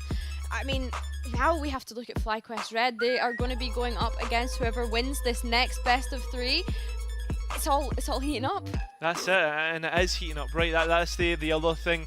We do have one more best of 3 coming up. G2 up against Falcons as well, and I think we are ready for our interview because Yinsu is with Thea right now. I mean, take it away.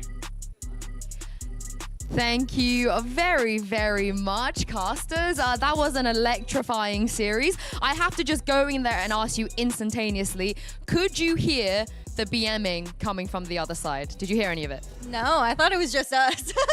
You didn't hear any of it? No, I mean, I heard like a yeehaw once in a while, and then the next round we would win and we would just yeehaw back, so. Wow. Okay, that's incredibly well coordinated because there was a lot of back and forth, and I thought it was because you could hear each other, but it turns out you couldn't. Was that fun, you know, playing here in this LAN environment against a team that you wouldn't normally face all that often? Yeah, absolutely. I think like under the circumstances, everyone's having like a really great time. With like the triple duelist, it's really fun. Is it fun for you that you don't get to play the duelist? I don't mind at all. I love dueling on Omen. Like, it's my favorite thing ever. Like, I'm having a great time. And everyone's having a great time. Everyone's just taking their fights. I'm taking my fights. Winning some, losing some. I'm having a good time. Will we see a cheeky Clove, perhaps? Personally, I think Clove is stupid to play in this, but no, I'm gonna be chilling on some other stuff. Okay. I look forward to it. Now, you played 2 series already today, so I wanted to quickly ask you about the G2 one. It was super close. What happened, and did you guys have any time to talk about it after? Yeah, I think it should have been a 2-0. Like, first map went to overtime, and literally rounds just came down to like losing one fight.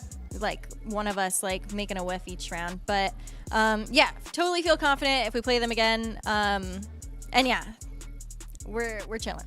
It happens, it happens. Now, of course, for you guys, there's extra weight to this. You know, it's extra special because Diana Sonder is going to be, I can't believe I'm saying these words, retiring after this tournament. Does it give you guys extra motivation to win and to hype her up and to make sure you go out with some nice memories? Yeah, absolutely. I'm telling everyone, like, every single one of us, we don't know, like, when we're going to get to play on stage again, ever, you know? So we're just making the most of every single moment. Yeah, having a good time.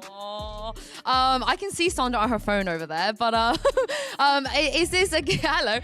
Is this a case of that trophy? It's coming home. It's got to come home for Sonda. Oh, absolutely. Yeah, if we win this whole thing, I'm down for her to take the trophy. If FlyQuest is okay with it. I'll talk to them. I'll talk to them. And lastly, we do have one more game coming up today. It is G2 versus Falcons. Give me your prediction. Falcons, 100%. Why? I mean, we kind of smacked G2 around a little bit, and I think Falcons is really, really, really talented. So I'm Team Falcons. We will see how that's gonna play out. Thank you very much for joining me. We see you tomorrow. You heard it. Maybe some Falcons favoritism here. Who knows? Who knows? We will find out right after this break because they will be taking on G2 Gozen in just a moment. In 2024, Red Bull brought together the world's top Game Changers Valorant teams for a one-of-a-kind showdown. Welcome to Red Bull Instalock. We are coming to you live from the Red Bull Gaming Sphere here in London. With a duelist-only twist, teams had to adapt their rosters and approach to the new style of gameplay. Shopify Rebellion dominated their early matches, advancing to the final undefeated. What is there from Fluorescent? Carmine Corp's journey ended early as they struggled to keep the pace with the competition. GiantX started strong with a 2-1 win over G2 Gozen, but fell short against Shopify Rebellion. There is absolutely no chance. G2 Gozen with a surprise upset to lower bracket redemption, pushed through after an early stumble. The wall there does a lot of damage. Might just be able to clutch this one out and send them to the grand final. And in the grand final against Shopify Rebellion, G2 Gozen turned up the heat. G2 are in prime position to take it all home. Dominating 3-1, they secured the Red Bull Instalock crown.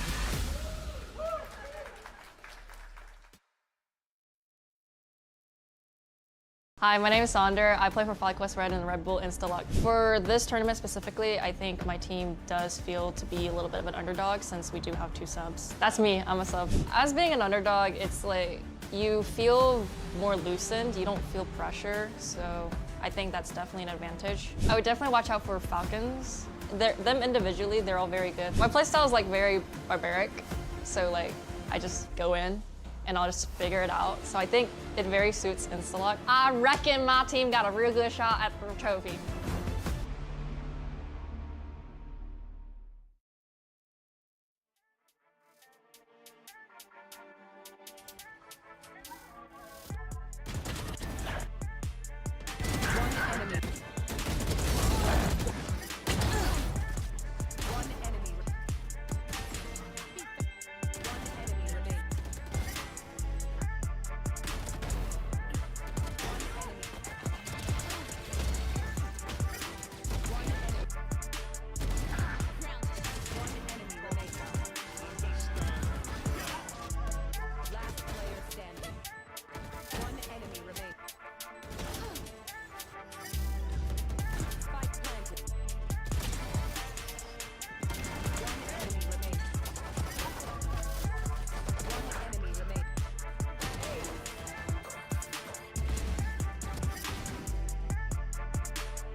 Welcome back, everybody, to Red Bull Instalock. If you are joining us, you just missed a very dominant 2-0 from FlyQuest, but we will be heading into the upper bracket final very shortly.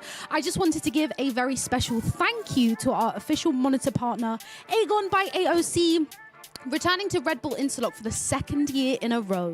They provided our players and coaches with top-end 540Hz monitors for the very best in-game and competitive experience during the tournament. And of course, Meg, we need to give a massive shout out to ScanXS for hooking everyone at Red Bull Instalock up with these sick PCs. If you want to check them out for yourself, throw 3XS in the chat. So, I mean, it's definitely time to sort of recap a little bit on what we just saw in the last game. If you are just joining, welcome, everybody. It's been a long day. Where have you been? Where have I been? Who knows? But I'm back ready for the final matchup of the day. But yeah, FlyQuest Red staying in the competition. Unfortunately, we do have to say goodbye to GiantX. Billy, do you have any sort of thoughts or takeaways from the last matchup we just saw? Honestly, my brain is fried at this point, Meg, but it's all good. Yeah, that ascent, I think that I was kind of blown away by how much FlyQuest Red kind of came out swinging, even in the Icebox as well. I think that they proved to be really, really dominant, especially on the Icebox. So I think GiantX, you know, it's difficult when you're not playing with your actual GiantX roster. You know, you're bringing in a couple of subs. It does always make things a little bit more complicated, especially when you have someone such as Lou coming in, you know, being IGL of Zerens Mint, perhaps having to implement new sort of ideas. It can be difficult. It can be a lot of voices to kind of juggle. But I mean, just look, this start on Icebox was crazy. Yeah, I mean, that definitely set the tone coming into later on then Ascent. And I do really feel for GiantX because, like you said, they did have a lot of things come their way that maybe didn't set them up for success. But I do think earlier on in the start of the day, maybe not with this FlyQuest matchup, there were definitely a lot of close games that could have really gone either way. But yeah, FlyQuest, they really showed up and they meant business. I also would like to shout out, I think they were BMing back and forth, shouting yeehaw. That's so funny. Which I just, the vibes, despite, you know, it being a little bit of a stomp from FlyQuest Red, GiantX, they still held really strong and they brought a lot of spirit to the stage and they just enjoyed it, which I think, you know, it's great to see and it's definitely a part of why they're here. Yeah, that's something that we said throughout that match, is that it's so nice to see all the players here enjoying themselves and just having fun. And looking at the stats from that last game, I mean, yeah, it's kind of ridiculous that when you look at, like, even Sarah, unfortunate for her, you know, kind of having to bottom frag as Duelist, but I think everyone honestly had a good game. It's really hard to say like who popped off. I can't think of like an individual that had any incredible moments. I think maybe I look towards Unstable and Ev, they had a couple of clutches, but even Dream as well had a couple of amazing rounds being able to get multi-frag. So yeah, no, I think everyone really kind of had their own individual moments and were able to pop off, but I think overall the team performance throughout both maps were really impressive. Yeah, I did just want to obviously as well give a quick shout out to our first Phoenix of the day as well from Sonda. Thank God. But also, you know, you talk about some standout performances and we have to talk about Unstable a little bit here because they truly showed up, not just in this series, but in the series earlier today. But there were so many highlights that we can recall from Unstable, just constant multi-frags, constantly dominating the server. I just think that Unstable, you clearly know that they're confident and they know how to play that duelist role well. Oh yeah, there's nothing unstable about them. Like, the irony of their name being Unstable, it's just unmatched. And I think that they've had such a great performance in this tournament so far. I think it's really interesting to me that they are actually someone that's been subbing in, right? Played that kickoff with FlyQuest Red and now brought back in for this tournament as a sub. And I think that they're really making their mark, maybe almost using this as a way to perhaps get back onto the roster, prove themselves. Yeah, kind of turn around to FlyQuest and say, hey, why'd you let me go? I think you should rethink this To be fair, to give FlyQuest their dues, I was watching their documentary the other night that they put out, and it's so nice for them to actually be able to be transparent with the community and talk about, you know, why they made the decisions that they made. It's nice to see that kind of thing coming out from esports organizations, and I think that we're very quick to criticize because we do care about the Game Changers community so much. And half the time we don't know the ins and outs, you know. I think there's a lot that goes into behind the scenes, because I was going to make a comment about Sarah's Reina performance. Maybe she's just hungry. Maybe it's right over tea time, guys. Maybe she just needs some scram. So yeah, sorry, I'm mildly choking over here. Obviously, it's been and gone, it's done. FlyQuest are still in, but we do have to look ahead and talk about what's coming up next, as I'm really choking right now. Have a drink, Meg. Literally, have a sip of water. It's fine. I'm tanking this. Let's have a look at the bracket and what is coming up. We are now going to head into that upper bracket final, which of course is with the previous winners, Falcons and G2 Gozen. Talk to us a little about what you're expecting coming up into this one. Yeah, Falcons G2 Gozen. Honestly, the storylines kind of write themselves for me here, Meg. Of course, Falcons and G2 were two teams that came up against each other in Stage 1 of VCT AMA Grand Finals last year, in Stage 2 of VCT AMA Grand Finals. And it's just like, yeah, it's so nice to see them kind of back to being up against each other. But of course, Falcons Vega and G2 Gozen, they've had a couple of changes since then. So I'm intrigued to see how they get on with these two new versions of the rosters that we get to see debut at Instalock for G2 Gozen at least. Yeah, and I have to say, I think in my opinion, this is a very predictable upper bracket final. I did kind of see this going this way. However, I'm not mad about it in the slightest. I do think this is going to be an incredibly competitive game. And from what we've seen so far from G2 Gozen and Falcons, I think they're definitely going to be maybe matching up the FlyQuest and GiantX BMing on the stage. Maybe It's some funny such moments. a vengeance match. Are you joking? You literally have Mary coming up against her former team, obviously one of the youngest player to win Game Changers championships, and she did that with G2 Gozen, let's not forget, and has now joined this Falcons Vega after coming out of retirement, or that small little break that she had to focus on life choices, and has joined up with Falcons V, has gone to Mad V, yep, Mad V, I want to play with you, and then after the success that they had in EMEA, being able to make 2 grand finals, making it to Game Changers championships, they're just going, oh, okay, we're gonna go to another region now.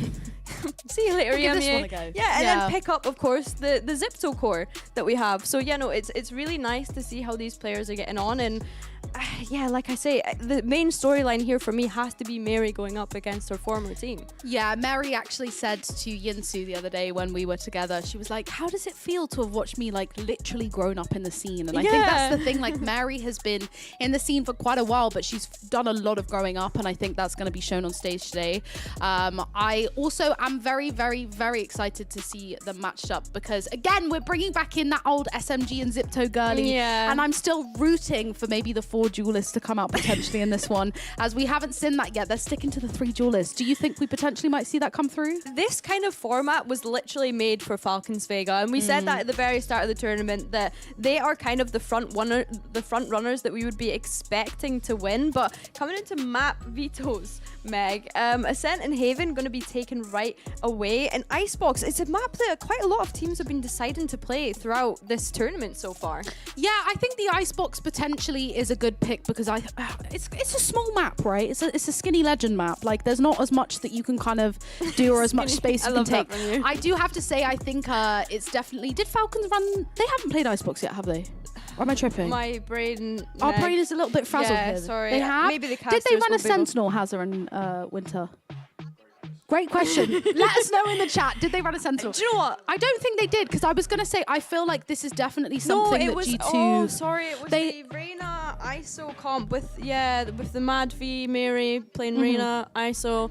My brain is honestly, apologies. But I think, like, for me, looking at this map veto, G2 deciding to take out Lotus, and we are going to see the first fracture of today if we do get to that 3rd map. I'm very here for the fracture pick as well, because this is a very strong one for G2 and both Falcons. I mean, the only map that Falcons have lost, as Yinsu mentioned earlier, was Bind, which isn't even in the pool. I was also going to mention as well the map pool here being in Falcons' favor, because I do think that they've been so incredibly strong throughout all maps, whereas I think with G2 Gozen, we've seen a few weaknesses here and there throughout the sort of first stages of 2025.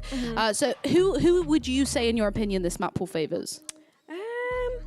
I think as well, you mentioned the map pool and the difference in them. What we have to consider is, what have Falcons actually been prepping? Because of course Icebox has just come back in. When they played in their first split, Icebox wasn't in the map pool, it was your Bind. So yeah, it's interesting to see that they have decided to, they chose that in their first one, and now they're being forced to play it against here. So for me, looking at this map veto, it's difficult to say, because we have that 3 duelist kind of rule in place. How can I say, oh yeah, actually this map veto favors one team or the other, because I don't know what they're going to throw at us. I would also love to see the Waylay being picked up here from Falcons because they went up against GiantX, yeah. who played the Waylay, and I do but think they that decided was... to come off of that in their series against FlyQuest Red. So then it's like Maybe a question it of, wasn't right for them. do we think the Waylay's really going to work? Because I'm still really set on the fact that Waylay could kind of be that duelist initiator with the information that they can gather. Maybe I selfishly want them to pick Waylay to prove me right. Perhaps. That I know what I'm talking about. That's really funny from you, and honestly, I kind of respect it. Like, yeah, sometimes we gotta gun for ourselves. Yeah, no, 100%. I think something that I raised with like teams playing the Waylay on Icebox, we do see it in the franchise league, and I think that it is difficult for you to play a Waylay without someone like a Breach that's able to set you up. And of course, seeing a Breach on Icebox, it's unusual, but it is something that we have seen from Apex and VCT EMEA, for example. So not totally out of the ordinary, has been done before. And I had to bring up Apex because shout out Floor, who is unfortunately, of course, leaving the scene. But yeah, I think that going into Icebox, I don't know if we will see a Waylay, Meg. I honestly don't. Who knows I don't anymore? See, who can you imagine playing the Waylay? From both sides. Honestly, Mary? I feel like Mary is very much like a get in, get out, and go back in. Like utilize it as if it's a chamber. Yeah, and very much take that aggressive pick, get out, and go back in for more. See that. On G2, do you know what? I would say Nello.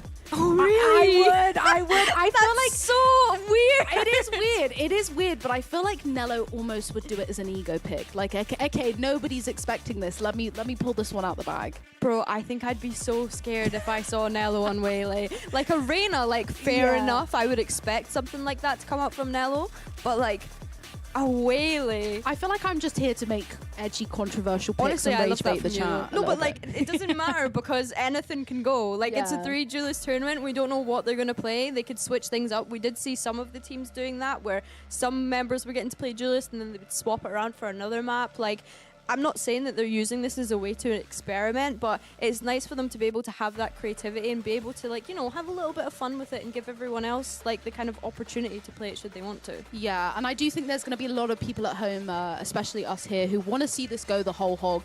Again, I said this earlier, let's stay in the Red Bull Gaming sphere until 2 a.m. and see this one through, because Fracture has not been played yet today, and I think that leaves a lot open for the imagination. Who would be your dream duelist trio on Fracture? My dream duelist trio on Fracture, I'm going to say Yoru, Raze, and potentially, who would I have last? Phoenix. Maybe, I don't know if I'd have a Phoenix. Phoenix isn't a bad shout, but I think I'd... No, wait, do you know what? Yeah, that actually works, because I could put Yoru on the operator, because I was trying to think, who would I put on an operator? None if of I was them. to have... No, I would have Jet on operator. No, Yeah. I didn't even say Jet. I said Yoru. I'm waffling rubbish here Yoru now. on the op. I would have Yoru on the op. I would have Raze to do the crunches. to do the... Yeah, exactly. And then the I said Phoenix just run around and I'm cause losing my mind. chaos. Yeah. Yeah. Well, Phoenix has got the blaze wall as well. You know, they can Very run true. in, smoke. I think that's really useful for both sites actually on your attack. So yeah, I think those 3 would be pretty strong on Fracture. What about you? Do you have any strong opinions? Let's think about the worst possible opinion I could have for this one. Okay. Clipped. I'm gonna say, do you know what? Genuinely Neon, because I think the rotations through Fracture can be really, really quick. So let's just great double shout. time that one straight through spawn, AB into A main, running back through sand, straight back in. You she's know what I mean? freestyling. Drop. Okay. Around the satellite dish and back around. So I'm gonna say Neon. So like, even though it's a quick rotation for the defenders, we're just gonna chuck a Neon in Chuck there a Neon anyway. in there. Okay, double I time. respect it. Phoenix, of course. And I don't think, yes, an op on Fracture would probably be game changing, but I'm here for the fast pace, fast tempo, no messing around, and a Fast and Raze. fresh. So Fast and fresh. I love Raze, it. Phoenix, Neon. That's my 3. Do you know what? I don't hate Chaos. it. Yeah, that is chaos. That's chaos. Could you imagine, like, the Phoenix walls, the Neon walls, like, Just don't overstimulation. even run smokes at that point. Run a Teho and a breach with those 3 agents, and I think you're onto something. I think you're cooking there. I think we're cooking, guys. Listen, I am going to put my CV out there for coach applications. If anybody does want to pick me up, let me know. My email is in my Twitter bio. But in the meantime... I love that you said that when Drew was on the screen there. Of course, Drew Spark. I'm coming for your job, Drew. Oh, you're coming for Drew's job. I'm just dipping my toes in every single possible job venture here. I love that though. But do you know what? I think the casters highlighted it in G2 Gozen's game previously, you know, having that leadership coming in from Drew, like, you know, moving from that assistant coach position onto a head coach position. It's going to be nice to see how they kind of cope with that and how he gels with the rest of the team as well, I think. I mean, we look back to this time last year and being able to win that Masters Madrid trophy with Sentinels, I think that it's going to be a really great experience for him being with the G2 Gozen girls. I also think as well it's genuinely eye-opening being at these events and realizing how pivotal it is to have sort of a coach that understands the team, that can kind of chip in and also not chip in at points and understand when it's time to take that pause, and also trusting your IGL. And I do think with obviously him coming from that assistant position that he knows and he understands the team already, so that definitely can work in their favor. But yeah, I'm trying to think of more things to chat about here, because obviously we're not ready to get into the game yet. We're keeping you on your toes at home. Is there anything particularly, Billy, that has stood out for you today in terms of with all of the teams that you would like to see implemented into this final game of the day? Anything that I've seen. I know that I think Summer said that she was a fan of the Harbour pick earlier, which caught me off guard. But for me, I'm really disappointed that we didn't see Lotus come out from Falcons Vega. And like we did see it, but like we didn't see the composition that we expected. Yeah. Like I genuinely thought that we might see a 5 duelist composition come from them. We spoke to them before the game. We're like, we better see 5 duelist composition. But I think for me, like the main thing about this event today has just been like all the players having fun. Yeah. And I think that that's the main thing. It's just been so nice to see them all get together. And we keep harping on about, you know, like, oh, there's only so many opportunities. Like we get to get together. But like, it's so important for them to be able to have this, because the Game Changers community is just so wholesome, you know, and so for them to all be able to be here on LAN, it's just such a nice experience for them as well as us. I totally agree. And I think as well, it's definitely translated at home, because the matches today have been so insane competitively. I was watching the last one and I just enjoyed every single second, and like you said, it's so incredibly important, and I'm very, very grateful that it is happening. So shout out Red Bull. We love you very much. Thank you for doing this. Yeah. Honestly. What a day. What a day. This is the thing, guys. Listen, I'm usually quite hot on my questions and being able to think things up on the fly, but we've been here since 9 a.m. So that's okay, man. It's okay. It's I'm happy to admit sometimes that, you know, your brain doesn't brain all the time. Not 24 hours in a day. Okay, let's think of a fun, quick question for you guys in the chat at home. Oh, I thought you were going. No, I'm still thinking. Oh, I'm still thinking. Okay. A fun quick question for chat at home. What's your favorite flavor of Red Bull? This is actually going to send me to another dimension. So I would have been a hardcore Red Bull watermelon girly through and through. But if you've not tried the new peach, this is honest, I promise this is not an ad. For this? If you have not tried the new peach flavor, you've not lived, period. Like, I've not tried it yet, Meg. Well, you've not lived. I feel like I need to try You it. do. Yeah. And it's sold out everywhere, and I'm really, really mad about it. Like, why does the world not revolve around me?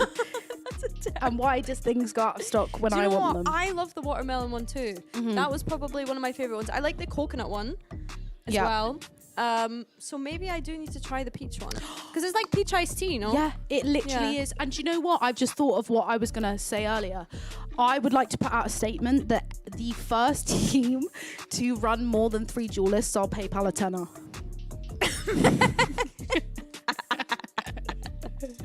Okay, well, speaking of that, we are going to maybe send this to people with a bit more brain cells than I, and that is Hazza and Winter, our casters for the final game today.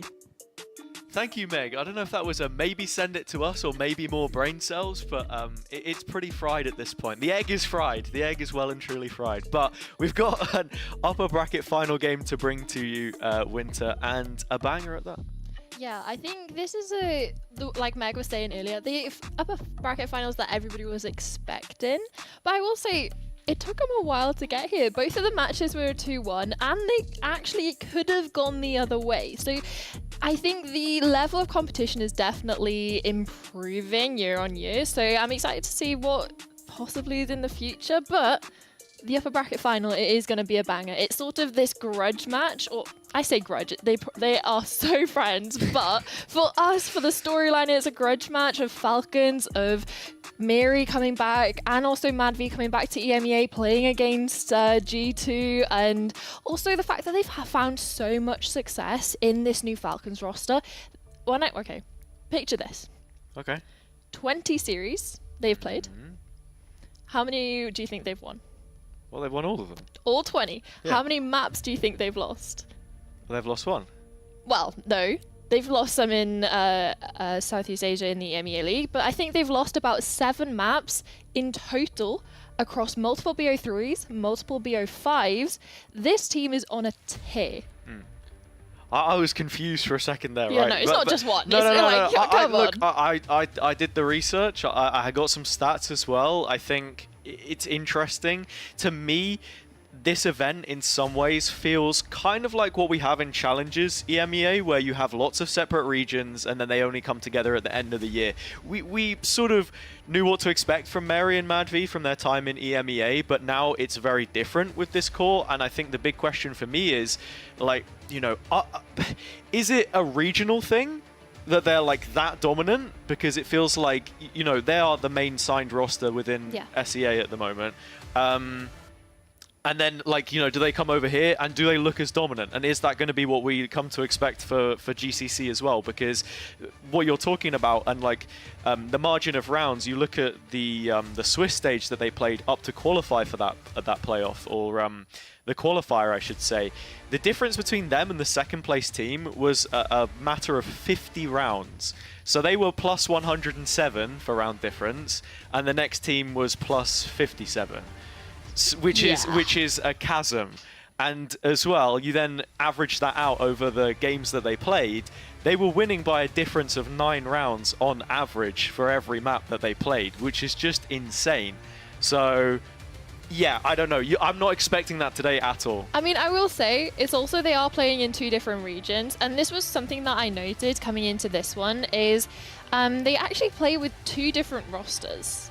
Because with Falcons, they play in the Saudi E-League with 2 of the Filipino players drop out for 2 Saudi players to come in to play in that league. So for Mary and MadV, they're playing with different teammates depending what event they're playing in, and sometimes the roles are changing. So I think for them coming into this event, they have 5 players. Every single player on this roster used to be a main duelist or a second duelist. This is the event for them. Yeah, fair enough. I mean, they built for it. Yeah, no, Do you know what I mean? They built for it. That's where I missed the key detail. It was the Saudi E-League that I'd not read up on, of course, you know. But it's Instalock that we're thinking about right now, of course. And when you look at the agent select, well, that's going to be coming up very shortly. I'm not going to jump ahead, but I want to know from you. Doing a spoiler. Do Falcons make any changes? I don't know if you're looking at it right now. Do you expect Falcons to make changes? I don't think I would have expected them to make any changes, just because it's not necessarily a bad comp. The way you said that, I wouldn't have expected. I would have expected. But if it were to happen, okay. But it is sort of the comp that they were bringing in. It is very meta in this sort of little micro meta that we're building over the next 2 days. Is you're looking at the ISOs, and especially on Icebox, the Reyna in particular. And I will spoil it for you guys. They are running the double Sentinel. No, not double Sentinel, Sentinel on each team. Oh, and okay. I think I much prefer that of running the Killjoy. Both teams are running the Killjoy. Spoiler. But I much prefer that over an initiator, specifically on Icebox. Okay. I was like, what are these leaks, I man? know, I Like, know, I know. Both teams are playing triple duelist, actually, funnily enough. What? So, Triple? 3 of them? yeah, That's I mean, great, that's it must be crazy. something in the rules. There was no other way that that would happen. But yeah, we should be into Agent Select in just a second. And I'm not gaslighting you. It is right there. We you can know? see it. You just can't. You just have to trust us. Exactly. We're gonna be there. Exactly. No more gatekeeping the comp. No more gaslighting. It's straight to the girl boss, and let's jump straight in, man. I mean, I kind of did a little bit of a spoiler, but it's okay. Okay, we're nearly there. We're so close, man. Can't wait. Predictions? Oh, I can't. It's right there. Not on the Oh, map. right, On no. the game. Okay. Okay.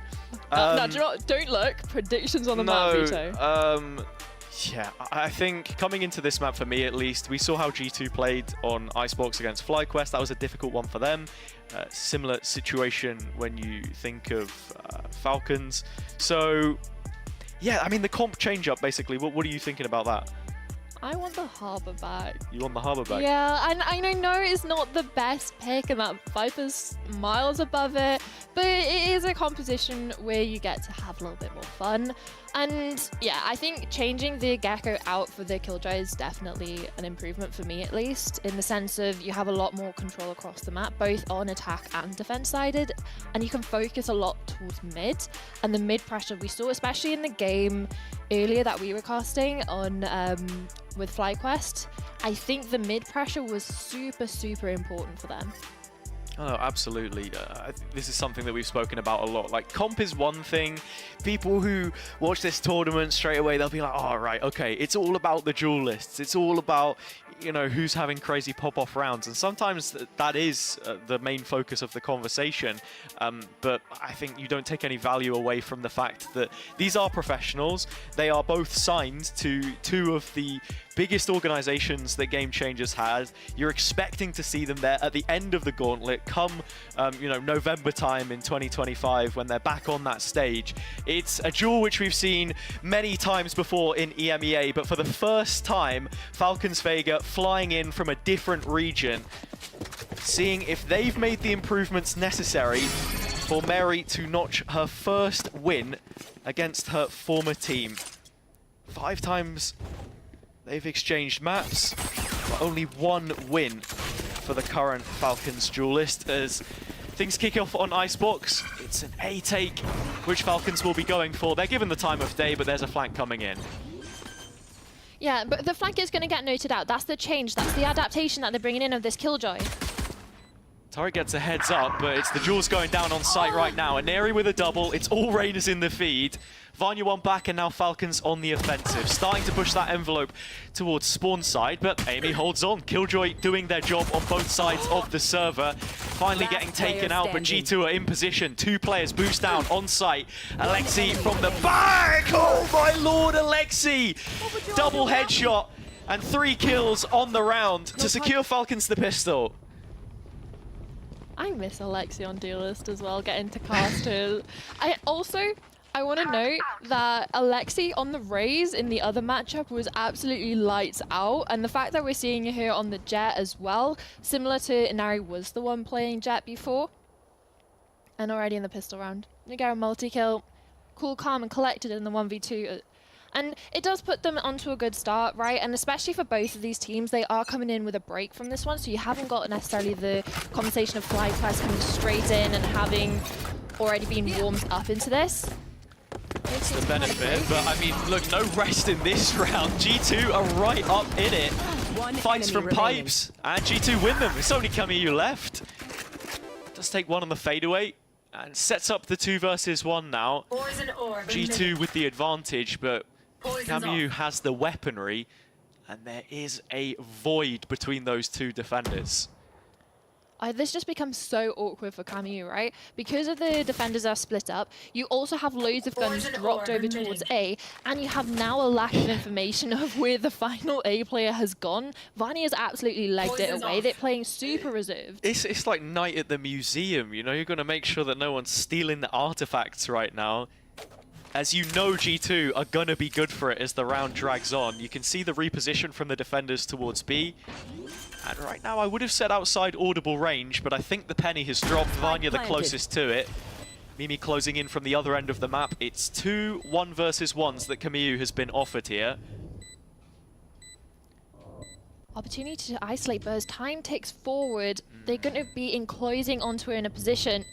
It is shrinking, but I like this position from Camille in the corner towards Jen. Has cover, looking for the next! Camille! Quad kill clutch! Back-to-back big moments for Falcons. Maybe it was a calculated risk to drop all those weapons to sort of give Camu the moment to G2 shine. magnet? Or what? Yeah, just try and maybe it was a complete like big brain sort of play to make someone flank, right? To try and get a weapon, then isolate. I don't know. But honestly, Camu has saved Falcons from a round where they invested a fair bit, right? You had a couple of Bulldogs and also a Vandal. But we are now starting to see the ramifications of that, and so into this round it is just that one rifle back in the hands of Aneri.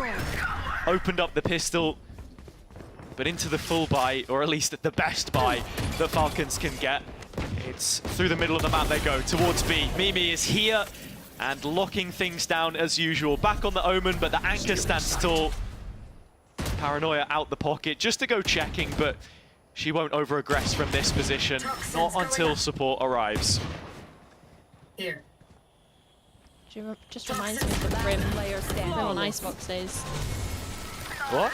Mimi used to play Grim on Icebox. Oh, Do you not remember that? No, I didn't hear what you said. You know, people were shooting and stuff. Like my ears were ringing. In an yeah, FPF game. That's crazy. Yeah, you catch tinnitus. I mean, look, anyone watching, keep the volume down at times. You know, you don't have to listen to my voice, and you won't have any problems. Jokes aside, though, I like the change of pace from Falcons, but not getting the result. They do have the pick coming into this one, though. And you can actually see, it looks like they're going to go for another play mid. The question is, are they just running it down? Yeah, they are.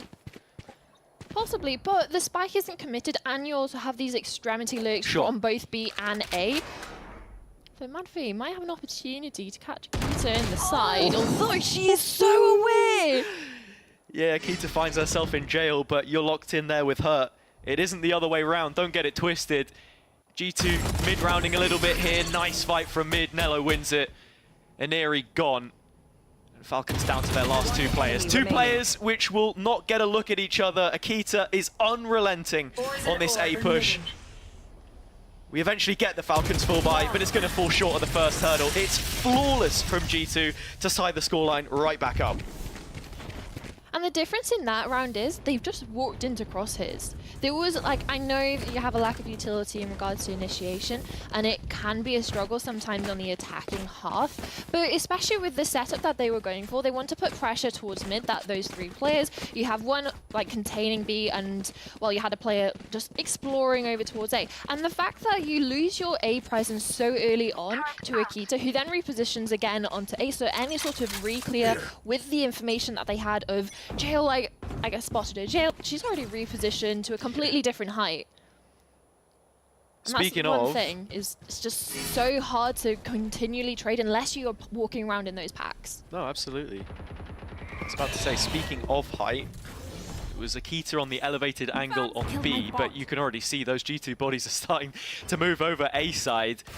Mimi calling this one in from the captain's chair. She drops. It's all on Amy here, really, to be that first line of defense, but bought time with this slow push from Falcons. Support arriving, Mimi, the first of those players to take a duel. It's Vanya, the first to win one, and then Amy holding her ground, holding up her end of the bargain. Eco-frags all the same, but G2 make it look fairly comfortable. I think Falcons found themselves in a decent position, but just took a moment to pull the trigger. It's also a struggle of knowing when, because they are on that full eco, right? They only had those sheriffs going in. They were able to get a first pick, but as soon as they It's also such a quick reaction from G2. Yeah, I mean, as soon as they saw anyone over towards A, like you said, the elevated angle over towards B completely dropped off and the fast rotate came through. So when they did eventually start to walk forward, you had the crossfires coming in from screens, from rafters as well, and along with the players that were on site. Another gun round, some big ults up in this one now. natural counter, the lockdown on G2's side. They're going to be without Akita, and that's the kill contract lost on Nello's behalf. Duel against Mary, going against her. Vanya's got to do something to fill the gap, but instead, it's falling into a shallow grave. I mean, Amy is straight into the site, 1 by 1. G2 are going to give this one a go, and it's on to Amy to do anything here, but I have to say, that looks like a much more disconnected round, and when Aneri's on form, on this Reyna especially, she is going to farm you. Nothing left really for Mimi to do other than to try and keep this rifle alive, although they do have so much money, so I wouldn't actually hate sticking around to play for some exits, looking at the finances of Falcons.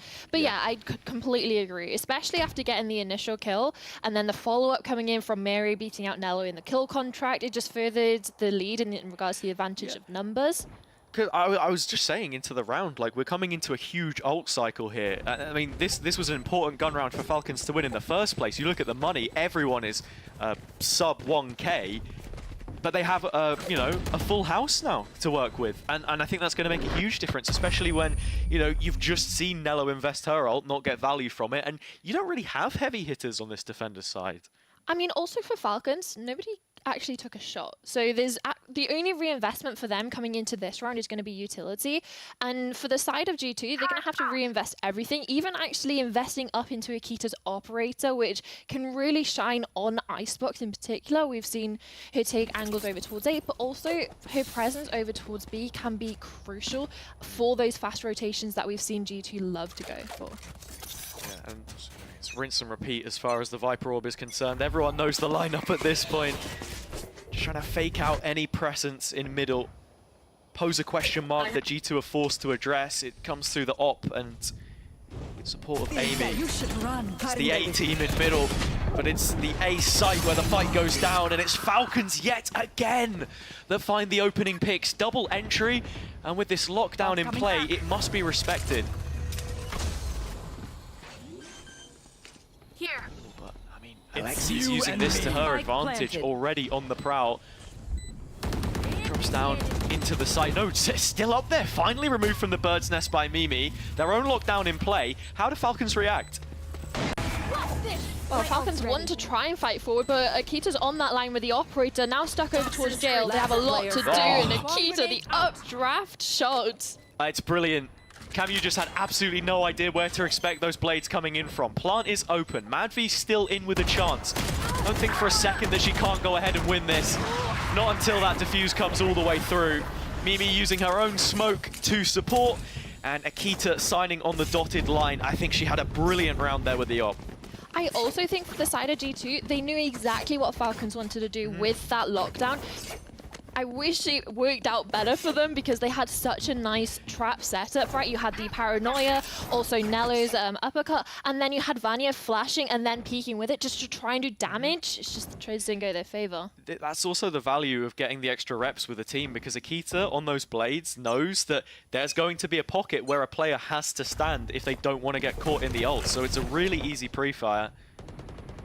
Into the next, still money on the table, both teams. It's Vanya right at the front of things, but forced to disengage, forced to drop back. Gone 1 for 1. It's Mary and Mimi both off the board. Those first 2 of the 5 players to put their names in the history books and win at GCC. Kind of poetic, really. It is. But the rest of Falcons are getting busy, looking through middle. They've not really gained all too much ground in the process. All it was simply an endeavor to break the turret, and now G2 in the meantime aggressing on A, trying to show the attack out of it, and you know who they're showing her into? It's Akita on the op. But you do have an operator on Lexi herself, even popping out the blaze storms here just to try and speed up going into this site. So the pressure is going to be on to Akita here. But this is exactly what she wants. The op was waiting for players pushed into the crosshair, and that's where Akita can pull the trigger, unleash her presence. But no, Falcons back with 2 kills quickly. Vanya still holding the ground. Less than 30 seconds and the spike's still not down. Falcons without that extra security now. The ults have been invested. You've got to go in, guns blazing, but it's G2 that will hold on and with that extend their advantage. Vanya even picking up the operator, going to drop that back over to Akita. And honestly, Akita, I know it was only one, but that one frag is so impactful. It's huge, and as I was saying, it's exactly what G2 were playing for. They understand, okay, look, you can take the mid space, we're going to play both ends of the map. If we aggress A main, we've got 3 players here. Chances are, maybe it's a 3v3, worst case scenario, 4v3. But we know that if Falcons hear that and they're like, oh, we don't want to fight this, then it's straight into your op that you've already got set up on the line. Akita trying to make something happen there, actually catching the turret instead of Man V.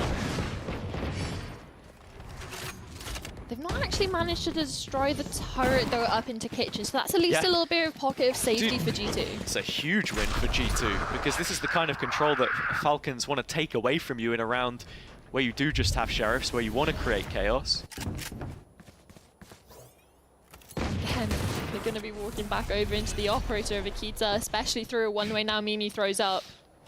I don't know if the sniper is the gun you want against the ecos, but maybe it matters. No, Akita! One bullet was all she needed.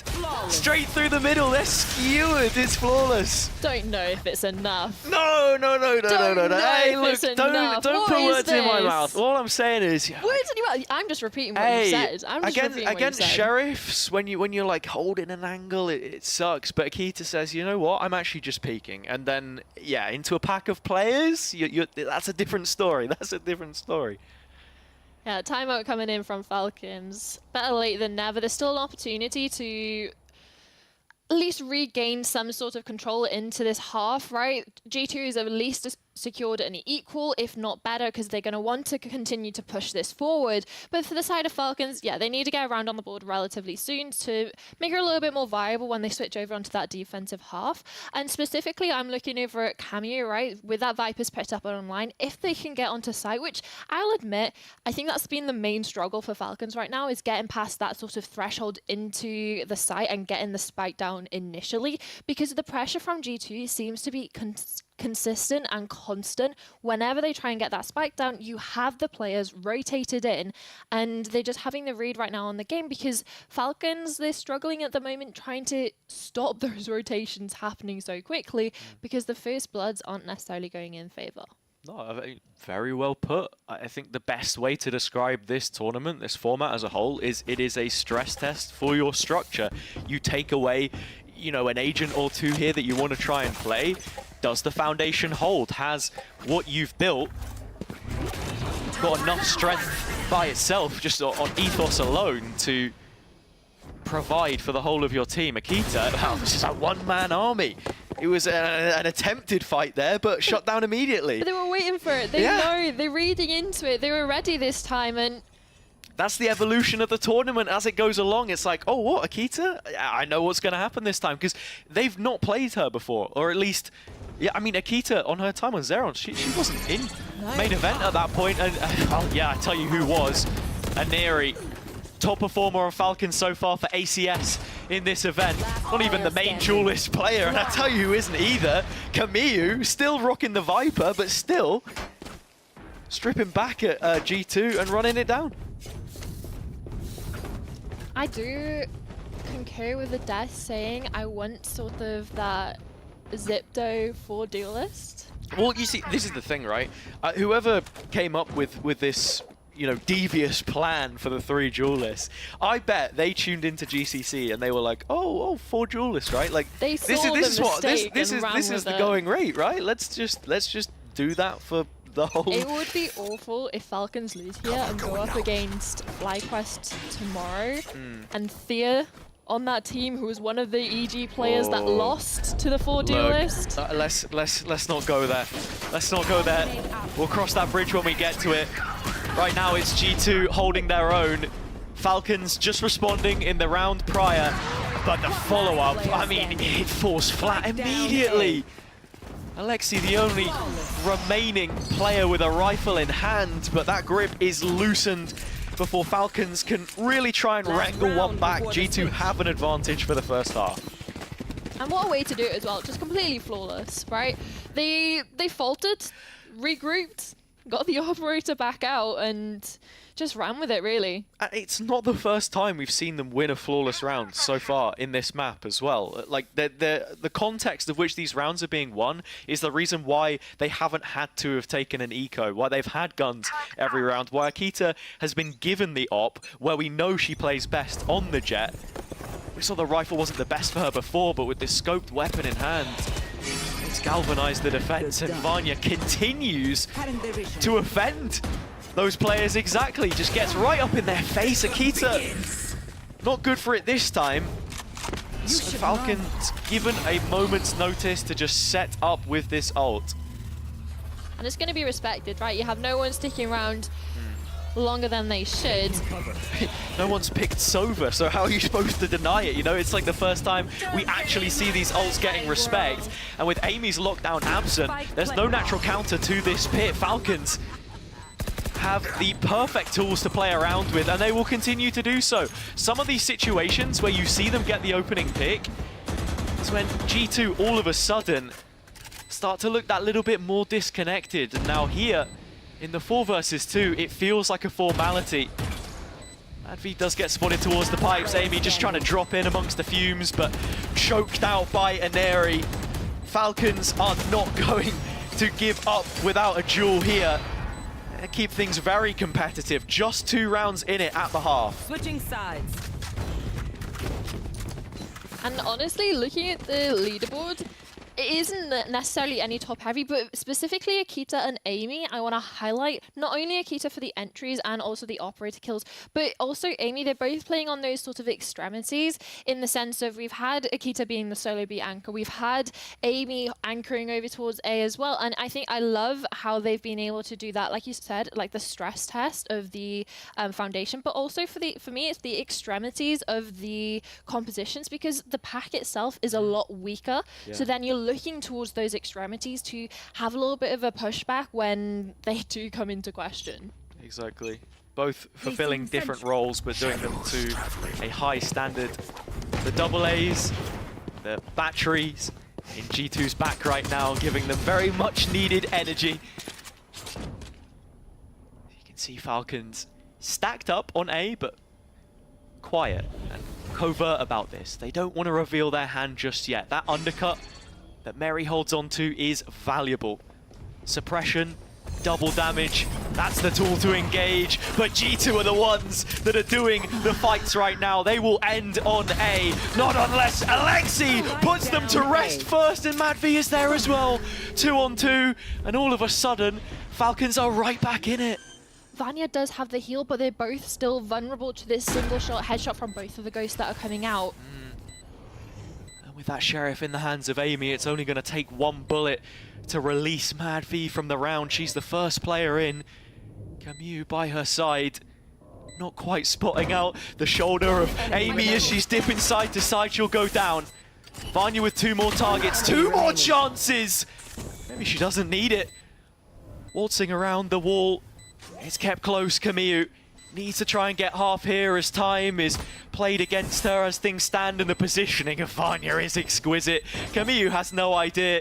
Her own wall betrays her in this situation as Vanya pops right back out, and with a much needed clutch for G2, where Falcons did that to them so many times at the start of the last half. Vanya just a thief in the night in regard to the positioning, right? You could even see from her POV that Camus thought she'd managed to slip back sight. Yep. That reposition, but no, he stayed in tucked towards Generator. Like you said, the wall being a little bit of a 6th man for G2 there in the clutch. And that's where you see the experience from a player like Vanya as well. She's fulfilled multiple roles, controller, duelist. They're very different in how they play, but from her time on BBL Queens to being signed for G2 and collecting further titles, the quality speaks for itself. Falcons with a downgrade in this round. I mean, actually, from the pistol, maybe the Sheriffs are a little bit better, but the point still stands. G2 do outmatch them from this position. Just how much damage can they do? I know it's not necessarily like crazy, but thinking of like of G2's economy, right? Thinking of how, if they were able to bring all these weapons into the next. Look, a couple clicks of the mouse could very quickly change the round. The B site, difficult to hold on to at the best of times, but Vanya is putting on a show for us. This late show won't go on much longer if she carries on the way she is. 9-5. G2 building on that lead, coming into what becomes a very healthy bonus. And just looking if Mimi is going to invest anything into this one or just keep the Sheriff, which honestly is absolutely fine. As the Omen, you're not. We have 3 duelists to be the first in, right? And also, should one fully have that sort of upgrade system on top of, right, for the side of Falcons, they've been struggling to stop or at least win out the gunfights early on. I know it's only been 2 rounds and like mainly looking at the pistol, but for G2, heavy pressure over towards mid early on, dealing with the Killjoy utility, and now that's even more lack of information that Falcons are already dealing with the Killjoy utility down, lack of initiator, just starts getting harder and harder. So Lexi goes on a little bit of a walk, a little bit of a gander over towards B. Hopefully they can start to move rotations over, but you can even see in Neri's position, she doesn't want to leave mid. Neri's got to come up with the goods here. No charges. It's not been the best showing from her so far. Against G2, always a bit of a grudge match, as you say, but she's not going to let them off too easy here. Amy first player down, but a trade. G2 come plowing right back through. The numbers in their favor, the spike not yet planted, but there is a flank. Lexi, the second layer. How do Falcons choose to try and spin this one? Is it the flank first, or do they put the pressure on? Lexi slipping into position, but this is so well read. Nello was there for it, but not able to get the value now. We'll focus on the flank, but G2 holding the spawn side instead. It feels like wherever you try and test them, they are just going to pass with flying colors. That's double digits and the bonus in the bag. Yeah, this is rough for Falcons. Sheriffs again, half shields, maybe even a Guardian, a Hero Guardian for a couple of the players. But it begs the question, do you force into this? Or do you let them hit 11? We saw when FlyQuest found themselves in a similar position, all they could do was force at a similar scoreline against G2. You never want to read into it too much, but I do find it so funny, the players we've got on Duelist here for Falcons. We joked before about that 4 Duelist comp back on SMG. And Neri was the Cypher player then. And around about that time, I think Mad V still would have been on Duelist, and now she's the one playing Sentinel. It's a complete change-up. But they've made it work up until the upper final, and it's gonna keep on working. And Neri delivering again. Here. They still haven't actually spotted Alexi out. Oh, again! That second layer, but it's just undercut by G2. They take it back for themselves. Mary only getting the 1, but that feels like more than enough in this situation, and Neri still bought time by the toxic screen. It's a 3-on-3 situation. It's favorable for the defenders at this point, but the isolation is ever difficult to digest. Camille needs something ridiculous here. Already managed to pick up the first. Oh, it gets better! Camille's found a second! And Mad V arriving has managed to put it to a close. Falcons out of nowhere with a thrifty of their dreams. Maybe when we were reading into the force buy, they don't need the force buy. They're gonna win the round with complete Sheriffs off the back of a start from Neri, and then just followed up by the remaining players. And holy! At the same time, though, as great as that round was from Falcons, and I'm gonna, be the harsh critic here, it was won, again, through individual brilliance. It didn't feel like any of those fights were really tradable, and that's where G2 can start to punish you. It's another round with rifles on the table. Alexi has the op, but that is well out of play right now. A long rotation to be made, and one less anchor left on the site. Nello has picked up a Neri, but Mary is filling in that void left behind, and Camille keeps on going. She won't stop. Those Sheriff shots were just the start. You wanted players to fight together, and that's exactly what you got. A double from Mary, a double from Camus, and possibly a triple to close it out. But Nella has something to say. That she does. And so the attention is demanded for a little bit longer. But there's the op, right at the 11th hour. Lexi on the scene, and Falcons back with another really important round. Bear of bad news. Go on. Icebox on the mic. Oh. And the money's still not broken. It's getting there, right? There's still a little bit of question for Nello, right, and also Vanya, but the rest of the players can actually invest into this. So for Falcons, this has been sort of that uphill climb we were talking about, even in the first half. Even when Falcons were able to get a couple of the rounds together, G2 were still able to continually invest and continuing to invest over and over, and especially when with the wealth that they had, Akita always had the operator out. So it was that uphill battle. And now Falcons, they have the operator out on Lexi, but they're still having to go against a full buy or a strong buy from G2. Yeah, I was able to catch up with Drew a little bit after the first series that they played. I don't want to leak anything necessarily, but I think for him, the funniest part is that with this being his debut as coach with a brand new team, yeah, they have their scrims, but this is totally different. And I think the main thought behind G2 right now is, like, you know, go out there and shoot, basically, because you have so many capable players on that side, and Falcons are showing you exactly what it is that they can do. I mean, Camille in these last couple has been showing up brilliantly. Mary coming up with first bloods when she needs them, when Falcons need them, where G2 would really be hoping for one right now. They're not going to get it. It's a Neri again. And that kill over towards mid is going to be the speed up over into A. It's going to be an empty site, but they do have this turret just to cover the pushes over into screens, but it doesn't even matter if Neri's there. Huge double from Akita, though. And that's what we've got to be thinking about right now. G2 getting into post, but there are big ults to retake with. Yeah, does Mary take one? Yeah, I mean, double tap active. Why not go for it? It's Akita you've got to beat, and Akita steps straight forward to her death. Out of the ult and backup rafters, Mary will go, but Vanya disrespecting the smoke at the same time, set up by Mimi. Two of the longest standing players in the team right now post-rebuild. But it's only the captain left to try and serve her a sentence, but it can't happen.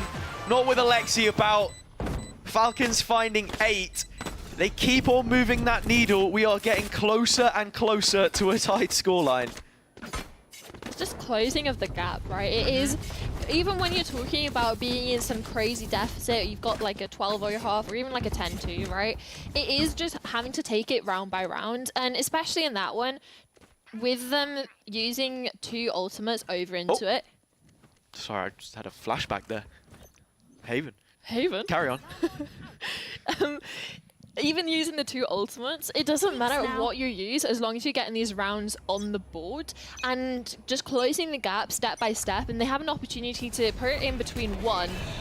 Again, a full buyout for G2. Can you thread the needle onto Alexi, though? I don't think that's going to be enough for Falcons on this speed defense. G2 in a privileged position of the fact that they could push towards an empty site right now. But Falcons mid-rotation, with Amy holding on to the A space. Just want to assess their options. And it is also the fact that Falcons have destroyed this turret over towards mid, so that's a question for the players that are rotating back over. That's why you can see them just taking it a little bit easy. But for the side of Falcons, they've completely left A. And when you look at Icebox as well, A, the easier retake, if you don't have the extra ground on B, and you allow the attackers to get into a post-plant situation without denying when, as you can see right now, I mean, there's plenty of utility on Falcons to try and get in there. The one you would have loved would have been the snake bite from Camille, the molly, right? But absent. And G2, we know they are such a diligent team at mid-rounding. This is Mimi's bread and butter when it comes to calling. And so they have managed to find themselves access to A. Plant going in, it is a 3-on-3. But because of how far Falcons were away, it's going to be a little bit longer before they can actually undertake this retake. They're worrying about a close screen. You can even see out in the pings. So they have to be super diligent as well in clearing the angles because they've had nothing. Camille is the staggered one, but she does have the Viper's Pit. Something to think about if they can get to that position. But already Akita holding on to the toxic screen, knows all about it. Sprays back through. G2 in position. Blades need to land though. Amy finding the shots from her Vandal, and well, a very last player left. She does clutch it out with 3 kills. Is it time? It's going to be close. I don't think there is time. No, there is. Oh my god. I have absolutely no idea what's going on. Yeah, I mean, I saw it that Aneri had found the final kill. It said the round was won. Who had won it? I didn't know, but it is Falcons at the end of the day. They don't stop. Fine margins though, 0.1 of a second, but it gets them up onto 9. And again, now this is where we're starting to question G2's money, because now they're starting to go onto these half buys, a little bit of utility missing, and the fact that they're on those half shields. So should they win this one, Falcons might have the prime opportunity to push this into a lead, into an 11-10 scoreline. Yeah, from the defender's side as well, so difficult. This is a swing round in every sense. The victor could feel a springboard underneath their feet very soon. Right now, Mary, the player who finds liftoff for Falcons. Making cover. Mad V does have the lockdown back into the retake, but Amy can match it. The only issue is she's out on B. I mean, Mad V is as well. It's a long rotation for both Killjoy players, but the spike is going back. There's a player near spawn. It's all on an Airy now. So many first bloods.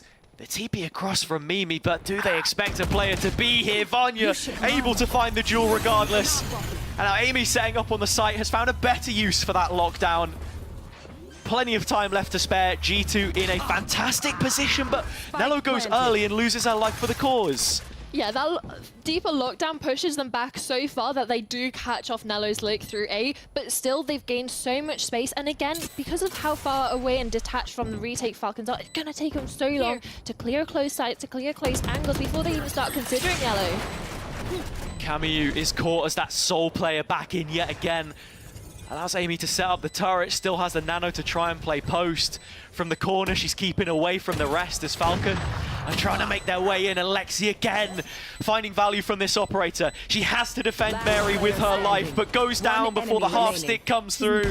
And so G2 will lock in number 11 at long last. We were sat at 10-5. It took 4 in a row from Falcons for G2 to get their response. And it's been so expensive these last 4 rounds, right, for Falcons. That 1 round loss has put them into a situation where only Mary's actually able to afford a rifle into this one and into the next. Dire straits. As I said, a huge round for whoever wins it, and with Falcons falling, very soon this map could turn sour. Map point on the horizon, Alexi has to go crazy, but without the op this time, it's not going to be enough to dissuade Akita from opening her account in this round. Mad V's on the site. She's got to give us something out of top draw. There is support for Falcons, they're playing behind these smokes, but still the spam. Nello gets it out in the open, and Akita's set up for even more. G2 in position to land the killing blow between the shoulder blades of Falcons. And Akita will continue to accrue confidence as long as the round will let her. A bucket to the face is the reality check which she gets. Brought back down to earth from Aneri, but I mean the lack of an upgrade here, I think, makes it feel like a near impossibility. And there you have it, G2 with map point now on Icebox. Match point. 3 opportunities as well to close this out before overtime would be required. So I don't think they're necessarily sweating too much, especially with the fact that they've got a couple of ultimates that have still come online. Vanya's, Nello's as well, if you want to go for an early pick, or what we saw before it when Falcons were going for the retakes, they were getting, or just picking up a player from the site, so there was less for the site players to actually retake against. And coming into this one, it's the last timeout we're going to be seeing from Falcons. What do you even say going into this one, right? Because your backs are up against the wall. You do have your own ultimates to work with, matching Nello's with Mary's. Same goes for Mad V, has hers online with that lockdown. So they are able to retake those sites relatively cleanly if they can even keep these players alive later on into the rounds, because that's something that they were struggling with, especially with Mad V, was dying early towards the middle rather than being able to survive for those retakes. Absolutely. I think, you know, you asked the question, what is it that you say right now? I think Falcons, more than anything, just have to individually back themselves round after round. We've seen G2 come up with, you know, quite a few good round wins, literally just playing off of one another. But when Falcons are at their best, it's when you've just got someone going ham. And I think right now that's exactly what they need. And that also goes back to the conversation I was mentioning before, regionally, in terms of that opposition. If you're not playing against a more cohesive unit at times, it can be a little bit easier. It's you G2, and me. The toughest of tasks for any team. Lexi brought to the underworld. It's Nello's realm that she has to try and fight out of, but it's just not possible. And Neri still coming up with the goods. Distraction. For Falcons, she has been the one to get them out of a bad situation so many times, but with Akita wrapping around from the other side of sight, this one is nearly over. Not unless Camille can help respond on sight. Does have the spike under her brow. Poison's off. G2 aren't going to rush this either. Vanya through middle leaves Falcons with no options left. It is all Vanya at the end. 13-9. G2 winning map number 1. And what a way to make the statement as well. Talking about Falcons having their run coming into this tournament, like you said, in the regionals, both the Saudi E-League and then also in Southeast Asia in the GC League. Coming into this one, they might have met their match to end this winning streak that they've had, because G2, they put their foot down at least in the first. And in particular for me, obviously we know and we love Vanya on the Duelist, but for me, Akita, like you mentioned it before, this is someone Manvi and Mary haven't played against, someone who hasn't been to the international stage, played against the ex-Zipdo girls. She has only now this year come into T1 with Zarans and now further on onto G2, and I am excited for the future of this player. Absolutely. Another French star hitting the stage. I was just thinking earlier, like literally everyone in this tournament is French. G2 have multiple French players now. You look at GX, they got French players there, French subs. You look at Falcons, they got a French coach, and FlyQuest, their director is French Canadian. So there you go. But jokes aside, yeah, look, it's a win for France, whichever way you flip it. But I have to say, yeah, really impressed with Akita. And honestly, it's just that depth that I was talking about for G2. The way that they play off of one another at times, it's great to see. It was, you know, Jet, Reyna, Jet, the top 4 players in the server. And again, it feels hard not to say that at times rounds were won by individuals for both teams. Yeah, and I think it's so much easier to actually see that in a composition where you do have the 3 duelists, where it's more prominent, I would say, than when you're seeing those more typical, more meta comps. And the fact that Camille was actually top in the board for Falcons for the longest time, you have to respect it. On the Viper, doesn't necessarily get as many chances to be that forefront, the spearhead in the round, especially when you have 3 people who are supposed to be going ahead of you. It's nice to see that she had her moments, especially in the clutches towards the start of the game as well. Yeah, no, absolutely. As I mentioned, you got 4 duelists at the top, and then you got the Viper player above the other 2 duelists, right? Both of the ISOs. So, yeah, I mean, Icebox, the meta, you go so far back as to like 2021. That was where Reyna was being played because Chamber didn't exist. Chamber came in and then Chamber got nerfed. People stopped playing him. Like, yeah, it's the standard. I think it's probably the best that you're going to get on this map. And you mentioned micro metas earlier on. That's probably the reason for the comp change for Falcons as well. They're just trying to find what it is that's going to work for them here. More importantly than anything else, like, look, even if you do lose this game, there's a lower bracket game. You make it to the grand final, which will be the target for them, and I think a lot of people are expecting to see Falcons there. It's a best of 5, and then all of a sudden you got so many more comps to think about. Yeah, it's a lot to digest for sure.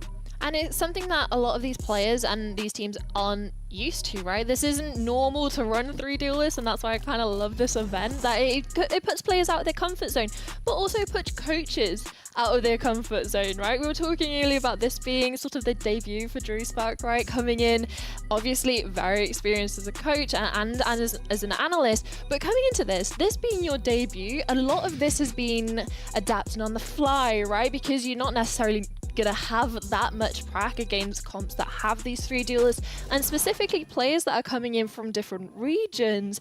It's new, right? Absolutely. Well, speaking of time to digest, we are heading to a short break, but when we return, we have the second map of this upper bracket final for you. As things stand, G2 Gozen up 1-0 against Team Falcons. Will that change? We'll find out very soon. Hey, it's Mary. Hey, it's Lexi From Falcons Vega. We're Mimi and Nilo from G2 Gozen. And today we're gonna see how well we know each other. Yeah. Question number 1. Who knows the most random facts? So I would say it's Odell because she always like an internet weeb, you know, like she always she knows the every time we weirdest. ask her a question, she always knows. I guess you, because you lived Well, longer. because I'm older. Yeah, that's the thing. Who is most likely to start singing during a warm-up? Oh, that's so me. Oh, you starting a lot of songs. Just keep breathing, breathing. Who would survive the longest in a zombie apocalypse? Me. They're all gonna die before me. Next question. Who is most likely to forget their mouse or keyboard before a tournament? You want to say it together? No! No! Which teammate is most likely to sleep through an alarm? Amy, again. She was like this morning. I thought it was 9:30. You ready? 3, 2, 1. Mad V. We know each other too well. Too well.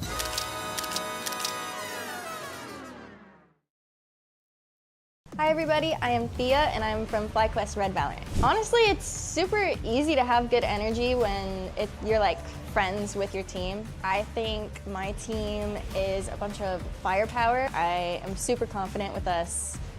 In this event, we're just gonna run it down and have a really good time. We're thinking maybe a little like controller and initiator and then 3 duelists, possibly. Why not 5? We're already at 3, why not 5? It's definitely a super fun experiment. Swapping up like agent pick bands and like triple duelists, like I am so down for all this because what would triple duelists be like? Well, we're about to find out.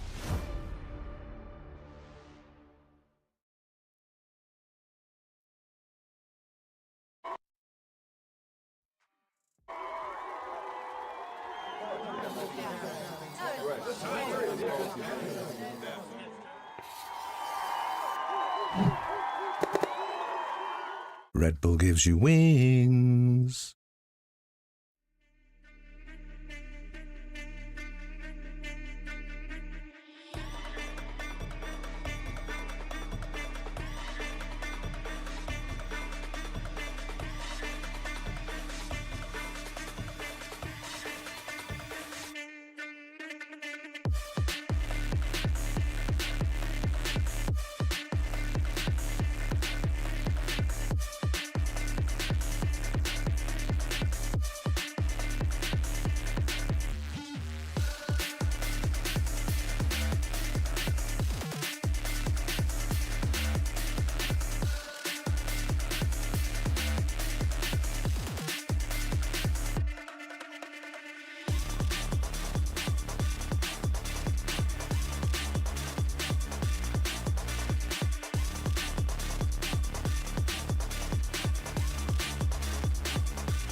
Welcome back to Red Bull Instalock, where we have just seen the first map between G2 and Falcons.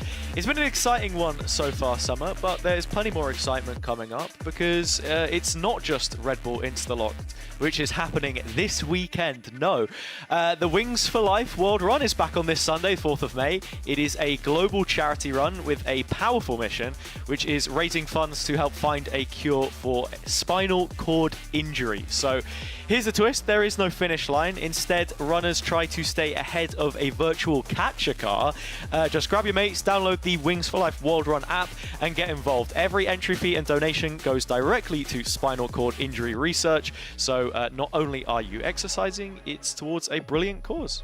Are you a runner, Hazza? Yes, I am.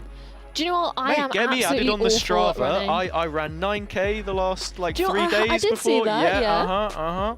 You know, you gotta exercise. I know. I'm speaking directly to you. Yeah, you. All the gamers at home. If you have the ability to do so, we're heading into the summer months now. Like, go out and touch some grass, breathe some fresh air. Whoa, you can't say that word here. You might scare chat off. What? Grass. Like Grass. No, we Oh. can't. We Yeah, might my scare bad. you guys off. No, but yeah, it's definitely a good cause, and also it gets you out of the house as well. It gets you doing something positive with both yourself and also the money that's going into it as well. So you might help someone else out as well in the future. Absolutely. Look, that's what we're here for. So make sure to get involved. Back to Red Bull Instalock though. Yeah, that was an interesting first map, I think. Look, we saw both teams trade blows, very brilliant individual rounds from different players. I'm thinking, looking at the graphic here, Akita 22 and 13. Great to see how quickly she has climatized to this LAN environment, coming from a Zerons team, which not very often get those opportunities. A few regional ones in France. Shout out Rise to Supremacy, you know, comes to mind. But yeah, few and far between. So great to see her hit the ground running. And for Falcons, I mean, Aneri had a great game herself. But even then, I mean, there's a pretty big difference between the two. Yeah, and I think for me, going into that, or at least coming out of that map in particular, it wasn't even necessarily about the first players. They were relatively equal on both of the sides, but it was more coming into the mid to late rounding that we really saw G2 shine, and especially the individuals themselves stepping up towards the late rounds. Like you said, we saw Anari have those moments as well, and Cameo with a couple of clutches, but in the end, the repeatability was there for G2, and the synergy, I feel, is really on show. Especially like you were talking about Akita coming in, and it's nice to see how well she's slotted in, and it might help the fact that it is a 3 dealers tournament. She was talking earlier in the interview with Yinsu that there's that sort of, if I do make a mistake, there's other people to follow it back up, and there's people in the team that can cover for her. Yeah, you have some serious mentorship here on G2. It would be so easy to fall into the trap of saying that with Petra gone, obviously all of the invaluable experience that she carries, that there wouldn't be any, you know, strong heads to then fall back on. But to be honest, at this point, and I said it during the cast, even someone like Vanya, for example, who has now been with the team for a couple of years since BBL Queens. I'm also thinking about Nello, who's been there since 2021 with, you know, 10-star, literally winning one of the first GC EMEA titles that we ever had. Like, there is experience, and the same can be said for Falcons as well. Yeah, and I think just adding on to the bit about the G2, Sure. you always have a wealth of experience, and I think that's one of the things that made G2 so strong and so dominant is even when they have newer players coming in, sure, you can call Akita the rookie, right? But surrounded by 4 veterans of the scene, there's no way you're going to learn so much in such a short time. And like you said about the covering, should she make a mistake, she has other players that she can rely on, and also to learn from those mistakes as well. Yeah, I mean, even a player like Amy, for example, just to carry this conversation on a little bit more, I think she's probably the player that Akita can draw most similarity to, in the sense that, you know, it was mentioned earlier that when you see all of this hype around a certain player coming up within the scene, it's very easy to have like an inflated ego or anything. I mean, people were so hyped, myself included, about Amy from her time way back on Ascend, for example, right? So there are definitely footsteps to follow there as we look at Agent Select. I want to talk about, well, I mean, G2 have made changes, coming into Split naturally. I want to talk about Falcons Vega and how they were able to succeed here last time. Yeah, I think it was utter domination, really, when we were talking about the attacking side for Falcons when they were up against GX.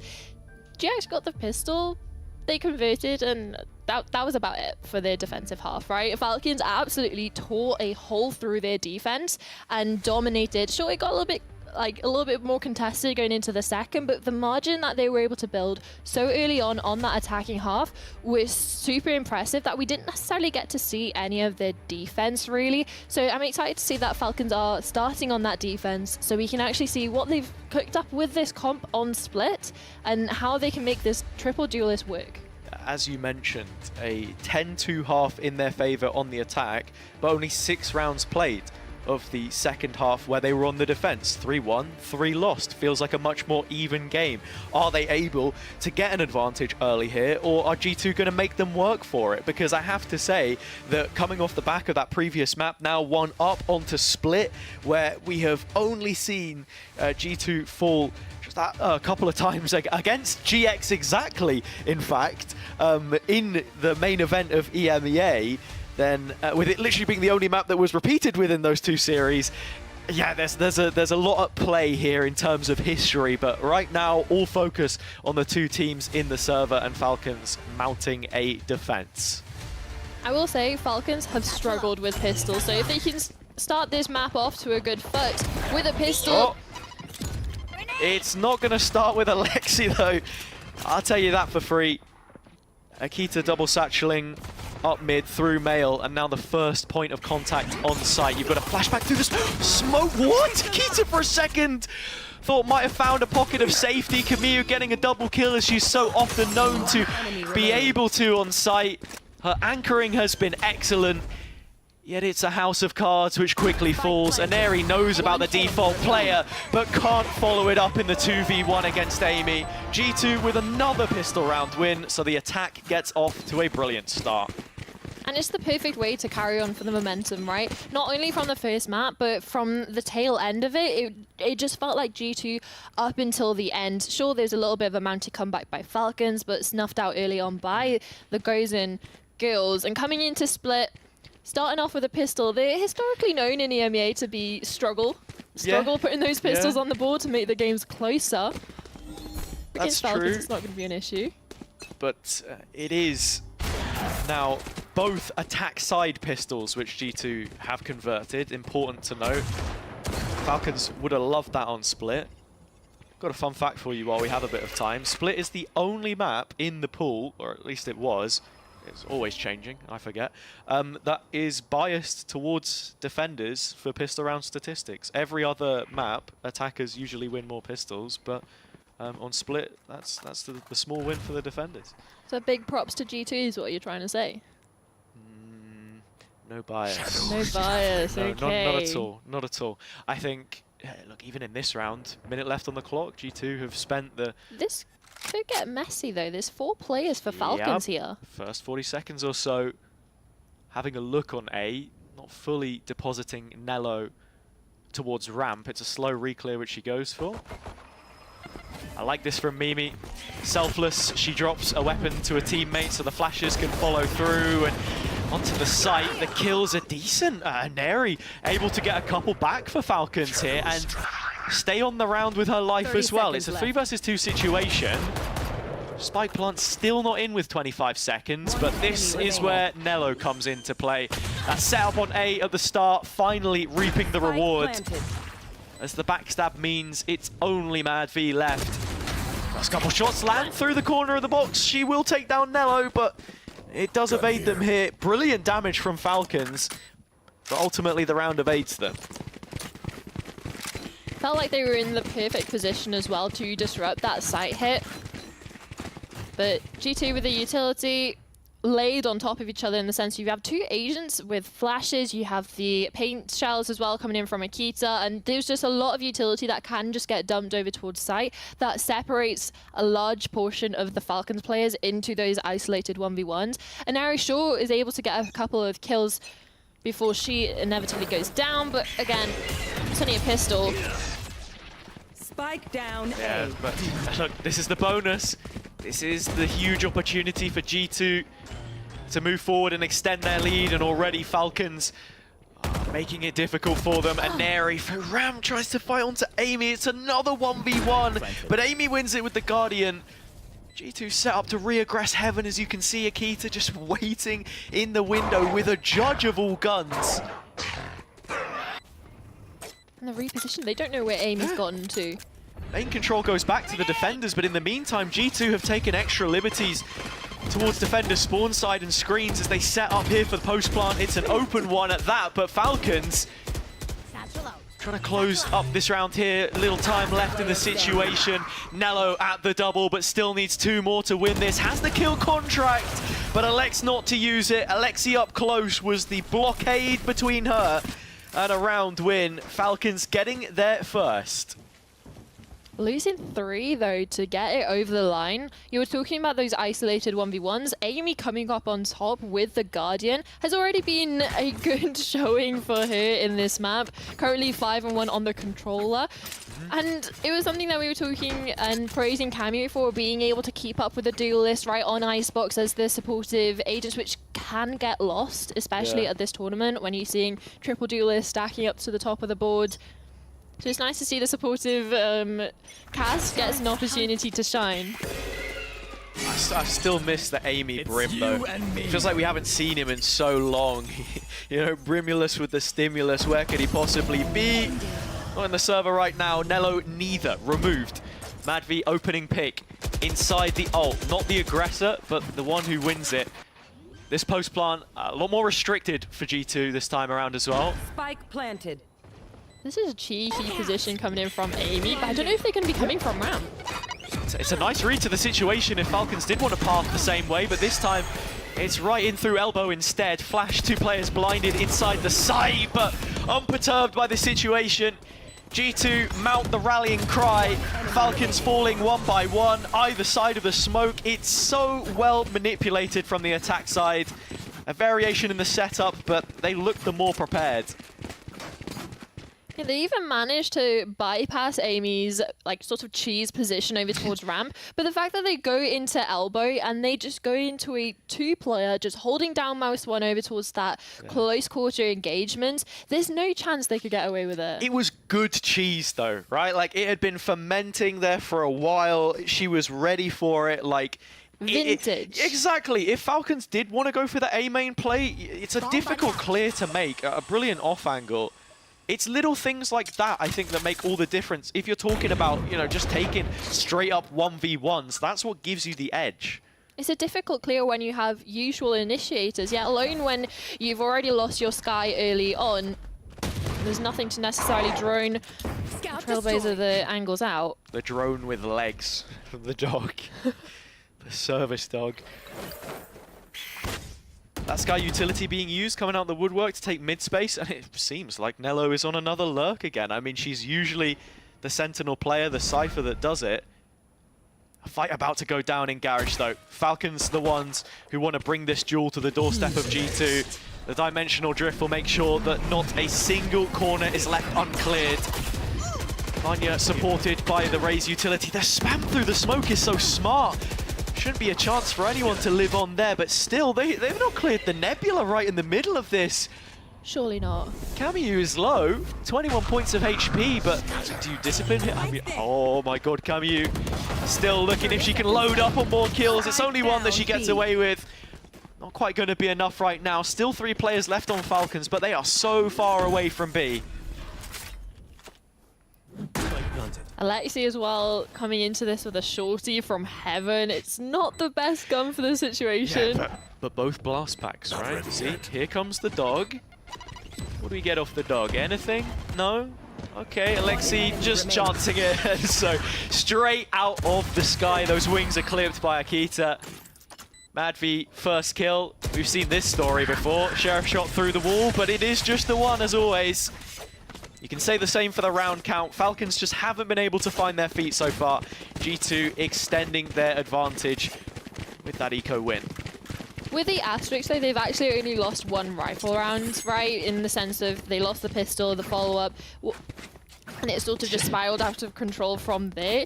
But this is really the more important round for Falcons to be able to convert, because they don't want the lead to stretch any further, and also the fact that they're bringing the operator out as well, this might be one of the only chances they get to keep it if they can't carry it forward into rounds, because the money situation has been dire. And they've got the ults to tilt it as well, but you know who else does? Akita. It's a showstopper, put to rest. Brilliant shot from Camille. Little re-clear from G2 in mid. They are late to the party, which went off without a fuse. Here. Still this slow creep towards B, the intended target. G2 want to end here, so long as that spike sits with Mimi. It starts getting awkward though, because they haven't got the control at all for G2. All they have right now is Mail. Are they going to be able to sort of pull the trigger and go and burst into heaven and out onto B, because they have no info on the reposition over Camu either onto default? These ults will only continue to gain value as the round goes on. Mary without hers, quick trade between the Yorus. Amy lost, and now how does the map read for G2? Mimi's trying to fake for the rest of her team on A, but Falcons haven't fallen for it. They've still got 2 players stationed on either site, ready to go at a moment's notice. Nello dropped, the 1 player in Garage gone. And so all the pressure relieved from that side of the push. It's just the 2 in tower that could try and make this difficult, but Mad B seems to have it covered, at least as far as the first player was concerned. It's Mimi in the clutch, but with the wick burnt at both ends, G2 can't give us any more there, and so Falcons are right back in it. Ult for Lexi almost coming back up online as well, and they still have some heavy hitters from the side of Falcons, right? Especially when you're looking at retakes or just in general info gathering for Mary's ultimate for the Dimensional Drift. Camus as well can be really nice just to generally cut off the area, especially when you're looking over towards retakes on A, but also just generally stopping any sort of pressure early on. And I don't think they actually noted an area's operator, so this could be a surprise. Walked all the way up in A main. I don't think she's going to be doing that here. Already G2 are piling on the pressure. But Neri hasn't given up the ghost. Still on the line, still ready to go, and it's the blades which get drawn in support. Showstopper in. Oh, it's hit the shield! And with Nello's Sheriff in hand, she's got herself an upgrade and has given G2 some serious steam in what was only a couple pistols into the round. Mary walking away with kills. Precious kills. It's a 2-on-2.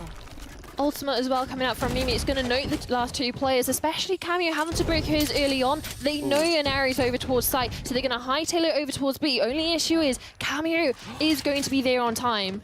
Mimi's going to send the dog for extra security. It's strafing around, and it's still not spotted Cameo. In behind, gap in the smoke. Mimi flashed across just enough. She saw.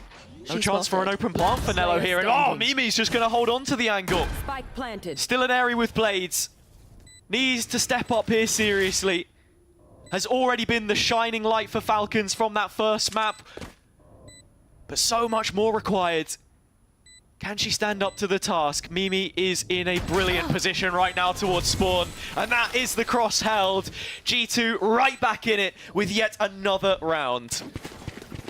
It feels, for the side of Falcons, they start to get into the game. They are able to convert one. They get a second round on the board, but right up there is G2 with an answer back straight away. And it's more of the fact that Falcons have been unable to string a round together. G2, on the other hand, have done it a couple of times. They're starting to get 2 in a row, and possibly even now putting in for another up onto 6 with the weapons that Falcons are coming into this. Sure, you can make a conversation about the GC Sheriff and the Bucky coming through.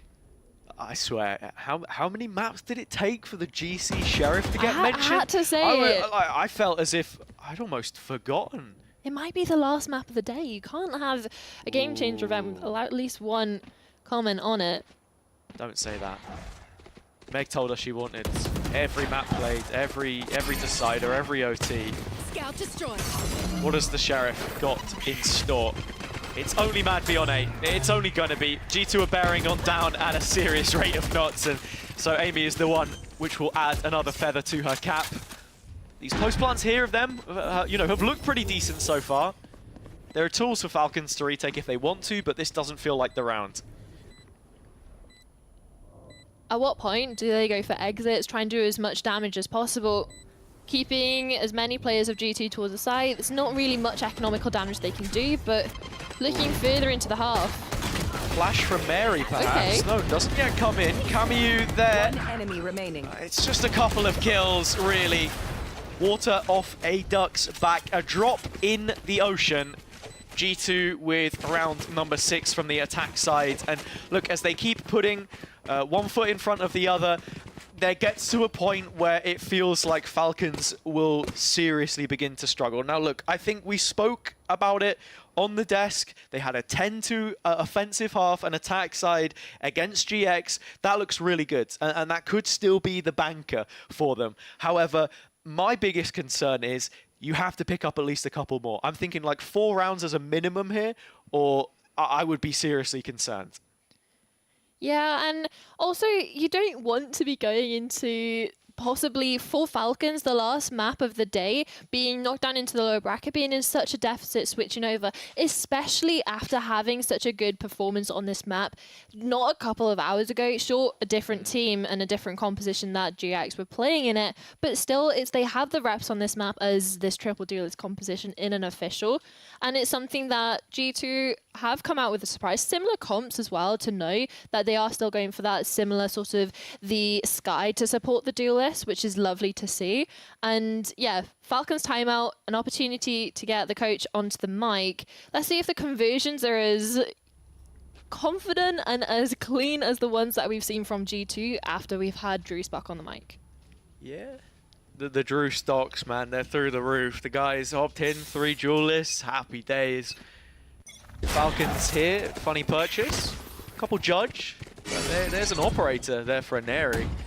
And if we just lock in on these player positions right now, it's the op on B. That gives the info. That allows for more player presence grouped up on A, where you do have one of the judges with Mary up close on that choke, and the other natural one is B Tower, of course. But now Neri wants to search with this operator and is rewarded for her curiosity.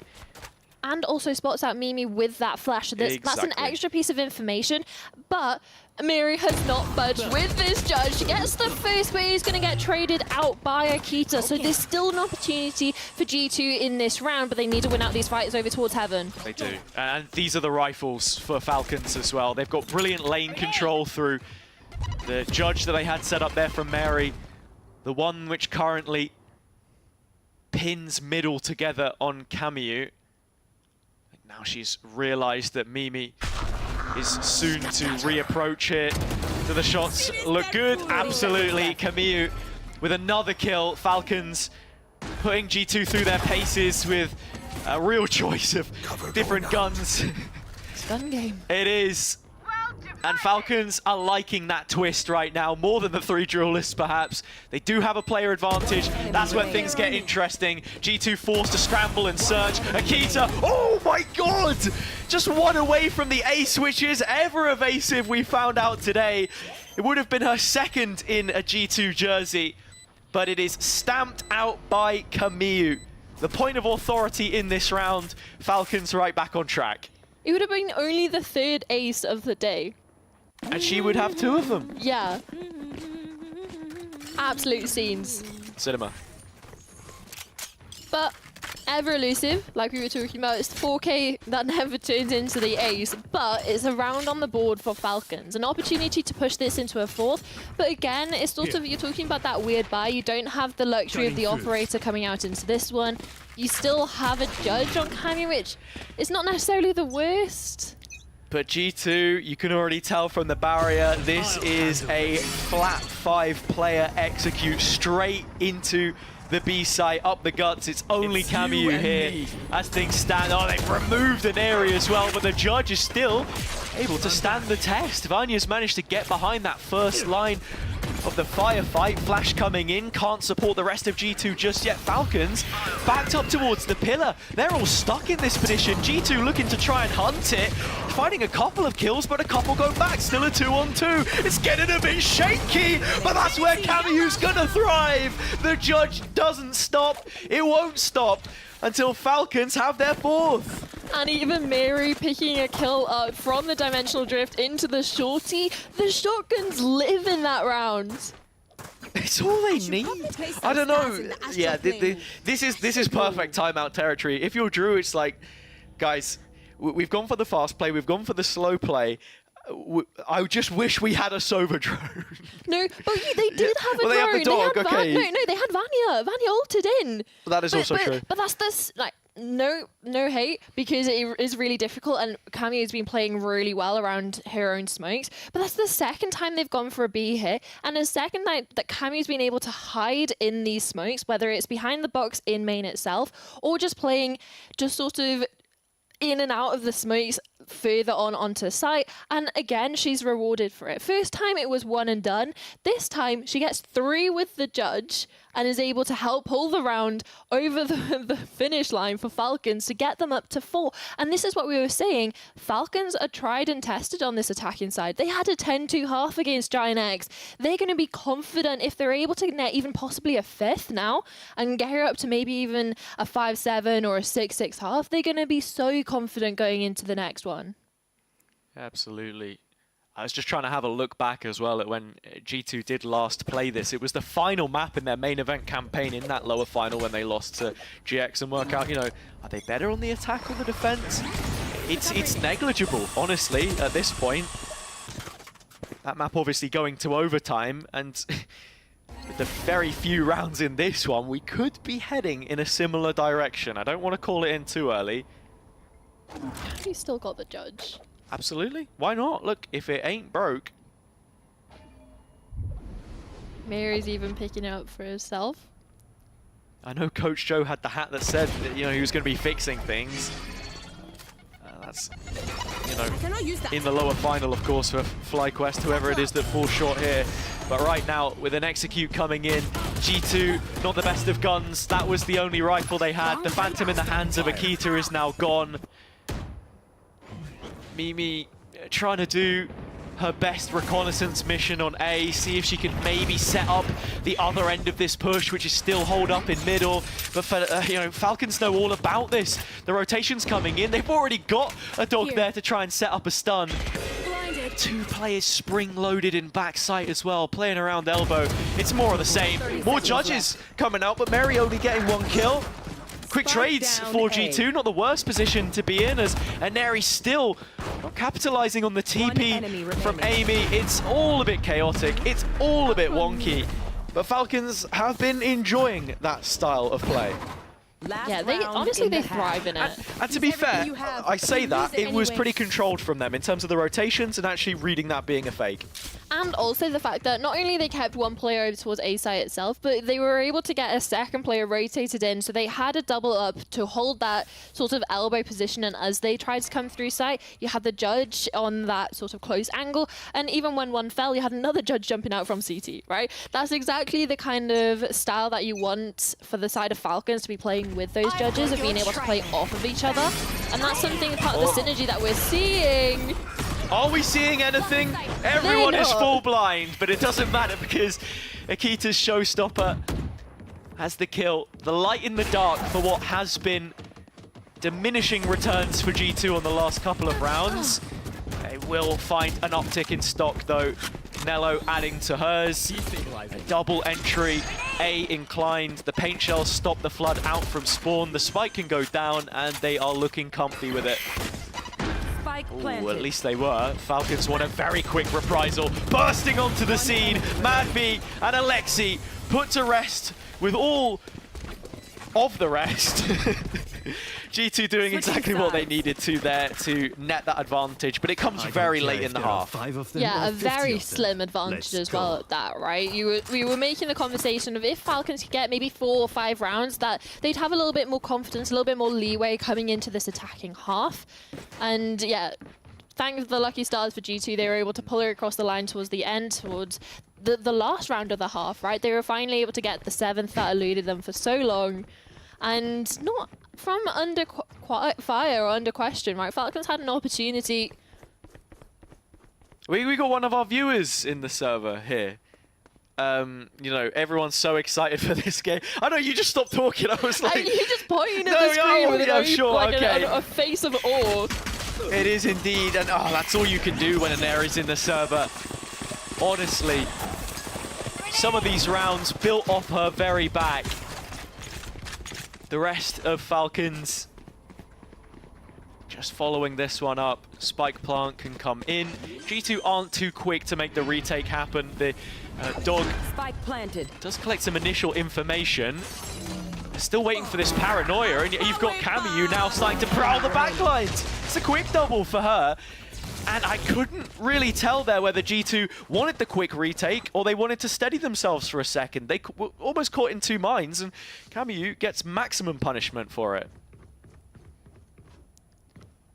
Utilising the positioning as well over towards Heaven to get a couple of kills, cheeky kills into the back of the heads of the G2. Like you said, hadn't necessarily made up their mind just yet and caught them right in that transition period, right? And just takes advantage of it, really. And coming into this one now, we have split pistols across the board. So I think it really emphasizes how close this matchup has actually been. Sure, the scorelines have been sort of teetering back and forth, but overall, the rounds have been coming down to the wire a lot of the time on the eco, so don't count G2 out just yet. And especially with this triple stack over towards mid, a trap play off the contact of Vanya. 3 players in the vent. Scheduled maintenance for G2. There's no getting around this one. It's just pistols. I think, unfortunately enough, Falcons have read the situation pretty nicely. The dog heads into B. Mimi punished on her extension of A. So it's interesting to see that the defenders actually want to wrap back around. They know there's at least still one player A. 50-50 chance that Aneri turns this into a lurk. The other half is the wraparound from Spawn. They've heard the steps, ready for the fight. G2 grouping up, but Camu is equal to it. And so only Nello left. Any exits here are good damage, especially with that Outlaw. And weapons dropped on the floor. That's the double tap. How much more does she want from this situation? Running in. False sense of security. Falcons are right there. As the scoreline now shows, 7-7. The team's inseparable after the anti-eco. Even a full start from Lexi, buying up into this rifle, was the only person in the last that didn't actually invest, came through with the ghost from the pistol. So it's definitely a scary bonus, right? You have the Outlaw, you have some premium rifles with the Phantom on Lexi, you have some Bulldogs as well scattered in there. So for the side of G2, you really have to concentrate and focus in on this round in particular. Knocking them. Early pressure over towards B, but it's the reclear from G2 that's going to be important, that they know absolutely no one. Utility management is so important in a situation like this where you are playing 3 duelists. And defensively, Akita's paint shells are so valuable. In terms of damage, that's pretty much all you've got for G2. Just drop it into a space. Falcons finding themselves in vent. Tiny bit of control here from Vanya, but she's the sole player and flying in. Lexi is deadly, lining them up. Mimi with 2. One more could be enough, but she's going to fall short, so it is a 2-on-2. And with time and space to get the plant in. This could be enough for Falcons, though. And also G2, it's come back down into a competitive situation where you're looking at the satchel out from Heaven. Alexi does a world of work. And G2 with their money stretched need this one to land.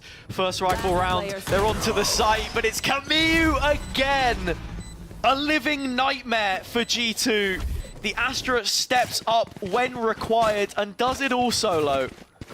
21-9, yes, does it all solo. Camu and friends right now, because like I was saying, it's so, even on Icebox, she was one of the ones that was topping the charts for the majority of the game, only like a sip towards the tail end.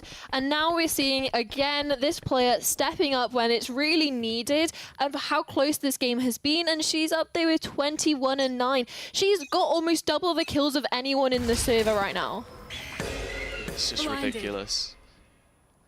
She's farming, man. But they're not able to convert all the rounds, right? So that's something that we were talking about earlier on Pearl. Lace on the ISO. Yeah. Like, against G2, you can get 3 or 4 kills, but if there's one player left, they're going to do exactly the same. They are going to trade you out and win it. So, yeah, absolutely. There's a reason why we hold them in such high regard. Household names, these G2 players. All of them, barring Akita, of course, been to international events. Multiple in the case of Mimi, Vanya. Need that back.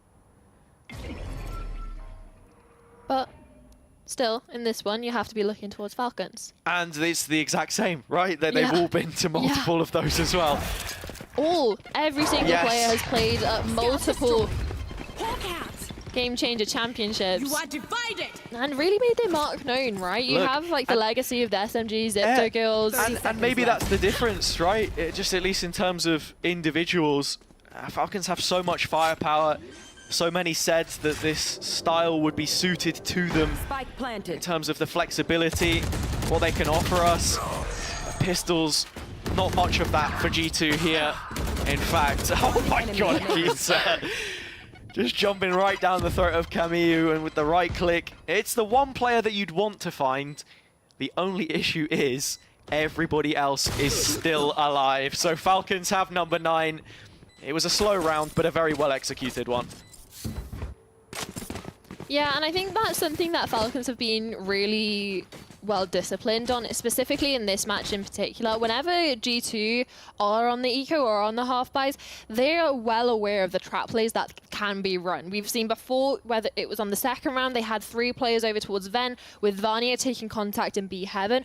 Off Vanya's contact, you're going to see a barrage of utility and then a triple swing from Ven. But they were able to bypass that completely. They even sent a Trailblazer out of B, pulling the rotation and the look from A, netted a kill. And then they were already up players and they just sort of snowballed it from there. And I think that's something that you have to commend Falcons on.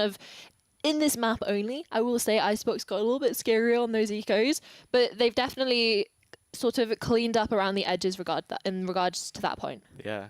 I think it's interesting to see from the player cams here as well in both of the timeouts. First the Falcons one, now the G2 timeout, that for the most part, at least from what I can see, it's the coaches doing all of the talking. The players in silence. It's been a long day for these guys, whether you started early, took a break, and now find yourself going into the late hours of the night or not here in the UK. For those watching abroad, it has just gone past 10:30 at night.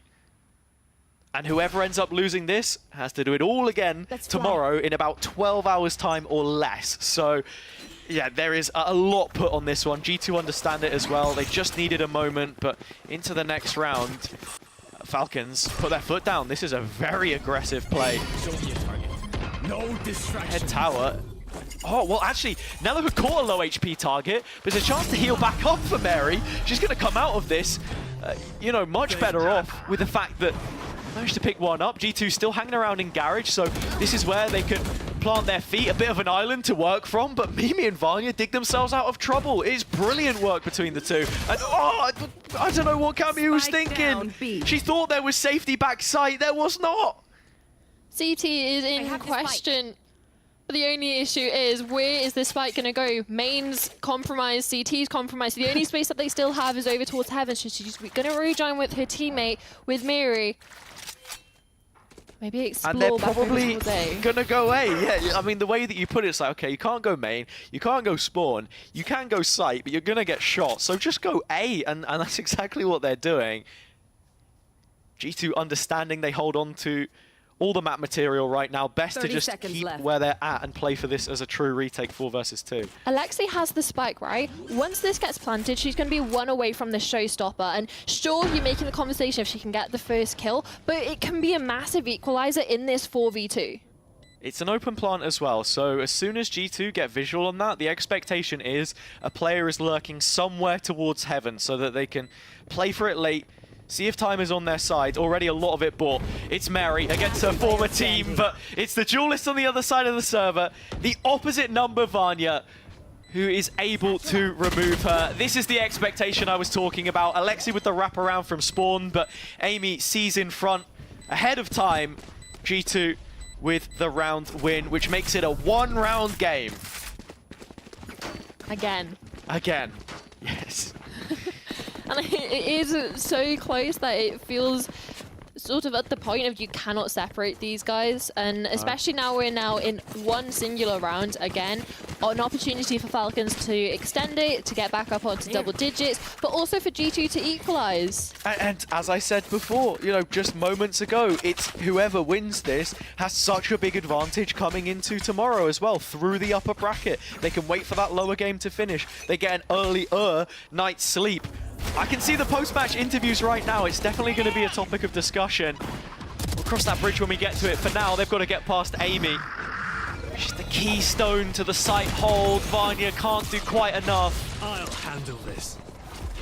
Breaks for a 4-on-4 situation. The dimensional drift just being used to clear those first couple of angles, but now let loose. Up into the heavens, Mary will go. Has to disengage, and that's left Camus without support. She goes down, and G2 are in a great position. And that's also a weapon Akita's been able to retrieve, so no longer has to retake with the operator. Hello coming back in from main, G2 converging on every path. Flashes in the face of multiple defenders, but it matters not. But Nello Mary tries her luck, throws the hat in the ring. But the call remains left unanswered for Falcons. G2 answering theirs as the scoreline has found itself tied yet again. Teams remain indivisible. And coming into this next round, you're talking about the swing rounds, an opportunity for G2 to possibly get themselves up onto digits, for them to retake the lead. And with 3 ultimates, Vanya's and Mimi's, that's so much information if they're wanting to invest those in, that can come from it. On top of Akita, has that operator back in hand. And Falcons, they do not have everything that they want. They being forced to come out with lesser buy. You have a Sheriff on Camus, you have little bits of missing utility, Mad V's on the Bulldog. Yeah. The best thing that Falcons can do right now is, just make G2 sweat as much as possible. They've got triple dive, but it's straight to their deaths. Oh, the pool waiting beneath them is filled with concrete instead. It's a really rough round. Falcons not coming in with the best of guns. Camus overachieving with the Sheriff on the corner. Akita's op removed from the situation, and a little bit of time. A minute to work with. And yeah, you lose the 3 players that actually had the best weaponry coming in. So you're looking at the Bulldog and Sheriff, both noted out with this dimensional drift from Vanya. I love how she just repositions back towards elbow as well. So many players in that situation would have just continued to note those last 2 players. But not going too far. Amy with double damage from the decay. It's double digits for G2.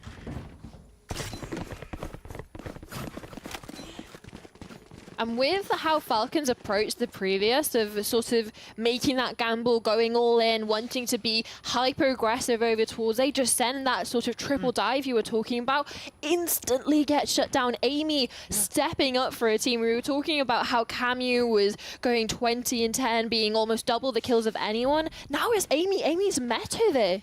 Yeah, I mean, that's the thing, right? You look at previous metas that fall somewhat in line, at least with double Duelists.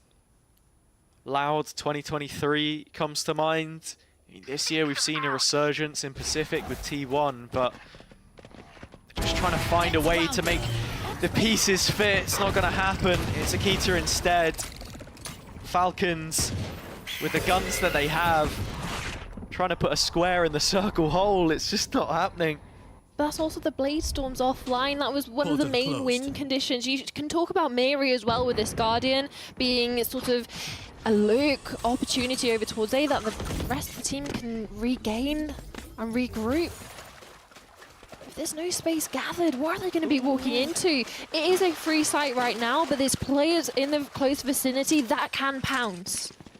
I mean, you say that, Mary bookmarking a lot of precious real estate for Falcons. That lets them find their home on A. The Cosmic Divide is further security.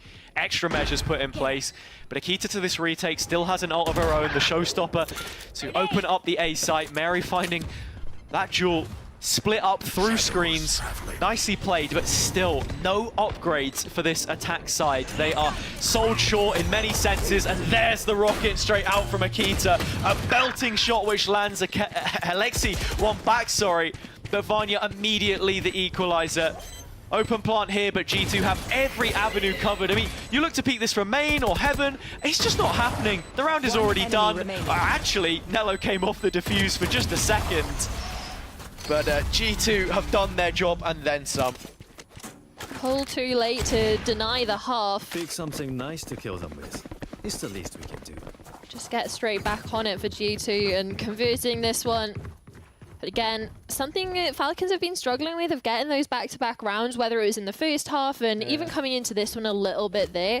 But now it's G2 up on 11 and yeah, a timeout from Falcons. It's the sort of thing you're talking about. Having a stable win condition is so important. Like, you lose the blades in that round, there is no second thought. There's no plan B for Falcons. It's like, okay, your round has been stunted immediately. What do you go ahead and do next? And I think we've seen that quite a lot of times now already. I'm sort of mentioning we have some brilliant individual performances. Camu's absolutely frying right now, but it doesn't feel like they can translate any of that into an actual tangible round win, whereas G2 are playing a pretty simple game, all things considered, but it's an effective one. Yeah, and it's more of the fact that you're talking about the plan B that Falcons are going with. Is in that round, it was Mary walking out over towards A, but they've suffered so many casualties to enable Mary's lurk straight out towards A. That's why that there was so much free real estate over there, because they didn't need it. And G2 also like, okay, if we want to play a retake on A, that's absolutely fine. We're not going to be challenging for like a fast flood elbow, for example, to backfill that space on A site with bodies nice and early. We've got a showstopper on Akita. They find the value from it. Spacing of the ults has been good for them so far. Mary one away from this dimensional drift. It's the Yoru flash, the blind side from Vanya that gets Nello out in main early. And with that all picked up, it's an ult for G2 to work with, an extra one for them instead. And it's a place where Mary can't now go to look. And she's out on A. Yeah, and also the fact that they've inserted Amy here, they are going to flash out, so they're at least aware of possible presence. But the only issue is, how are they going to clear it, and how many people are they going to suffer to do so? Because you have already flashed out. Are you going to invest your Trailblazer here and suffer lack of that when you go for other places, for other reclears? And especially the operator's been noted early on from Ineri, and looking at Akita's posted up over towards A. Should Mary misstep, miscalculate what angle any of these G2 players could be on? I mean, I imagine Mary's just going to walk straight into this.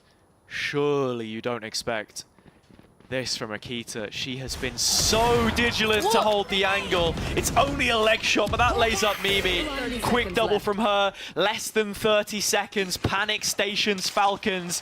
It looks like they might just be trying to run back towards B. 20 seconds now. Time continuing to play against them, but look at Amy. She's stacked up on the boxes, ready to fend B with her life. Needs to win this duel, or in fact, just buy a bit more time. Less than 10 seconds. The next player shown the door. It's the ISO ult, but the plant's going to go in with a little bit of time. But where are Falcons? There is nobody left. Player by player, they've been picked apart on the way back through. And now again, they rely on the individuals. Madvi able to get at least one. And there is a moment's respite. For Amy to close up on main, though. That's exactly where you want to see some kind of result for Falcons, but it's just not going to happen. G2 moving up to map point to make this a 2-0, to take it here on split. They're looking ever more likely that that will become the case. Wanting to close it out into G2 have an opportunity, have 3 opportunities to close this out, and yeah, it's not pretty, right? For Falcons, you utilize a couple of ultimates in the last few. Same goes for G2. They're investing stuff like Nello's ultimate, the kill contract. Same goes for Akita's, but they were able to convert off the back. And I think that's the main thing here, is you're looking at Falcons. What can they do in possibly what might be the last round of this series with Mary's ultimate? That's the only one online, close to Mad V's as well. Should they be able to start to get active? How do they snowball these rounds? Can they? Amy watching over the A site again, but look how quick this reaction is from G2. The Gozen gang is grouped up and ready to go. There's just 3 players sat in vent and now they're exploring towards mid. They're caught, you know, itching, like they've got to go look for some kind of fight. It's to mid that they redirect the group of players. It does leave A open, that allows Falcons to set up, but it's premature. Your trail. That's 3 players spotted out towards heaven with Mary's Ultima. On top of the information Manvi is going to be feeding with this one as well. Akita nades, now noted by the Seekers. G2 behind by a player right now. Falcons needing this round to stay in the game, to stay with a chance of playing that grand final later on, not having to drop to the lowers. Mary couldn't see a world where that happened. Another kill picked up by her. Amy, the TP cut short. An opportunity to close the gap. Vanya's got to turn away from this one and throw the towel in. Falcons finally getting up to double digits, but my God, it took a long time. A long time, and still, even going into round 23, they're not going to have everything. They're going to still have 2 players possibly on the Guardian because of the lack of money that they have in the back. They can't reinvest. The only sort of failsafe for them was to be able to upgrade off the G2 players, but from where the deaths occurred over towards heaven, no chance of recovering those and walking away with your life from the spike. G2, on the other hand, they have money for days. Player I do want to talk about from that previous round, though, is Mary and how she's been really effective with this Yoru in utility to support the rest of her team. A new team for her on Falcons now.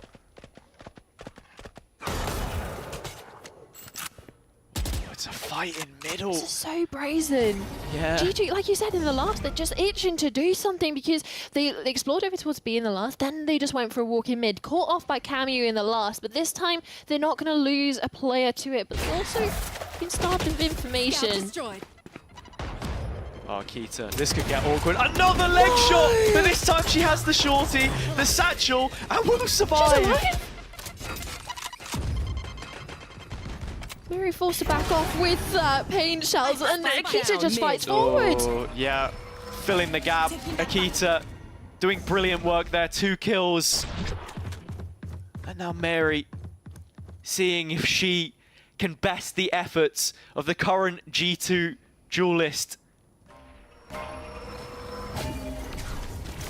role which she knew, as I said before, the only chip that Mimi was able to pick up with her support. An MVP-worthy performance, may I add, but that's exactly what you're asking for here in the 2v4. Backs to the wall. Mary to see if Falcons can stay in the game a little longer. It's the fake out that she falls for. Oh, what? Mary! 2 clap back, and now the former captain on the other side. For all time's sake, it's a poorly timed reload. And with the Seekers online, they know about Cameo. An outstanding map from her so far, but it's just too much to do. Mimi winning a 6th map against her former teammate now.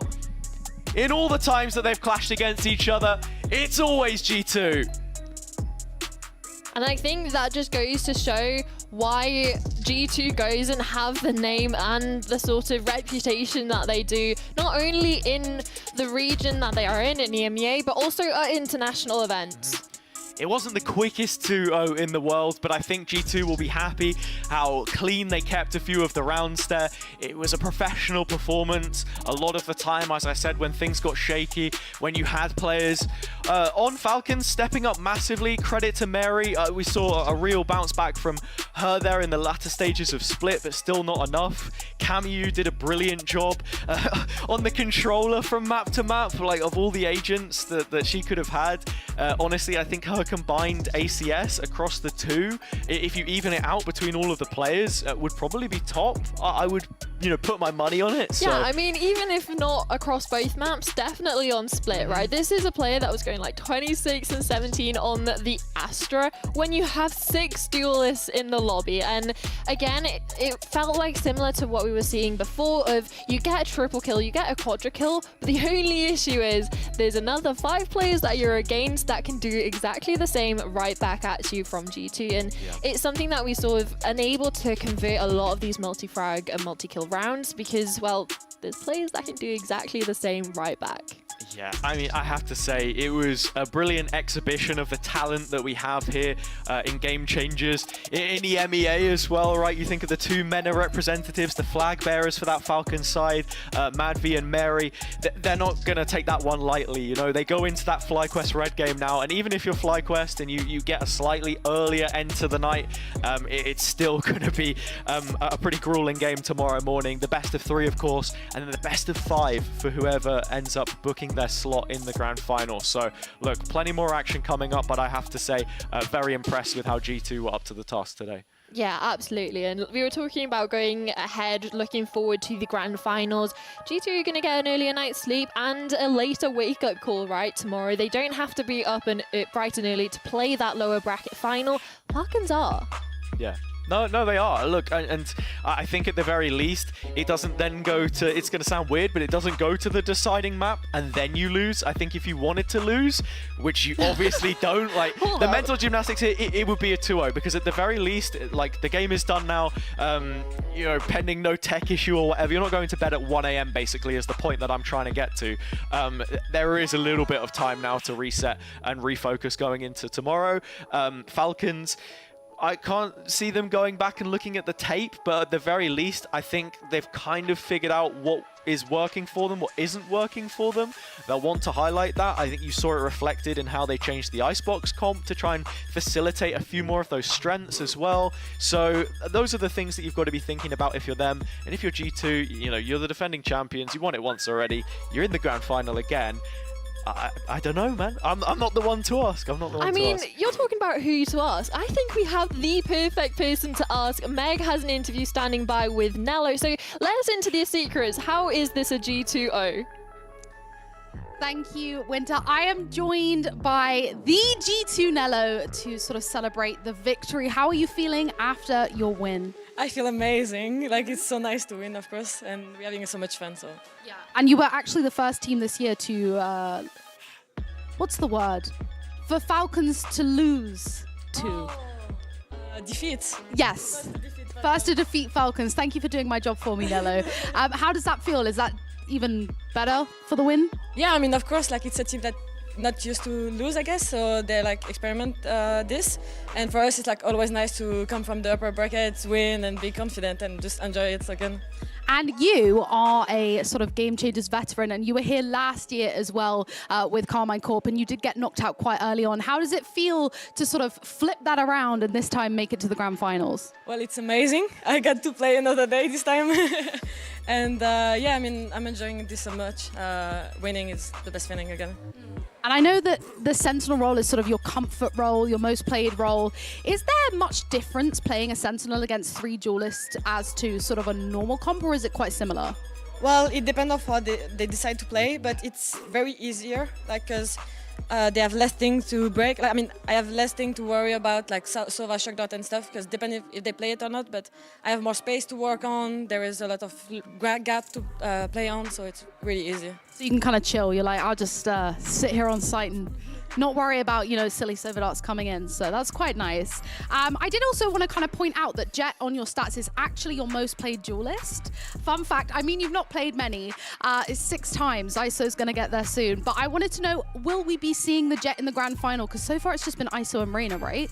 Yeah, well, the thing is that Akita is just the best Jets, so there is no point of me going on this agent because I'm doing my job on ISO if I need to play duelist, and she's doing amazing on Jet, so she can keep it. That's Akita's role now, you know. It's definitely really, really fun seeing you play that ISO. And I mentioned earlier that you are a G2 veteran, you know. You've been playing in the scene since 2021. I would love to know, how important is it to you to have these LAN events outside of the Game Changers circuit, and what kind of coming to these events does for your team and does for the scene? Well, it's like super incredible to have those events, because through the like year that I've been playing, it's like getting every year one more event. So we like getting to the point that we will play maybe one day every event in LAN, and it's just amazing because it feels everything is just better for everyone. Like the mood is better. We're playing more we're with passion. It's like easier to have passion in LAN than it is outside of and at home. It's like very important to develop as a player. I think it's the key, and also it's just the most enjoyable thing. So those events are very important for us player, and we're enjoying it a lot. And we love watching them. It's such a vibe seeing you all play. And I do want to look forward to tomorrow, to the grand finals. Now, I won't ask you too many questions about it so that you can keep all of your sort of secrets sealed. But I would love to know, because of course you'll be taking on either FlyQuest Red or Falcons, depending on who wins that lower bracket finals tomorrow. I know you've played them both already. Yeah. Who would you like to go up against in the grand finals tomorrow? I would like to go against FlyQuest because they were like so fun to play against. They're like, we like chill a lot, we like talked a lot, and also it's like always having this fun part because Lace was like playing a lot of ISO also, and we're always like typing to each other, being like, hi, I won this time, hi, I won this time, and it's like a really like friendship, and it's like super nice to play against them, and just a lot of fun again. Lace is such a vibe, honestly. Yeah. We've been seeing it here as well. Well, congratulations, Nello. I won't keep you for too much longer, as I know it's been a very long day for everybody here and everybody at home too. So we'll take you back to the desk to do a little recap on the last map, and then we'll be back to sort of close the day with Billy. Thank you so much, Meg. And always great to hear from Nello as well. I like that we got that question, which kind of called back to last year, because I have to say, of all the players that were playing, even when they were not in the competition anymore, Nello stayed until like the very last minute. She loves LAN, and I have to say, like, yeah, you stress the importance there as well. These are great opportunities that GC keeps getting. We had our first GC main event LAN last year in Turkey as well, and so to just keep putting those building blocks in place, one foot in front of the other, it's been fantastic to see. But back to this final map, Winter, any closing thoughts about what it is that we saw to close this series? Honestly, these supporting players need to get their hat in the ring a little bit more, because we can see what they do when they get the opportunity, especially on the side of Falcons, right? Camu, just an absolute lights out performance on both maps. Just unfortunately, the conversion just wasn't there this time, but there is still that opportunity, right? There is back in the mind that there is going to be that lower bracket finals tomorrow. They do have to have a little bit of an early wake up, but there's still an opportunity to take their revenge against G2 in the grand finals. Absolutely, and I don't think you feel hard done by either. If you're Falcons, you know that when it goes back to the main season, the objective that they will have to make GCC at the end of the year, to be there in the championship when it counts, in a matchup which I think we're more likely to see than not against G2 yet again. Yeah, that you're feeling fresh, because look, it may be the first defeat of them for the year, but I think it's also nice to get that lesson nice and early. Yeah, and I think this is the perfect opportunity for them to actually face and have a little bit of a taste of defeat, right? Against G2, we were talking about the grudge match of Mary and Madvi playing against their old sort of region teams, and then now going ahead, an opportunity for Falcons to learn from the loss. Sure, it's not necessarily going to be hyper convertible to when they go back to sort of the Game Changers League over back in Southeast Asia, in SEA, but it is still having to face defeat with this roster, because they haven't yet, not as this full five, and being able to take what they can from this loss, convert it into a matchup against FlyQuest tomorrow, and then possibly even further against G2 in the grand finals. Yeah, no, of course. Look, as you say, best to learn those lessons here in Instalock when you do have the twist on the format, rather than the main event. But there we go. That's all from myself and Winter for now. We're going to toss it over to Meg and Billy to close out the show. Thank you very much, Hazard JC. An incredibly exciting day, full of lots of chaos and competitiveness, and the vibes were so strong. And now it's all over. But how was sort of the day for you? Do you have anything that you're particularly looking forward to tomorrow, Billy? Tomorrow, do you know what? I think it's so nice that G2 Gozen have managed to bag themselves in that grand final. Of course, last year we had to see them drop to that lower bracket before getting there. So it's great that they've slotted that in really early. But honestly, Meg, I think the whole of today has just been a true testament to the community that we have within Game Changers. I think it always is such a wholesome event when we get to bring all of these players together. And yeah, like I say, it really is just a testament to the community. But what's been your favourite part of today? Just the constant highlights. I mean, we're showing some of them on the screen now, but there was just so many insane plays. I have to say, I think my standout was the one that we've just seen, which was the Ineri 1v3 with the Bucky on the stolen ace as well from that Icebox. Oh my goodness, the amount of stolen aces that we're getting at the start of the day. I know. Anything so with the Bucky though, I don't know why. I think ever since that Teho Bucky on VCT EMEA on Pearl, we know the I one. go a bit we know feral for a Bucky moment. But yeah, it's just been an incredible day, and I really do enjoy watching that 3 duelist format come to life on the sort of stage, not just through the girls and how they are acting and the BMing and stuff, but in the server as well. You can see some just incredible plays popping off. I do have to say, I have a disappointment as well, and I think I'm going to harp on about this quite a bit. I would like to see one more duelist come on to sort of the team comp tomorrow, and we see a 4 come out, but I have a feeling the show match might bring that to the table, which... Oh my goodness. Maybe not the best place. Do you know what, it completely slipped my mind that we even had the show match tomorrow, but yeah, I think that will be a load of fun as well. I think we have so many great personalities that are involved in that show match, and the fact that we have the rest of the world team as well going up against Team UK, it'll be a really nice test of some of our UK creators. So yeah, I'm looking forward to that. And like you say, potentially a 5 duelist. I hope someone runs it back with a 5 duelist. Yeah, totally. And I also, just to let you sort of know a little bit more about tomorrow, we will show the bracket coming up. It will be a little bit shorter than today, as we only have sort of 2 coming up. But let's not harp on about that just yet. I still want to talk about some of the plays today. I am very, very sad that we only saw 1 Phoenix come through. I did expect a few more played. Yeah, you were quite upset by that, yeah. Yeah, but do you know what? The fact that it was Sonder makes me really happy, yes. You know, really going out with a bang. And it is, like, we do have to remind everyone, this is, of course, Sonder's last tournament, last LAN event with FlyQuest, and is going to be retiring, which, of course, it's never easy saying goodbye to players, especially in Game Changers. I think for us, you know, we're so passionate about all of the players in this scene. So, yeah, it's a nice kind of bid to farewell for her, but I think, yeah, the level of competition this year has just been so nice to see too, Meg. Do you know what? I do think the games on Icebox today have been incredibly spicy, and I was going to make a pun calling it Spicebox, but I'm not sure if that one's too far. And I don't think anything's too far after today. On the games today. But yeah, genuinely amazing. And again, we're sort of yapping because there are so many highlights here to show, and it does just go to show how incredible today has been. We do have even more to look forward to tomorrow, going in with, first of all, the lower bracket final, which will decide who takes on G2 Gozen in those grand finals tomorrow. Let's take a quick look here. So we will start off with that lower bracket final, which will be Falcons versus FlyQuest Red. Will be an incredibly exciting matchup. Are you sort of looking forward to this one? What are your sort of predictions? I'm going to put you on the spot now and get you in early to who you think is going to take this one.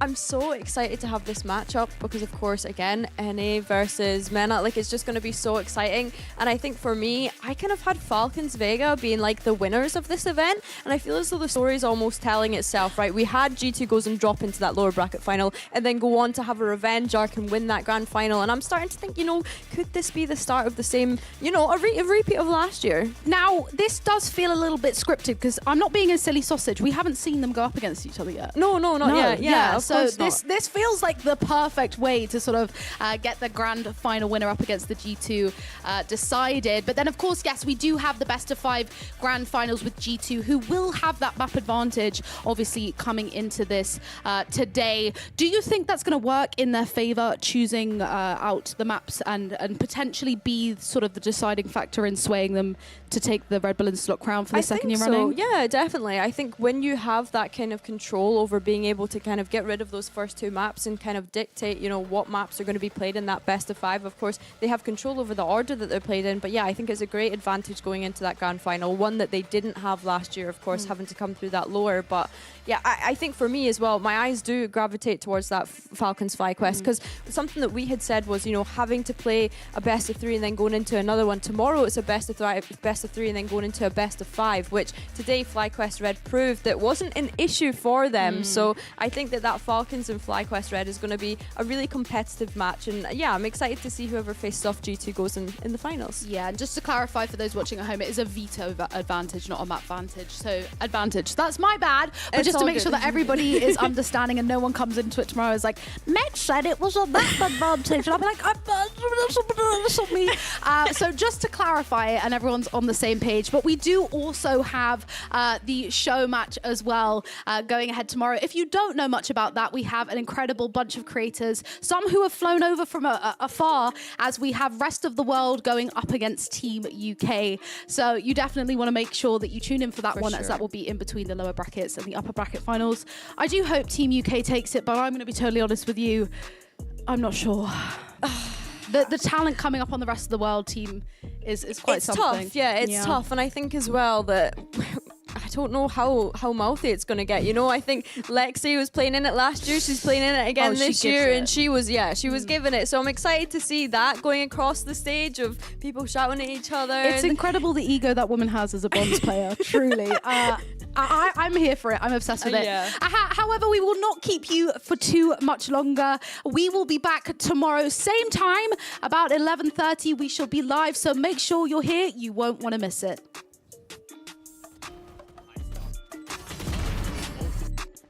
One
enemy remaining.